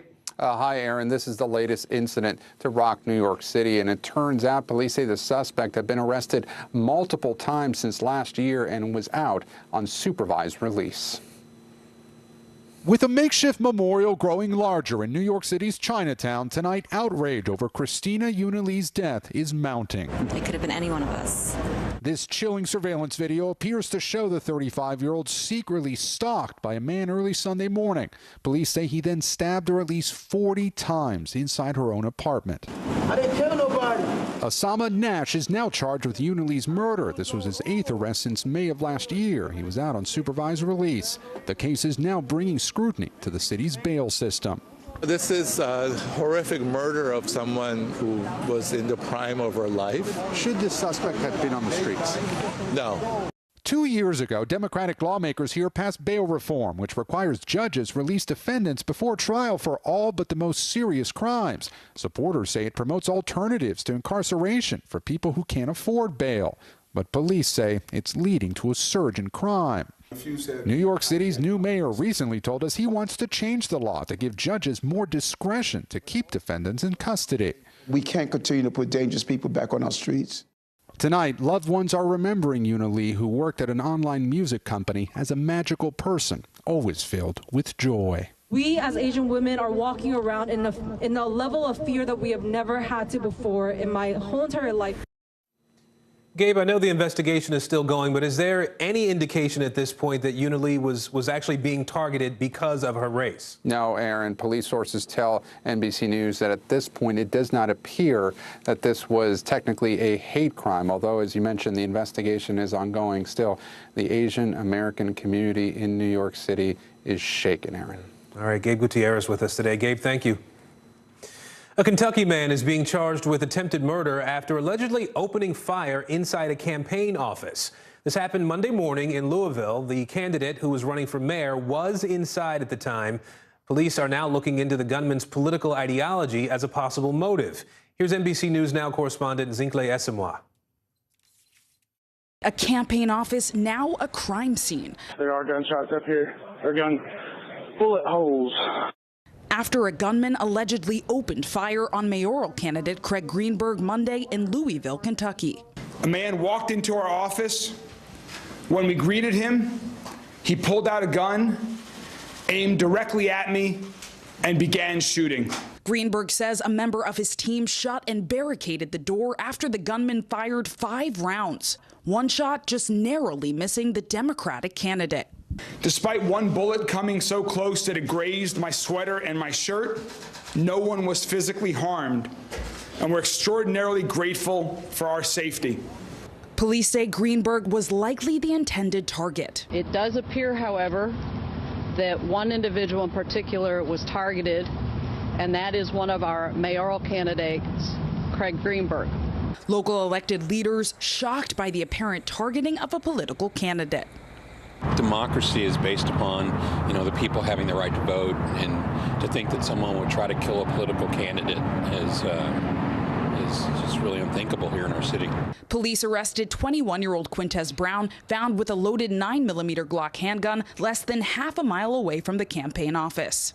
Prosecutors charged Brown with attempted murder and 4 counts of wanton endangerment.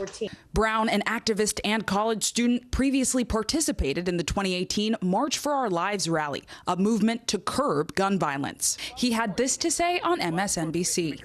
I love how the emphasis is, it's like this isn't a school safety issue, this is a school safety issue, this is a gun violence issue, because gun violence does not affect schools, but communities, churches, clubs, everywhere. So at school, it's very hard to feel safe now because it's like a war zone. Brown appeared in court earlier Tuesday and pleaded not guilty. He currently is being held on a $100,000 bond. During the hearing, his lawyer asked the court to take into account Brown's mental state. I believe that there's serious mental issues at play here, and I'm going to have him evaluated immediately. Candidate Greenberg, who campaigned on a platform to, quote, stop the violence before this incident, now says there's more work to be done.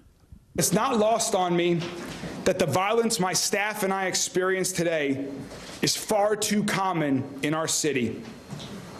Too many Louisville families have experienced the trauma of gun violence.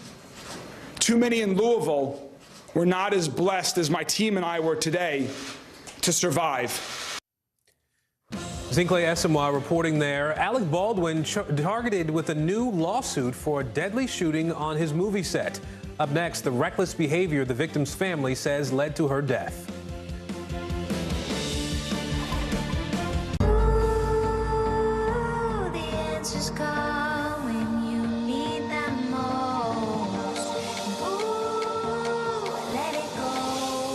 The Today Show's newest fan.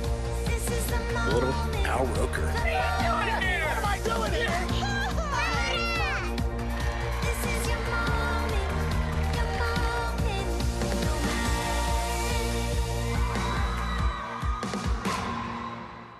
What happened here is a story of loss and salvation. There were residents who hung on for dear life. This is where you took shelter, in this closet. I took shelter right in this closet right here. Rioters banged down one of the doors. Have you found a way to reconcile it a year later? It really hurt to see this place that I love so much treated with such disrespect. Was it an act of cleaning or an act of healing?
Actor Alec Baldwin facing a new lawsuit today over his role in that fatal movie set shooting.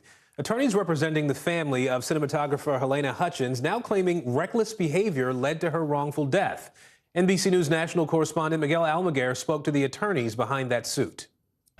The attorneys representing Helena Hutchins, the cinematographer shot and killed on the set of Rust, blame Alec Baldwin and other members of the crew, saying they should have done more to prevent her death. It was Alec Baldwin's reckless behavior and the cost-cutting measures on the set of Rust that led to the death of cinematographer Helena Hutchins. Those are the allegations made in a new wrongful death lawsuit just filed in civil court. Why is Alec Baldwin responsible for what happened? Alec Baldwin, number one, was in charge, one of the people charged with safety on the site. Number two, he was holding the weapon that shot and killed another human being. There was no need for him to shoot the weapon. The suit, which alleges at least 15 safety practices were disregarded on the set, blames Baldwin, the film's armorer and assistant director, and others for failing to keep Hutchins safe. The law firm representing the Hutchins family also creating this startling animation, which they say shows how the shot was fired from 4 feet away. They allege the armorer, Hannah Gutierrez-Reed, was unqualified, which she denies. But in a statement, Gutierrez-Reed does agree with Hutchins' attorneys, who say the production utilized aggressive cost-cutting practices that endangered cast and crew. Baldwin's attorney continues to deny those claims and says Baldwin was not reckless, adding actors should be able to rely on qualified professionals rather than deciding on their own when a gun is safe to use. I feel that someone is responsible for what happened, and I can't say who that is, but I know it's not me. In a previous interview, Baldwin said he was aiming the gun at Hutchins at her instruction. I'm holding the gun where she told me to hold it. Alec thinks he's the victim. He's blaming Helena. Helena did nothing to cause this, and it's really despicable that he would come out and blame the victim. Now, as for the criminal investigation, that remains in the hands of the Santa Fe County Sheriff's Office. When they are done with their investigation, likely in a few weeks, their findings will be handed over to the district attorney. Back to you. The UK's Prince Andrew and Virginia Giuffre have reached an out-of-court settlement, according to a legal filing. Giuffre alleged that she was the victim of sex trafficking by Jeffrey Epstein, who forced her to have sex with his friends as a teenager, including Prince Andrew. The royal has repeatedly denied the allegations. NBC News senior international correspondent Keir Simmons has the latest. Hey there, good day to you. The front pages of the British newspapers have different accounts of how much Prince Andrew might have paid. The Daily Mail says £10 million humiliation. The Mirror, $12 million deal to halt sex claim. That's around $15 million. NBC News has not confirmed those numbers, but all of the newspapers agree on one thing. As The Sun says, this is Prince Andrew's final disgrace. Breaking news, Prince Andrew and Virginia Giuffre. This morning, Prince Andrew's dramatic legal settlement. Headline news around the globe. He has managed to avoid a trial, which I would think would have been, probably one of the most damaging encounters that the royal family has had in recent memory. In the agreement, Prince Andrew does not admit liability, but it does not clear his name either.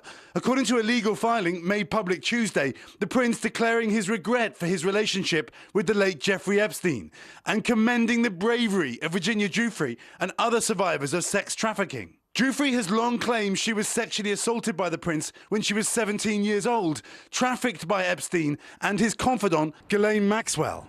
Prince Andrew, of course, denies that this ever happened. He denies that it ever happened, and he's going to keep denying that it ever happened, but he knows the truth. Prince Andrew will pay an undisclosed sum to a charity Giuffre chose, supporting victims' rights. But this morning, questions over why the case was settled so quickly after 2 decades of damage. Virginia Giuffre says she was first assaulted by Prince Andrew in March 2001. In 2010, Andrew was photographed with Jeffrey Epstein after Epstein was released from prison. In 2019, Epstein was found dead in his cell after being rearrested and charged with trafficking. That same year, Andrew, who has repeatedly denied Giuffre's allegations, recorded an interview with the BBC, widely viewed as a disaster. In it, he said he did not remember being photographed with Giuffre in this now infamous picture that would have been a key piece of evidence in any trial. Didn't happen. I can absolutely categorically tell you it never happened. I have no recollection of ever meeting this lady. None whatsoever. Then in January, Prince Andrew lost a bid to have a New York court throw out the case and was stripped by the Queen of his royal patronages and the title, His Royal Highness. And just 2 weeks ago, a date was set for Andrew to give evidence under oath. Now, in the legal settlement, he says he never intended to malign Virginia Giuffre's character. This morning, a lawyer for several of Jeffrey Epstein's accusers called the agreement a victory, saying, "We salute Virginia Giuffre's courage." And a little bit of breaking news today. Scotland Yard saying that it is now investigating an aide to Prince Charles over a so-called cash for honours scandal. Prince Charles has said he knows nothing about it, but just as the Queen hopes that she's putting aside one scandal, another appears to raise its head. Happy Jubilee year, Your Majesty. Her face has graced hundreds of fashion magazine covers. After the break, the alleged botched cosmetic treatment supermodel Linda Evangelista says sent her into hiding, and why she is now stepping out of the shadows.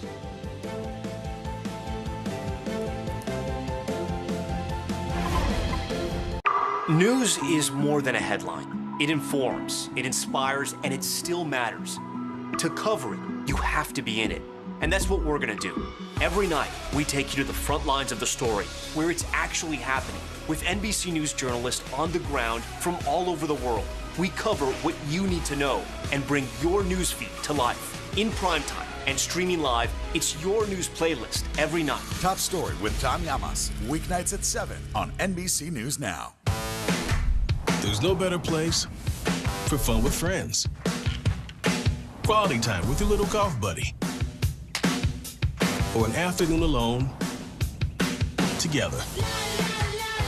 With the Golf Now app, family and friends are just a tap away.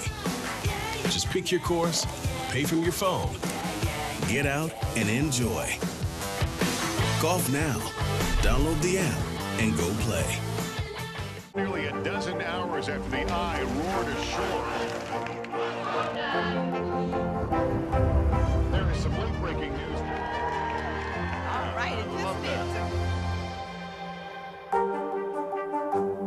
News is happening now. Look at what's making headlines around the world. Whenever it happens, wherever you are, it's here now.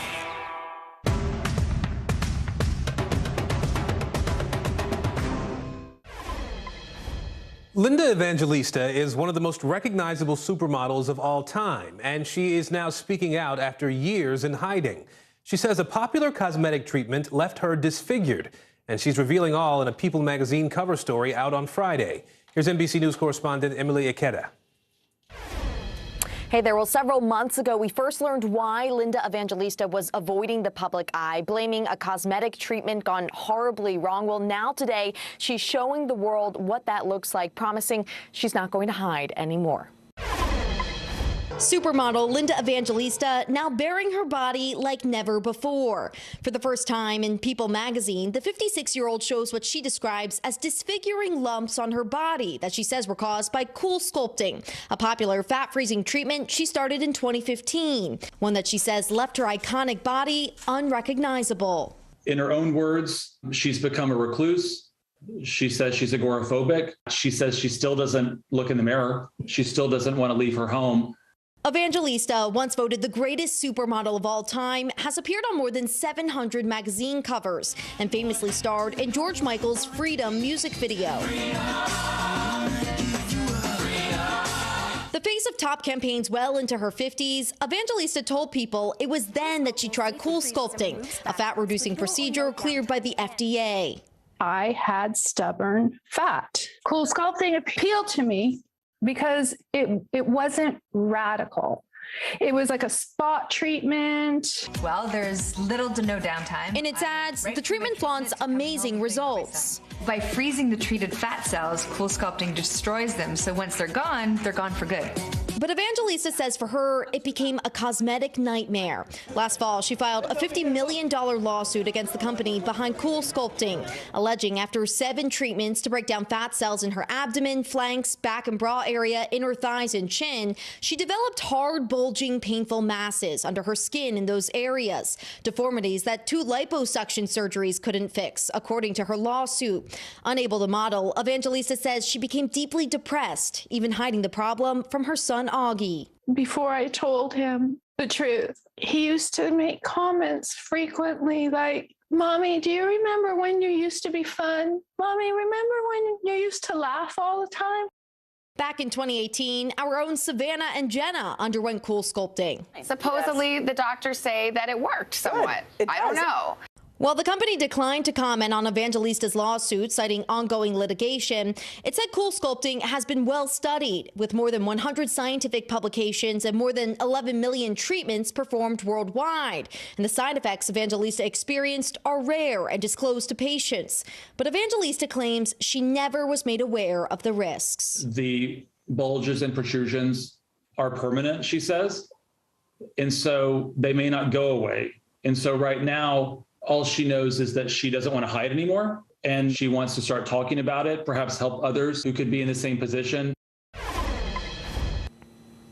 The big question, will Linda Evangelista ever model again? Well, she told People magazine she finds it hard to imagine any designer would want to fit her in her condition, and she fears that her career could be over. That's why she says that she is speaking out and sharing her story to try to prevent this from happening to anyone else. We should also note you can hear her full interview on the magazine's podcast, People Every Day. Back to you. On NBC News Now, warning to Putin. President Biden saying a crisis is avoidable if Russia pulls back from the Ukraine border. The new diplomatic talks underway right now, and what steps could be coming next. Time to unmask. The CDC set to announce new guidance on face coverings as soon as next week. What changes could be in store as COVID cases drop nationwide? Trump typo. The link on this flyer was supposed to send drivers to a website to deal with traffic tickets. Instead, it sent them to an online store for Trump swag. How'd that happen? Parade, live from the LA Coliseum, this is the NBC4 News. Los Angeles, City of Champions.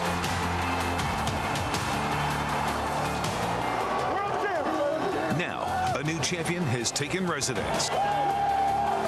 A coronation, decades in the making. They have returned, and they have risen. This is their day. This is their moment. This is their house.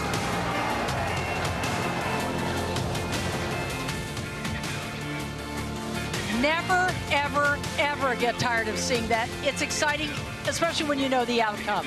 Good morning, everyone. I'm Colleen Williams. And Fred Rogan here. We're also streaming right now on Roku, Fire TV, and Apple TV. And I just want to say this. As you can see, people are starting to assemble. We're here at the Coliseum. The parade route starts at the Shrine.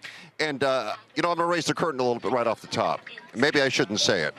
But behind us, right behind us inside is where the ceremony is going to take place. And that's where all the VIPs are going to be. Now, our original camera position was inside, back there.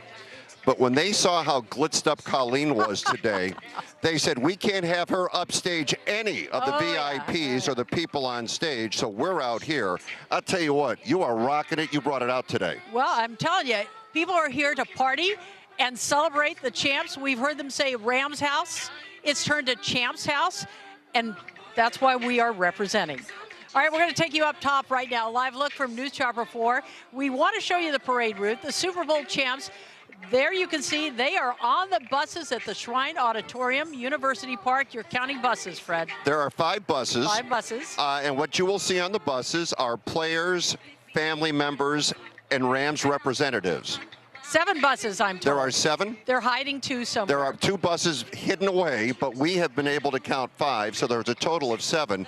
And actually, Colleen, it's a very short parade route. You're right. It's only about a mile or so, so they should be here with us rather quickly. So from the Shrine, the Rams will proceed southbound on Figueroa. Then they're going to turn into Exposition Park Drive, make their way into the Coliseum Exposition Park area. As I said, roughly more than a mile, and it shouldn't be very long. The fans have been out here for hours. We've been here for hours. As you can see, it's a sea of blue. And people are lined up on both sides of the streets there. You may notice there are a lot of people not wearing masks today, and that's because today LA County lifted the mask mandate for outdoor mega events. This would constitute one of those. This is LA's first championship victory parade since the pandemic. Dodger and Laker fans, they had reason to celebrate, what, 2020, Fred? Yep. So LA sports fans have a lot to celebrate today. They a parade because of the pandemic. Colleen, I want to say, this is Eliana Moreno's shot from News Chopper 4 Alpha. There was some concern about the number of fans that may turn out for the parade, but as we look at Eliana's camera, there are fans along the parade route, and I think that should be very heartening for the Rams and those that suggested this would be more of an intimate gathering. There is that sea of blue, Rams fans. Yeah, they have been assembling for a while, and remember, this has been quite the journey for the Rams. Now we're taking a look at someone on the bus, and that's Matthew Stafford's lighting up a stogie and enjoying the moment. You'll remember he came over from Detroit. had never won a playoff game in his life, and the buses are now underway.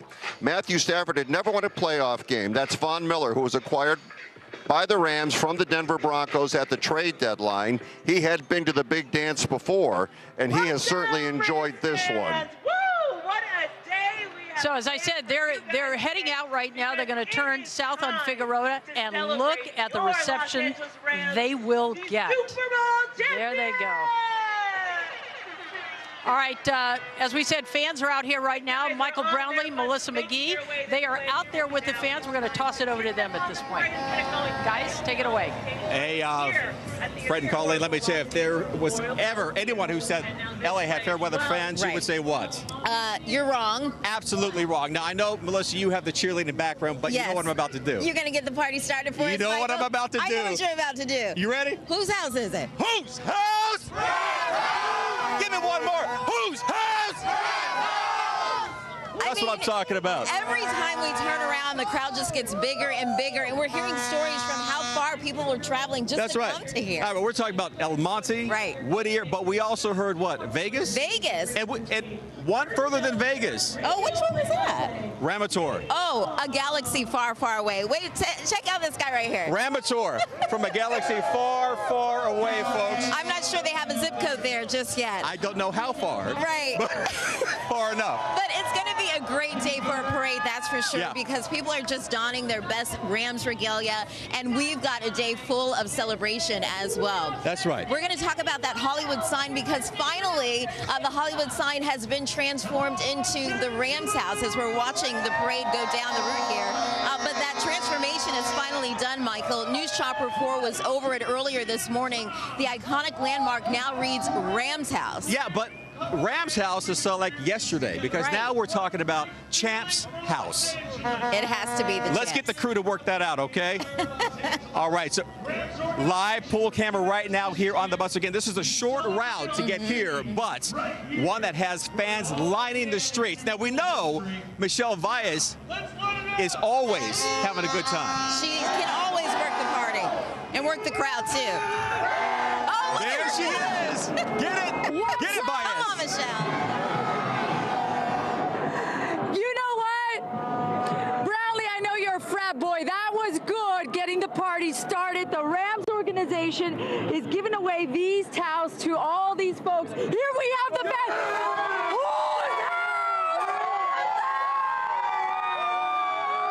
Okay. Oh my God. Okay. This is Ernie. This is Ernie. Look at him. He has the trophy. We got Mahara.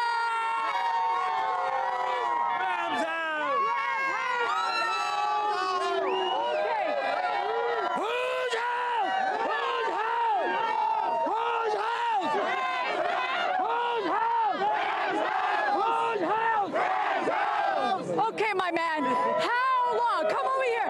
How long have you waited for this? 60s, 70s, they're just awesome for all my friends. Oh, where are you coming from? Cherry Valley, California. Cherry Valley, California. One more time for the crowd. One more time. Whose house? Whose house? Oh my goodness, what a showing here, guys. We're at 39th at Figueroa. You can see where a lot of other fans are. We got plenty of security here. We got Aaron Donald jerseys. We got a lot represented here.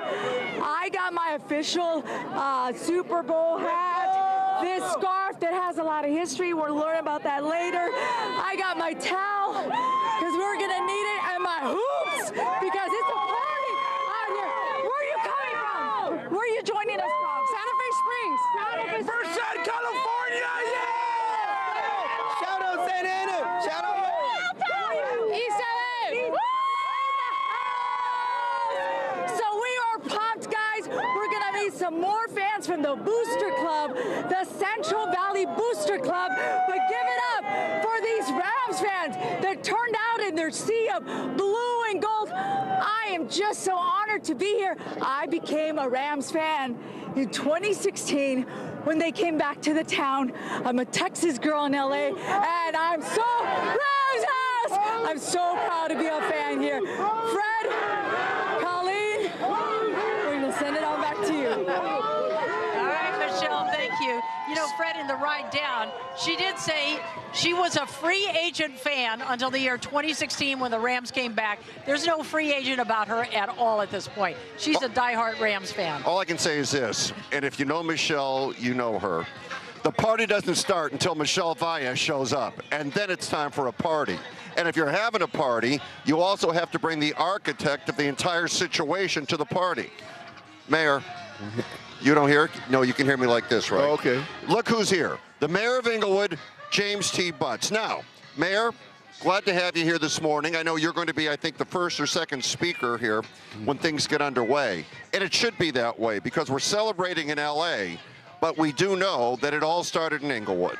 Absolutely. A lot of work started in 2013, culminated in the Rams, and then the Chargers coming here, and then Super Bowl, and then the Rams did the right thing. They won that Super Bowl in SoFi in the city of Inglewood. We love them. So what does that do in terms of putting Inglewood on the map?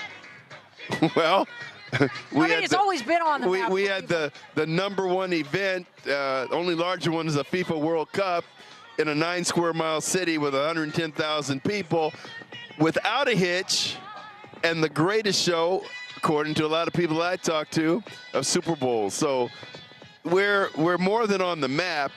We're unified and we're proud because they're our home team too. Can you, when you look at the screen, and you know we're also showing pictures of the parade route, you see confetti flowing now, and the players waving to the fans who have assembled. I'm actually a bit pleased by the fact that there are more people on the parade route there, Sean McVay, than I thought, Mayor. I thought this would be somewhat of an intimate gathering, but there were people out there.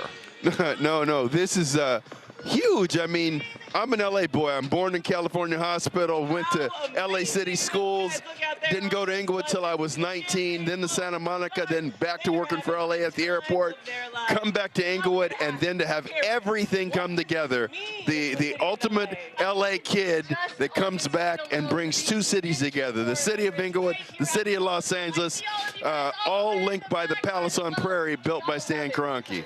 I know it's only been a few days, but as somebody who grew up in California, Southern California, are you already thinking repeat? Oh, wait a minute. In Inglewood, everything we've gone after, 100% has come to pass. So there is no doubt there will be a repeat. No doubt. Well, then let's bump it up and go three-peat. Why stop at 3? Let's go 4 or 5 because we're due another Super Bowl in the next 4 years. So let's keep it going till then. In the original NFL deal, when Kroenke built the stadium, it was 2 Super Bowls in 5 years, right? It was two Super Bowls in 5 years. That's the deal. And then I think what you'll see is, as the rotation continues, LA will be in there probably every 3 years. Wouldn't you think, Mayor? Well, look, here's the thing. It'll be up to the league, of course, but this is a magnificent venue. I mean, everybody that saw that halftime show, everybody that saw the visuals of the stadium knows this is the best stadium in the world. So why not exploit it while it is new and fresh? Well, we've seen in terms of the economy. Snoop Dogg opened a store on Monday. Are you seeing anything in terms of dollars and cents days after all of this? Okay, Snoop Dogg's production studios have been in Inglewood for about 4 years already. He opened up a clothing store across the street from SoFi, but it isn't just Snoop's presence, which we love. We had a 3-day concert series on Market Street, which used to be downtown and had died. We had 20,000 people there on Saturday, 20,000 people, all patronizing the businesses and finding out what Inglewood's about. Those people are going to come back. Yeah. So this has been a great, magnificent boon to the small business economy in the city. Mayor, enjoy this day. Look forward to your speech. It's the cherry on top. From the beginning of the dream, and now the dream has been realized. There is much more to come. But we really appreciate you stopping by as always, Mayor. Absolutely. Great time, you guys. Good seeing you, Mayor. Thank you very much. All right. You may have noticed the volume has pumped up behind us. That's because the Rams are getting closer and closer. And I think we're going to toss it out to Mario Solis now. He's along the parade route as well. Yeah, Mario's where the buses started. Go ahead, Mario. That's right, Fred. Standing right in front of the Shrine Auditorium. This is where everything got started. Buses pulled out behind this gate. You can still see the confetti in the air, the smell of cigars still roaming around, and all the champagne that was popped right behind us. The city is on cloud nine, riding a huge wave of excitement. Today is a perfect reflection of that. The passion began mounting early in the season, then it continued through some adversity and exploded 3 nights ago when the Rams won the Super Bowl, their first as an LA franchise. We were there Sunday night, got a chance to witness a climax of a hard-fought season on the field, in the stands, and across the Southland. Rams fans, let's get ready to rumble! Rams house, whose house? Rams house, whose house? Don't get it twisted. It's always Rams house. Whose house? Rams house, whose house? Rams house, whose house? My team, my house. This is whose team? Whose team? Rams house, whose house? My team, my house. This is whose team?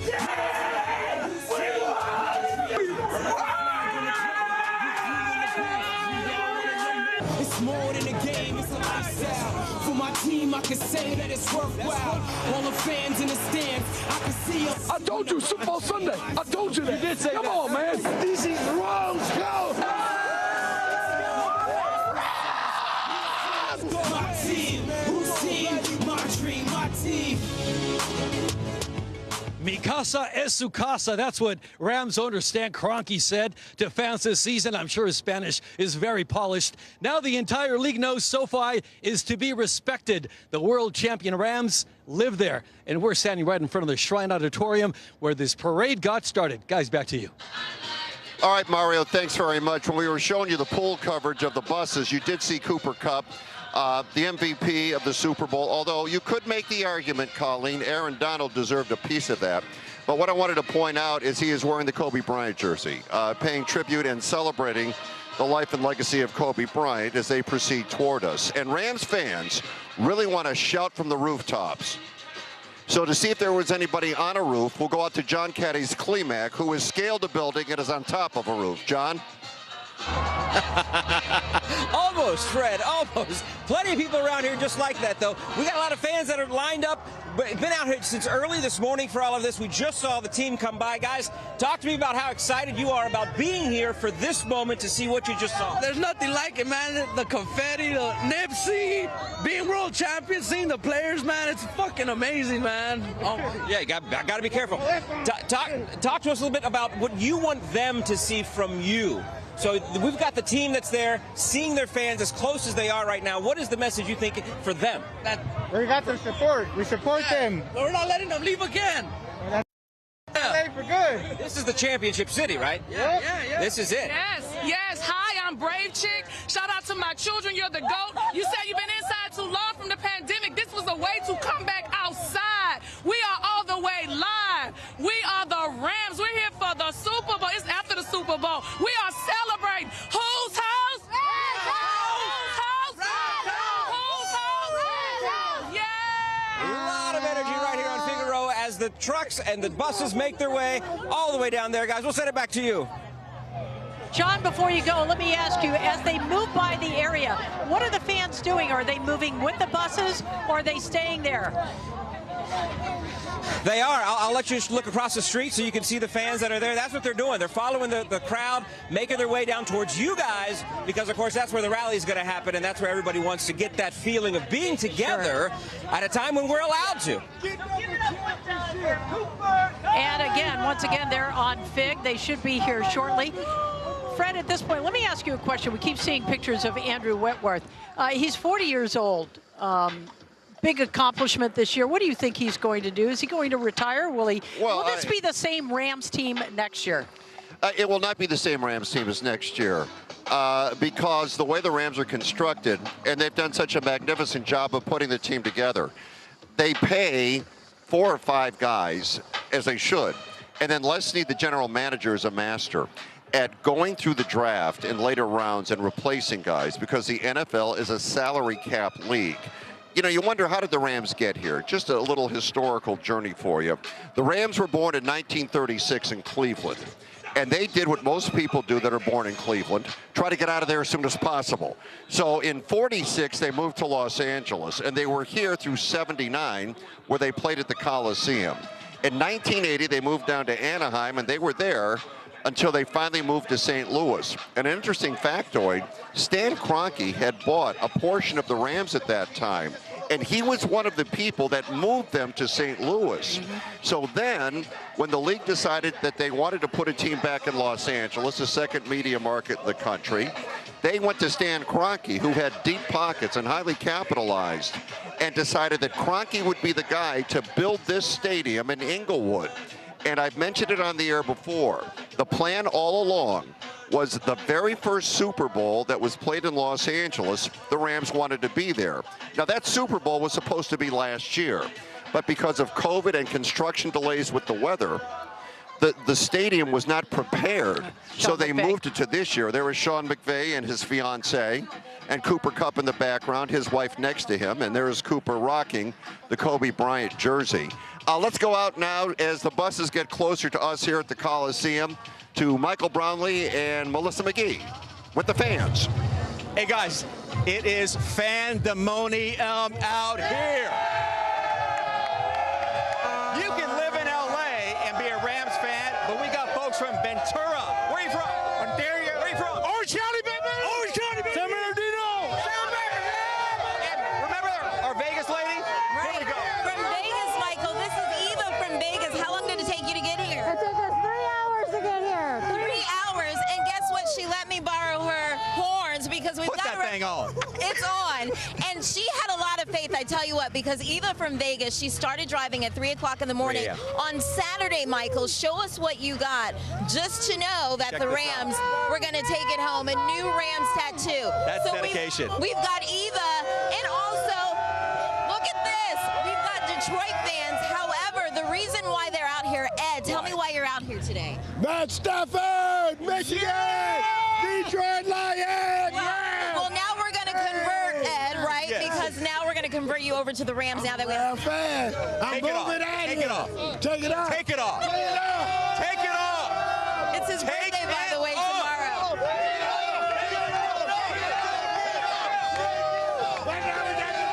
We need to know, Converted Michael, Rams should we fan. just say it again, whose house it is?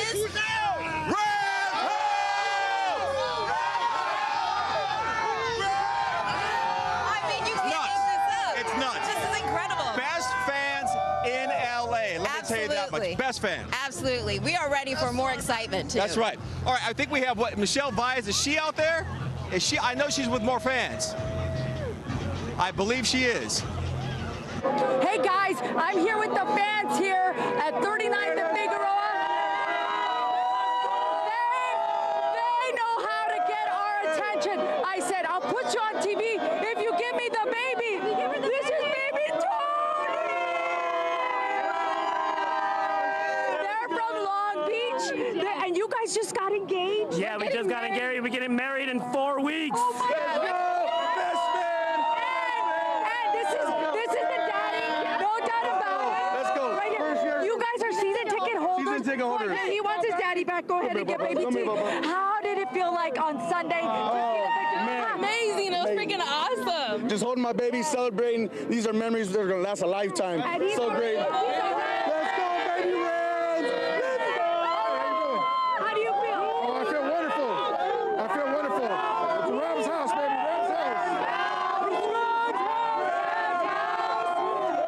We have so many fans. In fact, the chief of LAPD, Michael Moore, just walked along the parade route. He was so elated. He said everyone's behaving, but he goes, everyone's behaving except you, Michelle, but that's okay. But he's very happy to be out here amongst the crowd. A Ramily. The Rams fans are getting what they wanted for decades. We got a lot of veteranos here, a lot of veterans who were always a Rams fan. They never left their team, and we got a lot of new fans too. We'll take them, right? We'll take. What's going through your heart right now? Who do you want to see pass by? I want to see everybody. I want to see Aaron Donald. I want to see OBJ. I want to see Cooper Kupp. I want to see Robert Woods, Sean McVay. I want to see the whole team. The city deserves it. The organization deserves it. We're the best, baby. Number one. Whenever you talk about the Rams, make sure you add Super Bowl champions in front of it. That's right. Respect. Always. Respect. Always. Respect it. LA Bold, baby. LA Bold. All right, guys. We're going to send it all back to you guys. You know what that looks like to me, Colleen? It looks like to me some of those people haven't been outside in a year and a half. It looks like we're free and we're out here and we're celebrating. And I think Darsha Phillips is in position now where the buses are getting around where she's at. What are they throwing off the bus there? I think they're throwing footballs. Oh. Darsha, you there? Yeah, hey guys, I am here party with Lombardi. Let me tell you, folks here are really, really excited. We see the buses. They've been waiting for so long to see these fans and these teams come through Figueroa. This is really such a great time for Los Angeles. An amazing Super Bowl victory, an ending delivered in true Hollywood fashion. You're going to see those buses coming down Figueroa here in just a minute. Now, Los Angeles really has so much to celebrate. Great teams, great fans. This is truly special because it's the first championship parade since the pandemic began. But it's not the first championship, guys. LA has won 3 major sports titles in the last 16 months, but this is the Rams party. We want to keep that shot on the parade here as they make their way down here. We've got specialty vehicles, we've got floats, we've got coaches, we've got players, and of course we've got the fans who are so excited to be here. And as you guys have been mentioning all day, I was really worried about if we would have a crowd out here. This is a Wednesday, it's the middle of the day, but take a look at how LA turned out. People are so very excited to celebrate the Rams. Now this is a city that has wanted, that has needed football for so long. Now it has it. It has a championship team, and a city like Los Angeles, it's so big, so spread out. It is really amazing to see so many people come together, united by a team that is the wonderful ability of sports, right, guys? That all these folks are here today to celebrate the Rams. We're about to see the buses come down Figueroa, and you can see them. We've got all the players. I think I see Aaron Donald, Cooper Kupp. Oh, I see Sean McVay, the coach. All of them are over there. Now you hear the cacophony of people screaming, "Whose house?" Rams house. I'm going to actually talk to one woman here. You came all the way from Colorado. We from Colorado, and Jack's excited to be here to support Von Miller and our Rams team. I know. This is your team. You've been a really big fan for a very long time, and you're seeing them right now. Yes. Whose house?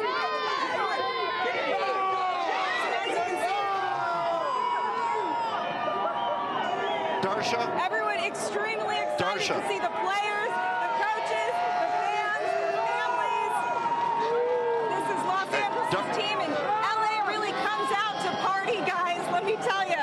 Now, this is really special, making their way to the LA Coliseum. Certainly fitting that the Super Bowl victory celebration would be held at the Coliseum. It hosted the first Super Bowl in 1967, again in 1973, and served as the home stadium to the LA Rams for more than 3 decades. Then again, when the Rams returned to Los Angeles in 2016, until the SoFi Stadium was built and completed. So, of course, this is a very short parade route, but you can see it is filled with fans who are really excited.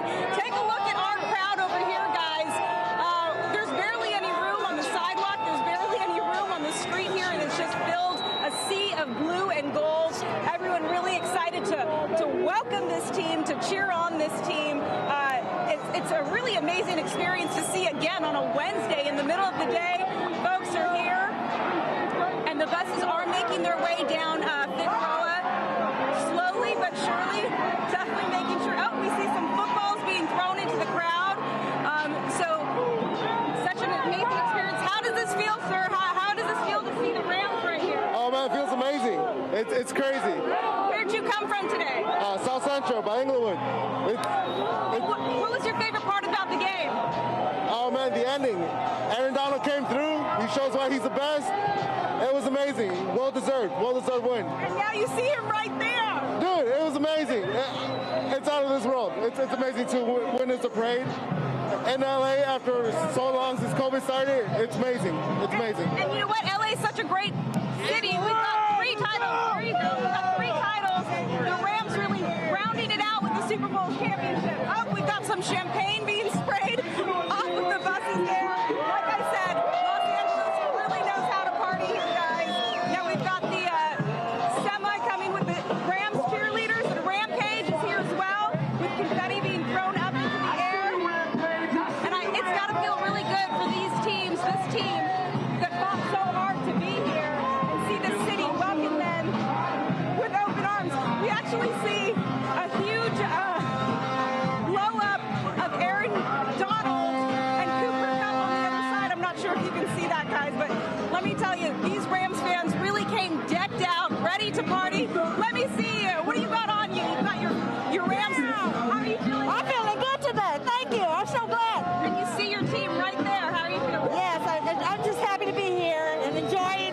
So, Darsha, thank you very much. Colleen, a couple of things. First, I want to point out that our coverage today is being carried on AM 570 LA Sports, my radio station. So they're carrying the Channel 4 coverage. And as we continue to look at the buses, and I think it was hard for Darsha to see this, but there was a shot of Aaron Donald without his shirt on. Now, if you had any question as to why Aaron Donald is the best defensive player in the National Football League, that shot right there pretty much tells you why Aaron Donald can stop anybody he wants. I think if you went up and hit him with a hammer on his body, it would bounce off and kill you. Or it would break the hammer. You know, I'm looking to see if Van Jefferson is on the buses as well. One of my favorite stories out of the Super Bowl, other than the fact that the Rams won, is the fact that his wife went into labor during the game. And the minute the game was over, he took off, took his 5-year-old daughter and went to the hospital to meet his new son. So we didn't know what the name was going to be, and I'm not sure we do yet. But the options are Wynn, W-Y-N-N, or Miles. Let's take a vote. I'm going to go with Wynn. What do you think? Born on Super Bowl Sunday? Yeah, and the great thing about that, his wife knew she could go into labor during the game. Well, and she reportedly was taken out of the stadium on a stretcher and rushed into labor. Right. But how cool is that? It's cool, but here's the thing. She told everybody, if I go into labor, do not let anyone know. I don't want my husband to know. I don't want the team to know. I don't want the national media to know, because I don't want him distracted. But how did we miss Samaria being taken out on a stretcher? I mean, there were pictures of them before the game started on the field. He was there with his wife and his 5-year-old daughter. And then all of a sudden, in the middle of the game, before the halftime show, she was rushed out on a stretcher. So, Samaria, congratulations to both Samaria and Van and new baby. Maybe Wynn, W-Y-N-N, or Miles. There's Aaron Donald again. Oh. You know what? You said a new baby. You look at him, you go, oh, baby, look at him. and there was some talk that he would consider retiring. He's 30 years old. He's the Defensive Player of the Year, and he's the top-paid defensive player in football. I think that say it ain't so. Conversations about his retirement may be a bit premature. You have to understand that these guys played 21 games this year with the preseason and the postseason. And in the National Football League, the minute you start the season, you're hurt. Something hurts. The minute you kick, something hurts. And you have to deal with those nagging injuries all season long. I think when he gets a little time to consider what has happened here and the culture that's in place and the team that has been built, I don't think Aaron Donald will go anywhere. This looks like right after the win, the confetti all over. It's something to see, and it really is so exciting, so exhilarating out here today. You know, do we have Michelle Valles back up? Because I think the buses were just passing her location. We have Michael and Melissa. So you guys, you're not far from us. I can see you're all looking in one direction. Are the buses about to come around the corner there, Michael, Michelle? Yeah, we actually just saw the buses come by. That's right. I'm looking, yep. They're right over my right shoulder here. So, yes, we do see the buses in the distance there. What, 4 or 5 buses so far? Right, right. And we're really excited. I know Donaldson took his shirt off, Michael. Were you going to attempt that? I was about to until I saw that live shot of old boy. And I figured, no, I can't do that to the people. Like Colleen said, he can hurt a hammer with that. But I got to tell you, the bus is getting closer, and we have 2 small fans. This is really important because, you know, the Rams won a Super Bowl, but that was 20 years ago in St. Louis. Right. Now we're back in LA. We've got our little fans. We've got Daniel and London and Harold as well. You guys, did you get permission to get out of school today? Yeah. What was your excuse? I was sick. Oh, I hope the teacher doesn't the Rams see this. flu. The Rams flu. The Rams flu. Now, Daniel, I got to ask you, who are you most excited to see once they come down? Cooper Kupp. Why is that? Because he won Super Bowl MVP. Yeah, that's right. What about you, London? I want to meet OBJ because he's like the best Rams player in the whole history in his Super Bowl career. Yeah, for sure. And you're 10 years old, so this is like the career. Yeah. 2 of the smallest fans here, but we got a parent here, right? And you, Grandpa, you signed off on the absence. I sure did. It's a holiday. Come on. It's a holiday. I like that. Who's house?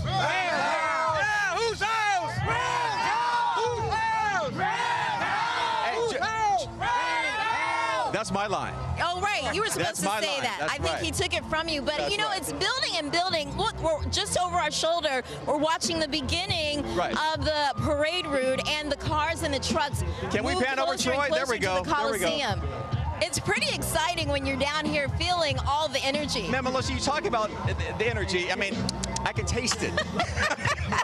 Seriously. And as you said earlier, the crowd just kept growing and growing and growing with each minute that we were here. Right, and what's so important about this day, obviously we're celebrating the Super Bowl champs, but people are really coming together. This is the first victory parade for a sports team since the pandemic started. That's right. We talked about LA County lifting the outdoor mega event mask mandate, if I can get that all out, What which I did. timing? Yeah, you did. Yeah, but I mean, this is a time to celebrate here in LA. And again, it goes beyond the Rams, but we are here for the... There we go. We got to work on that, folks, for sure. We got it. We got it. We're going to get it. I mean, there's so much to see and so much to come as the Rams get closer and closer. They are getting close, that is for sure. We saw those buses pass us just a little while ago, and they're making their way here, right where Fred and Colleen are. Again, Troy panning around to get a bird's eye view. We see the confetti. There you go, folks, Oh, right look there. at the confetti. They are rolling up. Look at, I'm a fan, too. There we go. I mean, you just want to be a part of history. I mean, this is so cool. And if you can see, as the buses pass by, that entire group of people now turn to the left to check out their Rams. These are not just the Rams. These are the Super Bowl champs, the Rams. Thank you for the clarification. Give me that clarification again. But they got the families on the bus as well. A special time for them as well. And when you talk about Ramley, we're talking about those who aren't related. You're talking about those out in the crowd right now. Thousands of people right now out here watching their team, their Super Bowl champs, roll up. Right, and it's been quite the career for our sports teams of late, right? I mean, the Dodgers, the Lakers in 2020, and now we've got 2022, and it's all about the Rams. And I think most would say, Lakers fans, Dodgers fans, this is a collective celebration as well. Sure. Collective celebration here, but we are here for the Rams. I think we're here for everybody, especially during this time here in LA County. We actually needed something to kind of put us all together, kind of uplift us during this time, and we're certainly getting it today. I mean, you heard someone say in our crowd, like, this should be a holiday. I don't disagree. Well, we have the mayor hitting the podium here in a little while. Maybe he'll propose it. It could be. I do not know what's on his mind, but maybe he'll propose it here. Again, another bus rolling up right now.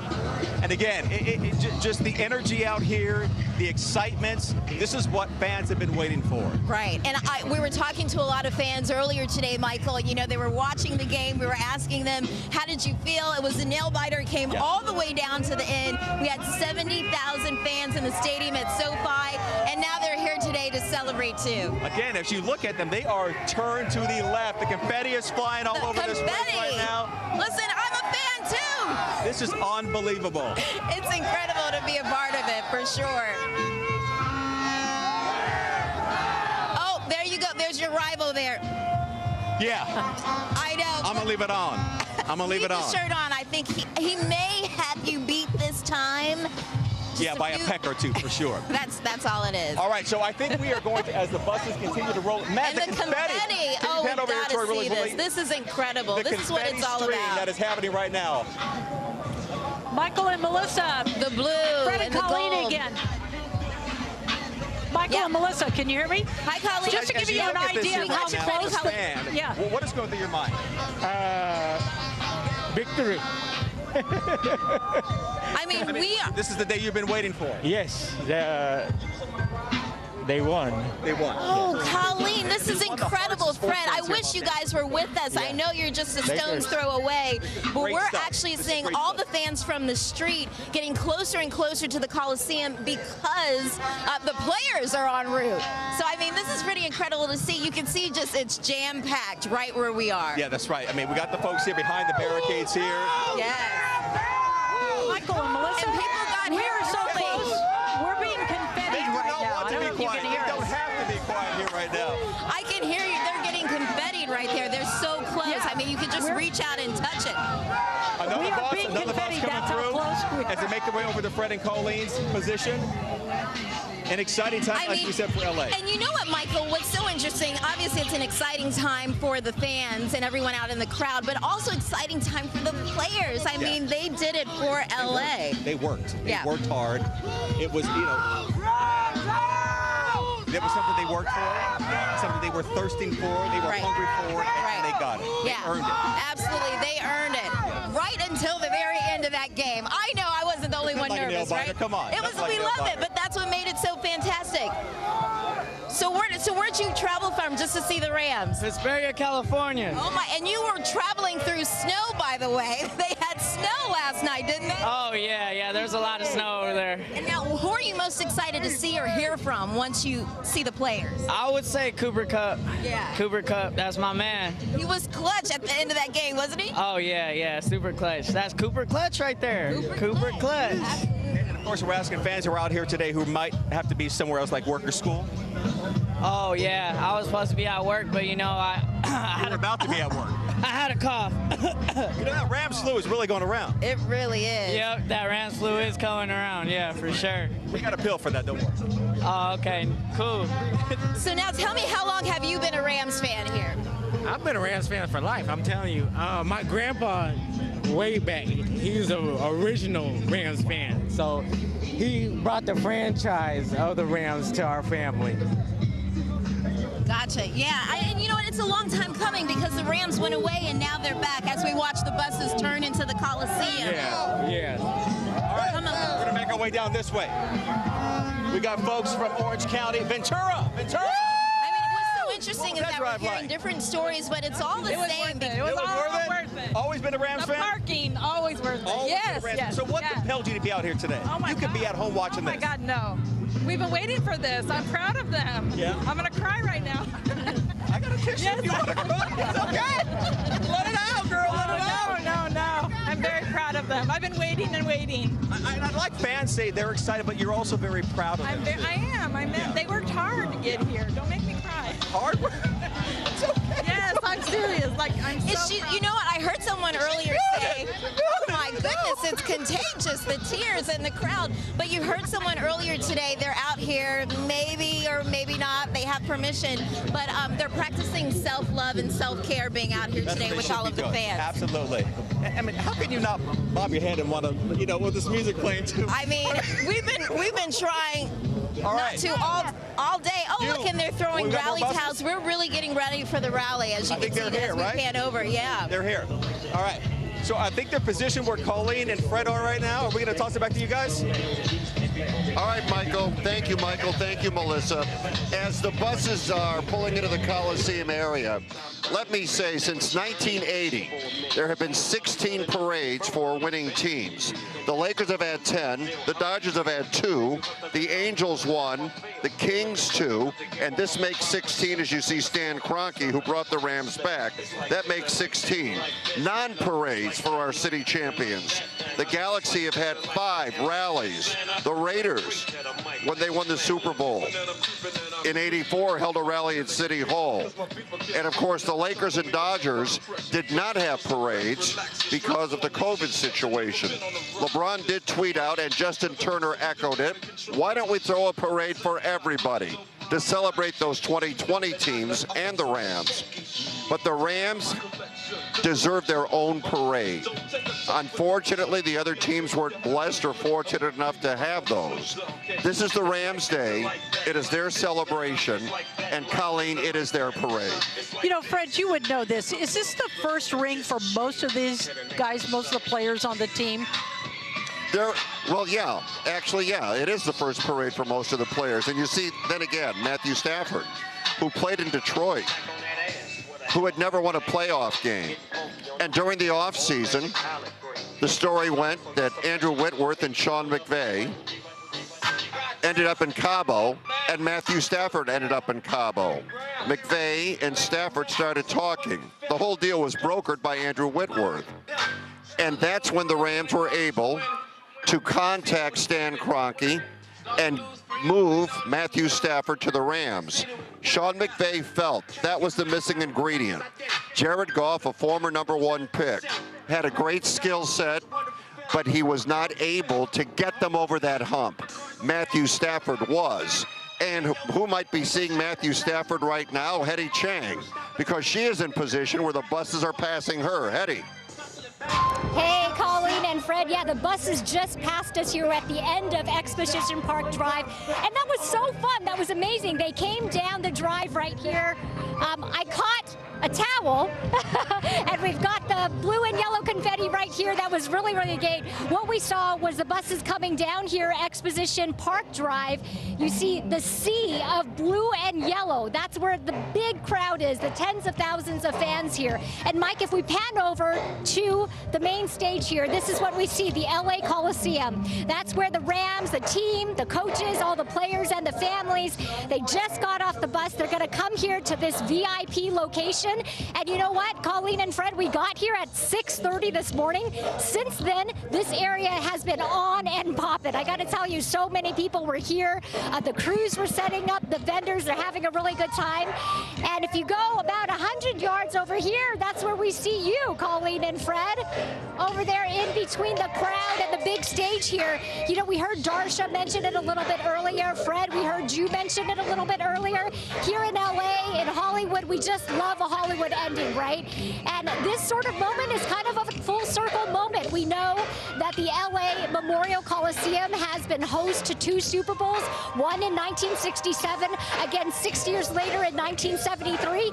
And of course, this venue was home to the Los Angeles Rams back in the 40s for more than 3 decades. And again, of course, when they came home to LA in 2016 up until 2019. So we are ready to get this party started, and so are all the fans here who got here, gosh, 6:30 in the morning. Colleen and Fred, back to you. All right. You can see everybody getting closer. And what's happening behind us, so you have people out in front of us, Colleen, that have assembled, and they were able to see the buses go down the street, and they are barricaded off. So they'll get kind of a long distance view of what's happening. Behind us, inside the gates, are VIPs. The Rams invited 2,000 season ticket holders and some VIPs to be up close and personal for this ceremony. There will be 10 speakers. We mentioned that the mayor of Inglewood, James D. Butts, will speak. The mayor of Los Angeles, Mayor Garcetti, will speak. Andrew Whitworth will speak, as will Matthew Stafford, Sean McVay, and others. Cooper Kupp will also speak to address this crowd. You know, Fred, I asked you this earlier. I'm not sure we got to complete the thought, but how is this team going to look different next year? I mean, will you see Cooper Kupp? Will you see Matthew Stafford? That's a special connection. Can you expect to see them on the Rams team next year? Cooper Kupp will be here. Matthew Stafford will be here. Aaron Donald, if he doesn't follow through with his threat to retire, will be here. Jalen Ramsey will be here. Cam Akers will be here. Darrell Henderson will be here. Van Jefferson will be here. Probably Tyler Higbee will be here. But we don't know about Odell Beckham Jr. He suffered a non-contact injury during the game. That was an we ACL, suspect it's right? an ACL. We've not got the final MRI on that yet. Don't know about Odell Beckham, because what the Rams did, we don't know about Von Miller. Because what happens is the Rams pay so many guys and do such an incredible job of drafting that these young players step in. They don't make as much money, so the Rams are able to remain under the salary cap. But when these young players step forward and play well, they want to go somewhere and get paid. We saw that with John Johnson, who was a terrific safety. He left the Rams. So I would say the stars will be back. We don't know about the rest of them. You know, I see the buses rolling again. At this point, I would have expected them to be off, because as I look back over my shoulder, they're only about a football field away from us. So if they're going to stay on schedule, they'll be getting off here real soon, going inside. As you pointed out, those are VIP sections directly behind us. The players will get off, and we expect the speakers to begin. Well, the celebration is ongoing. Some of the players have started to debus and head into the area behind us, where we're going to have the speeches and eventually the culmination of this incredible celebration. What a story for Sean McVay, the Rams' young head coach, 36 years old, the youngest head coach in NFL history to win a Super Bowl. And there you see the players, Aaron Donald again. Sean McVay's career playoff record is 7-3. It's really remarkable. And when the Rams had an opportunity to interview him some years ago when they made the move with Jeff Fisher, he was scheduled to go up to the 49ers next. The Rams made sure he never got up to San Francisco. After they had about a 12-hour interview with him, they called him the next morning and said, "You're the man." And he, along with Les Snead, the general manager, who, by the way, Les Snead is wearing a T-shirt of Les Snead. Les Snead is wearing a T-shirt of Les Snead. But those two were really the masterminds and the architects of what we have seen here in Los Angeles. The players getting off the bus. I didn't hear you as you said this. He is still the youngest coach in the NFL? Yeah, 36 years old to win a Super Bowl, certainly. And now it's just everybody inside so the celebration can continue. I know where Michael and Melissa are. That's where the fans are congregated. 2, that's where the fans are congregated to watch from afar. I don't have any official estimate, Colleen, on how many people are out here. I know on social media, Bleacher Report, people are now posting about this parade in Los Angeles. There's Sean and McVay comparing right there. it to other if he's cities. Not the epitome of Southern California or LA, I mean, glasses, he's really adapted well to the area, and fans love him. And there you go, Sean McVay. You know, there was some talk that the Rams coach would retire after this year. I don't see that happening.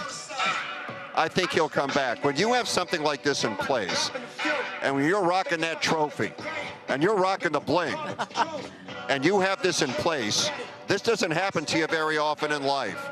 Winning a championship is one of the most difficult things to do in professional sports. And when you have it, you savor it, you celebrate it, you bring out a WWE wrestling belt as a champ. That's right.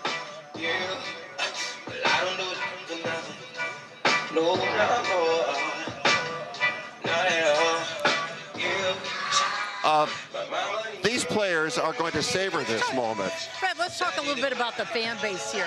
Remember, they moved from Anaheim, they moved to St. Louis, they were gone for decades, came back in 2016. How has the fan base really grown with the Rams? I think it's been a slow build.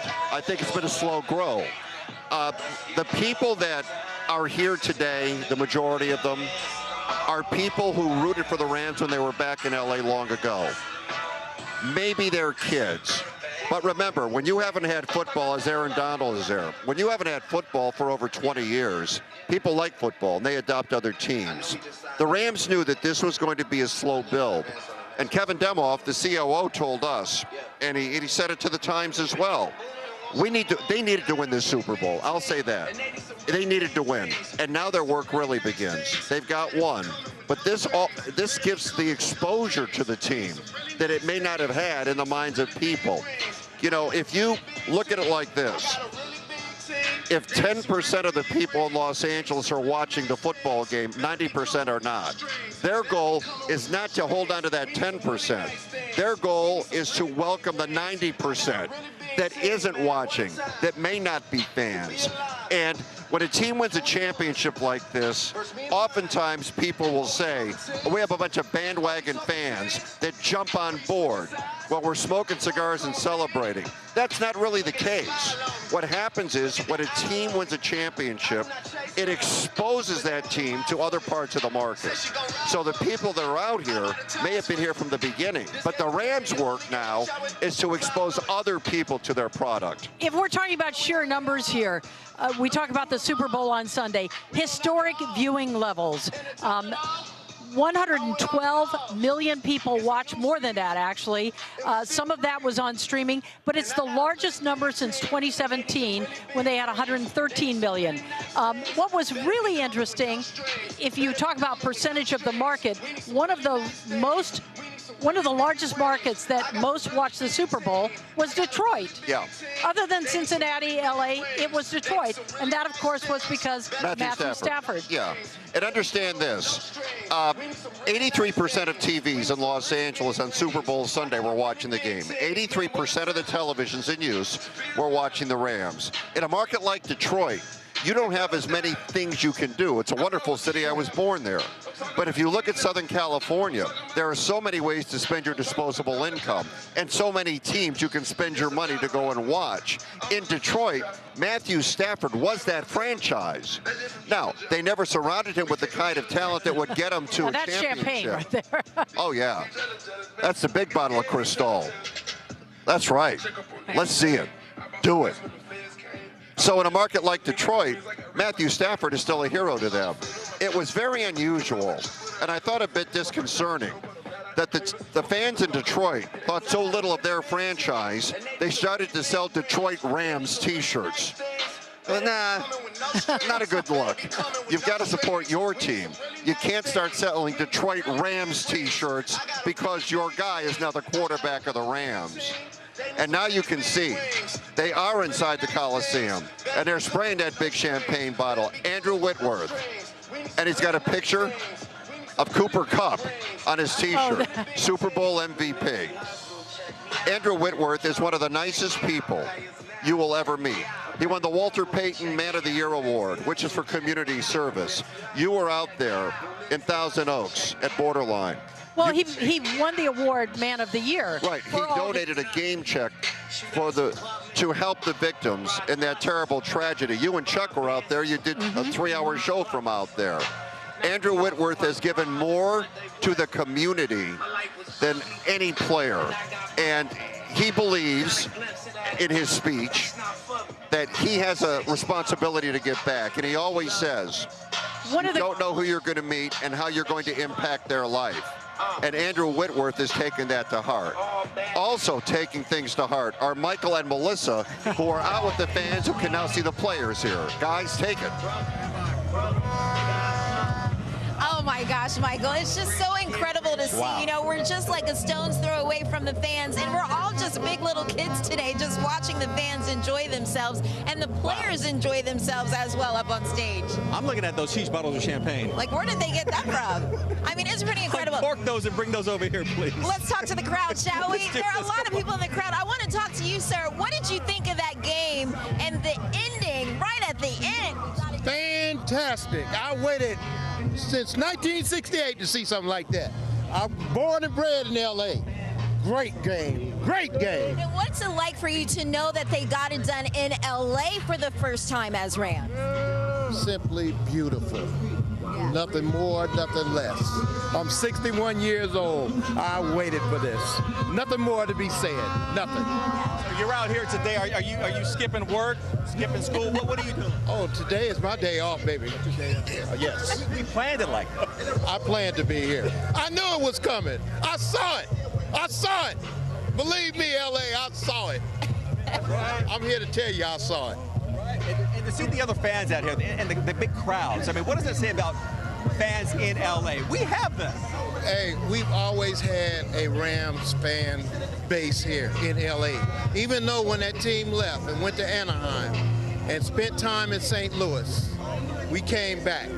We're here to stay. Enjoy it while you can. I know I am. There's such a pride when people say, born and raised in LA. Right. Born and raised. Right, and you know what? I'm from here. You're from here as well, Michael.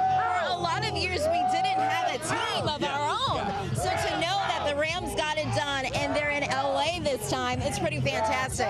It's a sense of pride for these folks out here, that is for sure. I mean, you cannot beat this. And I don't know if Troy can, but the crowd is just coming in off of the streets. They are piling in just to see their players up on stage. A lot of those fans who were out on Figueroa made their way now to where we are. So we turned our heads for 1 second, and all of a sudden, like, bam! Bigger again. Everywhere. Exactly. I mean, it's so cool. Oh, they've got the players that are coming up on stage. Yes, they do. Oh, Super Bowl 56, y'all. We're getting closer and closer. All right. We're gonna push in here. Yeah. We're gonna toss it now back to Fred and Colleen. They are actually right behind where you guys are.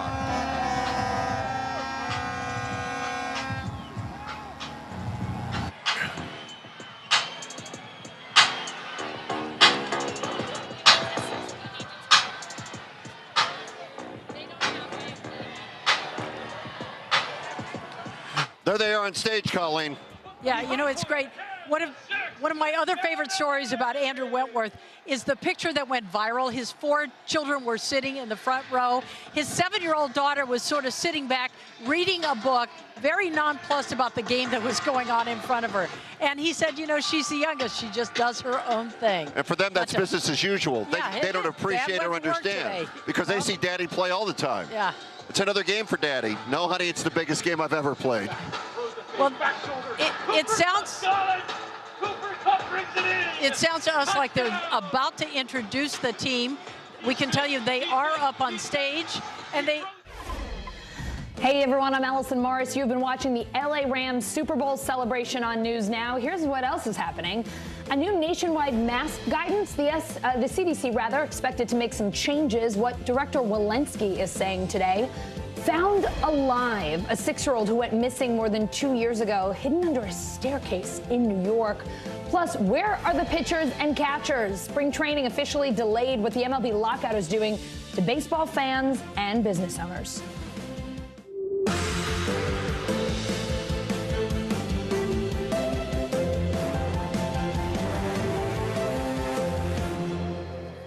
We start with the CDC considering changes to its mask guidance. Let's get right to NBC News senior medical correspondent Dr. John Torres. Dr. John, CDC Director Rochelle Walensky talking about the future of masks this morning. Here she is. We are assessing the most important factors based on where we are in the pandemic, and will soon put guidance in place that is relevant and encourages prevention measures when they are most needed to protect public health and our hospitals. We want to give people a break from things like mask wearing when these metrics are better, and then have the ability to reach for them again should things worsen. If and when we update our guidance, we will communicate that clearly. All right, Dr. John, we got the good old if and when there, so no clear timeline. But Dr. Walensky did say the CDC is looking at masking in all settings. What are they considering right now? And, you know, Allison, I think the main thing to understand here is that they're understanding what's happening around the country and the fact that people are getting this COVID fatigue and people want to take masks off. So they're addressing that. And what they are doing is they are not necessarily putting the brakes on masking mandates being retracted, but they're definitely trying to get people to take their foot off the accelerator and say, you know, let's go ahead and look at this logically, let's look at this scientifically, and make sure there are areas that we know can be having masks taken off and taken off appropriately. If you look at the numbers right now, we're still 150,000 cases a day. We're still over 2,000 deaths a day. And so they're saying we're not out of the woods yet, and we don't want to retract what's going on and have surges in cases by taking masks off too early, Allison. So, Dr. John, throughout this pandemic, we've all been complaining that the guidance is varied, coming from states, coming from the CDC. People just haven't been sure what to do. Do you expect the CDC to issue more of a universal decision on masks to try to keep things simple and straightforward, or is it too hard to tell at this stage of the game? And Allison, I think they're going to do kind of a combination middle of the road type thing, which I do think is appropriate at this stage, because I think what they're going to do is they're going to say, let's do this on a local level. Let's go ahead and get it down to those levels of the counties or maybe even the states where they understand what's going on there. But they're going to give metrics, and they're going to say, if you have certain rates of hospitalization, certain case numbers, certain positivity rates, then you should go ahead and start putting masks back on. If you're below that, you can go ahead and start taking masks off, giving the states and the local authorities those numbers so they know what to follow and everybody else understand what's going on, which a lot of countries around the world do. They say, if we reach this metric, if we reach a lot of times they use stoplight colors. If we reach yellow or red, we're going to put masks back on. This is what it takes to reach those numbers. And it's up to you in the local areas to try not to get to those numbers so you can keep the masks off, Allison. Those color codes are helpful. We all get the red, yellow, and the green. Dr. John, today Dr. Fauci was talking about the possibility of a 4th booster. Here's what he said on that. What we do know is that data from now multiple studies, and I'll show you an example of a couple of these, of vaccine effectiveness show that for the immunocompetent people, a single booster shot continues to provide high levels of protection against severe disease caused by Omicron. This should not be confused with the fact that for many immunocompromised people already, a second booster shot, namely a 4th dose of an mRNA, is recommended because of what we know about their poor response to the initial regimen. So, Dr. John, at some point in the near future, do you think a 4th booster could be beneficial for everyone, not just the immunocompromised? And Allison, I think the operative word here is the near future. This is more of a when, not an if type situation. Okay. I think we are going to need that fourth booster. It's just a matter of when we're going to need it. And what Dr. Fauci is talking about is kind of the short term. Are we going to need this over the next year or maybe the 6 months based on the boosters we have now? And it looks like they're holding up fairly well. And the expectation is they'll continue to hold up well. And so they might be pushing us back to a year, 3 years, or 5 years. But I think that most experts think we are going to need a booster. It's just not going to be as immediate as a lot of people are thinking right now, Allison.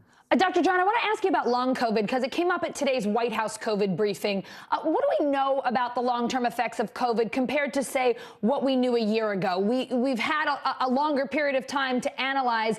And have we made any progress, or are there any new treatments for people who are suffering from it? You know, we're making a little bit of progress and we're getting a little bit of understanding. A year ago, we started to see this compilation of information of people complaining about these symptoms they were having after COVID, and particularly 6 months later, maybe even a year later. And we started accumulating the data, and now we're finding out there are some similarities. You know, fatigue being a big issue, gastrointestinal issues being a big issue, brain fog. You know, those are things that we understand people are getting, and we're starting to kind of turn the corner of saying, okay, this might be one of the reasons behind it. For example, in Spain, they did a study. They think the vagus nerve, which is a big nerve we have in our chest area going from our neck down to our stomach, might be partially responsible. So that's something they could certainly focus on. But otherwise, we're also finding out that people who are vaccinated tend not to get long COVID, and people who are unvaccinated tend to be the ones that are grouped more in that long COVID area. So we're finding out more about what causes it, what can prevent it, and we're starting to look more at what could possibly treat it, including some current medications that are already out there that could hopefully be something that can help out, Allison. All right, Dr. John, always great to have you on. Thank you so much.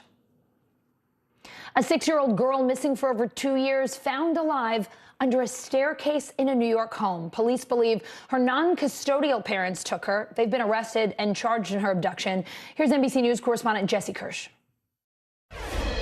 Paisley Schultes first went missing in summer 2019, sparking a years-long search. Police say they repeatedly were led to this home by tips, but never were able to find the girl. That is until Monday, when police say a detective spotted tiny feet inside this home.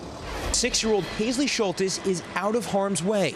Police announcing they found the missing girl hidden under this staircase in an upstate New York home. I had no idea. No clue. I've never seen a child out there.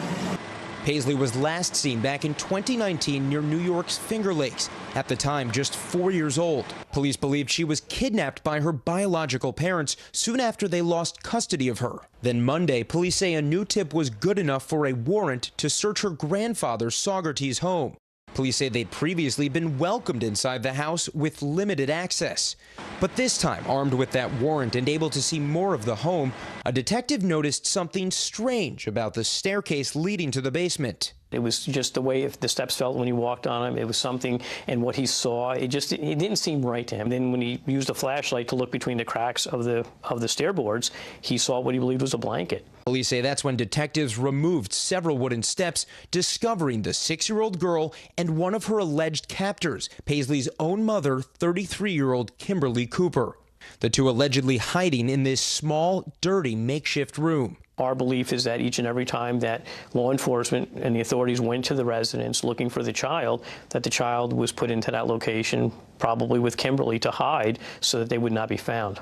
Police say the child has been reunited with her legal guardian and her older sister, adding that her mother, father, and grandfather have now all been charged in connection with the abduction. Police say Paisley could have been hiding in that small space for as long as 4 hours before she was discovered on Monday. We've also learned that the mother, father, and grandfather have been ordered by a court to stay away from that 6-year-old girl. We've reached out to all three, but have not heard back. A Florida judge temporarily blocking the release of some records related to Bob Saget's death. Saget's widow and daughters filing a suit to keep those records private.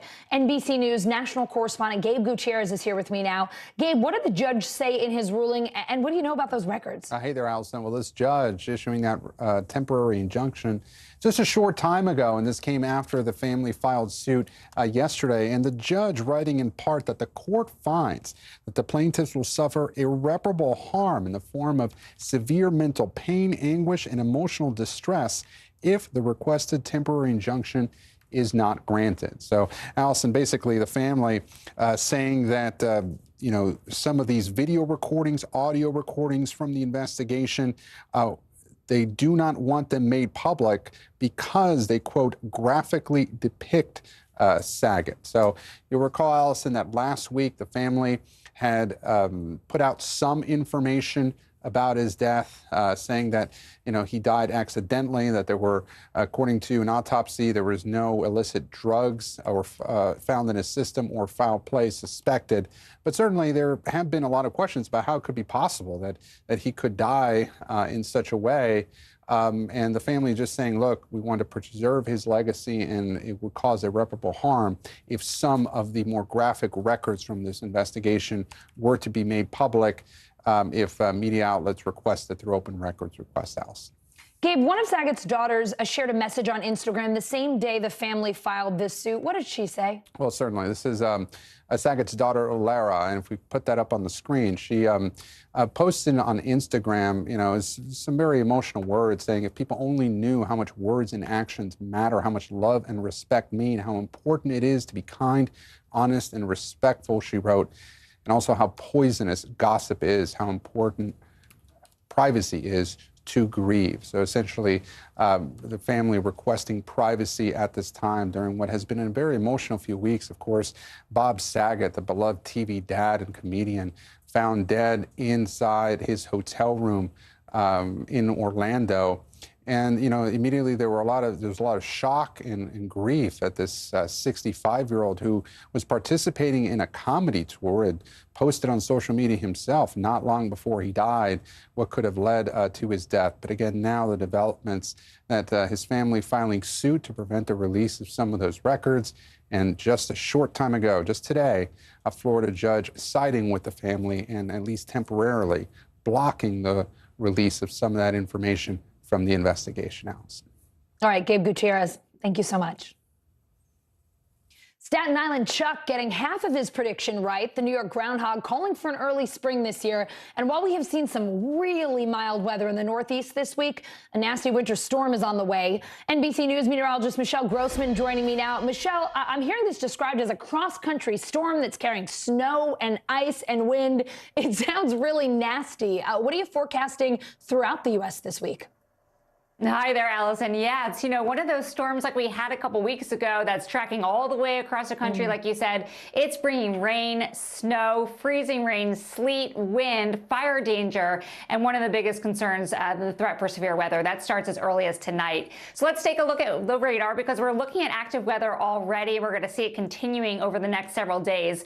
So over the last 6 hours, you see that snow that's mainly in the Rockies. That's where it's getting its act together. Then it's going to drop into the plains. So the blue is your snow. We're looking at some green too. That is your rain, and that's what we're going to be tracking over the next couple of days before it's out of here on Friday.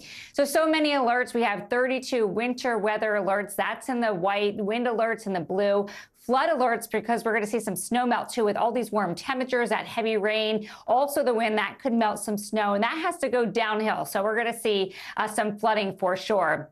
Now, one of our biggest concerns, the threat for severe weather, 9 million at risk for winds gusting to 60 miles per hour, damaging hail an inch or higher, and a few tornadoes is possible. So that's always a dangerous situation. When you have nocturnal tornadoes, that's even worse. So where you see the yellow, this is for tonight, Oklahoma City, Wichita Falls, Dallas, Abilene, you are in that threat. And then it expands tomorrow. So 20 million at risk on Thursday. Again, really gusty winds. We could see some hail and also the chance for a few tornadoes. Now, notice you have that slight risk. That's in your yellow. That's a big area stretching from the southern plains, the Gulf Coast states into the Kentucky area. Now we're looking at Louisville too, but we're also looking at enhanced risk. And that's where we start to get that alert up. Nashville, Memphis, Jackson could see some pretty strong storms tomorrow. So of course, we're going to continue to track that. So here's a setup for you. We have a long stretching cold front that's going to move across the country here. And we're looking at that cold rain forming along the front. So on the cold side, we could see some freezing rain, also that snow. On the warmer side, again, it's getting closer to spring. So we have humid air, we have warm air. So again, we could see the threat for that severe weather tonight, overnight, also on Thursday. By tomorrow, the rain changing to ice and snow in the Midwest. You can see that blue on the backside along the Great Lakes. That's where your snow is. The pink is your sleet and freezing rain. And also some really heavy rains. You notice those darker colors there, the yellows, the reds, the oranges, indicating that freezing rain. And we have a severe risk from Kentucky to Louisiana. Then by Friday, we're still talking about this storm, that morning rain, wind for the I-95 corridor. It's out of here later in the Northeast early on Monday, but we could see some icy spots, some snow, slick spots from Maine also to Maine. So flooding threat, 23 million impacted, excessive runoff from rain and snow melt, flooded roads and rivers, ice jams possible as that snow is melting, the ice is melting. We could see that jamming occur. So you can see this stretching all the way from St. Louis to Cleveland to Buffalo. This is through tomorrow, where we're going to have those really warm temperatures, those gusty winds. That's going to cause the snow to melt very, very quickly. Just a huge area along the Great Lakes and Midwest into the Northeast. So beware of that. And again, that equivalent could be 1 to 4 inches of rain. Rainfall forecast, that's a big one too. A huge swatch where you see these really darker colors. That's a lot of rain too. And then, Allison, we have that snow. We also have the ice. And then we're going to be watching this at least through Friday. By this weekend, much, much quieter. But we still have a few days to go with this one. Ooh, sure looks like it, Michelle. Thank you so much. I know we'll be in touch in the next couple of days. Yep. Thanks. Coming up, Alec Baldwin sued the family of the cinematographer killed on the Rust set, saying he behaved recklessly. Those details next.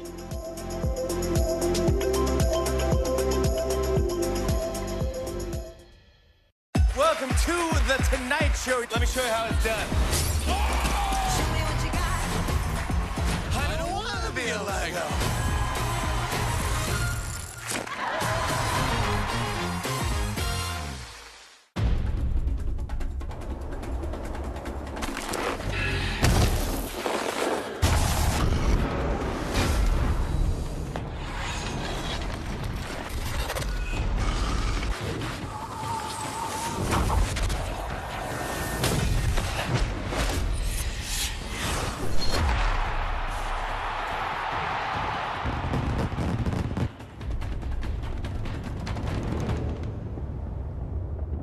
Good morning, I'm Joe Fryer. And I'm Savannah Sellers. 2022 is off to a busy start. Winter's wrath causing headaches from coast to coast. It's been really incredible to see how quickly volunteers started to help with the cleanup efforts. Morning News Now, streaming weekdays at 7. The fire has grown leaps and bounds. What you see behind me is typical. How you doing? Pretty bad. I believe every dream, every journey, every triumph. And it all starts here. Let the celebration begin! The excitement is in the air. United States! Is he superhuman? Feel the magic every day. She is a superstar. Kayla, we are cheering you on. And share every moment with us at the Winter Olympics. Today is where the games begin. News is happening now. Look at what's making headlines around the world. Whenever it happens, wherever you are, it's here now. In the City of Angels, 2 kindly old ladies wanted to help homeless men get off the streets forever. And so they did. Listen to The Thing About Helen and Olga, the new podcast from Dateline and Keith Morrison. Welcome to The Tonight Show. Let me show you how it's done. Show me what you got. I don't want to be a Lego.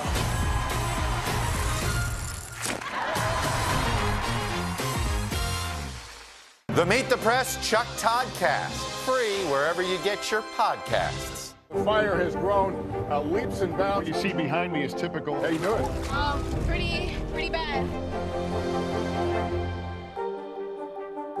Good morning, I'm Joe Fryer. And I'm Savannah Sellers. 2022 is off to a busy start. Winter's wrath causing headaches from coast to coast. It's been really incredible to see how quickly volunteers started to help with the cleanup efforts. Morning News Now, streaming weekdays at 7. News is happening now. Look at what's making headlines around the world. Whenever it happens, wherever you are, it's here now. Let's go to NBC News Digital reporter Maya Eaglin. She has the latest headlines from NBCNews.com. Hey, Maya. Hey, Allison, 2 music festivals are dropping all COVID restrictions. When folks head to the desert for Coachella and Stagecoach, no one will be required to wear masks, be vaccinated, or show negative COVID test results. The Coast Guard is suspending its search for passengers of a small plane crash. It happened off the coast of North Carolina on Sunday. 8 people, including 4 teenagers, were believed to be on board.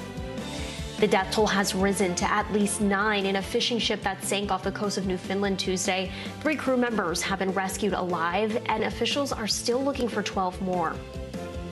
A new NOAA report found that sea levels are rising at an alarming rate and that U.S. coast could see another foot of water by 2050.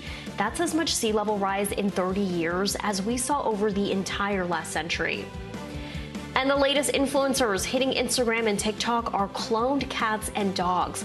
The cloning company Viagen Pets is the same one that cloned Barbra Streisand's dog in 2018.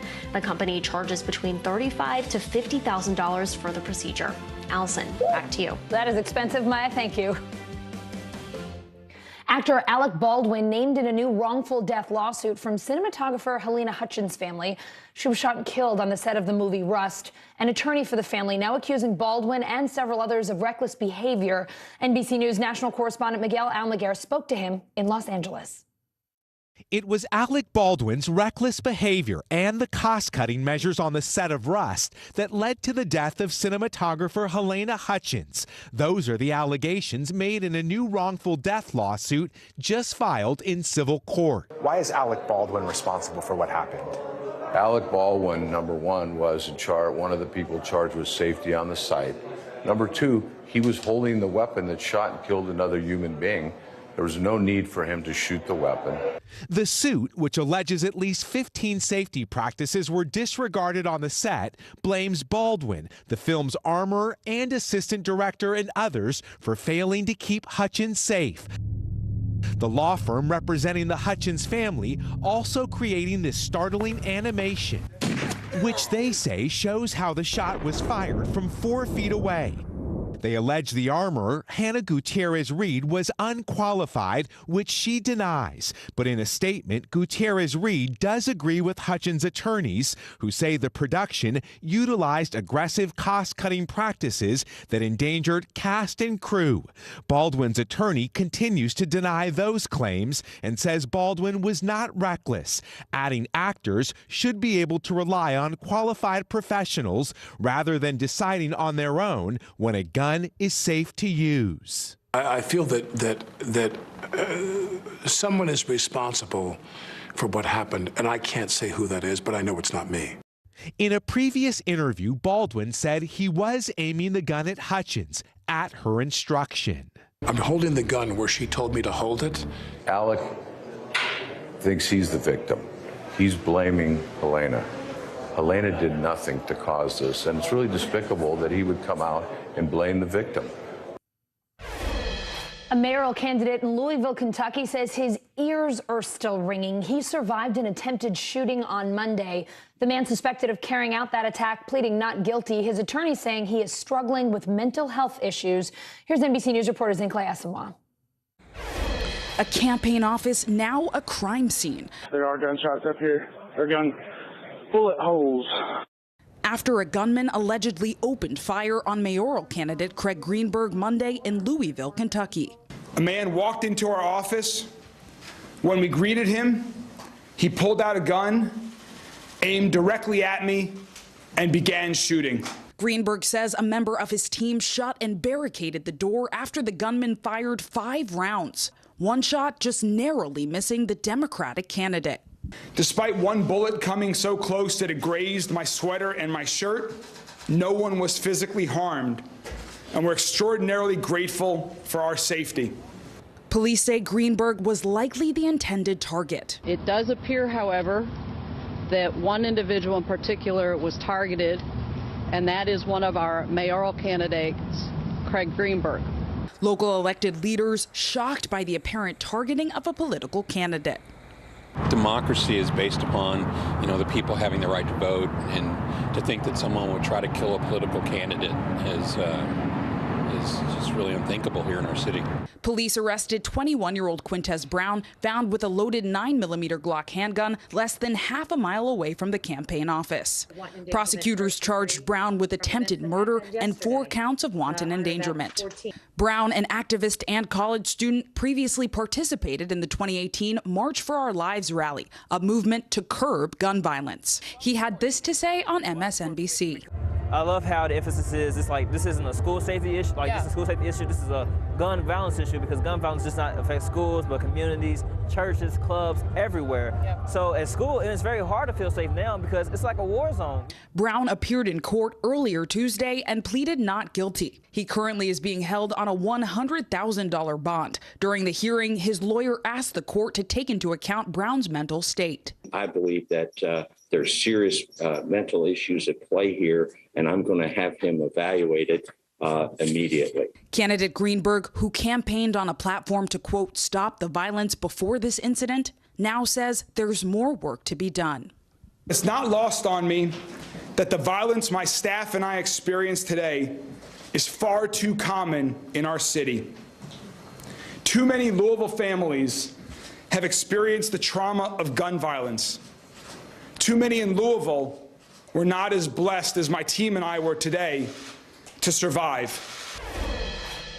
In Massachusetts, a Montessori temporarily shut down after a teacher had toddlers there make and wear black face masks. It was supposed to be part of a Black History Month lesson.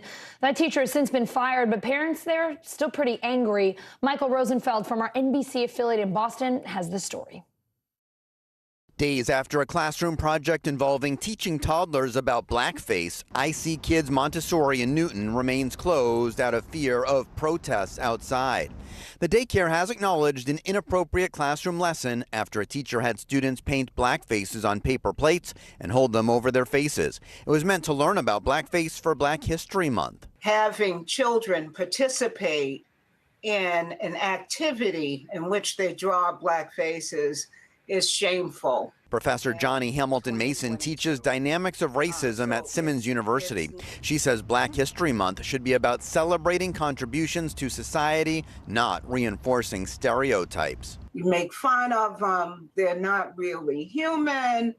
They're human, but they're less than human. A statement on the front of the daycare says, in part, research for toddler curriculum was not executed or completed in the manner that it should have been, so we apologize to every and anyone this may have offended. And especially to toddlers, because what are you doing? You're cementing this stereotype into their psyche. That's where the problem lies. This becomes an embedded message in their lives that you cannot erase. Darnell Williams is the former CEO of the Urban League of Eastern Mass. He says the classroom teacher responsible for the lesson, who's now been fired, needed to do basic research. They should have called somebody that they knew of African American descent and say, what do you think about if I were to do this? They would have shut it down. In Arizona, the GOP-controlled Senate passing a 15-week abortion ban ahead of a highly anticipated U.S. Supreme Court decision that could determine the future of Roe v. Wade. State Senate reporter for the Arizona Capitol Times, Cameron Sanchez, is here now. Cameron, this Arizona bill, similar to Mississippi's restrictive abortion law. Can you tell us more about it, when it goes into effect, what we should know here? Sure, thank you. So Mississippi's law is the basis for this Arizona bill as well. It's a 15-week ban. So when the fetus or the baby has been in the person's body for 15 weeks or more, there can't be an abortion. And for Arizona's law, the physician would be liable for that, not the person who is pregnant. Arizona Democrats are calling this bill unconstitutional under Roe v. Wade. What else are they saying? How else are they pushing back?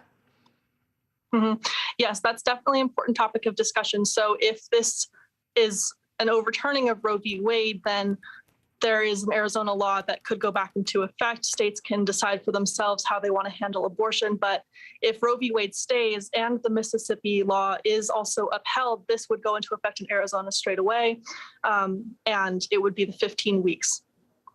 What are you hearing from Arizona voters, folks there in Arizona? Does this ban have their support? What's the feeling across the state? Arizona is very split on this issue and has been for a very long time.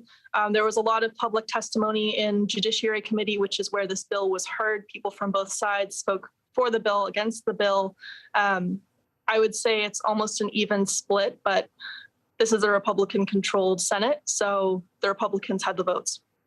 All right, Cameron, thank you so much. Thank you.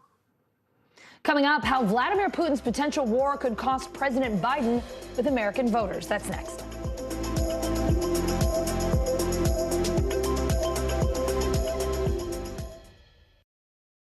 Nearly a dozen hours after the eye roared ashore. There is some late-breaking news. All right,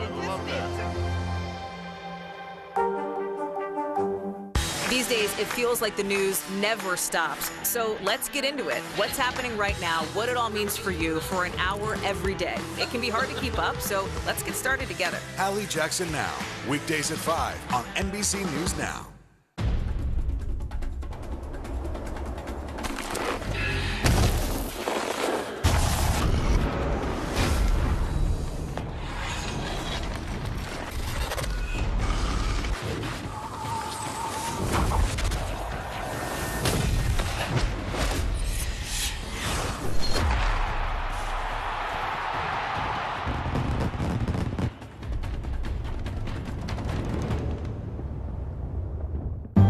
In the City of Angels, two kindly old ladies wanted to help homeless men get off the streets forever. And so they did. Listen to The Thing About Helen and Olga, the new podcast from Dateline and Keith Morrison.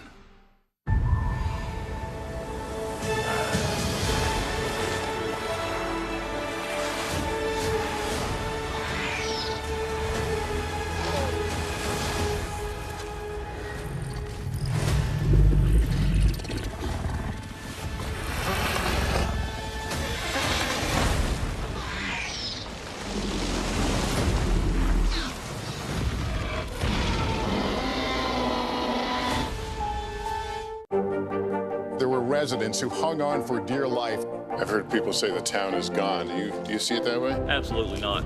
We've lost some houses, but our community's still here. News is more than a headline. It informs, it inspires, and it still matters. To cover it, you have to be in it.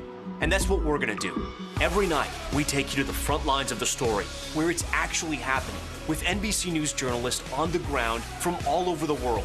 We cover what you need to know and bring your newsfeed to life. In primetime and streaming live, it's your news playlist every night. Top Story with Tom Llamas, weeknights at 7 on NBC News Now. Nearly a dozen hours after the eye roared ashore. There is some late-breaking news. All right, Welcome to The Tonight Show. Let me show you how it's done. Show me what you got. I don't want to be a Lego.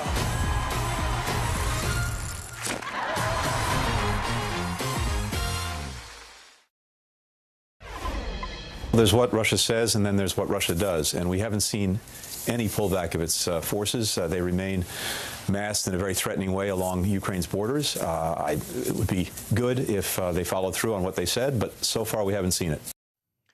Secretary of State Blinken there pretty skeptical about Russia's claims that it's pulling back troops from Ukraine's borders. The Russian Defense Ministry releasing video of military trucks leaving Crimea today, but both Blinken and NATO say Moscow is actually sending more troops. NBC News White House correspondent Mike Memley joins me now from D.C. Mike, NBC's digital politics team reporting today that Putin's war could cost Biden with American voters by driving up gas prices, wiping out the stock market, and giving Republicans a new line of attack. What's the administration saying about how a Russian invasion of Ukraine could hit us here in America? all politics is local, right, Allison? Yeah. No matter what the issue, there's always a concern about how it's affecting everyday Americans, especially their pocketbooks, when the #1 issue voters are saying is on their mind is inflation. And that's really the reason why the president gave the speech just about this time yesterday that he did. There was a lot of reasons for the president to speak directly to the American people in a way he hadn't yet about what exactly is happening with the situation in Ukraine. But the most important thing was for him to speak to and to really warn Americans about what could potentially happen if the sanctions that the U.S. are threatening have to be deployed, and just what the instability caused by a Russian invasion would do to the economic markets. Now, the White House is saying they're doing everything they can to prepare for disruptions to the energy supplies. The White House, again, saying all options are on the table, including potentially a gas tax holiday, which would at least provide a temporary reduction in the price of gas. But it's clear that this is an issue that's dragging the president like so many other issues. We just got a new Quinnipiac national poll, and in that 37% of registered voters approve of the job the president is doing overall. His rating for handling this situation in Russia and Ukraine is even lower. But interestingly, a majority of Americans, over 50%, say they support the president's decision to send more U.S. forces into the region. So something of a mixed report card, but the White House is watching this very closely. Mike, White House Press Secretary Jen Psaki saying the door is still open to diplomacy at our briefing this afternoon. That might be surprising to some people. We've been talking about how that door sort of looked like it was closing. Yeah. What else did she tell reporters about Ukraine? Yeah, obviously the White House's position all along has been that there's multiple paths here for Russia to go down. Obviously, their preferred path is through diplomacy and de-escalation, but they've been sending urgent and more urgent warnings the U.S. has over the last week, pointing to this week specifically as that window being open for an invasion that they were concerned about. But the White House press secretary again today saying that the stakes are really too high for the U.S. not to give Russia every diplomatic off-ramp. Here's more of what she had to say. We certainly believe that they will continue to use false flag operations, efforts to deceive, lay a predicate for war, which is why we have been putting out as much information as we can on that front so that the world is aware and knows what to look for and watch for. And we do that, of course, in partnership with our allies around the world. And in the next few days, significantly, we're seeing two of the top administration officials, Vice President Kamala Harris, now going to be joined by the Secretary of State, Tony Blinken, and heading to Germany. It's a gathering called the Munich Security Conference. A number of world leaders, including Ukraine's president, will be there, as well as representatives from the Russian government. So another coincidental summit that comes at a critical point, but an opportunity for some of the real heavy hitters in the administration to do some in-person diplomacy. Yeah, coincidental but important summit indeed. Mike Memoli, thank you. Thanks, Nelson. Ukrainians in the U.S. praying for peace today, showing support for their homeland and their loved ones. NBC News correspondent Ellison Barber is live outside St. George Ukrainian Catholic Church. It's in Manhattan's East Village.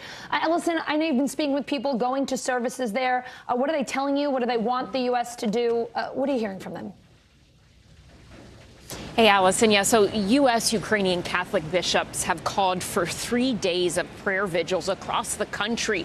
We're outside of a very important Ukrainian church in the East Village where there is a large Ukrainian community. They had a prayer vigil last night, a prayer vigil specifically for peace between Ukraine and Russia. They're going to have another one this evening. When you talk to Ukrainians living in the United States, whether they are Ukrainians living here or Americans who have family back in Ukraine, they tell you that Ukraine has been at war with Russia for 8 years now. They say that what is happening of late is concerning. It's an escalation, but they say they're not panicking. At the same time, they want to see the U.S. do more. Listen.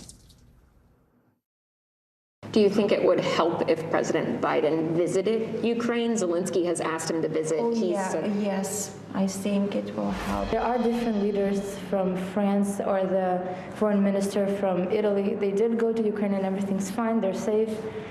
So if he could have a possibility to go, that would be a sign of support. If he went, I think it's an all-around better image for the United States and for Ukraine.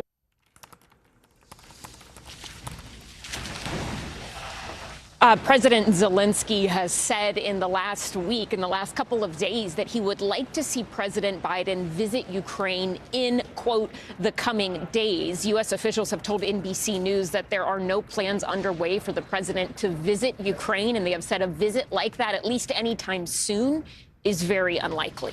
Allison? Allison, I know you also spoke with Democratic Congresswoman Carolyn Maloney. St. George is in her district. What did she tell you? Yeah, she was at the prayer vigil last night, and she spoke for a few minutes as the services began. When she was leaving, we were able to speak to her briefly, and I asked her, you know, U.S. officials have talked about how they say President Vladimir Putin has a diplomatic off-ramp, ways to back out of this situation now if he chooses to do so. I asked her, does she think that Putin wants to take an off-ramp, or does he want full-blown war? This is what she told us. I can't imagine that anyone wants war. It's horrible, and particularly Europe and Ukraine have suffered. I have many Ukrainian friends, and the stories that they tell that their parents went through with famine and forced labor and occupation and just unbelievable suffering. I don't think anyone wants war. I am hoping that Mr. Putin, President Putin, will back down, and diplomacy should be used in every way, shape, or form. And she is the chair of the Oversight and Reform Committee, one of the subcommittees within that committee. They had a hearing today specifically discussing the ongoing situation in Ukraine. It's something she says she will be closely monitoring because so many of her constituents have ties to Ukraine and the Ukrainian community. As for this church here, they have another prayer vigil set for this evening. Allison. All right, Ellison, thank you. Coming up, they are already expensive, but are they about to disappear? Mexican avocados no longer allowed into the U.S., and drug cartels could be to blame. Dasha Burns explains next.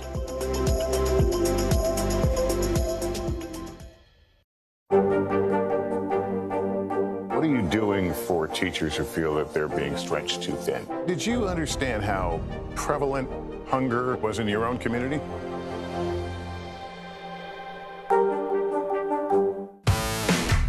There's no better place for fun with friends.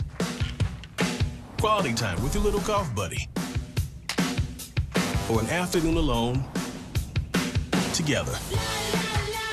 With the Golf Now app, family and friends are just a tap away. Just pick your course, pay from your phone, get out and enjoy. Golf Now. Download the app and go play. Nearly a dozen hours after the eye roared ashore. There is some late-breaking news. All right, isn't it?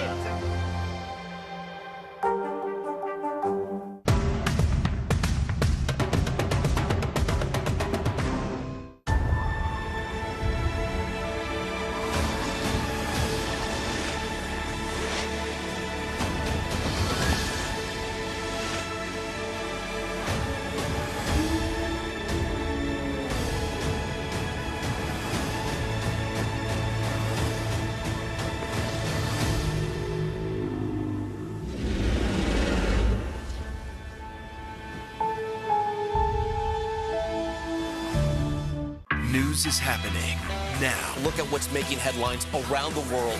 Whenever it happens, wherever you are, it's here now. You think it's been healthy for the Democratic Party to highlight the division in the party? What does an exit ramp for Putin look like that allows him to save face? How much of this is on the CDC and how much of this is on Washington? If it's Sunday, it's Meet the Press. Let's go. This is a critical choke point for this fire.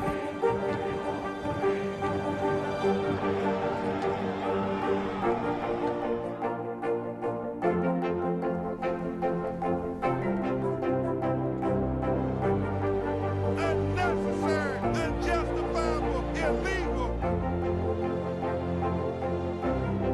And good evening from New Orleans. Late military operation witnessing the massive crowds. I admire you both.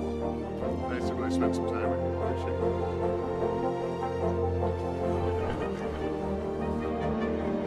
At any moment now.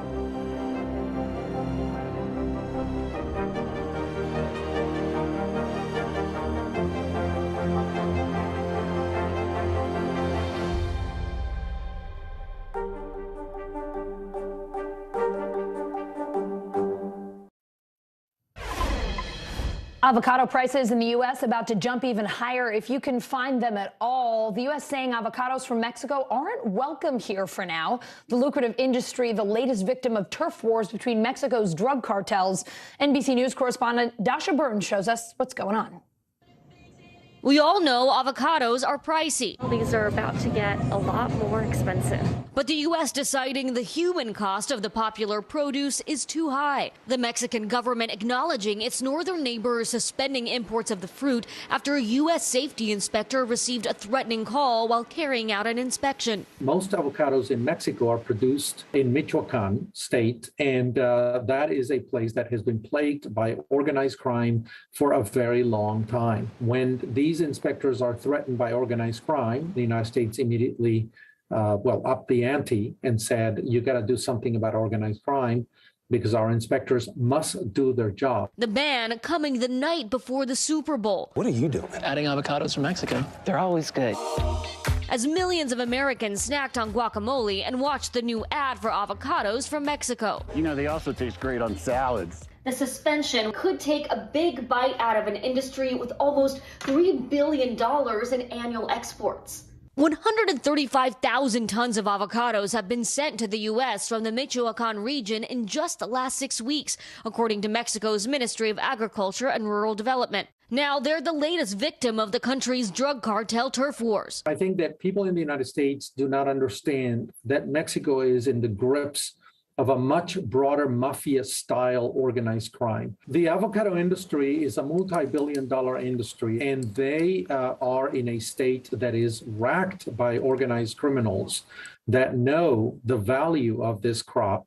A lucrative business that for decades has planted a target on local farmers and their families, as documented on the Netflix series Rotten, The Avocado War. A mí como a la 1 de la tarde me están hablando, donde me dicen que habían detenido a mi papá y a un hermano. Entonces ya me comunican y ya él me dijo efectivamente que hay que pagar 10 millones de pesos si no nos matan. The ban could last until further notice, according to the Mexican government, and is expected to send avocado prices soaring. Prices are already at an all-time high, according to a Bloomberg analysis, as Americans weather higher inflation across the board. But for avocado producers in Mexico, the cost could be even higher. What do you think this could mean for Mexican farmers? Well, for Mexican farmers, this means 135 to 140,000 tons of avocados that are not going to be able to make their way to the United States. What's going to happen to that avocado crop? It's probably going to rot. She was one of the most famous supermodels in the world, but over the last few years, she stayed clear of the public eye. Now, Linda Evangelista is sharing her story about a popular cosmetic treatment gone wrong. Here's NBC News correspondent Emily Ikeda. Supermodel Linda Evangelista now bearing her body like never before. For the first time in People magazine, the 56-year-old shows what she describes as disfiguring lumps on her body that she says were caused by cool sculpting, a popular fat-freezing treatment she started in 2015, one that she says left her iconic body unrecognizable. In her own words, she's become a recluse. She says she's agoraphobic. She says she still doesn't look in the mirror. She still doesn't want to leave her home. Evangelista, once voted the greatest supermodel of all time, has appeared on more than 700 magazine covers and famously starred in George Michael's Freedom music video.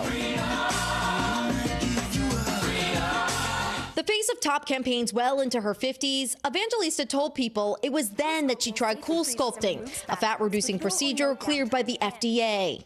I had stubborn fat. Cool sculpting appealed to me because it wasn't radical. It was like a spot treatment. Well, there's little to no downtime. In its ads, the treatment flaunts amazing results. By freezing the treated fat cells, cool sculpting destroys them. So once they're gone for good. But Evangelista says for her, it became a cosmetic nightmare. Last fall, she filed a $50 million lawsuit against the company behind Cool Sculpting, alleging after 7 treatments to break down fat cells in her abdomen, flanks, back and bra area, inner thighs, and chin, she developed hard, bulging, painful masses under her skin in those areas, deformities that 2 liposuction surgeries couldn't fix, according to her lawsuit. Unable to model, Evangelista says she became deeply depressed, even hiding the problem from her son, Augie. Before I told him the truth, he used to make comments frequently like, Mommy, do you remember when you used to be fun? Mommy, remember when you used to laugh all the time? Back in 2018, our own Savannah and Jenna underwent cool sculpting. Supposedly, the doctors say that it worked somewhat. I don't know. While the company declined to comment on Evangelista's lawsuit, citing ongoing litigation, it said cool sculpting has been well studied, with more than 100 scientific publications and more than 11 million treatments performed worldwide. And the side effects Evangelista experienced are rare and disclosed to patients. But Evangelista claims she never was made aware of the risks. The bulges and protrusions are permanent, she says, and so they may not go away. And so right now, all she knows is that she doesn't want to hide anymore, and she wants to start talking about it, perhaps help others who could be in the same position. Up next, from undefeated to eliminated, the shootout that shut out the U.S. men's ice hockey team from winning an Olympic medal.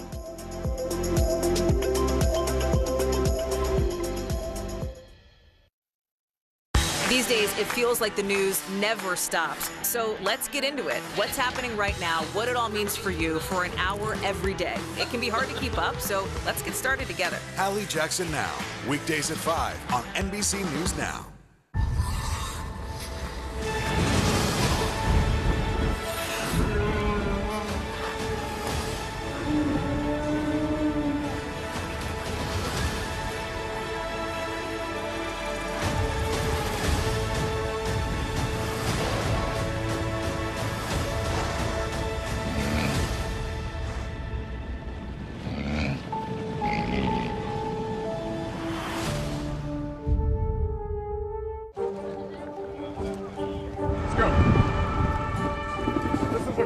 Choke point for this fire.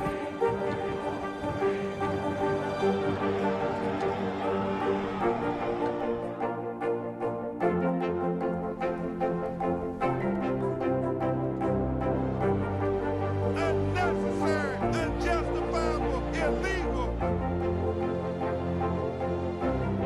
And good evening from New Orleans. Late military operation witnessing the massive crowds. I admire you both. Nice to really spend some time with you. Appreciate it.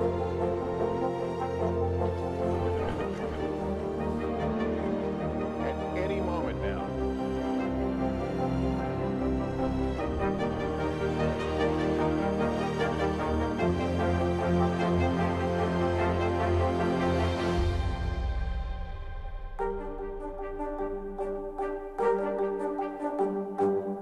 News is happening now. Look at what's making headlines around the world.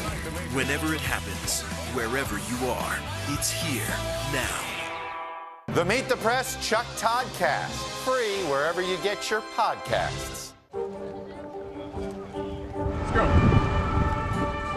This is a critical choke point for this fire.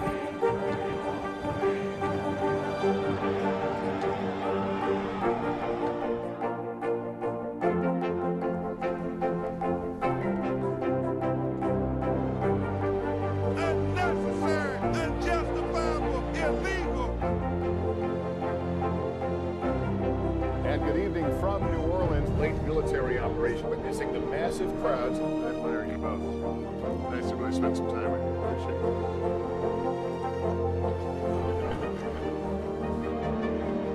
At any moment now.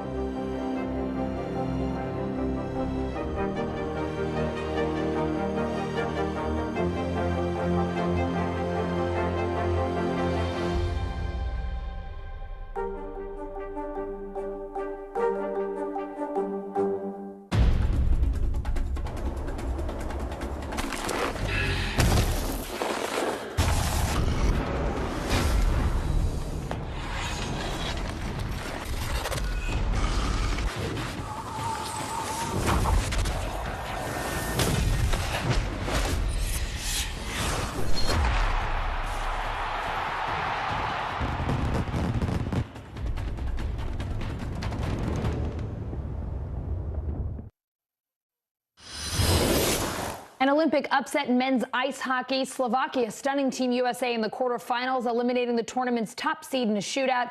NBC News correspondent Gotti Schwartz is here with me. Gotti, I still love talking to you, even when you have bad news for us. The U.S. men's hockey team leaving Beijing without a medal. Tell us about the game that sent them home. Yeah, Allison, there were such high hopes that came down to literally the last 40 seconds of the game. The U.S. was leading. We were about to shut down Slovakia when in the last minute, literally the last minute of regulation play, Slovakia takes a shot, they score, they tie it up. Goes into overtime. Then it is 10 minutes of hair-pulling close calls in the 3-on-3. No one scores. Lots of shots taken, but nothing sticks. Then a very stressful shootout where, Allison, to add insult to injury, you remember how most of the U.S. team is young college players because the NHL guys had to pull out because of COVID scheduling? Well, turns out it was a former NHL Bruin now playing for Slovakia that sinks in the final one. So now they're coming home without a medal. And even though they were leading, they were the first seed in that tournament, now they got to come back home and start from scratch. Yeah, Gotti, I was going to say everything about that game adds insult to injury. It was such a bummer. But let's end this on a high note. Team USA came out on top in men's slope-style skiing, picking up gold and silver. Tell us about that. Yeah, it was so good to see two friends up on the podium, Nick Gepper, Alex Hall. And when you ask, how did they pull it off? Like, that is a question I want to specifically ask Nick Gepper, because the dude, turns out he grew up in Fort Wayne, Indiana. He got his start skiing at a place called Perfect North Slopes, which at the highest point is like 800 feet in elevation. Somehow he's managed to win silver. He's gone on to become one of the best slopestyle skiers in the world. Meanwhile, Alex Hall, he was born in Alaska, so a little bit more understandable. He's trained in Park City, and what he threw down on his final jump, on the final run, was wild. He came out with what they call a double cork, 1080 into a 900 pretzeled, which is kind of like the move in Rewind, landing backwards. Super creative, which is what he's known for. So he delivered big for Team USA in a sport that Team USA has consistently dominated in. Gotti, I love that you explained that, because you just used a whole bunch of words that I'm sure I've heard while watching the Olympics, but I have no idea what you were saying. So thank you for helping me make pretzel. Pretzel makes sense. Pretzel makes sense. It sure does. Gotti, this has been so much fun. Hopefully you'll be back tomorrow with some good news about hockey. Awesome. Thanks, Allison. Thank you. Pitchers and catchers were supposed to report for spring training this week, but that's not happening. The MLB lockout showing no signs of budging, and now fans and businesses are feeling it. Here's NBC News senior national correspondent Kerry Sanders. The crack of the bat and the pop of the mitt. Familiar sounds that signal the start of another baseball season. But this year, spring training delayed. Pitchers and catchers nowhere to be found. The clash between players and team owners has fans of America's pastime crying foul. It's devastating. This is such a big baseball community. The dispute resulting in a lockout, now in its third month. It's a major league setback, not just for baseball, but for communities across Florida and Arizona that depend on the financial injection from the teams and their diehard fans. They eat in our restaurants, they stay in our hotels, and as it stands right now, we just don't know if any of those folks are going to be in this area this spring.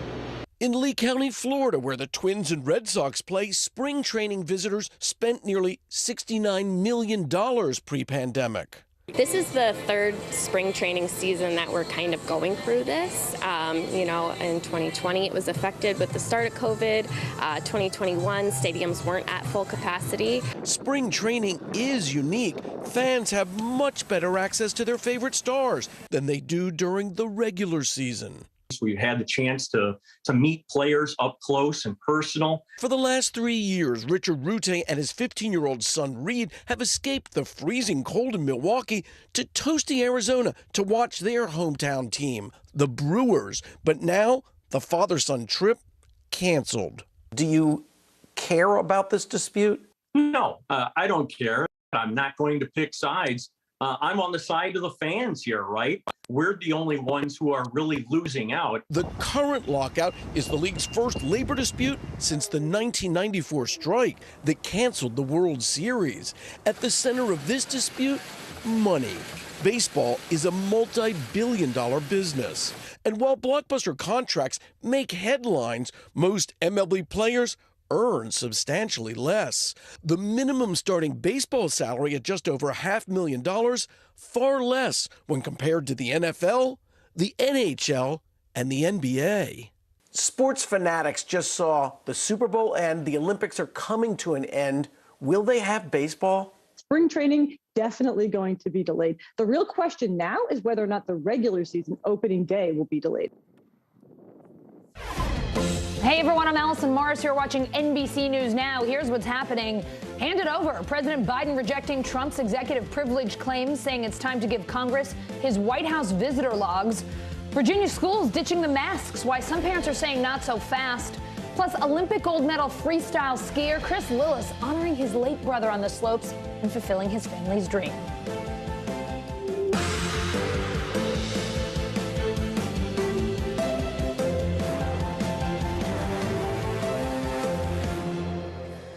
We start today with President Biden telling the National Archives to hand over the Trump White House visitor logs, plus the January 6th committee issuing a new round of subpoenas for some Trump allies. Senior national political reporter Sahil Kapoor is on Capitol Hill, but we're going to start with NBC News White House correspondent Mike Memley. So, Mike, Donald Trump saying those logs should not be released because of executive privilege. It is a claim we've heard before. It has been denied before. Tell us about the Biden administration's decision here and when the January 6th committee might see those records. Well, Allison, we first broke the story last October that as former President Trump was making these claims of executive privilege to try and block certain documents from going to this select committee, that the Biden administration, which actually has the executive privilege authority at the moment as the sitting president, was saying essentially no dice, that because in their view, this constitutional claim really doesn't hold any muster when the committee is investigating a potential attempt to subvert the Constitution itself, that their default position was that they were going to waive these privilege claims proactively. Now, what's different about this particular situation is two things. The first is that in the past, the White House counsel has said that these documents should be turned over to the committee within 30 days. And the letter today that we got from Dana Remus, the White House counsel, asks specifically that that be provided within 15 days. That speaks to the fact that the committee has a lot of work to do and it's running out of time to do it before the midterm elections really take over everything. So that was significant. But secondly, these visitor logs are a different entire category of documents that the committee is seeking. Previously, we were talking about things like presidential communications, videos, tweets, any other records that revolve around the president's activities that day. This is a different category and can provide some significant insight to the committee, and that's why it's significant the White House taking this step today. So, Mike, let's talk more about what White House logs are all about, what they typically show. I mean, I'm just picturing like a note of who dropped by and when. Am I underestimating just how much detail is in there? Well, Allison, remember that these visitor logs, President Obama made the decision when he came into office that he was going to post these publicly on a regular basis. President Trump, when he came in, he ended that practice. So they returned to the traditional, which was there was no record for the public to see of who was going in and out of the White House. President Biden has resumed the practice. That was something that Dana Remus actually cited in the letter, that there should be no claim of privilege for something that we're posting publicly. And I just actually, before I talked to you, went to go look at what those records show. And there's a lot of information that's included in what the Biden administration has been releasing, including who the individuals are who are coming into the White House, who is the individual at the White House who cleared them in. There's obviously a security process that you have to go through to request somebody gain access to the White House. And then what time did they actually come in? So these are, as it relates to the committee's work, they want to know who was asking who to come to the White House on January 6th, when were they there, especially as we look and try to piece together the timeline of what President Trump was doing as the rally on the South Lawn turned into a march to the Capitol, turned into an insurrection. These records are important to helping piece together who might have been whispering or talking to the president at that moment, and when decisions were being made, who was at the table to help influence them. All right, Mike Memley with all the details on what visitor logs at the White House really look like. Thank you, sir. You got it. The January 6th committee now targeting 6 people who they say were putting together slates of alternate electors to challenge President Biden's 2020 victory. Arizona GOP Chair Kelly Ward and Pennsylvania State Senator Doug Mastriano among them. NBC News senior national political reporter Sahil Kapoor joining me now from the Hill. So, Sahil, tell us more about these alternate elector slates and what the committee is looking at here. Allison, these are 6 subpoenas targeting individuals that the committee says had participation or knowledge, or perhaps both, about plans by Donald Trump and his allies to install an alternate slate of electors. Now, that's just a fancy way of saying the state should declare Donald Trump the winner of the presidential election, even though he lost. Let's put up the statement from Committee Chairman Benny Thompson about what exactly he had to say here about this new focus of the investigation. Thompson said the Select Committee is seeking information about efforts to send false slates of electors to Washington and change the outcome of the 2020 election. He went on to say, we're seeking records and testimony from former Trump campaign officials and other individuals in various states who we believe have relevant information about the planning and implementation of those plans. Now, 2 prominent individuals, you just mentioned Kelly Ward, the chair of the Arizona State Republican Party. The committee says they have evidence that she had texted an Arizona election official at the time, quote, "We need you to stop the counting."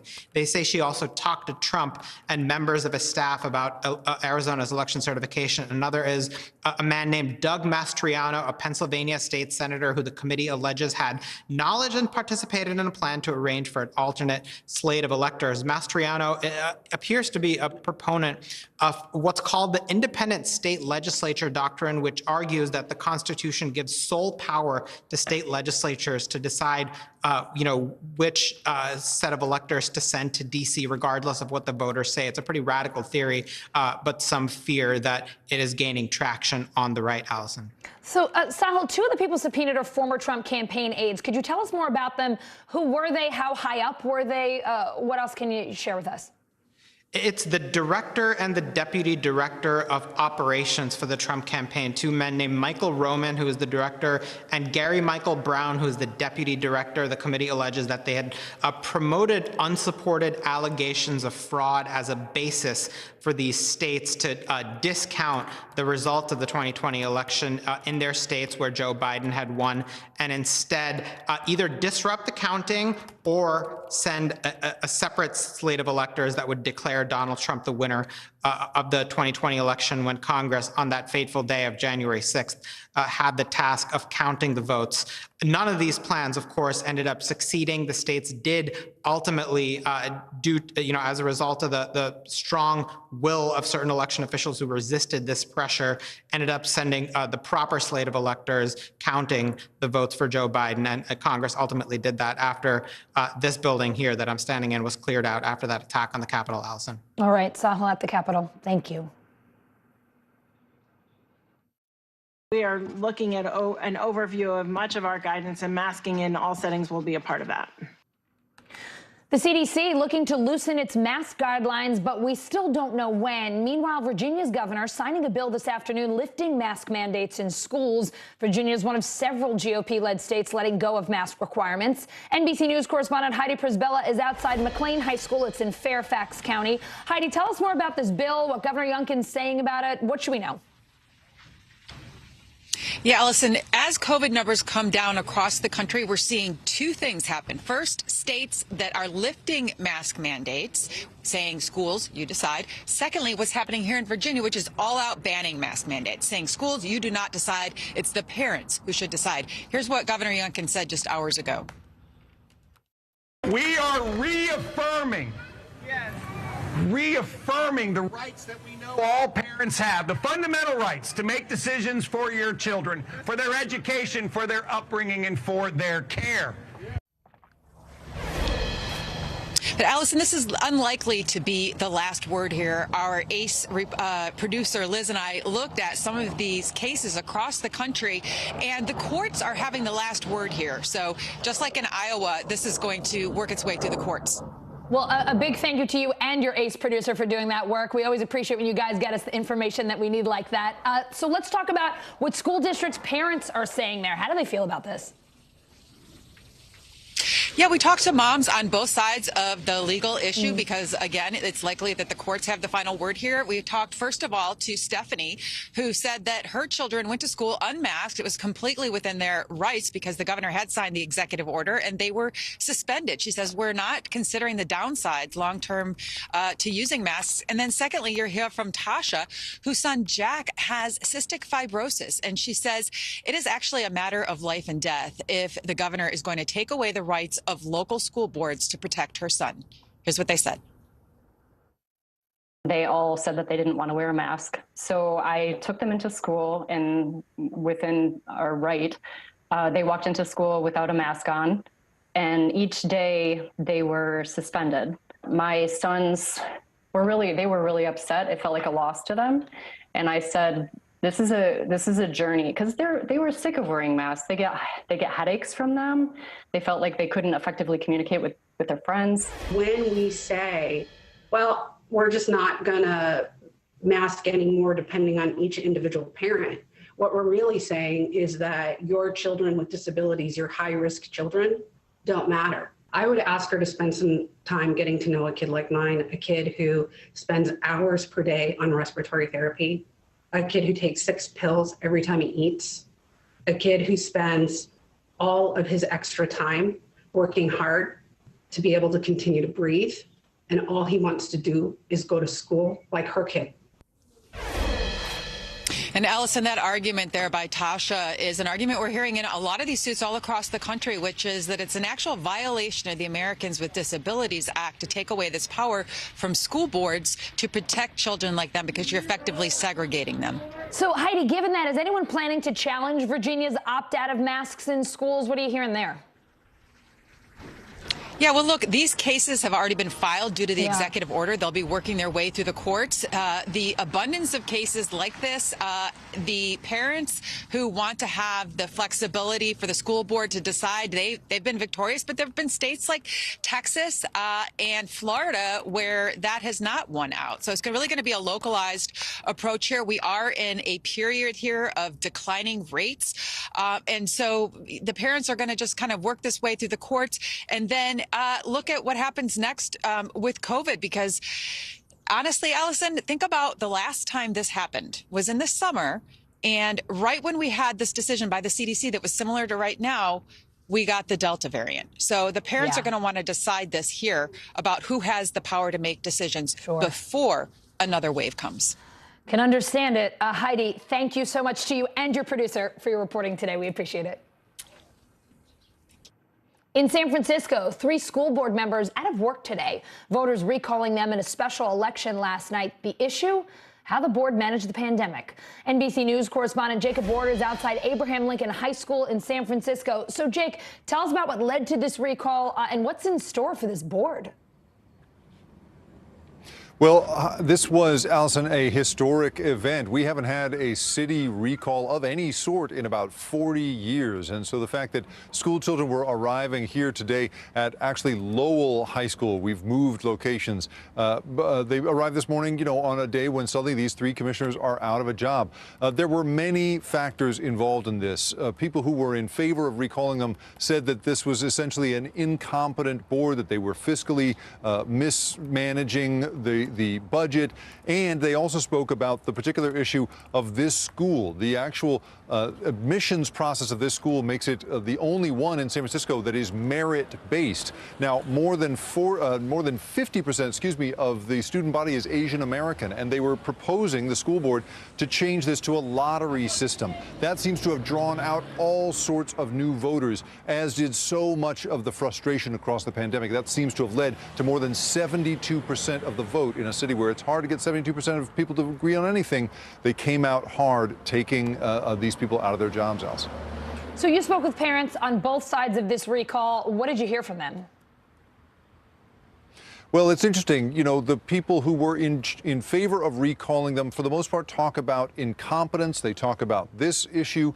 They talk about, it being fundamentally just needing new people in the job. But people who were opposed to the recall say that they think it was actually the work that these 3 commissioners, 3 people of color, were trying to do in favor of social justice. Listen to the contrast in what people said. What I am looking at as a school board that has demonstrated again and again and again that it is incompetent and that it is not focused on the needs of our children, and whose members refuse to make difficult decisions. We're not discussing critical race theory or banning books in San Francisco, but in a way, in a much more subtle manner, I think that these 3 have been pushing a change to make San Francisco unified a better more equitable place, which is uncomfortable, right, for the ruling class, if you will. So this is obviously a very different political city from someplace else in the country where we've seen similar fights about school boards, but definitely a really interesting convergence of politics and frustration here in San Francisco, Allison. Yeah, and there's also, I understand, a bigger issue at play. Some people working in San Francisco saying this recall brings up school funding. Could you tell us some more there, Jake?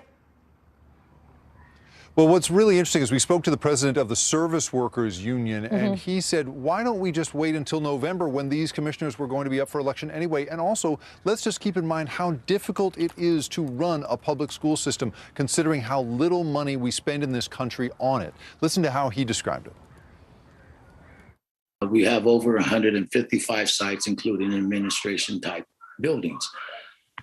Upkeep of these buildings, these are old. A lot of our buildings are old, and ventilation systems are not always working properly. Windows don't open. I mean, we have schools that are going to cost a lot of money to fix. But these ain't today's problems. These are problems that's been going on since the 80s.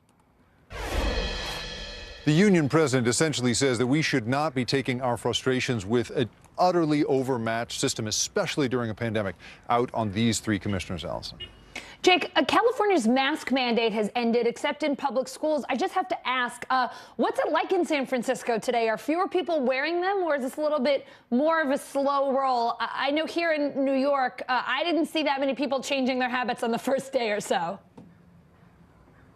I have to say it is really interesting to be here in this. You know, this should be a day of real celebration in San Francisco. I mean, we're really seeing the far end of the pandemic. Obviously, there's still tremendous suffering all across the country, but here in San Francisco, in theory, we are reaping the benefits of having been so public health focused. And so, yeah, you go into grocery stores and a few people really do have their masks off, and you can just tell their satisfaction with it. But I have to say, to my eyes, it is weird to see people walking around with their masks off. It's a very new day. But obviously, you know, this day that should be this big symbolic celebration of having gotten past the pandemic, here we are talking about school board recalls and the incredible frustration with it. And so both psychologically and logistically, it seems it's not over yet, Allison. Yeah, it certainly seems as though it's not. Jake, thank you for your reporting, and enjoy that beautiful San Francisco day. It looks just amazing. Coming up, dramatic testimony in the federal trial over George Floyd's death. One of the officers at the scene is now saying about that fatal arrest. That's next.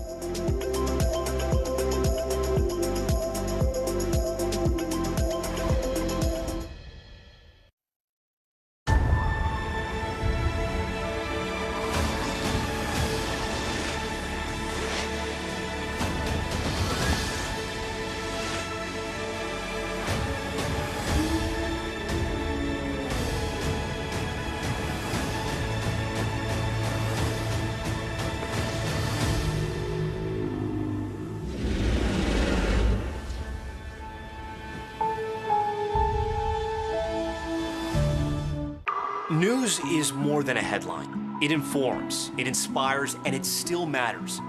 To cover it, you have to be in it. And that's what we're gonna do. Every night, we take you to the front lines of the story, where it's actually happening, with NBC News journalists on the ground from all over the world. We cover what you need to know and bring your newsfeed to life. In primetime and streaming live, it's your news playlist every night. Top Story with Tom Llamas, weeknights at 7 on NBC News Now. What are you doing for teachers who feel that they're being stretched too thin? Did you understand how prevalent hunger was in your own community? I believe every dream, every journey, every triumph. And it all starts here. Let the celebration begin! The excitement is in the air. United States! Is he superhuman? Feel the magic every day. She is a superstar. Kayla, we are cheering you on. And share every moment with us at the Winter Olympics. Today is where the games begin. The answers come when you need them most. Ooh, let it go. The Today Show's newest fan. Little Al Roker. What am I doing here?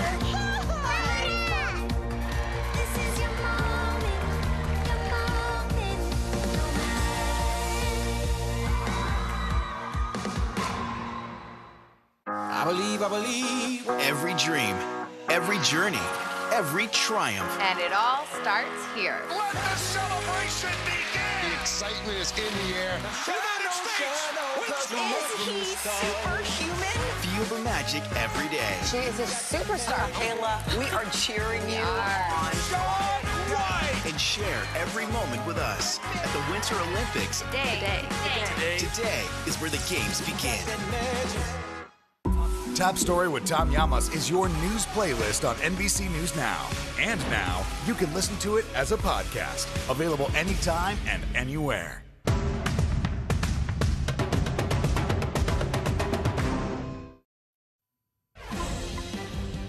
Let's go to NBC News Digital reporter Maya Eglin. She's got another set of headlines for us from NBCNews.com. Maya, what's going on this hour? Hey, Allison, we start in Texas where a shootout left a suspect dead and 2 sheriff's deputies wounded last night. Both officers have been hospitalized with non-life-threatening injuries. In Massachusetts, a preschool temporarily shut down after a teacher had toddlers make and wear black face masks. Our Boston NBC affiliate reporting the school has deactivated its Facebook page and the teacher involved was fired. Ottawa Police Chief announcing his resignation amid ongoing trucker protests in Canada. Peter Slowey has faced criticism for his inaction against the protests, but in a statement says he did everything possible to keep the city safe. Chinese fans of the hit sitcom Friends complaining that the show has been censored. It was re-released in China last Friday, but fans say it's now missing scenes about Ross's ex-wife Carol, who's a lesbian. And off the coast of Hawaii, a humpback whale has been freed after it was found tangled in a line. A response team was able to get a special federal permit to approach the animal and save it. Allison, back to you. All right, Maya, thank you. One of the ex-Minneapolis police officers charged in George Floyd's death breaking his silence, Tu Tao, the first of 3 ex-officers to testify in a federal trial, all of them pleading not guilty to charges that they violated Floyd's civil rights when he was arrested and killed back in 2020. Bernarda Villalona, criminal defense attorney and former prosecutor, joining me now. So, Bernarda, Tao saying he was in charge of crowd control that day, not restraining Floyd, calling himself a human traffic cone. Is that a strong defense here? What do you make of it? Well, I think it's the best defense that Tu Tao can come up with when you're talking about what the charges are. He wants to try to separate himself as much as he can from former Officer Chauvin, as well as King, as well as Lane. So if he's able to get that jury to believe that his job was crowd control and that he did not have a duty to intervene, to provide medical attention, or to stop Derek Chauvin from committing and continuing to kneel on the neck of George Floyd, that he may have a chance of walking from these charges. But that's not the end to it, because he still faces state charges. So, Bernarda, both the defense and the prosecution asked Tao about Derek Chauvin's decision to restrain Floyd by putting his knee on his neck. How did Tao answer those questions, and did you find his responses here sufficient? So the way that Tu Tao and how the defense approached it is that they put in a photograph of his training records, where in one of the training courses, Tao was supposedly shown or trained that it's okay to put your knee onto the body of an individual. So will that bring doubt to the jury? We don't know, but we don't know how Tao is coming off to that jury, especially since that jury has seen that lengthy and painful and sad video of George Floyd dying.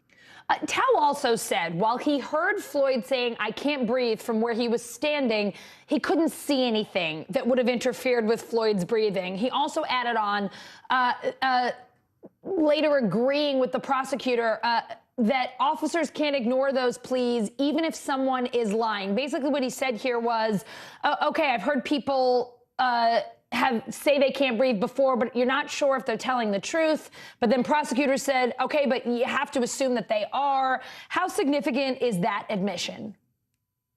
So I will say this in regards to Tu Tao saying that other people have said I can't breathe and that you don't know whether they're telling the truth. That is actually something that is happening a lot throughout the country. But the problem with that is that despite whether you believe them or not, you have a duty to provide medical attention. So Tu Tao has to agree that, yes, you have to provide medical attention. But instead what Tu Tao did was he spun it and said, look, I was relying on my fellow officers. My job was crowd control to be able to protect those officers, as well as George Floyd, as well as from the situation getting out of hand with the public.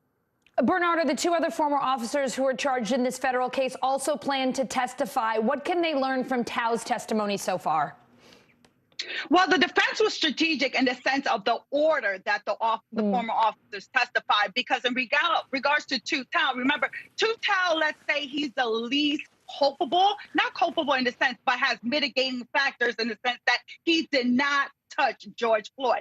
So the defense attorneys are taking their lead of the cross-examination of Tu Tao in order to incorporate that in their defense and the direct examination of their officers. But still, there are some things that they can't run away from. Example, Tao, how are you going to able to answer, this is why we don't do drugs? In regards to King and Lane, several times, George Floyd is saying, I can't breathe. You're on top of his body. You're feeling his body. You're feeling his lack of movement and his movement. So what is your explanation as to disavowing your training in providing medical attention and not doing it? Bernardo, always great to have you on. Thanks for your legal expertise. I know we'll be checking in with you again throughout this case.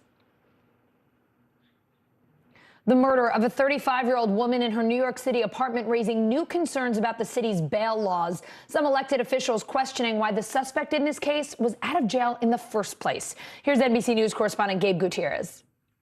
With a makeshift memorial growing larger in New York City's Chinatown, outrage over Christina Unalee's death is mounting. It could have been any one of us. This chilling surveillance video appears to show the 35-year-old secretly stalked by a man early Sunday morning. Police say he then stabbed her at least 40 times inside her own apartment.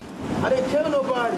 Osama Nash is now charged with Unalee's murder. This was his 8th arrest since May of last year. He was out on supervised release. The case is now bringing scrutiny to the city's bail system. This is a horrific murder of someone who was in the prime of her life. Should this suspect have been on the streets? No. 2 years ago, Democratic lawmakers here passed bail reform, which requires judges release defendants before trial for all but the most serious crimes. Supporters say it promotes alternatives to incarceration for people who can't afford bail. But police say it's leading to a surge in crime. New York City's new mayor recently told us he wants to change the law to give judges more discretion to keep defendants in custody. We can't continue to put dangerous people back on our streets. Loved ones are remembering Unalee, who worked at an online music company, as a magical person, always filled with joy. We as Asian women are walking around in a level of fear that we have never had to before in my whole entire life. Coming up, Americans shocked by the latest charges on their electric bills, what you can do if you can't handle the jolt. Next.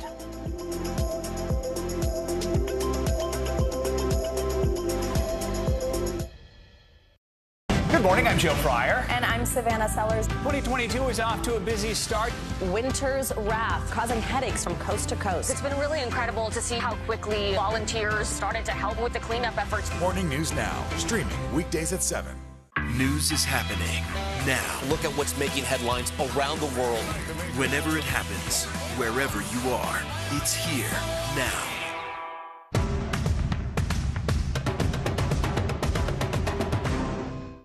This is a very different kind of program. We're here to start conversation about the big things happening in our world. Professor, I'm not asking you to predict the future, but what do we think that the new normal is going to be? Is part of this that everyone's rethinking their jobs during this pandemic and their relationship to their employers? What is your biggest tip for any parent who's concerned about this? It's not my job to tell you what to think. My job is to think about what you tell me. Now Tonight with Joshua Johnson, streaming weeknights at 8 on NBC News Now. There's no better place for fun with friends. Quality time with your little golf buddy. Or an afternoon alone together. With the Golf Now app, family and friends are just a tap away. Just pick your course, pay from your phone, get out and enjoy. Golf Now. Download the app and go play. Still to come on the Channel 2 News. Well, the waters are certainly receding now. Still too close to call. Lester Holt reporting from Ground Zero, as it's being referred to. It is, in fact, the taste of freedom. The Haitian people know a little something about resiliency. What's the biggest risk right now? Some of the troops who have been proud. I want to welcome you to the first presidential debate. In fact, we've been told we can't go any farther. You are some resilient folks. Let me give you a hint.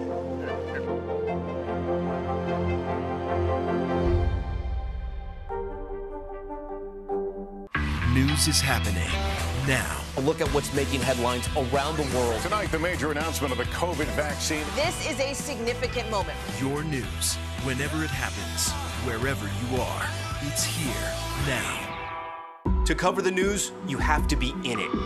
We'll take you to the front lines of the story, bringing your news feed to life. Streaming live every night. It's your news playlist. Top Story with Tom Llamas, weeknights at 7 on NBC News Now. The Meet the Press Chuck Toddcast, free wherever you get your podcasts. Hey everybody, it's Hoda Kotb from the Today Show. I am so excited to tell you about my new podcast, Making Space with Hoda Kotb. I sit down with some incredible people and we'll hear some uplifting stories. Listen to Making Space now on Apple Podcasts. The Meet the Press Chuck Toddcast, free wherever you get your podcasts.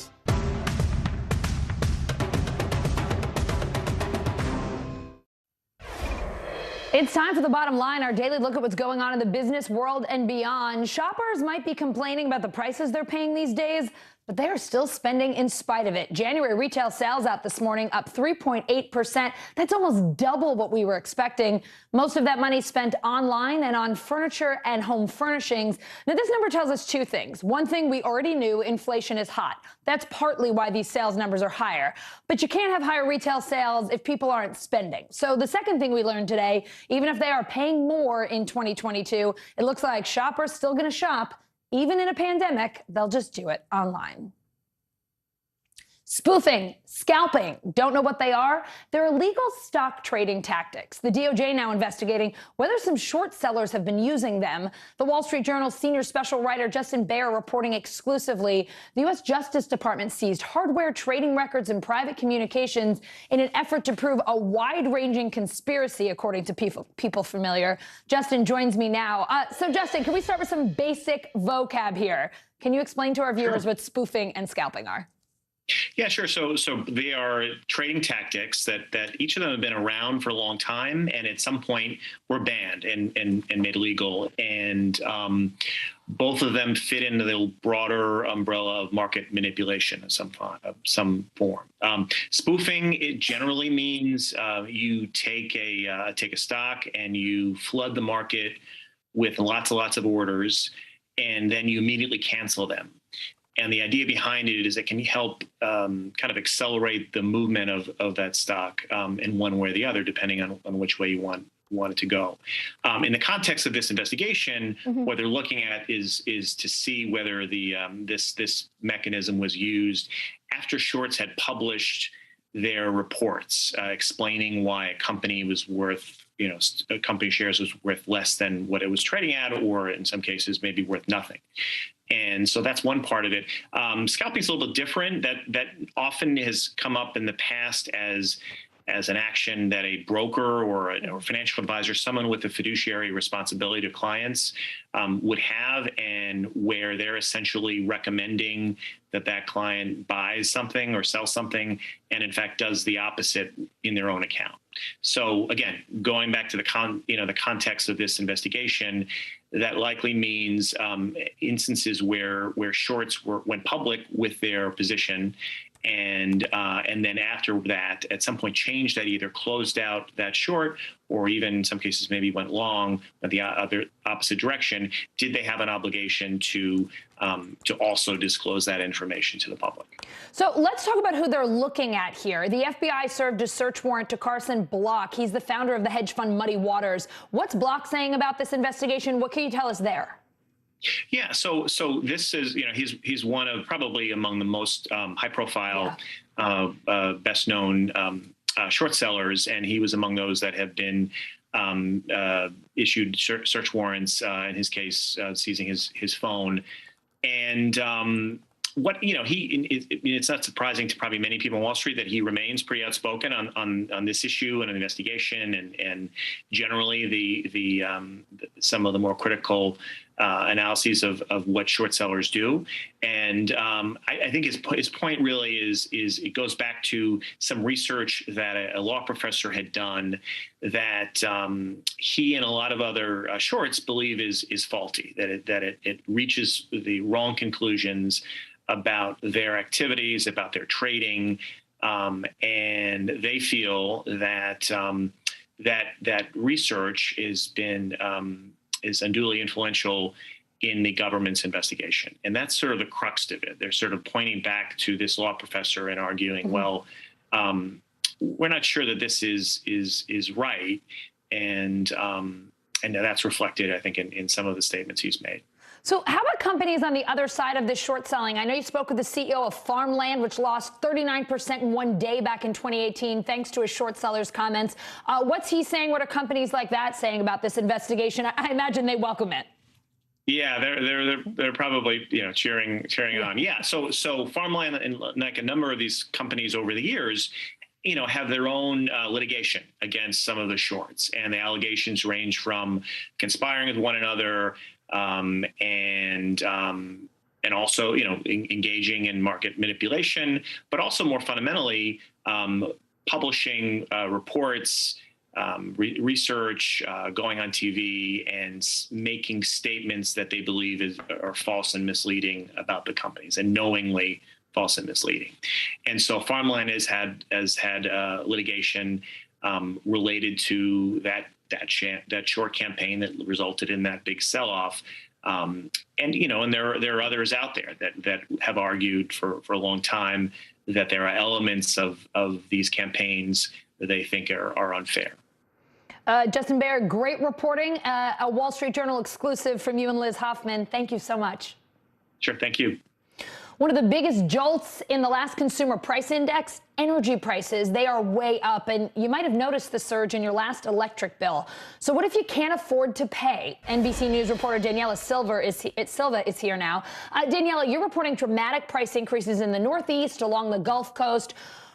What are you seeing? Why is it happening? How much have those bills increased? Give us the full picture here.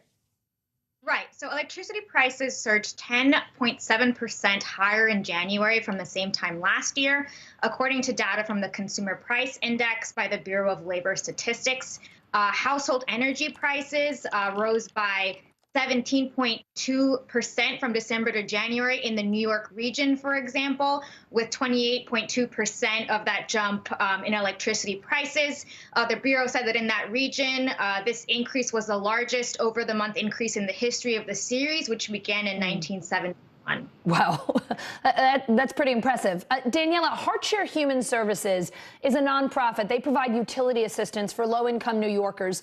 What did they tell you about the number of people struggling to pay their bills right now? And what kind of help is out there if you're one of those people who just got a bill you cannot pay? Right. So HeartShare told me the number of people looking for help to pay their bills has really gone up as prices are climbing. They're getting a surge of customers because a lot of people need help. And they're a nonprofit, for example, that provides utility assistance, as you said, to low-income New Yorkers.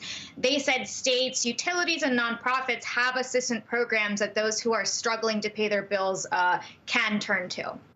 New York's Governor Kathy Hochul telling the utility company Con Ed to review its billing practices and its communications with New Yorkers after this most recent price spike. What's Con Edison doing and saying here? Right. Con Edison says any changes in customer bills are mainly due to the supply cost of energy. They said natural gas is a driver of electricity costs, that they buy the energy on the wholesale market and provide it to customers at the same price they paid, that energy prices are volatile. But they do also say that they are reviewing their practices that affect consumer supply costs as well. All right. Daniela Silva, thank you so much for sharing your reporting with us today. Coming up, a day of unity, how Ukrainians are standing up against Russian aggression, next.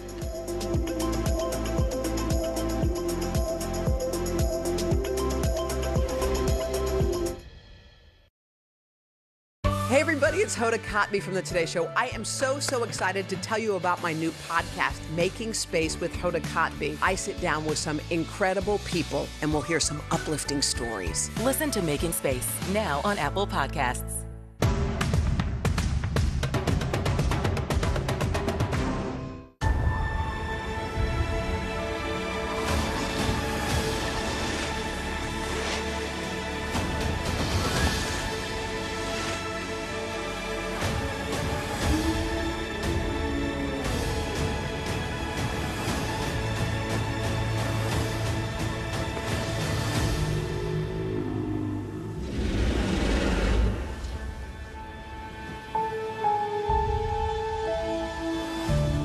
What happened here is a story of loss and salvation. There were residents who hung on for dear life. This is where you took shelter, in this closet. I took shelter right in this closet right here. Rioters banged down one of the doors. Have you found a way to reconcile it a year later? It really hurt to see this place that I love so much treated with such disrespect. Was it an act of cleaning or an act of healing?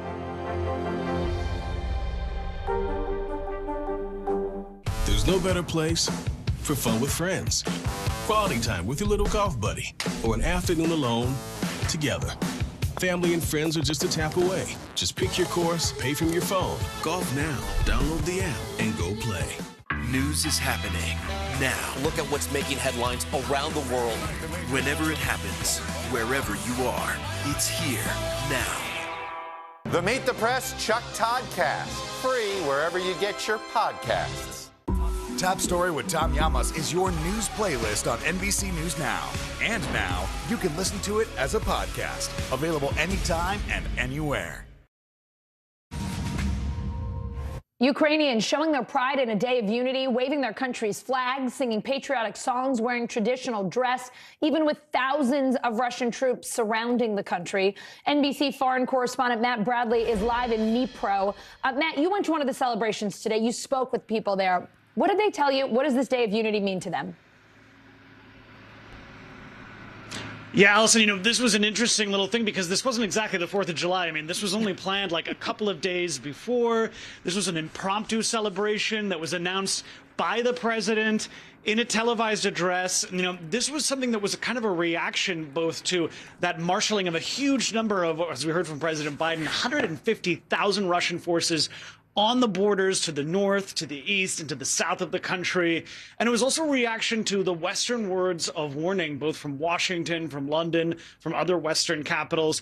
So this was kind of really an example of Ukraine being caught in the middle, which is a place that Ukraine, admittedly, is used to. Ever since the 17th century, this is a country that is used to being used as a cudgel to beat the West by Moscow. And, it's something that this country is used to, and something that means that they're kind of isolated. And one of the reasons why this is called a day of unity is because this is a country that has been historically divided.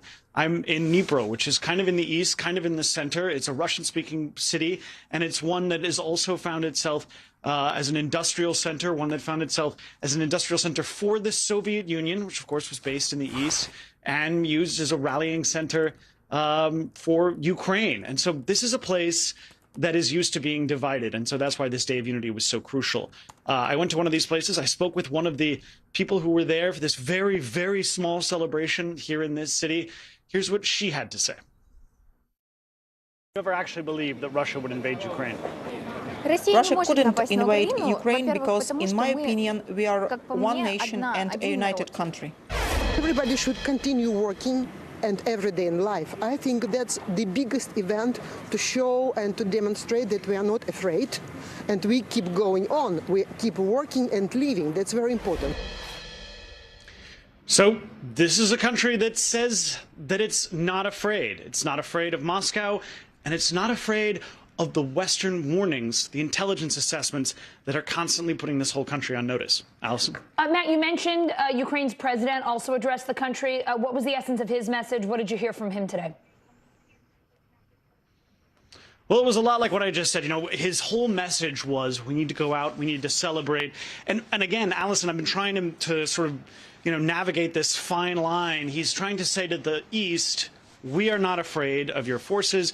And he's trying to say to the West, you can't tell us to be afraid. You can't tell us to be on notice. You can't tell us that we need to be more terrified than we already are. And again, as I've said time and time again, there's been this subtle message here from President Vladimir Zelensky that, yes, we are supposed to be afraid of Moscow, of their massive troop presence.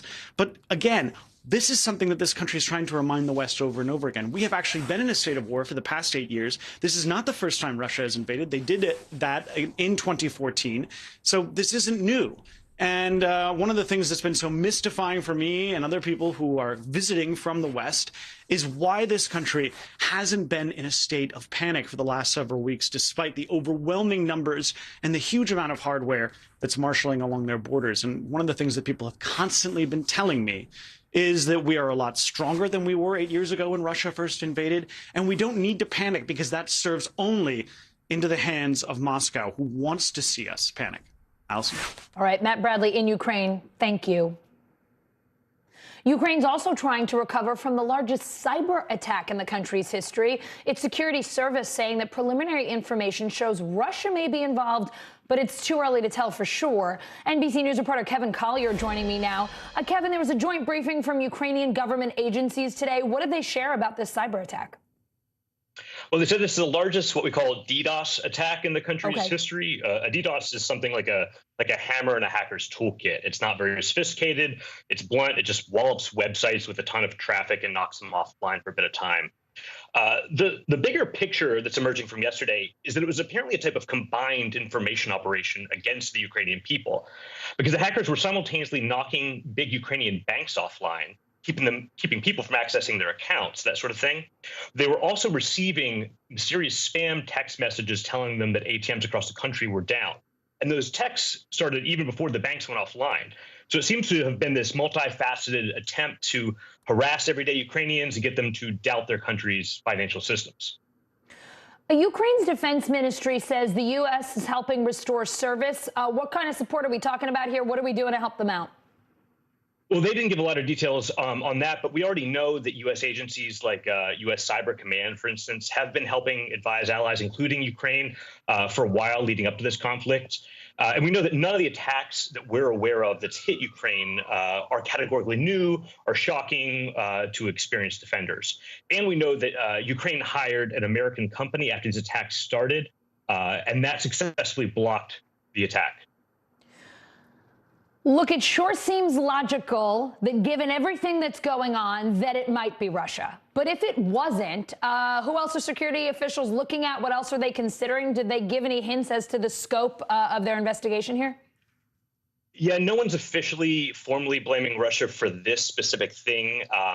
But, you know, Russia has at times conducted joint cyber attacks with Belarus, and there have been instances where experts have tracked pro-Russian cyber activity, other cyber operations to Belarus. Mm-hmm. But I've spoken with a number of experts here, and, you know, considering the motive and the means, no one really suspects anybody besides Russia. All right. On this. Kevin Collier, thank you so much. Always great to have you on. Thanks, Allison. In Brazil, nearly 80 people are dead, according to the AP, after torrential rain, flooding, and mudslides ravaged the city of Petrópolis. NBC News reporter Zincle Asamoah joining me now. Zincle, the city we're talking about just north of Rio de Janeiro, the storm came in. I understand it buried people alive. Are they still trying to rescue folks? What's going on there now? Yeah, Allison, we really can't overstate the devastation that we've seen in Petrópolis. At least 58 people are dead, dozens more are missing. And I think it's important that we hear from people directly impacted on the ground. So let's take a listen. Muita tristeza de ver o povo pedindo socorro e tu não tem como socorrer, não tem como ajudar, não tem como fazer nada. É desespero, é sentimento de perda muito grande. Vocês não têm noção de o que é passar por isso. Muito triste mesmo, muito triste. Muito triste. A nossa cidade simplesmente acabou, o nosso bairro acabou. Really heartbreaking, Allison. And in terms of rescue efforts, it's not just first responders, but also residents. We've seen harrowing images of residents, firefighters, first responders carrying body bags through the rubble, looking for survivors. And so clearly, Brazilian residents have a lot to sift through in the days to come. Allison. Zinkley, what else are emergency crews up against today? What are some of the challenges on top of that they're dealing with? Just, I mean, you look at the images, I almost feel ridiculous asking you that because you can see just how difficult this is. But what else are you hearing about what they're dealing with right now? Yeah, Allison, as you say, the images are telling, but the numbers are even more striking, right? Tuesday, the city saw over 10 inches of rain in less than 3 hours. And to put that in context, right, it's more than the amount of rain that the city has seen in the last 30 days combined. And it didn't end on Tuesday, but today, authorities issued a high-risk warning saying that there's still risk of flash flooding and landslides as well. And so obviously, this is really impacting search and rescue efforts, Allison. Zinkley, Brazil's president was in Russia when this happened. What is he saying today? Yeah, so Brazilian President Jair Bolsonaro is currently meeting with Russian President Vladimir Putin. As we just heard from Matt Bradley, this is an interesting time to be doing that, right? We know that Ukraine and Russia and Western allies are on the brink of what many are saying war. And so even before this flooding, the president, Bolsonaro, came under critique. But once this crisis happened, he did tweet on Tuesday saying he would mobilize first responders to find victims and support survivors, Allison. Who else is helping with the search and rescue? I imagine they're looking for a lot of assistance from all over to get through this one. Yeah, there's a lot that needs to be done. As we see in the images, there's still, aside from property, so many people to find. We know that at least 400 soldiers have been deployed, and likely we'll see many more actions happen in the days to come. Allison. All right, Zinkley, thank you. Coming up, the first sit-down with the Staffords since the Rams Super Bowl win, the health scare they overcame to get here. Next.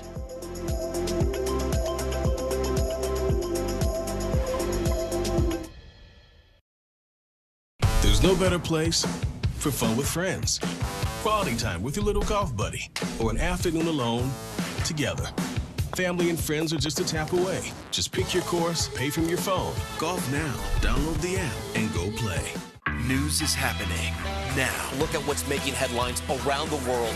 Whenever it happens, wherever you are, it's here now.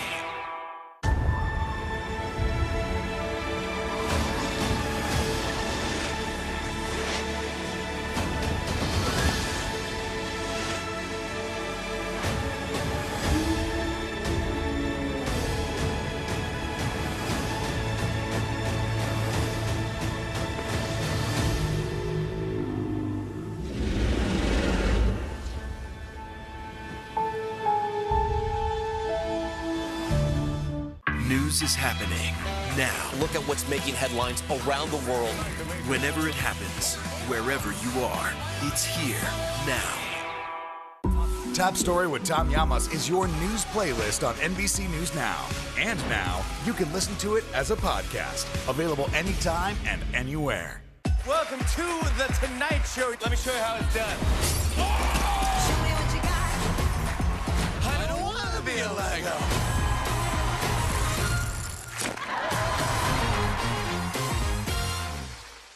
Hey everybody, it's Hoda Kotb from The Today Show. I am so excited to tell you about my new podcast, Making Space with Hoda Kotb. I sit down with some incredible people and we'll hear some uplifting stories. Listen to Making Space now on Apple Podcasts. These days, it feels like the news never stops. So let's get into it. What's happening right now, what it all means for you for an hour every day. It can be hard to keep up, so let's get started together. Hallie Jackson Now, weekdays at 5 on NBC News Now. Let's go. This is a critical choke point for this fire.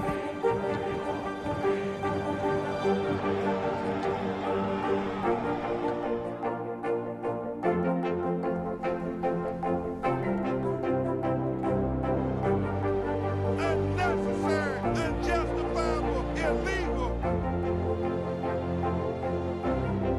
And good evening from New Orleans. Late military operation witnessing the massive crowds. I admire you both. Nice to really spend some time with you. Appreciate it.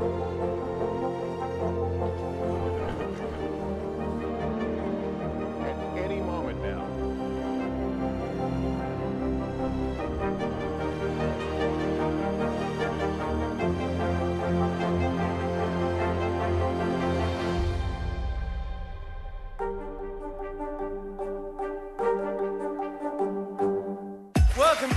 The Tonight Show. Let me show you how it's done. I don't want to be a Lego.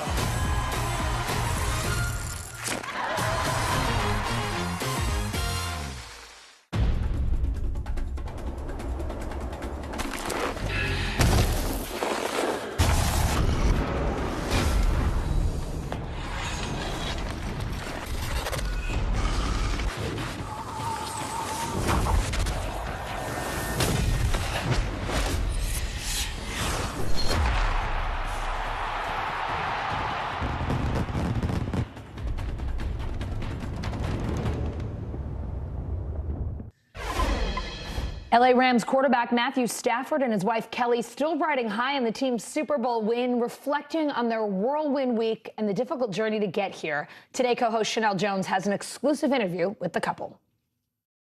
For Matthew and Kelly Stafford, Sunday night was a dream finally realized. What was that like, the moment you officially became a Super Bowl champion? It's overwhelming. You start thinking back about all the years that you've put into it to try to get to that point, and sometimes not knowing if that opportunity was ever going to come. And when it came, being able to succeed in that moment was pretty special.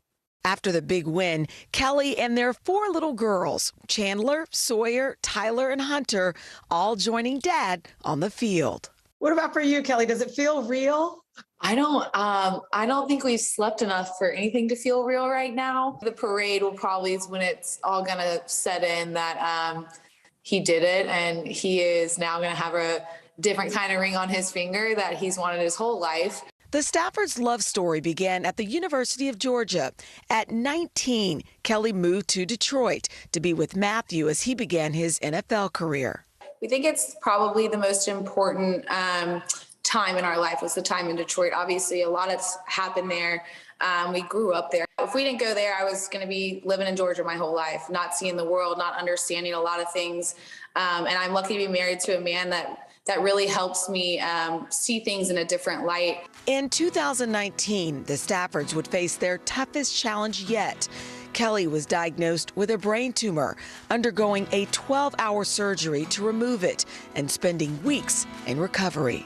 How are you feeling? How are you doing? I feel great. I feel awesome. I'm just grateful to be here, and I'm so grateful that I got to witness my man do what he did. What have you learned from your wife? Oh, so many things. She's an unbelievable mother. I love watching her, care for our kids and for our family. I've learned a lot of toughness as well from her. I'm lucky to have her in my corner. This postseason, Kelly found a new way to support her husband. For the first time, she wrote him letters before each playoff game. The final one made it to Matthew ahead of the Super Bowl. What did that letter say? It was just how much I thought he truly deserved this and why I thought he deserved it. The most important thing at the end of the day is that we all have each other, and win or lose, obviously a win's always better, but that's what's important in life. And he knows that, but just to reiterate it through a letter and know how proud I am of him, and that we'll be waiting for him after the game no matter what. To be able to, kind of reflect back and read those letters and talk and think about, what my family means to me, and before I go do something that I love to do, it helps put things in perspective and let me go out there and play free. Kelly made sure their 4 daughters, all under the age of 5, knew this was a big moment for their dad. I said, listen, if Daddy wins, we get to go to Disneyland. So immediately it mattered. They were like, oh my goodness. Okay, what do we need to do? They're like, we're going to cheer really loud. I was like, that's perfect. I think that'll help. A family celebration more than a decade in the making. My favorite part was looking down and seeing them, running towards me, and that's something I'll never forget. Going for the gold twice. Team USA aerial skier Chris Lillis already snagged a gold medal in Beijing. He's hoping for a repeat performance tomorrow. It is a lifelong dream he shares with his 2 brothers. Here's NBC News correspondent Megan Fitzgerald. Here we go. When Chris Lillis flips and twists 60 feet in the air, it may look like he's up there alone. History made. But he says he never is. It just became this family sport that we just took off with together. He grew up in Rochester, New York, a family of 3 boys. Chris, the middle child. I can hear my mom saying this in my head right now. John was the one who got in trouble. Chris was the one who figured out how to get around the trouble. And Mike was the one who just stayed clean. The brothers started skiing together. They were naturals. When they found aerials, a shared dream was born, making it to the Olympics. You guys had a goal. When did that goal come about? I mean, I think as a kid, you kind of always dream. As we won more competitions and just pushed each other, it became more of a reality than just some pipe dream. But in 2018, Chris and older brother Jonathan were training in Switzerland when a phone call from their dad changed everything. The youngest, littlest brother, Mikey, had died suddenly in his sleep, a cardiac arrhythmia. He was just 17. It was awful. And it's the last thing you expect, right? Because we had just talked to him before he went to bed. When I heard it, obviously I didn't really believe it. It's been a huge hole in our family ever since. But one thing that helped was knowing that we were doing this really big thing and we were hoping to go to the Olympics. 4 months later, John did, making his Olympic debut in Pyeongchang. He competed wearing Mikey's old suit, but the pain was still so raw. I really just wasn't eating or sleeping, kind of that depression that was taking over. John failed to medal, but he's been helping Chris carry on their dream ever since. I feel like Chris is like a second chance. The chance finally came last week. Chris won gold in the team event, landing his signature trick. It's a 60-foot triple backflip, and then there's 5 twists that go on throughout it. It's just a whole lot of flipping and twisting, basically. That is huge! And he did it while wearing a special good luck charm. This is actually a cool 2-piece pendant, and it's infused with my brother's ashes. All 3 brothers have finally made it to the Olympics. And that does it for us. Hallie Jackson starts now.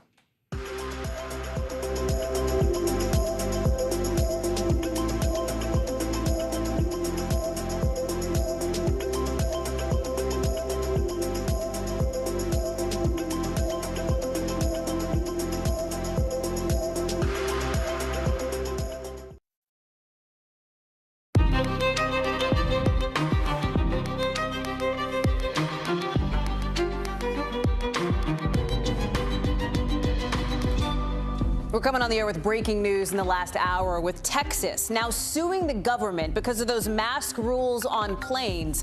Only a few hours after the CDC says it's actually planning to loosen up on indoor mask guidance in the next few weeks.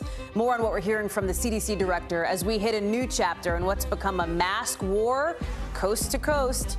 Plus, 1 in 3 of you watching right now are under a major winter weather alert if the statistics hold up, with the whole country staring down dangerous storms. Al Roker joins us with the forecast in a minute. We'll also take you over to Capitol Hill, where one top Democrat says tonight tech companies have, in his words, failed our children. So what's Congress going to do about it? We've got the new push to keep kids safe online and why supporters say this time might be different. Plus, an exclusive interview you will only see on this show with Taiwan's top diplomat, why they're so worried about how China is getting cozier with Russia in tonight's original. And double trouble for Buckingham Palace. 24 hours after that big Prince Andrew settlement news, a different investigation tied to Prince Charles's charity. We've got the royal reaction later in the show. Hey, I'm Hallie, and we just learned the state of Texas is suing the CDC to try to get them to stop making people wear masks on planes. It's happening right as the CDC seems to be catching up with most of the rest of America on mask rules, with NBC News scooping that the agency plans to loosen up its indoor mask guidance as early as next week. The CDC director didn't put a date on it, but she said it's coming soon. Listen. We want to give people a break from things like mask wearing when these metrics are better, and then have the ability to reach for them again should things worsen. Dr. Walensky also says she's cautiously optimistic about where Omicron is headed. And listen, it's looking better. Look at this map. Green is good, and there's a whole lot of green in just about every state. A CDC changeup might be music to President Biden's ears because while sources tell NBC News the White House didn't want to make it seem like there was political pressure, one person tells us a mask update wouldn't be the worst thing before the State of the Union in 2 weeks. Even so, states are still moving way faster than the White House, than the Biden administration. We're seeing it in Virginia, where right as we were coming on the air, Governor Glenn Youngkin, a Republican in a Biden state, signed a bill to ban mask mandates in schools. Today, we are reestablishing and restoring power back to parents. But we are also reestablishing our expectations that we will get back to normal. Gabe Gutierrez is tracking every angle of the pandemic for us. And Gabe, let me start with that breaking news. So this mask mandate on planes, anybody who's flown in the last, year or so knows that you've got to wear those masks when you're on a plane. That expires at the end of next month. The Biden administration has extended it before, but now tonight you have Texas coming out and saying, enough, get rid of it. We're putting a lawsuit behind this.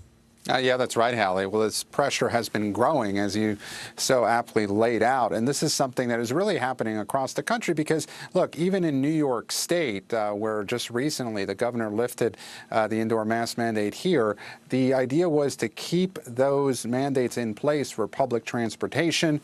And certainly Texas now, and as you know, Hallie, Texas is not shy about, thumbing its nose at the Biden administration. They're trying to make a point here, apparently. So, yes, the federal mask mandate for planes expires on March 18th. Should be interesting to see how the Biden administration goes from here. But as you reported, there is some discussion about the changing of indoor mask guidance potentially as early as next week. We've heard from, that the CDC director was asked by senior administration officials to essentially come up with an update on guidance for indoor masking by the President's State of the Union on March 1st, Hallie. What is the science that they would be following there, Gabe, on the CDC? Because one of the questions that has come up, right, and I talked with Dr. Fauci about this just yesterday, is politics versus science. And when you drop mask mandates, which one of those is winning out? Yeah, and so, the agency, the CDC, we're hearing that they, might take an approach to consider a new benchmark on mask safety. Essentially, different regions of the country, based on hospitalization, based on cases, kind of have a more targeted approach for, when mask guidance can be lifted. But, Hallie, there's still some concern that, among children, for example, children under 18, that Omicron, has been, 4 times higher. The rates among kids was 4 times higher during the Omicron surge than it was during Delta. So there's this, having to balance this pressure, right, between the political pressure of, look, so many Americans are sick of the pandemic 2 years in, with the realization that, there could be new variants. And once you lift these mask mandates, can you put that genie back in the bottle, right? But again, something that you said, like I've flown a lot over these last 2 years, as I've said on this show, that would, the mask mandate on planes, lifting that would be hugely significant. You're on a plane, for certain hours in close proximity to people.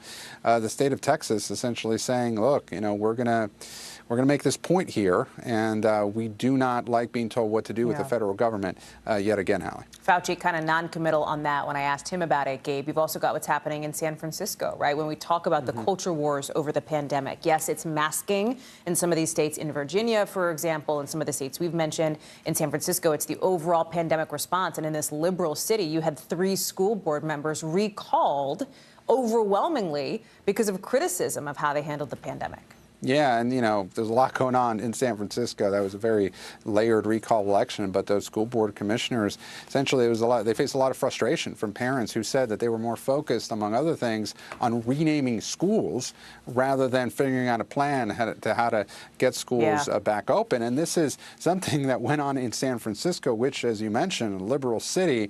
It's not just Virginia, but there is frustration mounting in many parts of the country with how school officials have handled this. There's still, a lot of anger boiling over in, school board meetings really across the country, not just over COVID restrictions, but it's part of this broader culture war, right, over, so-called critical race theory and whether that's being taught in schools or not. But yes, this is another battleground and, a rare recall election in San Francisco, booting these school board commissioners, Hallie. Gabe Gutierrez, thank you for that breakdown. Appreciate it. Right now, a huge cross-country storm is getting ready to pound a lot of the U.S., with 11 states at high risk for severe weather. You've got nearly 100 million of us under winter alerts for the next 24 hours. In the central part of the country, in the south and the east, you're probably going to see heavy snow, heavy rain. Probably floods, thunderstorms, maybe even some tornadoes. Al Roker is tracking it all for us tonight. So, Al, this is the prep phase, right? Everyone's bracing for it, but it's going to hit over the next 24 hours. Do I have that right? Yeah, pretty much. And Hallie, this thing is getting itself together. Take a look. It's almost a tale of two countries, depending on which side of this front you're on. Feeling like spring right now. Buffalo, 52. Chicago, 53. Memphis, 72. Amarillo, 71. But then that front is starting to push in, and you can see here in the east, again tomorrow, very warm temperatures, a lot of moisture being pumped up from the Gulf. That's going to be feeding those severe storms. But behind it, look at tomorrow, Minneapolis. 10 degrees, that's 19 degrees below average. Oklahoma City, 37. Chicago, down to 28. So here's what we've got. This is the breakdown of the watches and warnings. We've got 38 million of us under winter storm and weather alerts. 83 million people from the southwest into the northeast, down into the southeast and New England under wind alerts. And flood alerts, heavy rain, melting snow, all going to combine to cause the possibility of some severe flooding from Springfield, Missouri, all the way to Burlington, Vermont.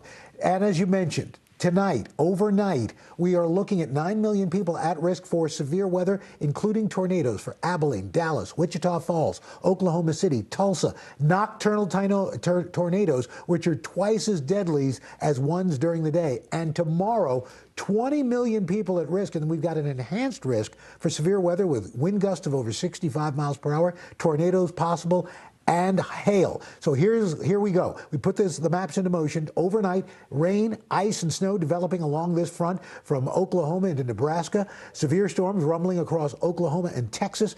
Tomorrow, the rain changes to ice and snow around the Great Lakes. A tornado risk for much of the Tennessee Valley tomorrow. And then Friday, early morning rain for the I-95 corridor. Behind it, extremely gusty winds. So I expect a lot of airport delays from Boston, New York, D.C., all the way down to Atlanta.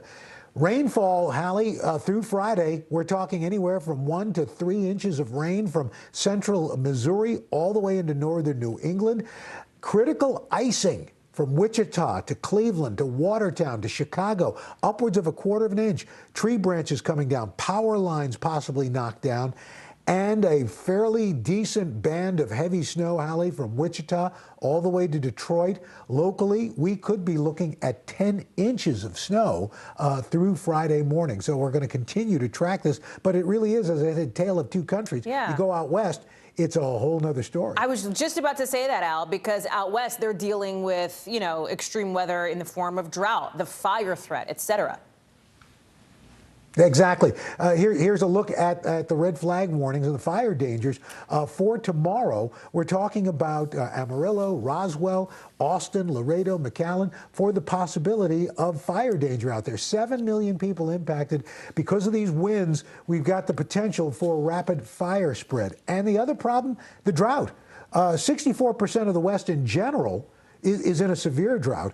66% of California, our nation's breadbasket, Hallie, that's in a severe drought as well. So, and no end in sight, no real relief on the weather maps over the next several days. I know you'll be working it hard, Al, over the next several days as well. Thank you. We look forward to seeing you tomorrow morning on the Today Show, friend. Appreciate it. Pretty soon, we may, or at least congressional investigators may, have a way better sense of just who came to the White House on January 6th.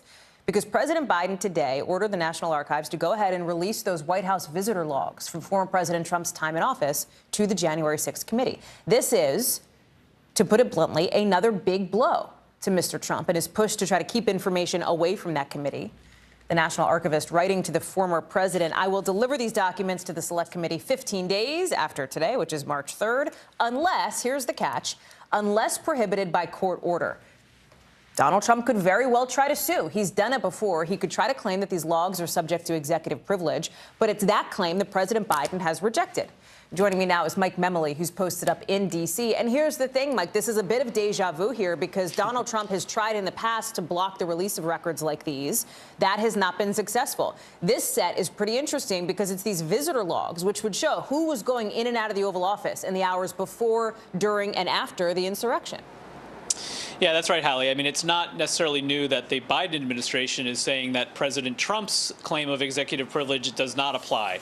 They've made the argument, we broke the story last October, that essentially because this concept of executive privilege is a constitutional notion, it doesn't apply when the investigation is trying to get to the bottom of an attempt to subvert the Constitution.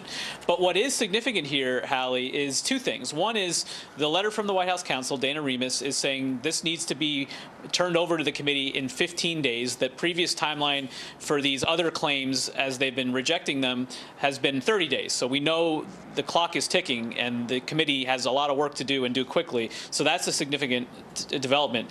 But the visitor logs in particular, and part of the argument she made in the letter is, remember, President Obama made these public. President Biden, with certain restrictions, is also making these visitor logs public.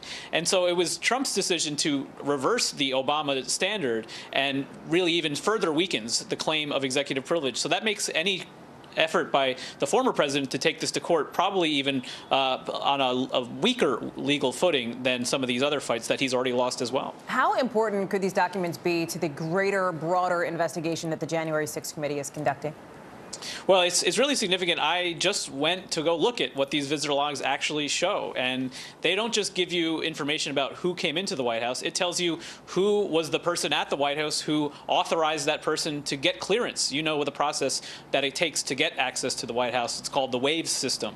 It tells you the time that they actually physically walked on to the White House campus, and it tells you where the meeting that they were going to takes place. And so as the committee has been trying to assemble a full picture of who was at the White House, who had the president's ear that day and when, those logs are really a significant driver and potentially a further clue of who they should be talking to that maybe they didn't even subpoena or interview so far. There's a lot of information that could really even further complicate but strengthen the committee's work. And real quick, Mike, I checked before we came on the air.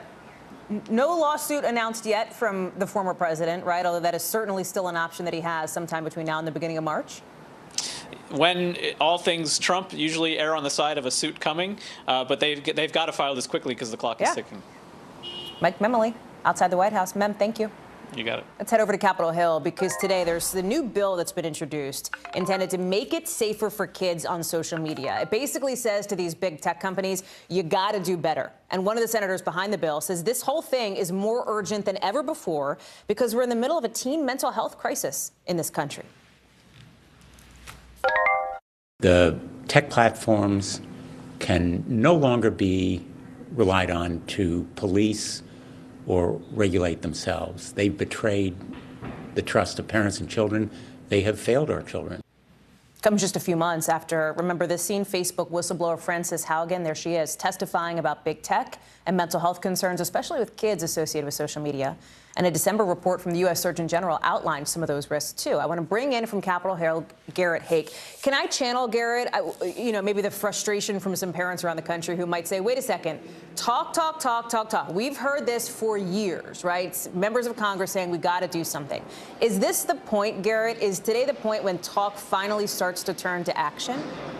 I think it's a point where these talks finally start to turn. Hallie, I share your frustration having covered Congress's sometimes ham-handed efforts to understand how these social media platforms work, to look under the hood and to figure out the best role they should take to try to regulate them, to try to make them safer, especially for kids.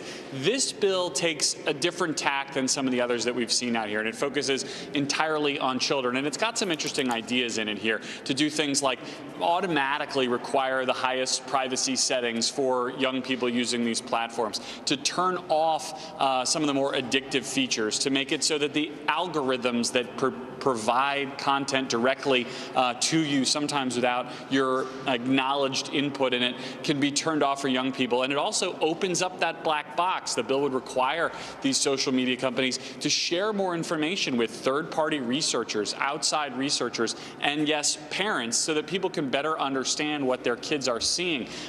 It's the first bill of its kind to take this approach to looking at how to perhaps best rein in these social media companies, and it's gotten a lot of attention. Whether it is able to move forward or not in the Senate is a tougher question. You are beating me to the punch because I was just about to ask you, okay, fine, you've laid out what this bill could do. There is obviously an appetite among some lawmakers to do it, but to actually get it done, you need support from people in both parties. Do we know, does it have that support?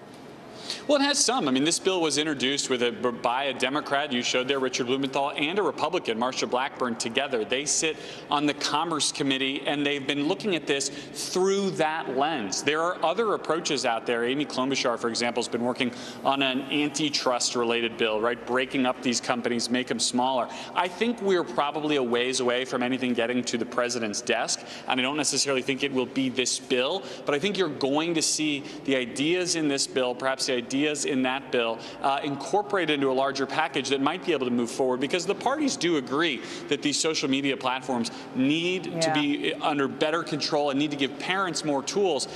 Getting to exactly what those tools should be has been the focus of the debate and will be going forward. As always, it's the specifics that are tricky on this kind of thing. Garrett Hake, live for us on the Hill. Thank you for that. Appreciate it. There's a lot of skepticism coming from the U.S. and allies today about these Russian media reports talking about mass graves in the Donbas region of Ukraine. Here's why, because the U.S. is suggesting this may be one of those false flag operations that they said Russia could use to invade. Basically a made-up lie, a pretext to cross the border and invade Ukraine. It's kind of what you heard from White House Press Secretary Jen Psaki today, saying that these pretexts for an invasion could look like a lot of things. And the State Department spokesperson, Ned Price, echoed that with me, saying this looks a lot like what Russia's done before. Do you believe specifically that this report from Russia about mass graves in the Donbas region is a pretext, is one of those fabricated provocations? There is no truth to any of the false statements we have heard emanate from the Russian Federation. The Russians previously, in 2014, went into Ukraine the last time around after making very similar claims. Another potential flashpoint, the Pentagon saying today that Navy surveillance planes had some close encounters with Russian jets above the Mediterranean this past weekend. And listen, we are at a moment of real tension where every move, every word matters. Nobody knows this more than Andrea Mitchell, our chief foreign affairs correspondent, who is joining us now. Andrea, there have been, listen, the overarching theme of the last 24 hours has been Russian talk not matching with Russian action. Because Ned Price told me today it is a lie to say that Russia is pulling troops off the border. The U.S. believes Russia is, in fact, bolstering the troops that they have at the border. Then there's all these other pieces of news bubbling up. This idea that is this a false flag? This idea of what's happening, you know, what Russia says that they're seeing in the Donbas region. You know, what about some of the potential provocations here? Talk us through the latest. Well, that's exactly what the real experts have been saying, both inside and outside the government, that this is what they expected from Vladimir Putin, a false flag operation, some sort of provocation that they would say, that Putin would say, justifies invading. And remember when they declassified the intelligence, something they rarely do, Hallie, you know that so well. They declassified the intelligence about that, saying that they were even going so far as to try to hire actors. And there was a lot of, skepticism about that, whether they had gone that far, but they clearly had some intercepted communications. They didn't want to say how they got all of that. That's intelligence. They don't tell us that for very many good reasons.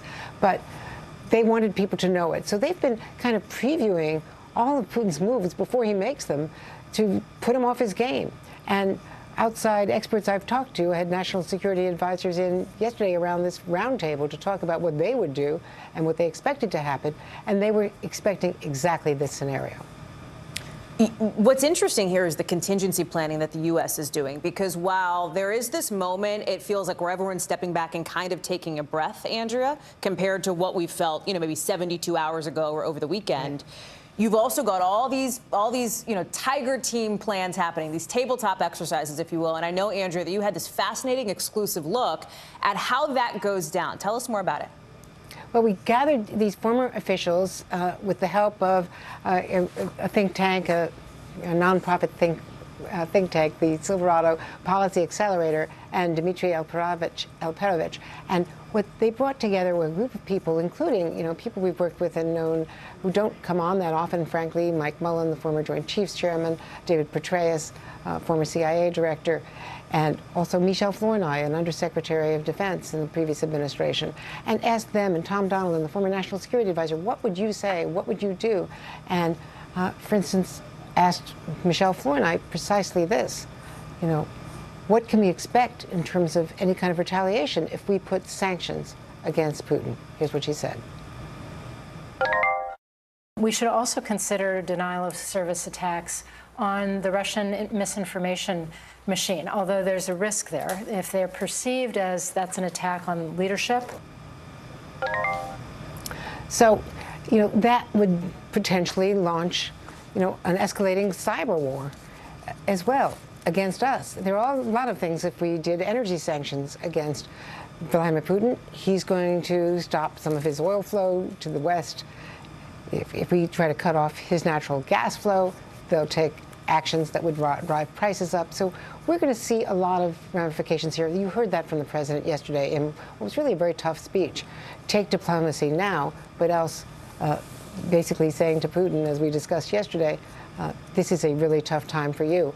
And what David Petraeus said is, we'll make his life, he can last long, he can take Kyiv, he can topple their government, but we'll make his life hell.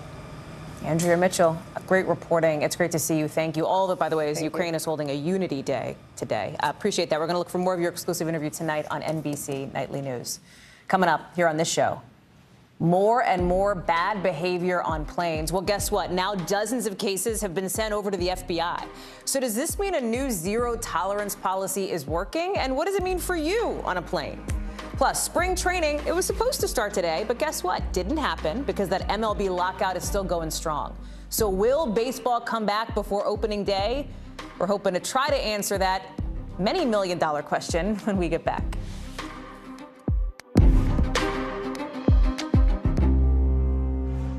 News is happening now. Look at what's making headlines around the world. Whenever it happens, wherever you are, it's here now. I believe. Every dream, every journey, every triumph. And it all starts here. Let the celebration begin! The excitement is in the air. United States! Is he superhuman? Feel the magic every day. She is a superstar. Kayla, we are cheering you on. And share every moment with us at the Winter Olympics. Today is where the games begin. To cover the news, you have to be in it.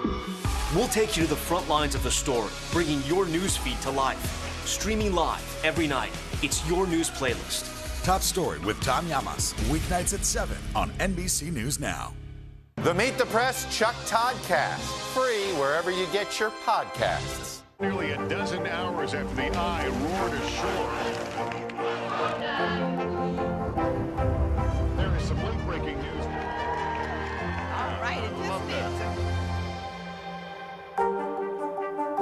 The Meet the Press Chuck Todd Cast, free wherever you get your podcasts.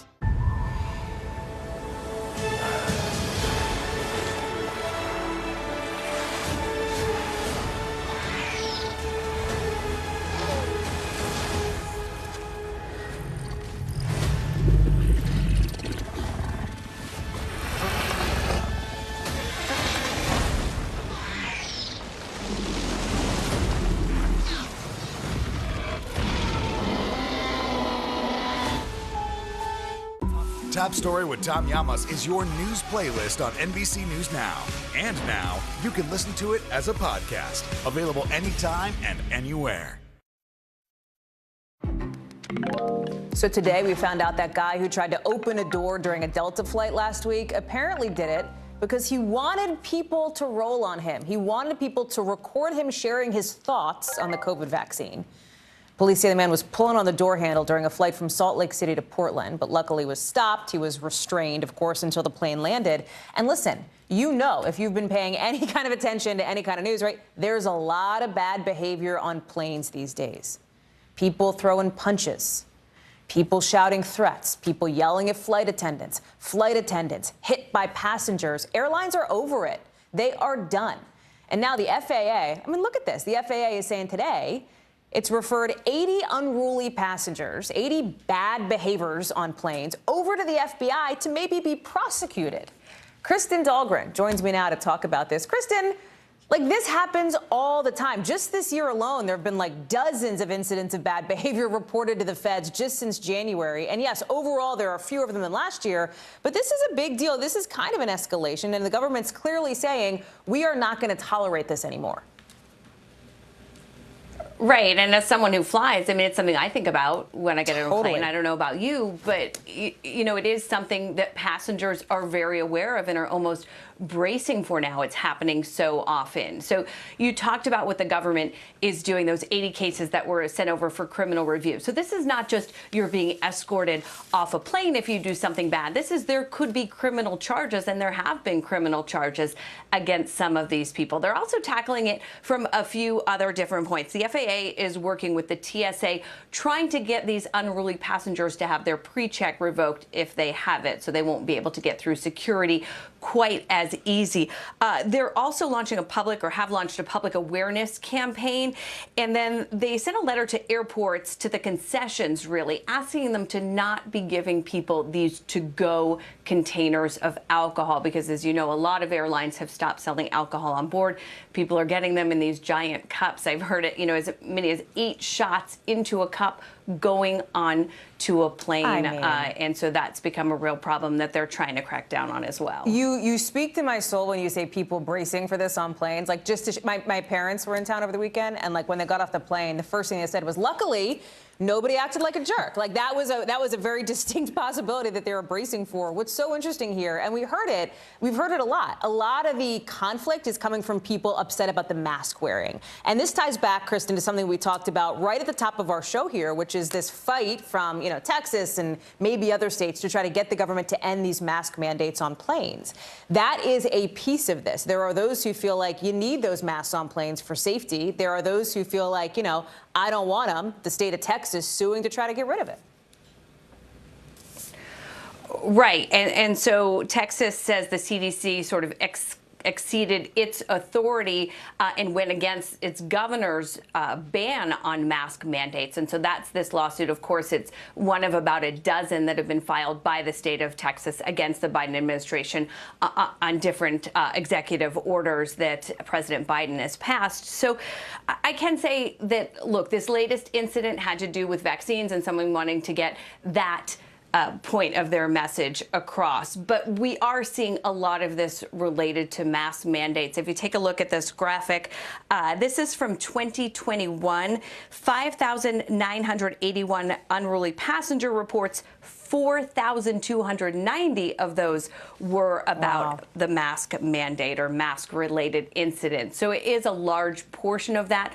You know, would it get better if the mask mandates were relaxed eventually? Perhaps, but I don't think that's going to make this political divide go away anytime, where people are still so passionate over these issues. Kristen Dahlgren, great to see you. Thank you very much for breaking that down for us. Appreciate it. You bet. Let's talk baseball, or actually, why there's no baseball. Because pitchers and catchers are not reporting to spring training today like the schedule says they should. Instead, players are still locked out by the owners since both sides have not come to some kind of agreement on collective bargaining.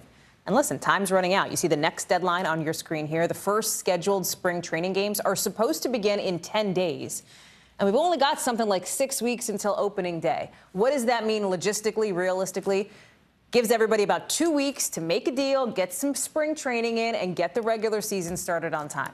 Here's where things stand. The baseball commissioner, Rob Manfred, says the league gave players a, quote, significant offer on Saturday. The union's chair, Tony Clark, he hasn't responded. That's being seen as a sign the players don't agree. Let me bring in Carrie Sanders in Jupiter, Florida. Jupiter, Carrie, the Cardinals, the Marlins should be getting ready for spring training right now. That is not happening. It's like a ghost town there, I would imagine. It is a ghost town. It's very sad. Look, spring training is a very special moment in sports. so many sports fans can't approach the players. There's just this huge separation. Spring training, very different. You can pick up a baseball. You can walk up to a player, ask them to sign it. They'll take pictures with you. It is a moment where one generation passes the excitement of the sport to another and the allegiance to a team like the Marlins or the Cardinals. In my family, it was the Red Sox. But now, take a look above here as we're over the stadium here. Roger Dean Stadium that should have fans here, should have players out there. It's empty, just completely empty. And, well, there's a father-son that I had a chance to talk to, Richard Boutte, and his 15-year-old son, Reed. They're Milwaukee Brewers fans. They would, because they had plans like they did the last 3 years, to make their way from Milwaukee to Phoenix for their team, the Brewers, to watch, but then the lockout. And so they're not there. They're sitting at home, and they're not going to be able to make it now, even if spring training were to resume. Take a listen.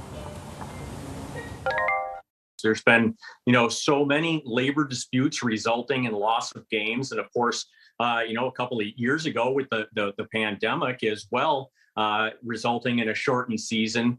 So it's just incredibly disappointing for the fans that we're always the ones that seem to be missing out and losing out.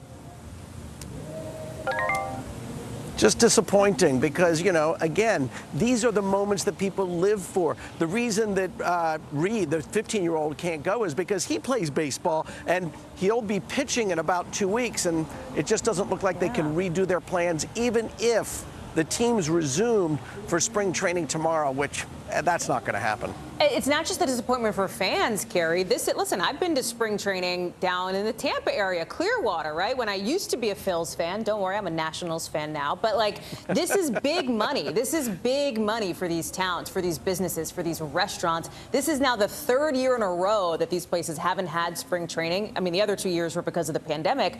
I have to think this is really tough for them at a time of year when they're counting on people coming in. An example of that is right over my shoulder. Again, they're supposed to have pitchers and catchers out on the mounds practicing today. See over there? This was pre-planned. They've got the tents out there. It should be packed. Instead, it is empty. Just beyond that, restaurants, which normally at this point you'd be waiting 30 minutes to get a seat. Not the case at all. It's empty. And those who make their living on this, I mean, we're not talking about just a few dollars. I'll give you an example.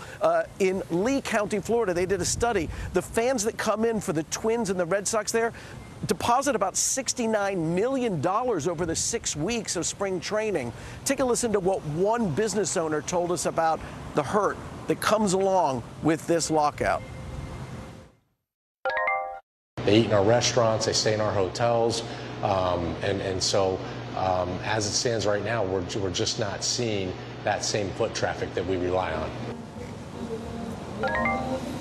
And so businesses feel the hurt, the money's not flowing, and of course we have the players union, the players, and the owners that far apart, and we're not getting any indication that it's about to come together. So let me ask you that money question, right? Because as you say, they're this far apart. The players are mad about charts like the one we're about to show you that show that the money that teams are making is going up a lot more than the salaries that the players are making. You can see it here.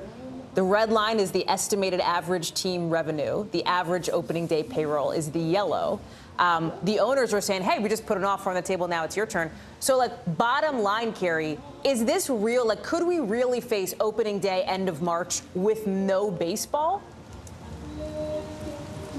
I'm not going to predict that that's going to happen, but it is a very strong possibility. And the players themselves, if you make it to the majors, which, let's face it, that is a really good player. If you can make it to the majors, you only have about 2.7 years on average. And you see these headlines where people make millions of dollars with these contracts, but really the first years of players, and if you only get 2.7 years, it's about a little bit more than $500,000 a year. Now, that's a lot of money in the world that we all live in. But if your entire life has been committed to sports and then you have a 2.7-year career and then you're done, you walk away with, after taxes, maybe $1 million. You did really well, but it's not what everybody thinks in terms of, well, why should we worry about the players? They're making millions upon millions of dollars. And their argument is, of course, that the owners are making billion plus, and so they should share it At the end of the day, that is the dispute here. Always about money. Hallie? Carrie Sanders, live for us there in Jupiter. Carrie, for your sake and the bar's sake behind you and the people's sake around you, I hope baseball comes back soon. Thanks for the prop, friend. Appreciate it. Play ball. Still to come. Speaking of playing ball, the NFL is playing defense against that racial discrimination lawsuit it's facing. We're going to tell you who the league just hired, the big name to help it fight back in court. That's coming up in the 5 things. Plus, new details on Prince Andrew's sex abuse settlement, while Prince Charles deals with a criminal investigation into his charity. We've got more on these dueling royal scandals next.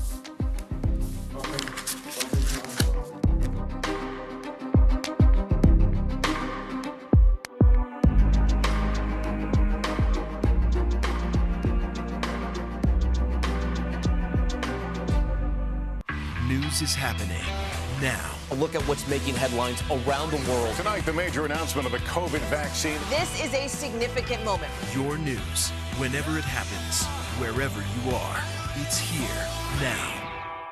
Welcome to the Tonight Show. Let me show you how it's done. Show me what you got. I don't want to be a Lego.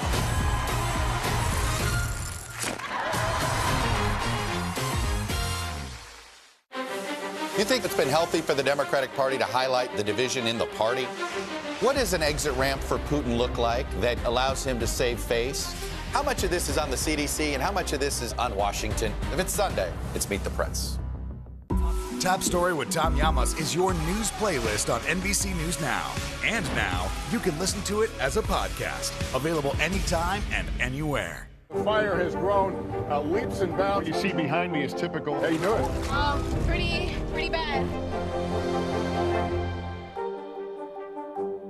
This is a very different kind of program. We're here to start conversation about the big things happening in our world. Professor, I'm not asking you to predict the future, but what do we think that the new normal is going to be? Is part of this that everyone's rethinking their jobs during this pandemic and their relationship to their employers? What is your biggest tip for any parent who's concerned about this? It's not my job to tell you what to think. My job is to think about what you tell me. Now Tonight with Joshua Johnson, streaming weeknights at 8 on NBC News Now. Good morning, I'm Joe Fryer. And I'm Savannah Sellers. 2022 is off to a busy start. Winter's wrath causing headaches from coast to coast. It's been really incredible to see how quickly volunteers started to help with the cleanup efforts. Morning News Now, streaming weekdays at 7. The fire has grown leaps and bounds. You see behind me is typical. How you doing? Pretty bad.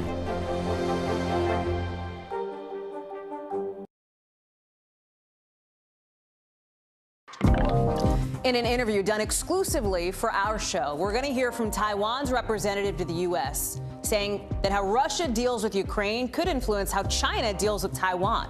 Ken Delanian explains why it matters and how it affects you in tonight's original. But first, let's get you over to the 5 things our team thinks you should know about tonight. We got some breaking news for number 1. The NFL playing defense against the racial discrimination lawsuit it's facing by hiring Loretta Lynch as counsel. The league's tapping the former U.S. Attorney General to fight against claims from ex-Miami Dolphins coach Brian Flores, who says the NFL has racist hiring practices. The league and the teams named in the suit have denied all the allegations.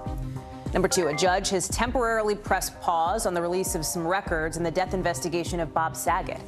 Just yesterday, remember, the comedian's family filed a lawsuit trying to keep those documents private. They say if they got public, they would suffer, quote, irreparable harm. So far, the judge has agreed. Number 3, dozens of people are dead in Brazil after a series of just awful mudslides and floods tore through an area near Rio de Janeiro. Officials are still trying to save people. You've got non-officials, just civilians. Look at this, Good Samaritans jumping in to try to help out with the rescue. You've got some houses buried so deep under the mud, firefighters haven't even been able to get through. Number 4, retail sales spiked in January, up almost 4% according to the Commerce Department. Why? Online shopping. You've been doing a lot of it lately, along with furniture buying, car buying. That's what drove the increase. It's a jump that beat the expectation of economists, especially considering we're facing the worst inflation in this country in something like 40 years. Number 5, Belgium, the latest country to jump on the 4-day work week train. About 65,000 federal workers there can work. They are entitled. They are allowed to work only 4 days a week, part of a bigger reform package trying to get to that elusive work-life balance thing. Sounds pretty good. Some royal family drama tonight. Buckingham Palace battling a couple of scandals involving Queen Elizabeth's sons.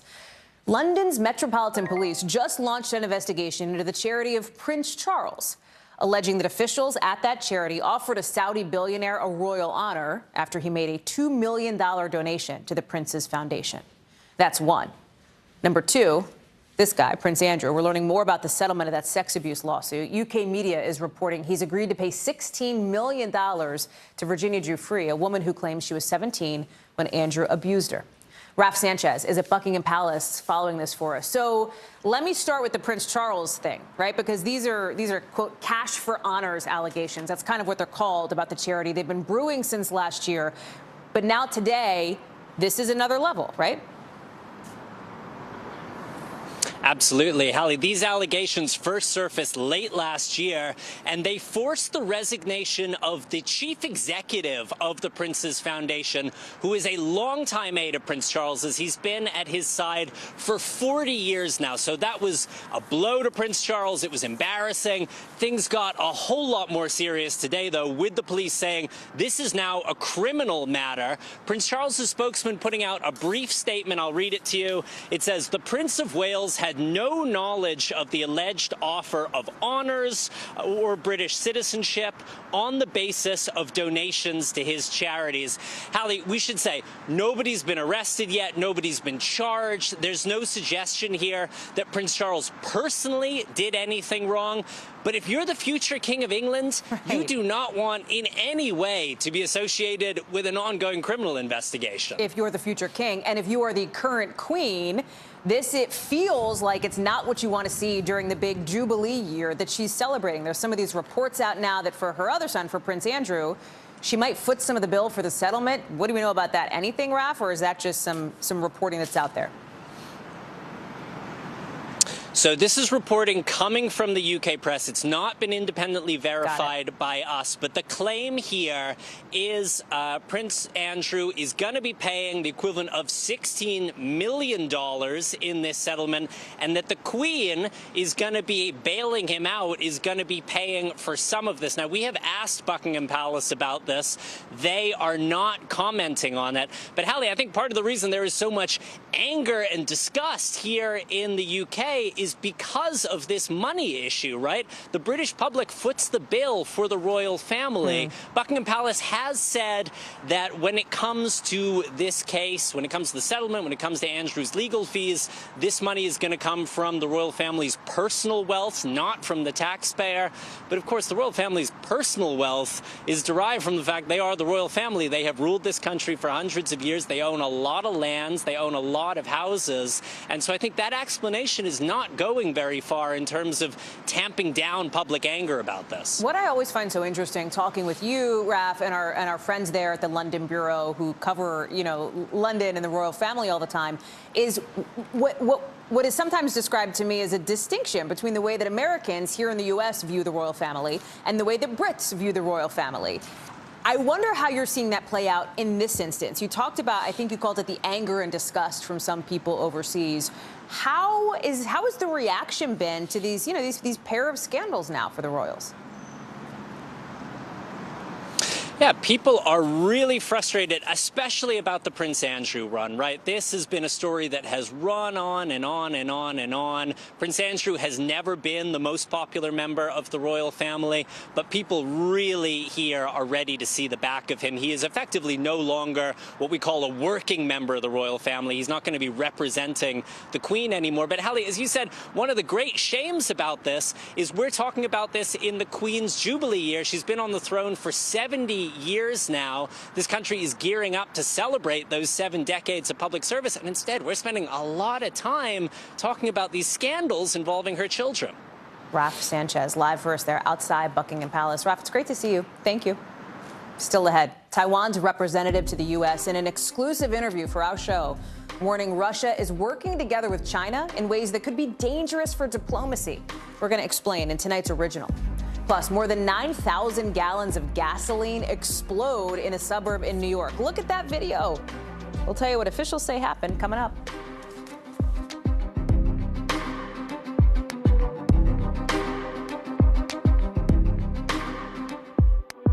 Good morning, I'm Joe Fryer. And I'm Savannah Sellers. 2022 is off to a busy start. Winter's wrath causing headaches from coast to coast. It's been really incredible to see how quickly volunteers started to help with the cleanup efforts. Morning News Now, streaming weekdays at 7. Welcome to The Tonight Show. Let me show you how it's done. Show me what you got. I don't want to be a Lego.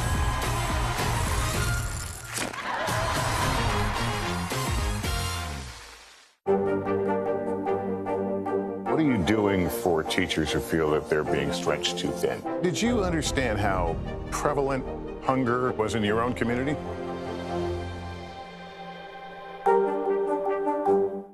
This is a very different kind of program. We're here to start conversation about the big things happening in our world. Professor, I'm not asking you to predict the future, but what do we think that the new normal is going to be? Is part of this that everyone's rethinking their jobs during this pandemic and their relationship to their employers? What is your biggest tip for any parent who's concerned about this? It's not my job to tell you what to think. My job is to think about what you tell me. Now Tonight with Joshua Johnson, streaming weeknights at 8 on NBC News Now. You think it's been healthy for the Democratic Party to highlight the division in the party? What does an exit ramp for Putin look like that allows him to save face?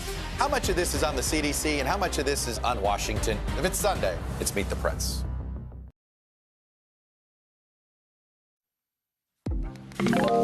Big night in Beijing. Team USA is going for the gold in women's hockey tonight. That is going to be a game to watch. Get your caffeine ready. We've also got the latest on that Russian skater who's been at the center of a controversy over the banned use of a specific substance. She's getting ready to skate in the finals. We're going to head to China in a minute, but first, NBC News covers hundreds of stories every day.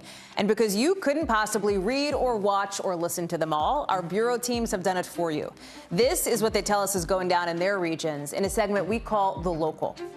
From our Northeast Bureau, check out this video. A tanker truck carrying more than 9,000 gallons of gasoline flipped over. Look at this. It explodes. That is a major fireball. It happened in Long Island this morning in New York.